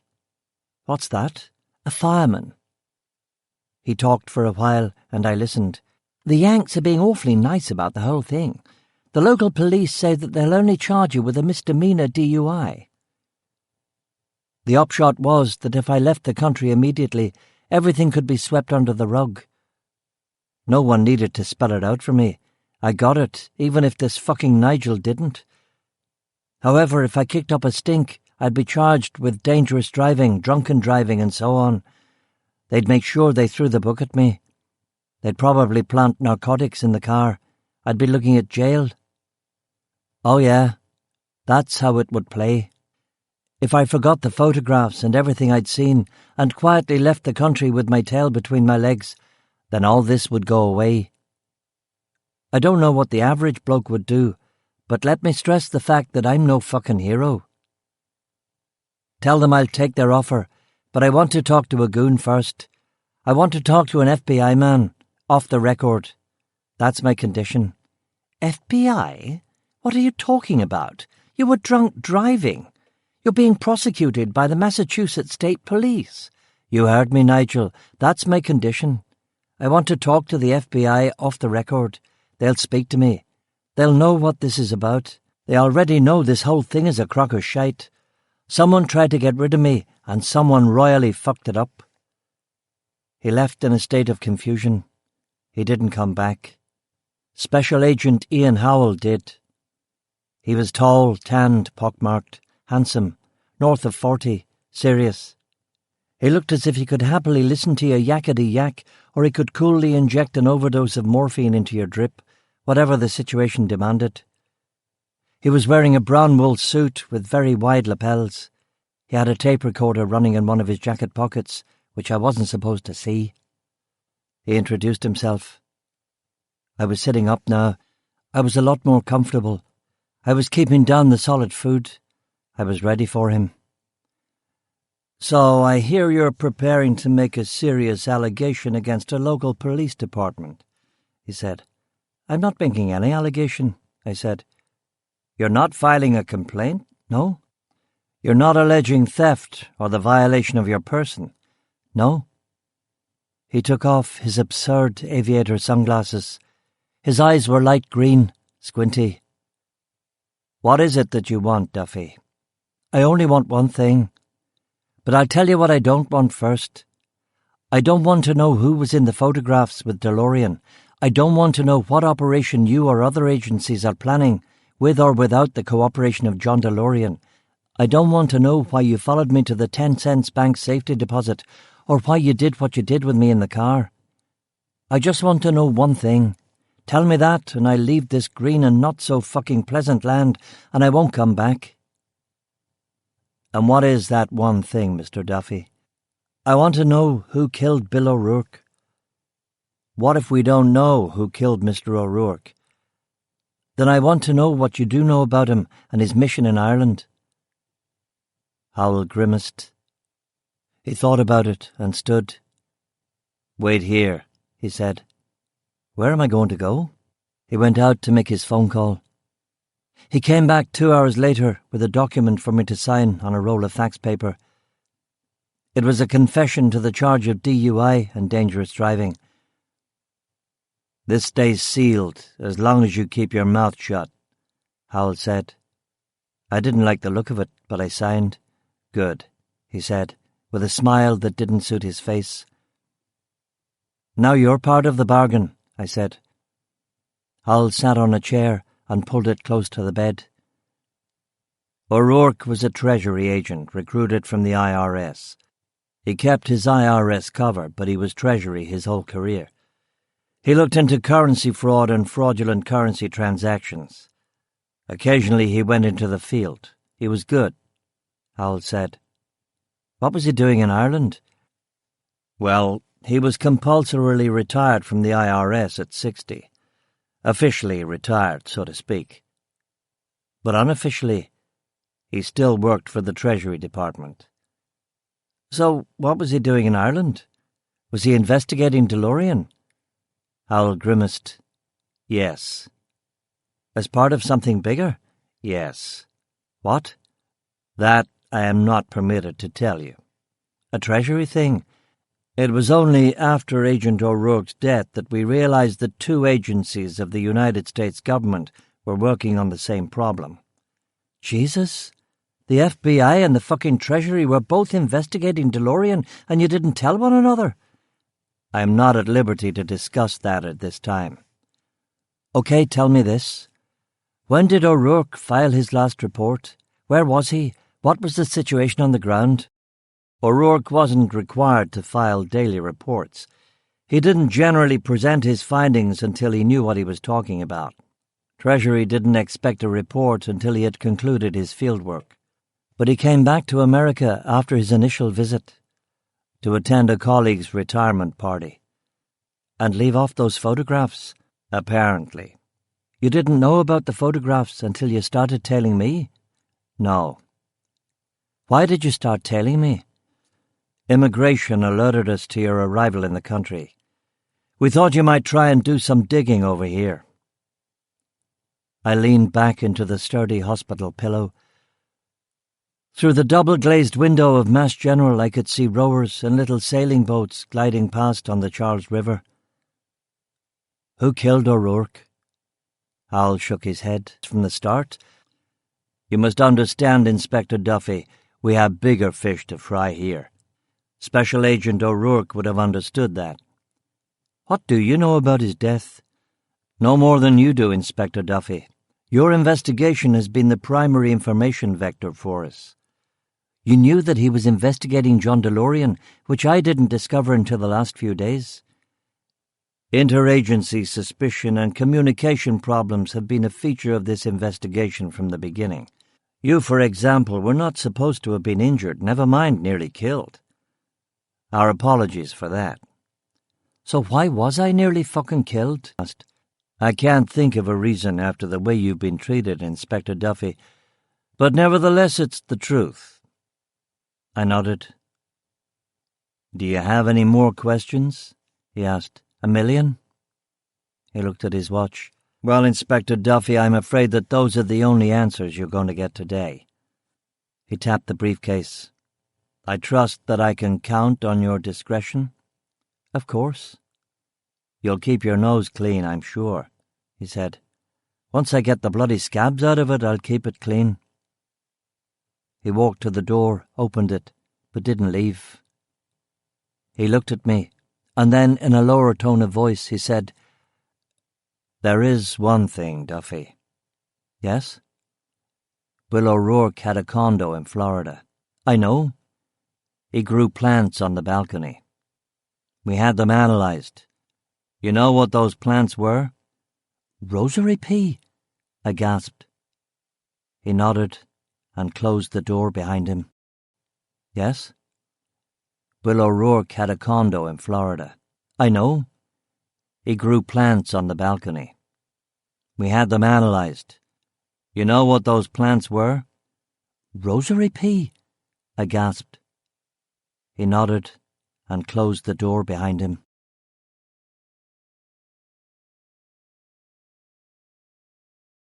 Chapter 30. Back to Belfast. They took me out of Mass General on a gurney and across Boston to Logan in a black-windowed private ambulance. I felt like Howard fucking Hughes. They flew me first class to New York LGA on the Delta shuttle. An FBI driver met me with a wheelchair. JFK, the first-class lounge, the Concorde from JFK to Heathrow. Christ, they wanted rid of me fast. Whatever they were cooking up was hot, hot, hot.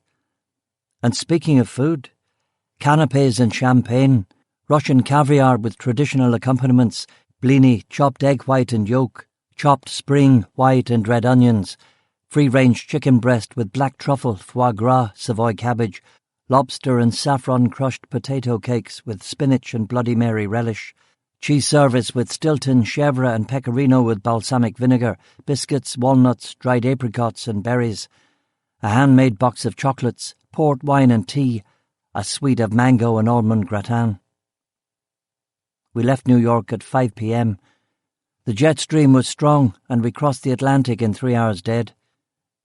I spent the time thinking about Bill O'Rourke. He must have refined and milled the Abern himself. Perhaps all this time he was carrying his depression around with him. Suicide. If I had to spend any time in William McFarlane's bed and breakfast in Dunmurry, West Belfast, it might push me over the edge too. Suicide, and then McFarlane fakes an American Express bill, sends the body to a mate who runs a cold storage, who finally cuts him up and dumps him. Maybe. It would certainly be fun bringing McFarlane in for questioning. Heathrow, and then the British Airways shuttle to Belfast. So fast it made your head spin. I was in my bed in Coronation Road by 10:30 p.m. Eastern Standard Time, a not unreasonable 3:30 in the morning GMT. Vodka and aspirin. A death sleep. I woke groggily and looked at myself in the mirror. I was no oil painting. Bruises, cuts. My ribs were aching. I needed some painkillers. Still in my dressing gown, I went outside, looked under the beamer, and drove down to the newsagents. SAS recapture South Georgia, or variations thereof, the yelled headlines on all the papers. It was the cheeky girl again, Sonia. Her nose was pierced. Her hair was dyed orange. Philip K. Dick, Blade Runner, I said. She looked at me with contempt. You mean, do androids dream of electric sheep? Do I? Aye, you do. Have you got any aspirin? She looked up from her magazine. The fuck happened to you? She said. The FBI got me drunk and crashed my car with me in it, so I wouldn't spill the sensitive information that I knew about John DeLorean's dirty dealings. That's the best one I've heard today. Aspirin won't do you any good. Hold on a minute. She went into a back room and came back with a plastic bag filled with white pills. What are those? I asked. 2 every 4 hours. Be careful with them. It's a low-dose diamorphine. They've been cut with chalk, but they'll do for you. Street value £100. I'll let you have the packet for 50. Do they work? If you're not satisfied, I'll give you your money back. Fair enough. Fair enough. And I'll take a Mars bar and an Irish News and the Daily Mail. I drove home, popped 2 of the low-dose diamorphines with my coffee in the Mars bar. They worked immediately. The pain reduced itself by several degrees of magnitude, and my head felt better. I took the phone off the hall table and carried it on its lead into the living room. I made myself a cup of tea. I stared at the phone with a growing sense of annoyance. Presumably the mystery caller knew what had happened to me. She knew what had been taped behind the mirror in room number 4 of McFarlane's bed and breakfast, and presumably she had been too cowardly to go to that safe deposit box herself. Yes, I gave her credit for doing a better job of searching the bed and breakfast than my team, but I gave her no credit at all for sending me off to America to get 9 kinds of shite kicked out of me. What was she? MI5, Special Branch, Serious Fraud Squad, Army Intel, MI6. Did it matter? The whole thing was baroque. This whole situation was ridiculous. Fuck her. The tea went cold. I stuck on Bitches Brew by Miles Davis, the album where he'd had to train like a prize fighter to bend those notes and solder the rock riffs to the jazz. I took 2 more pills. There was a knock at the front door. It was Bobby Cameron. He was holding a massive cardboard box. Anything could have been in there. A bomb, the head of an informer. Yeah? You've got a freezer, don't you? I do. Mine's already full. I brought you some meat, he said. I looked inside. It was a box of steaks. I took it from him, but it was so heavy I had to place it on the floor. What happened to your face? He asked. Car accident, I said. He nodded. Aye, I've had car accidents like that when the missus catches me with some bird down the pub. No, it really was. I was only joking. I saw that you had a BMW loaner. Assumed your own was in the garage. Nice wee runner. Yeah. He pointed at the stakes. From the EEC, he explained again. Prime Angus. Good stuff. Look inside. I opened the box. There were maybe 50 steaks in there. Why give them to me? I asked. Well, you have a freezer, don't you? Eh? And it's a sort of a wee thank you anyway, he explained. What for? For getting rid of the black bint without any trouble. I don't know what you said to her, but she's gone. I didn't say anything to her. She's off to Cambridge University. He winked at me. Sure, he said. Anyway, the point is she's back in bongo land, no blood spilled. Everybody wins. That's the kind of police work I like. He walked down the path, and I stood there with the box of steaks at my feet. I felt nothing but hate for him, for this street, for this town, for this whole country, if you could call it that.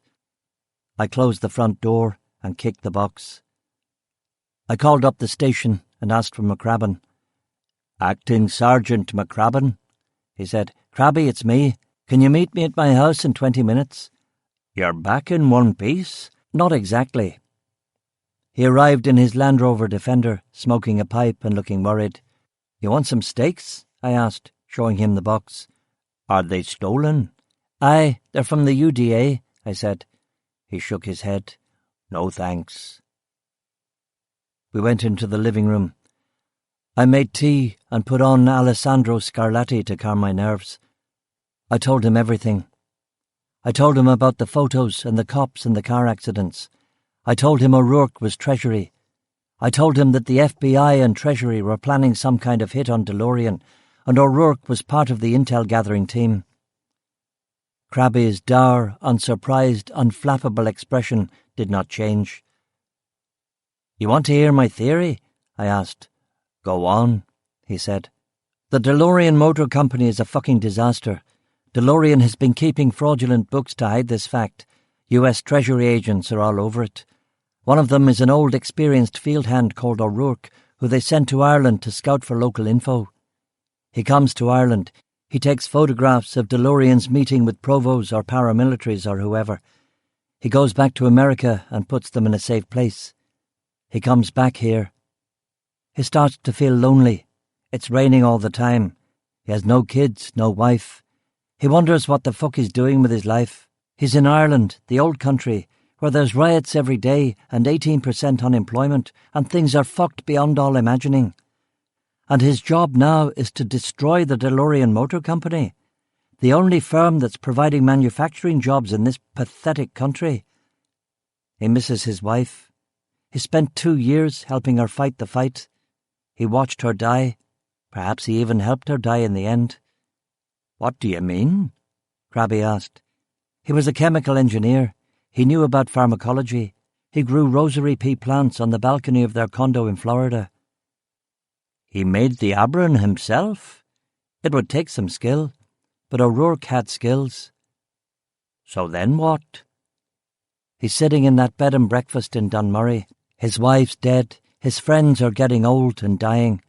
It's raining and miserable, and he just doesn't see the bloody point. He swallows one of the Abron pills he's brought with him for just such an emergency. No suicide note? No explanation? Maybe he did leave a note and McFarlane destroyed it. Maybe O'Rourke had a hunch about that thieving bastard, which is why he taped his stuff behind the mirror. Who knows?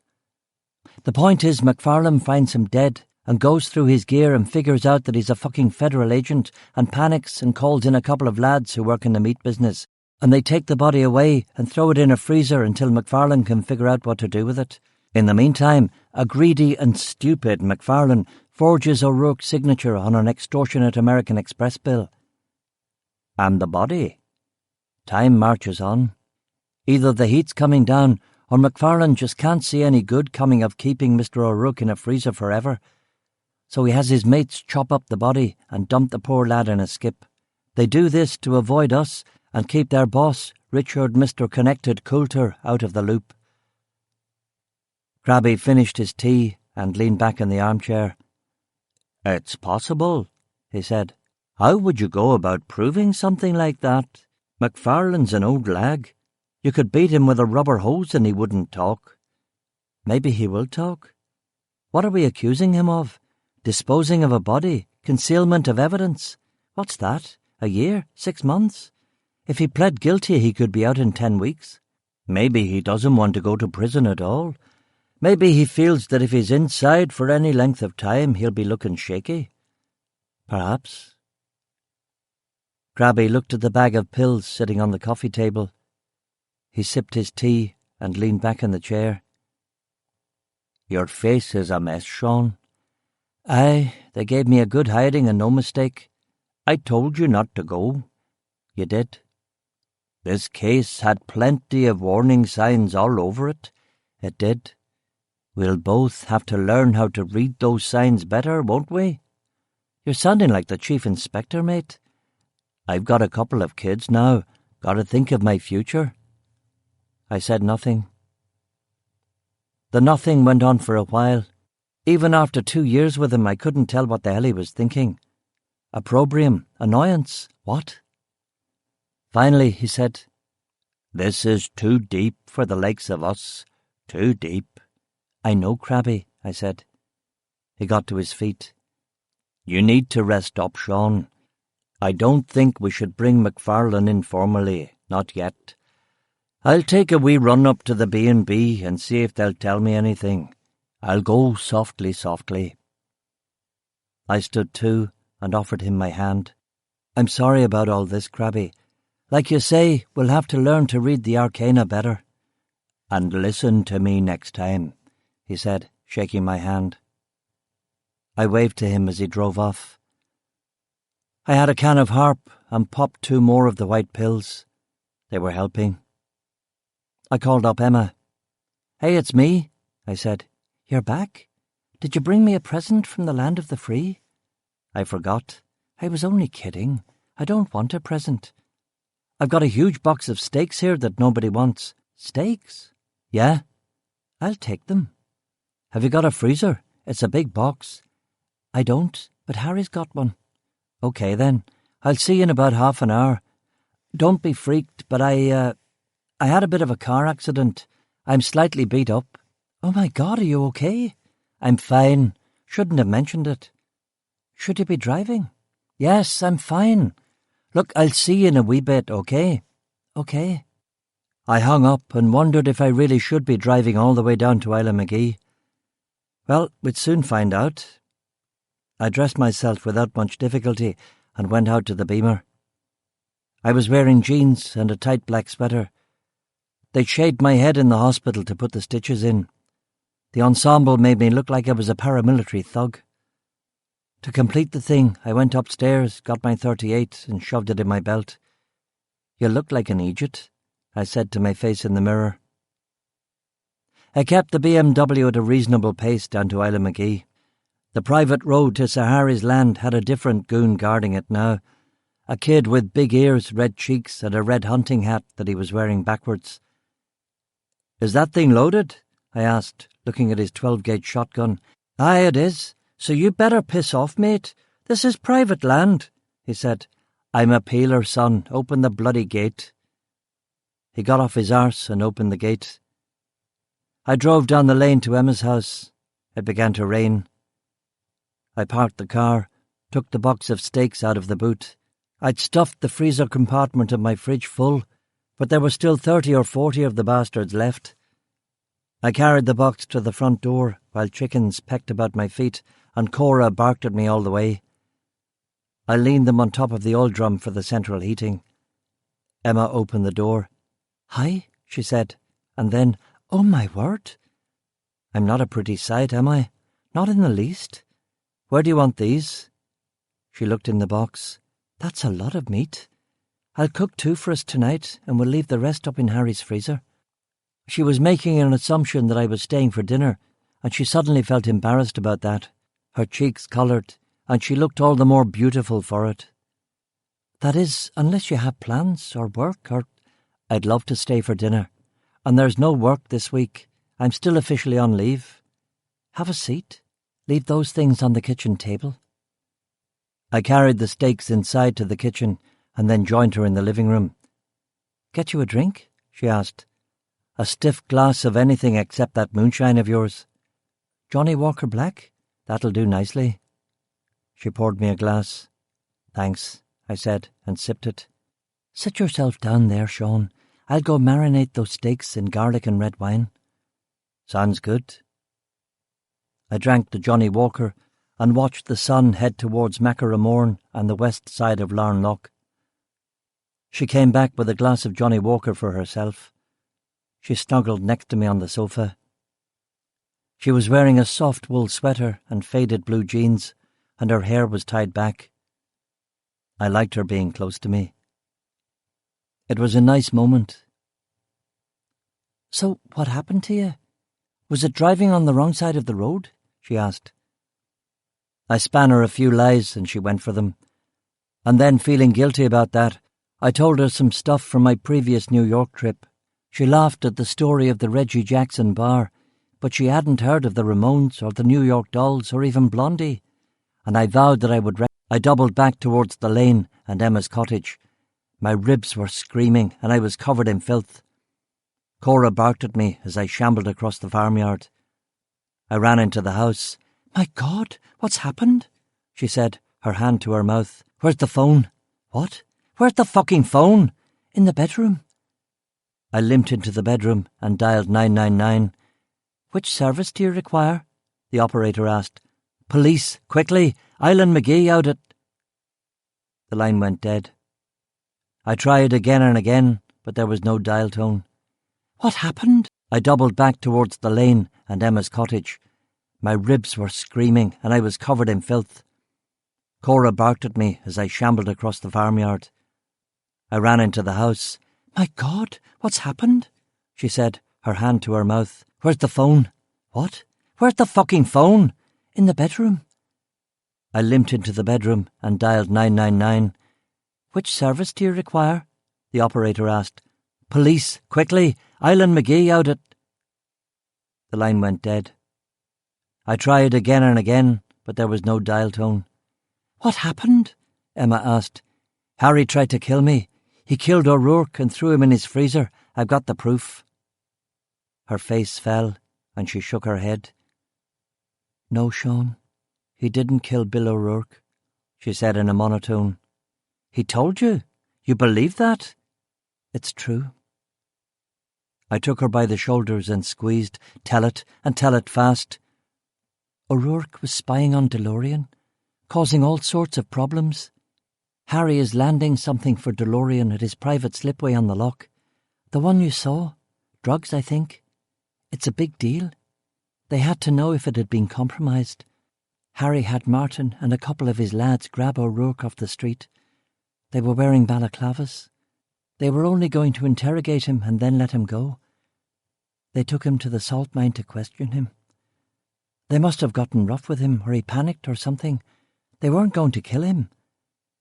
They left him alone down there, and one morning when they came to wake him, he was dead. Martin thought he'd had a heart attack. Nobody knew what to do." She looked me square in the face. She'd confirmed Harry's story, and there was no nonsense about tears or throwing herself on the mercy of the court. "It was no heart attack, Emma. He was smart. He knew this could happen in Northern Ireland, so he made his own fucking suicide pill. Planted the plants, refined it himself. He didn't want to be tortured to give the game away." She nodded. "We didn't know about that." "We?" She said we. "Martin told you about O'Rourke's death, didn't he? And you told him to go to the police, and Harry—" She laughed bitterly. "Me? Me tell him to go to the police?" And then the tears did start welling in her eyes. "The police? Nobody in this part of Island McGee would ever go to the peelers." "So what did happen?" She shook her head. "They put the body in the freezer.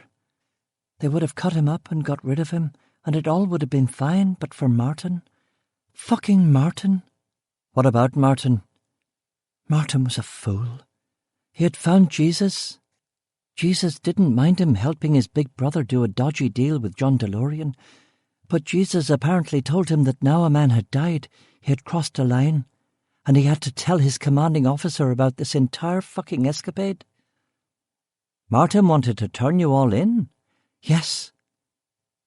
So you shot him? I asked, astounded. She shook her head. I didn't shoot him. Who did? I called Harry and told him about Martin's plans.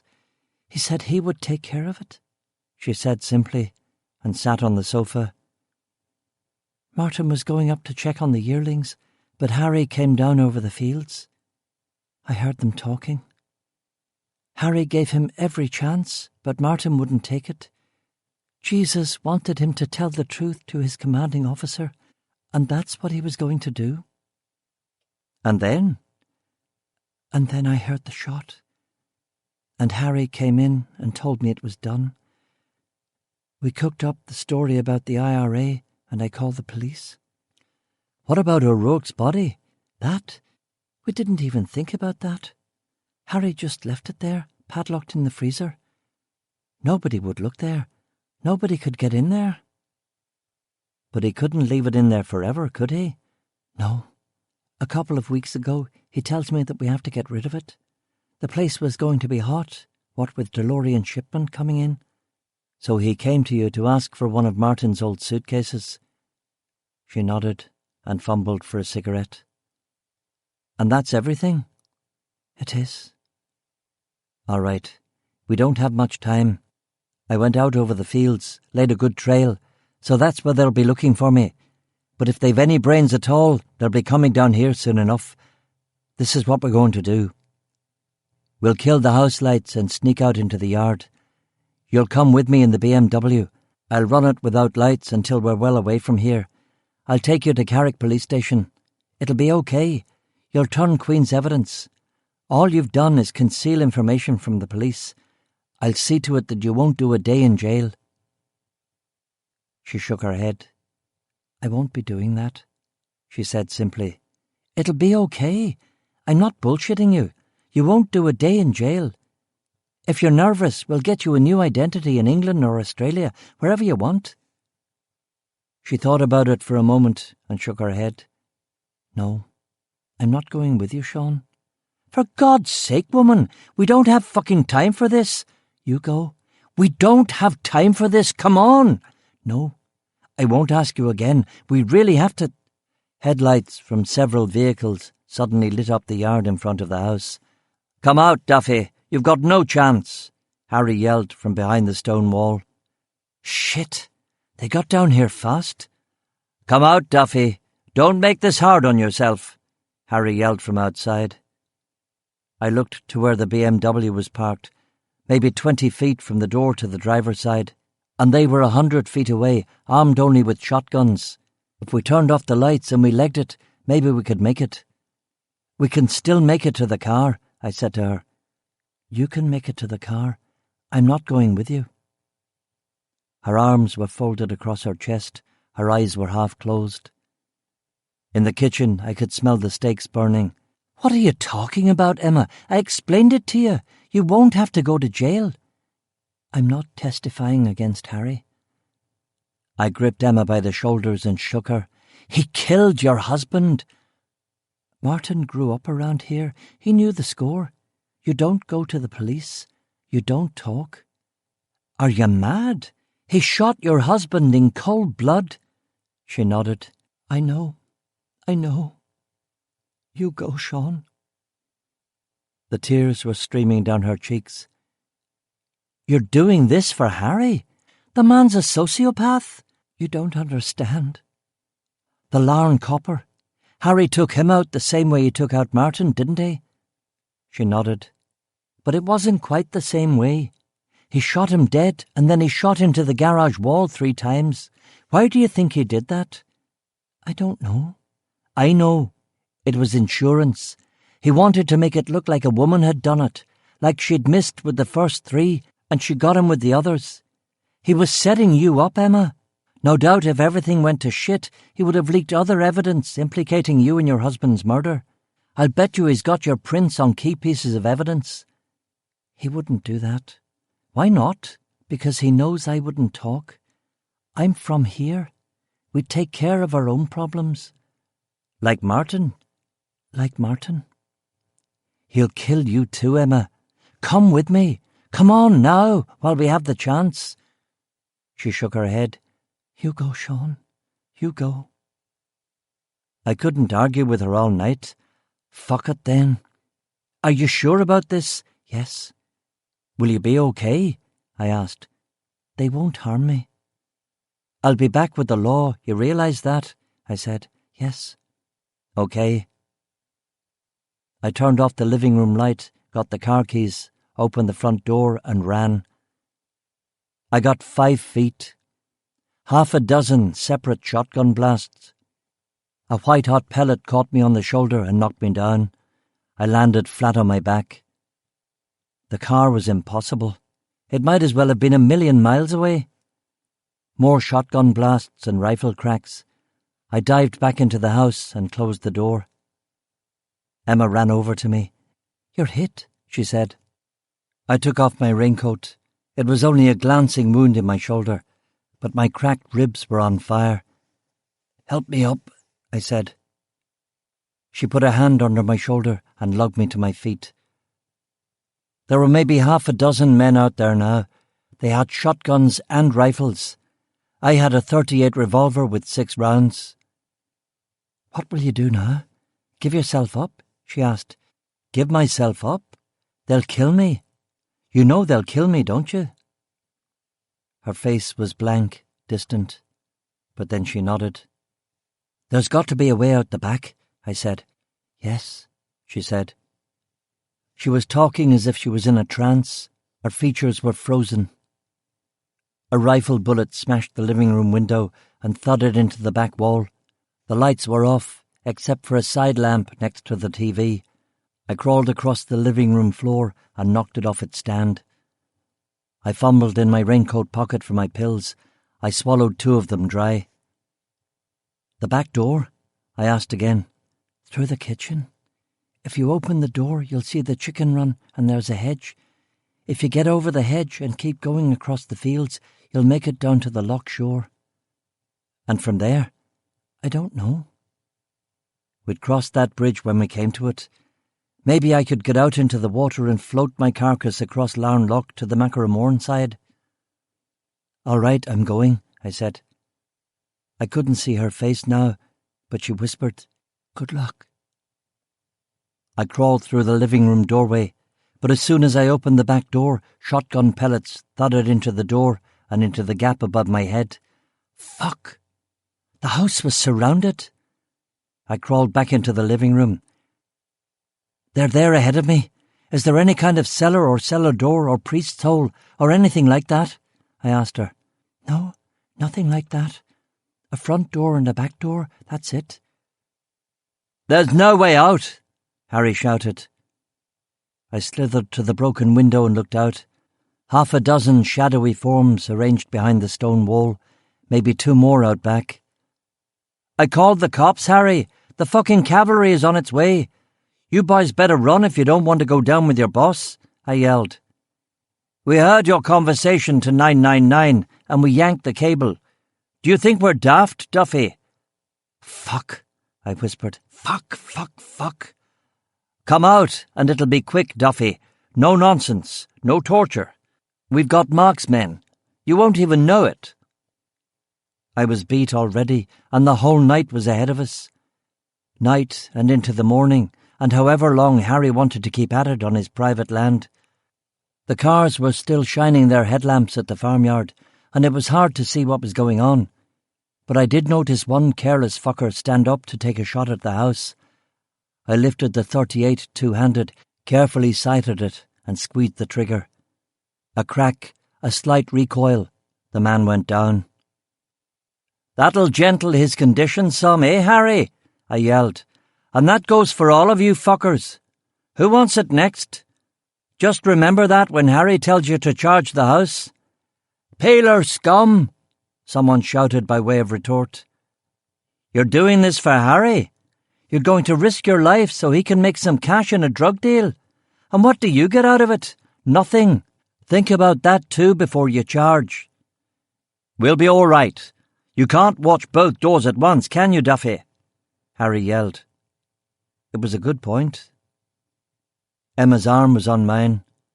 She was looking at me. He can't, Harry, but together we can. I'll cover the back with Martin's shotgun, and he can cover the front. The first man I see in my backyard is a dead man, Emma yelled. I couldn't make out all of her face in the dark, but I could see that smile and the fact that she was holding a double-barrel shotgun. You don't have to do this. I'll send you out under a white flag, I whispered. I'm staying here, she said, and kissed me on the cheek. Why the flip? Guilt? Resignation? Death wish? They were all good. A volley of gunshots smashed the windows and sent sparks flying across the floor. We hit the deck. You better cover the back door. Don't expose yourself. Keep low, I whispered. She nodded and crawled towards the kitchen. I waited for whatever was going to happen next. No movement that I could shoot at. The rain was getting heavy and the sky was moonless, starless, black. Nothing happened for a minute, 2. Then I saw 2 arcs of fire and a Molotov cocktail landed on the thatched roof and another tumbled through the broken living room window into the house, exploding in a sheet of crimson flame across the hardwood floor. I pulled a curtain off the wall and threw it over the conflagration. The curtain caught fire and I had to smother it with my body. It singed my face, fizzled for a moment, and then went out. I knew now that it was all over. Of course, they would simply burn us out. Why would they charge the house when they could stand behind the wall and lob Molotovs at us? Are you okay, Emma? I yelled into the kitchen. I'm okay. Are you? She shouted back. I'm fine. I crawled into the kitchen. What are we going to do? She whispered. I peered into the backyard. I could see bobbing lights beyond the fence. They were getting ready to fire another round of Molotovs. They're going to torch the place, I said. Oh, God, I'd rather be shot, she said desperately. Do you want me to parley with them? You still have a chance. She shook her head. No, it's too late now. I've made my choice. I should never have. I've made my choice. I kissed her tear-stained cheek. The men launched their Molotovs, and I broke the kitchen window and shot at one of them as he threw. I missed him, and both petrol bombs landed on the thatched roof. Yeah, that was the way to do it. Smoke rapidly began filling the kitchen. Follow me into the living room, I said, and she slithered after me. But it was just as bad there, too. Thick black straw smoke from the thatch. We began to cough. I dry-retched. What are you thinking about now, Duffy? Harry yelled. I was thinking of a Butch Cassidy-style run into oblivion. I was thinking how good it's going to feel when I kill you, you cunt, I yelled back. And then I heard it. Was it a hallucination? No, that was no trick of a desperate mind. That was a fucking siren. Sirens. Sirens, I said. I turned to Emma. I hear sirens. Sirens! I yelled out the broken window. The peelers are coming for you, lads. If I were yous, I'd bloody leg it. I turned to Emma. Are you hurt? She nodded. I'm all right. The sirens were tearing up the Mill Bay Road. 2 police Land Rovers at least. Of course, they had traced the 999 call. They didn't need to hear the address. They needed only to triangulate the call line backwards through all the tumblers and switchboards, and Harry had helped them with the local geography by giving them a nice big fire to steer towards. I edged open the front door so we could breathe. We kept low to the ground, and no one shot at us. Come back, you dogs! Harry was yelling at his men, who were sensibly making a run for it back to their houses. I really won't have to go to jail, Sean. I couldn't stand to go to prison, Emma said in a low, ashamed voice. No, I give you my word. The sirens were now less than a mile away. It's over, Harry. You've been abandoned. It's finished, I yelled into the darkness. Not quite, Duffy. Not quite. He yelled back. I heard an engine rev and a handbrake slip. I looked up and out into the farmyard. Harry's Bentley was speeding towards us. There was a burning rag sticking out of the petrol tank. He had put a weight on the accelerator pedal. He was walking behind it with the shotgun. Jesus, quickly! Get into the back kitchen! I yelled at Emma. And then everything was light.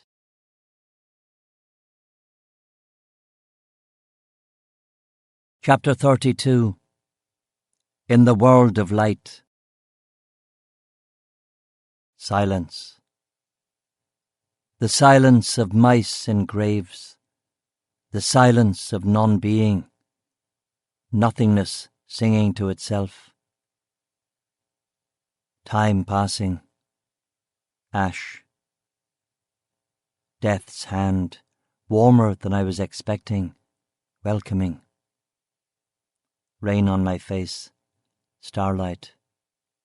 Pain naming me into consciousness. A sleepwalker getting to his feet. Me. Comparatively unscathed. 2 arms, 2 legs. A ringing in my ears. Lucky. Lucky Sean Duffy, that's what you should call me. The house? There is no house. The house is levelled. Emma! Emma! I see her. It must have been from a heavy stone in the wall. It would have been instantaneous. I kiss her shattered face, her blood on my lips. I walk away from the debris. The Land Rovers are coming to me across the valley. The sirens so close now. A melody. Glissando-like runs from 2 pianos, the first playing that Chopinesque descending 10-on-1 ostinato, while the second playing the more conservative 6-on-1. And there's Harry, spread-eagled in the yard, an arm missing, severed by one of the Bentley's side panels. I bend down next to him. What were you thinking, McAlpine? I say. He gives a little laugh. I wasn't thinking. I forgot about the oil tank for the central heating. Emma's dead, I said.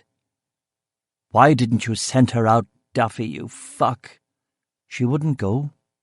You should have forced her. Tell me all of it, Harry. You killed your brother and called in an old IRA code word. You know that. You shot 3 times into Doherty's garage door after you killed him. You were setting her up, weren't you, in case we didn't buy the IRA story? He laughs. God, you peelers. You overthink everything. I missed. I bloody missed, that's all. I'd never fired a handgun before. Oh? Have you a cigarette, Duffy? I kneel down next to him. All this, Harry? All this for what? I ask him. He winks at me, grins. Millions, mate.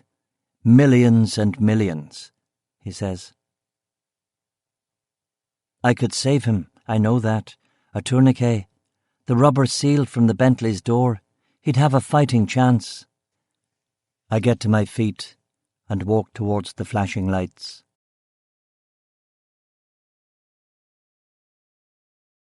Chapter 33. Cashiered. I was debriefed at the hospital by Special Branch. I told my tale, and they told me that John DeLorean was the subject of an international investigation between various government agencies, and that I had to keep my mouth shut. I knew that, and I would have kept my mouth shut anyway, without Special Branch goons forcing me to sign the Official Secrets Act.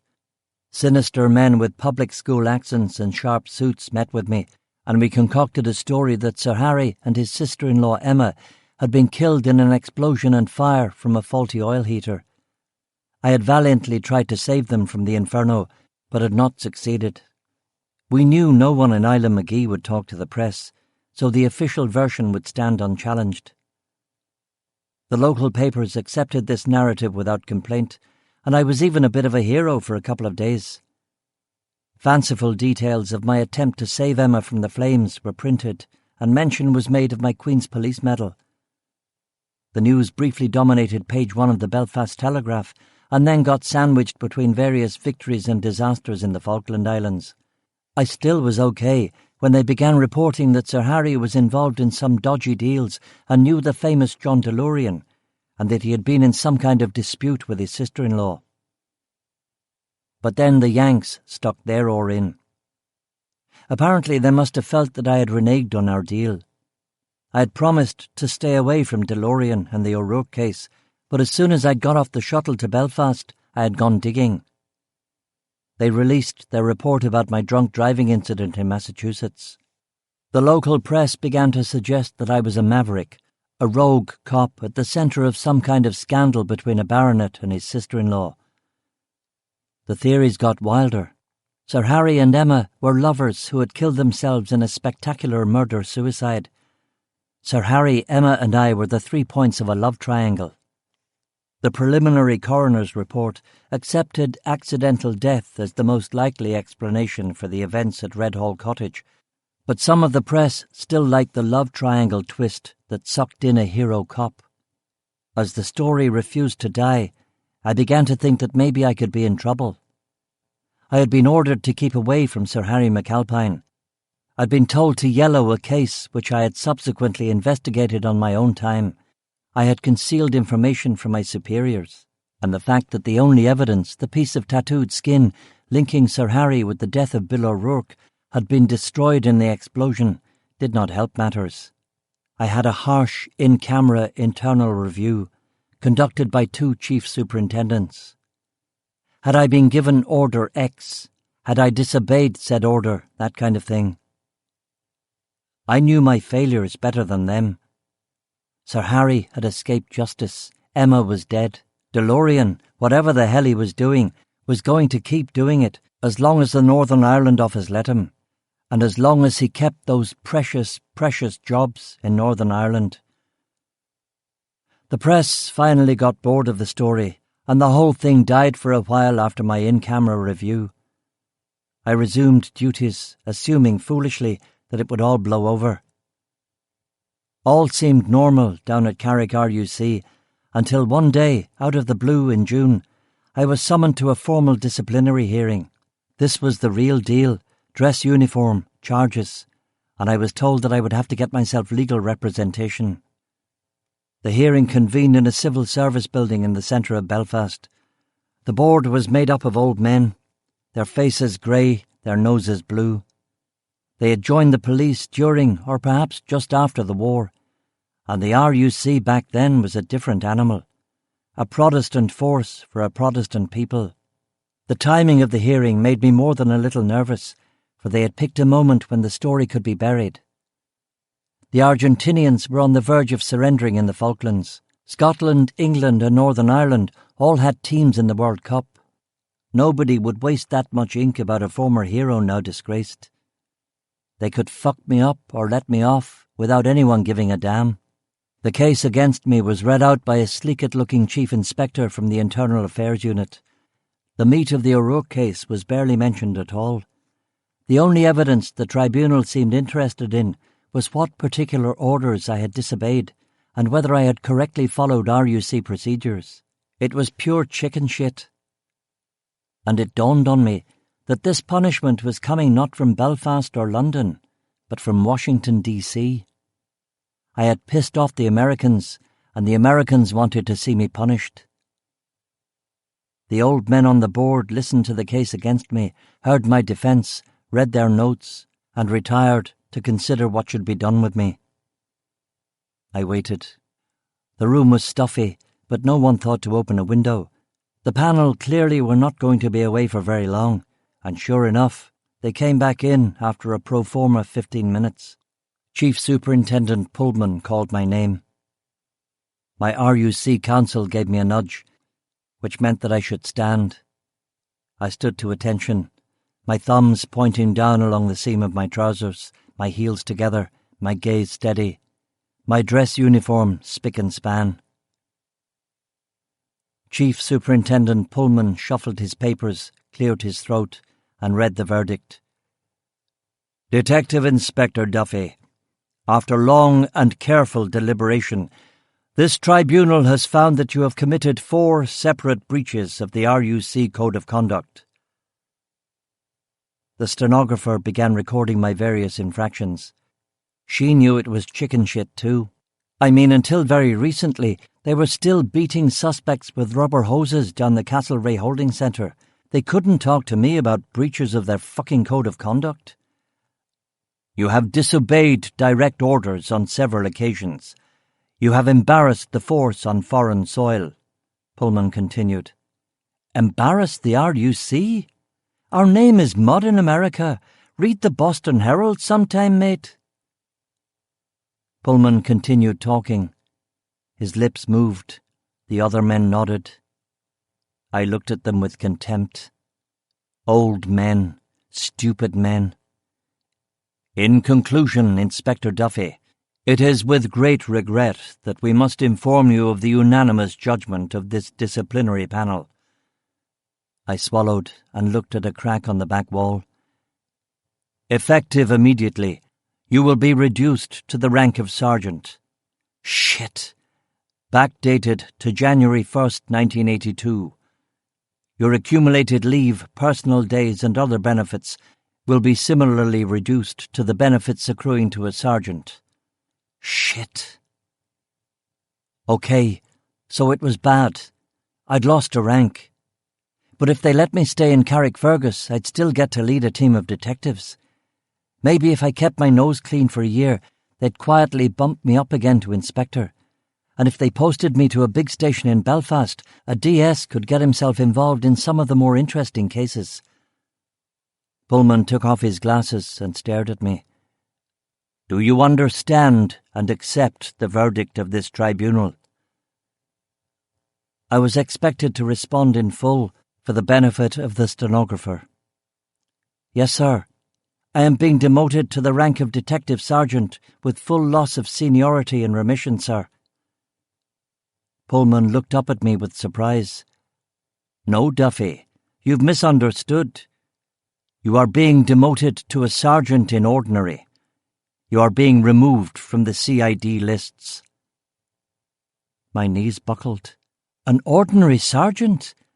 I wasn't going to be a detective. A regular copper.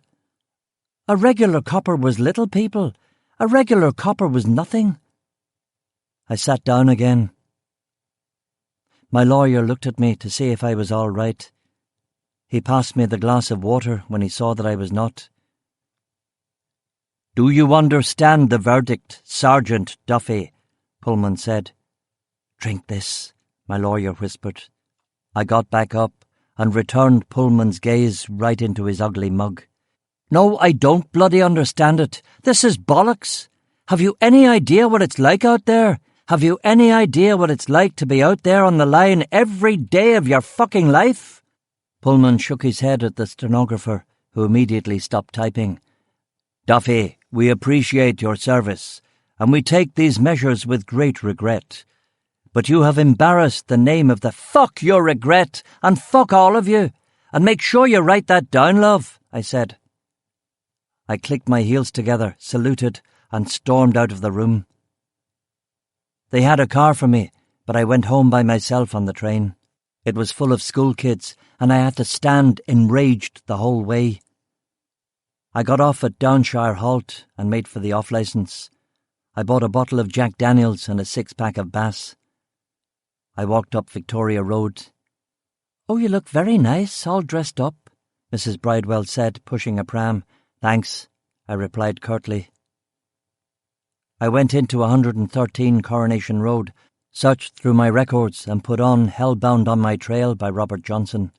I ripped the uniform off my body and threw the police medal against the wall. It bounced and nearly landed on the turntable. I popped the first can of Bass.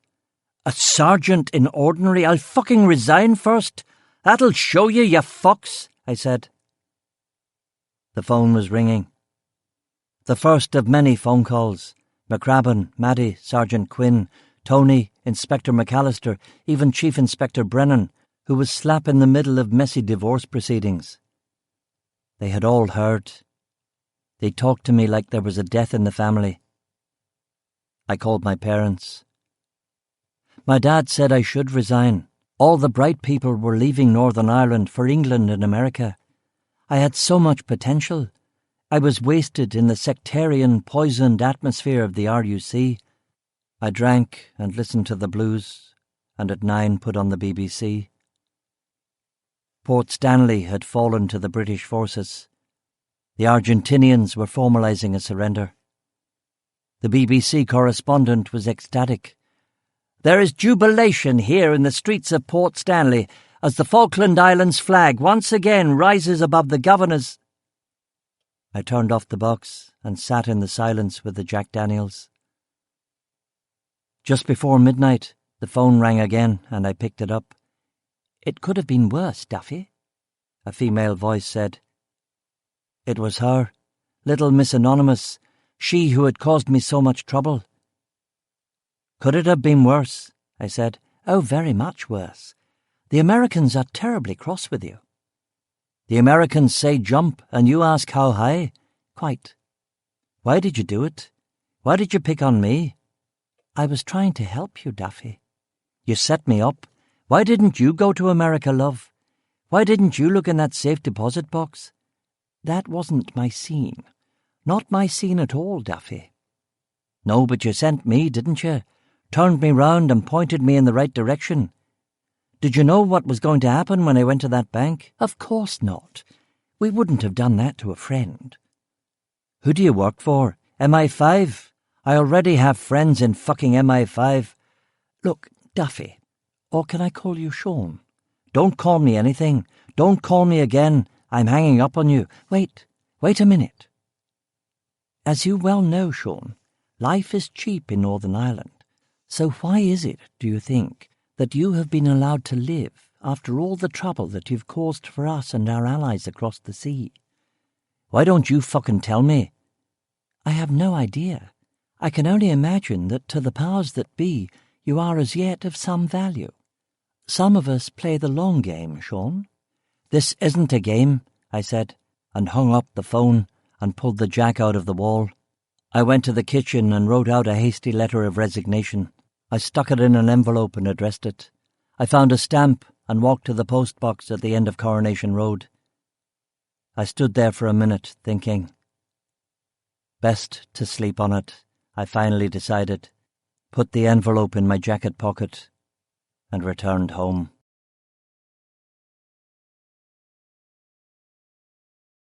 Epilogue. A foot patrol through the abyss. Images from the asymmetric wars of the future. Curling pigtails of smoke from hijacked cars, army helicopters hovering above a city like mosquitoes over a waterhole, heavily armed soldiers and policemen walking in single file on both sides of a residential street. Night is falling. The sky is the colour of porter. The soldiers are carrying semi-automatic SLR rifles and wearing full body armour. We, the embedded cops, are wearing flak jackets and carrying Sterling submachine guns. We are watching windows and rooftops. We are spaced well apart so that a bomb or a rocket-propelled grenade cannot kill all of us. Every 100 metres, the point man alternates. Every dozen paces or so, the man at the rear does a 180 and walks backwards for a step or two. Even we seasoned veterans are pumping adrenaline. The street is full of civilians, and any one of them could be a watcher for an IRA button man, ready to detonate a booby trap under a car or dug into a road culvert. There could be unseen assassins waiting behind windows and doors, with sniper rifles or anti-tank rockets. Is this what the squaddies signed on for? These British soldiers who were brought up on Zulu on the longest day? This is the way it's going to be from now on. Wars in cities, wars with civilians all around. Make one mistake and you're dead. Make another kind of mistake and you're on the TV news. We walked through the maze of red-bricked terraced houses off the Falls Road, this part of West Belfast that has been ruined by endemic conflict and economic catastrophe and suicide martyr cult. Bomb sites, waste ground, helicopters throwing up dust from pulverized brick and stone. Recall the noise boots make on cobbles. Recall the eyes watching you. Recall the fear. Recall the sights, the scene of a notorious ambush, the graffiti proclaiming death to the enemies of the IRA, a bonfire in the middle of a street. At a road junction, a cat has been shoved into a birdcage. A young private hesitates and turns to look at his commanding officer. He wants to save the cat, but everyone shakes their head at him. It could so easily be a booby trap. Such things and worse have been done in the past. People jeer as we walk by. Others make throat-cutting gestures. I thought that my days of foot patrols were behind me. Already the sweat is pouring down my thighs. A kid playing Kirby with a soccer ball catches my eye. "Bang, bang, you're dead," he mouths at me. I fake a bullet in my gut and he grins. Hearts and minds. One heart and one mind. The patrol turns on Divis Drive. It's getting dark now. The sun has set behind the Knocker. It's cold. Later they say it might snow. We're now at Relig, Walla and Bhuilean, as the Republicans call it. Milltown Cemetery to you and me. This is where the IRA buries its dead. "Let's take a look through the graveyard, lads," the commanding officer says. He's a Scot from Edinburgh. A boy, really. Fresh out of Sandhurst. Must be 20 or 21. A young officer of the Black Watch. My life completely in the hands of a green lieutenant walking through a city he doesn't know on his first or possibly second combat patrol. We cross the Falls Road in single file. The traffic waits for us. We walk through the cemetery gates. An experienced staff sergeant whispers something to the lieutenant. The lieutenant grins and nods, agreeing to the sergeant's suggestion. I look at the other 2 policemen on patrol with me. They shrug. They have no idea what the squaddies are up to either. The patrol makes straight for the Republican plot, the graves of all the IRA men and women who have died for Ireland. We reach the final resting place of Bobby Sands, the martyr-in-chief, the IRA commander in the Longcash prison who starved himself to death over 66 days. The sergeant takes something from a pocket underneath his Kevlar jacket and leaves it on the marble headstone. It is a packet of digestive biscuits. The soldiers laugh. The other policeman and myself do not. Later. A drive to Carrickfergus through sleet and rain. I go inside and cook sausages. I pour myself a glass of Islay whiskey. I eat and drink and doze in front of the TV. Suddenly the power flickers and goes out. I wait, but the lights don't come back on. The IRA has undoubtedly blown up the high-tension lines or a substation. I sit in the dark, drinking the peaty, smoky, pungent, almost painfully good whiskey. I get bored and put batteries in the shortwave. I tune in Radio Albania, my old favourite. Dramatic piano music blares from my stereo speakers. The music ends abruptly, and an announcer with an American accent continues the news bulletin in mid-sentence. Production levels. Comrade Enver Hoxha met with a delegation of workers, Soviets, and praised them for their 3-fold increase in steel output.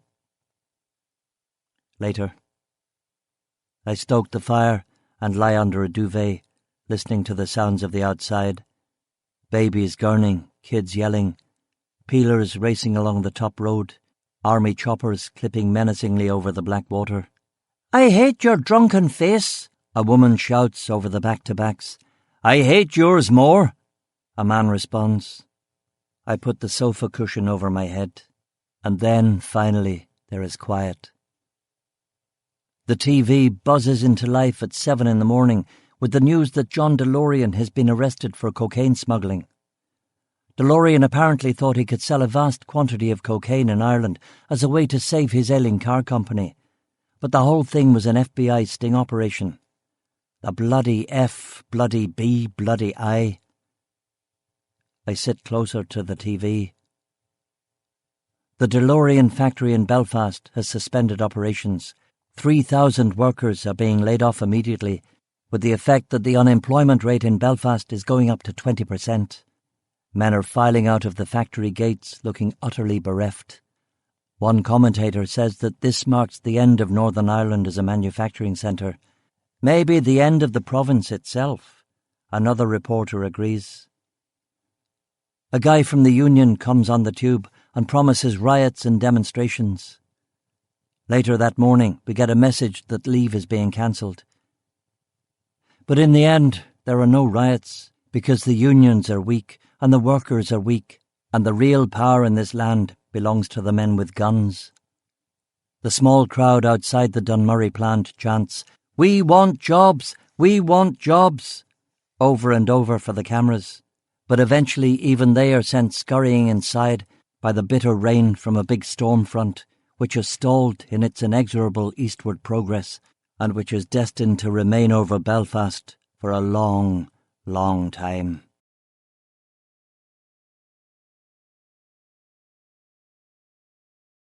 This concludes the reading of I Hear the Sirens in the Street, a Detective Sean Duffy novel by Adrian McKinty. Copyright 2013 by Adrian McKinty. This book was read by Gerard Doyle.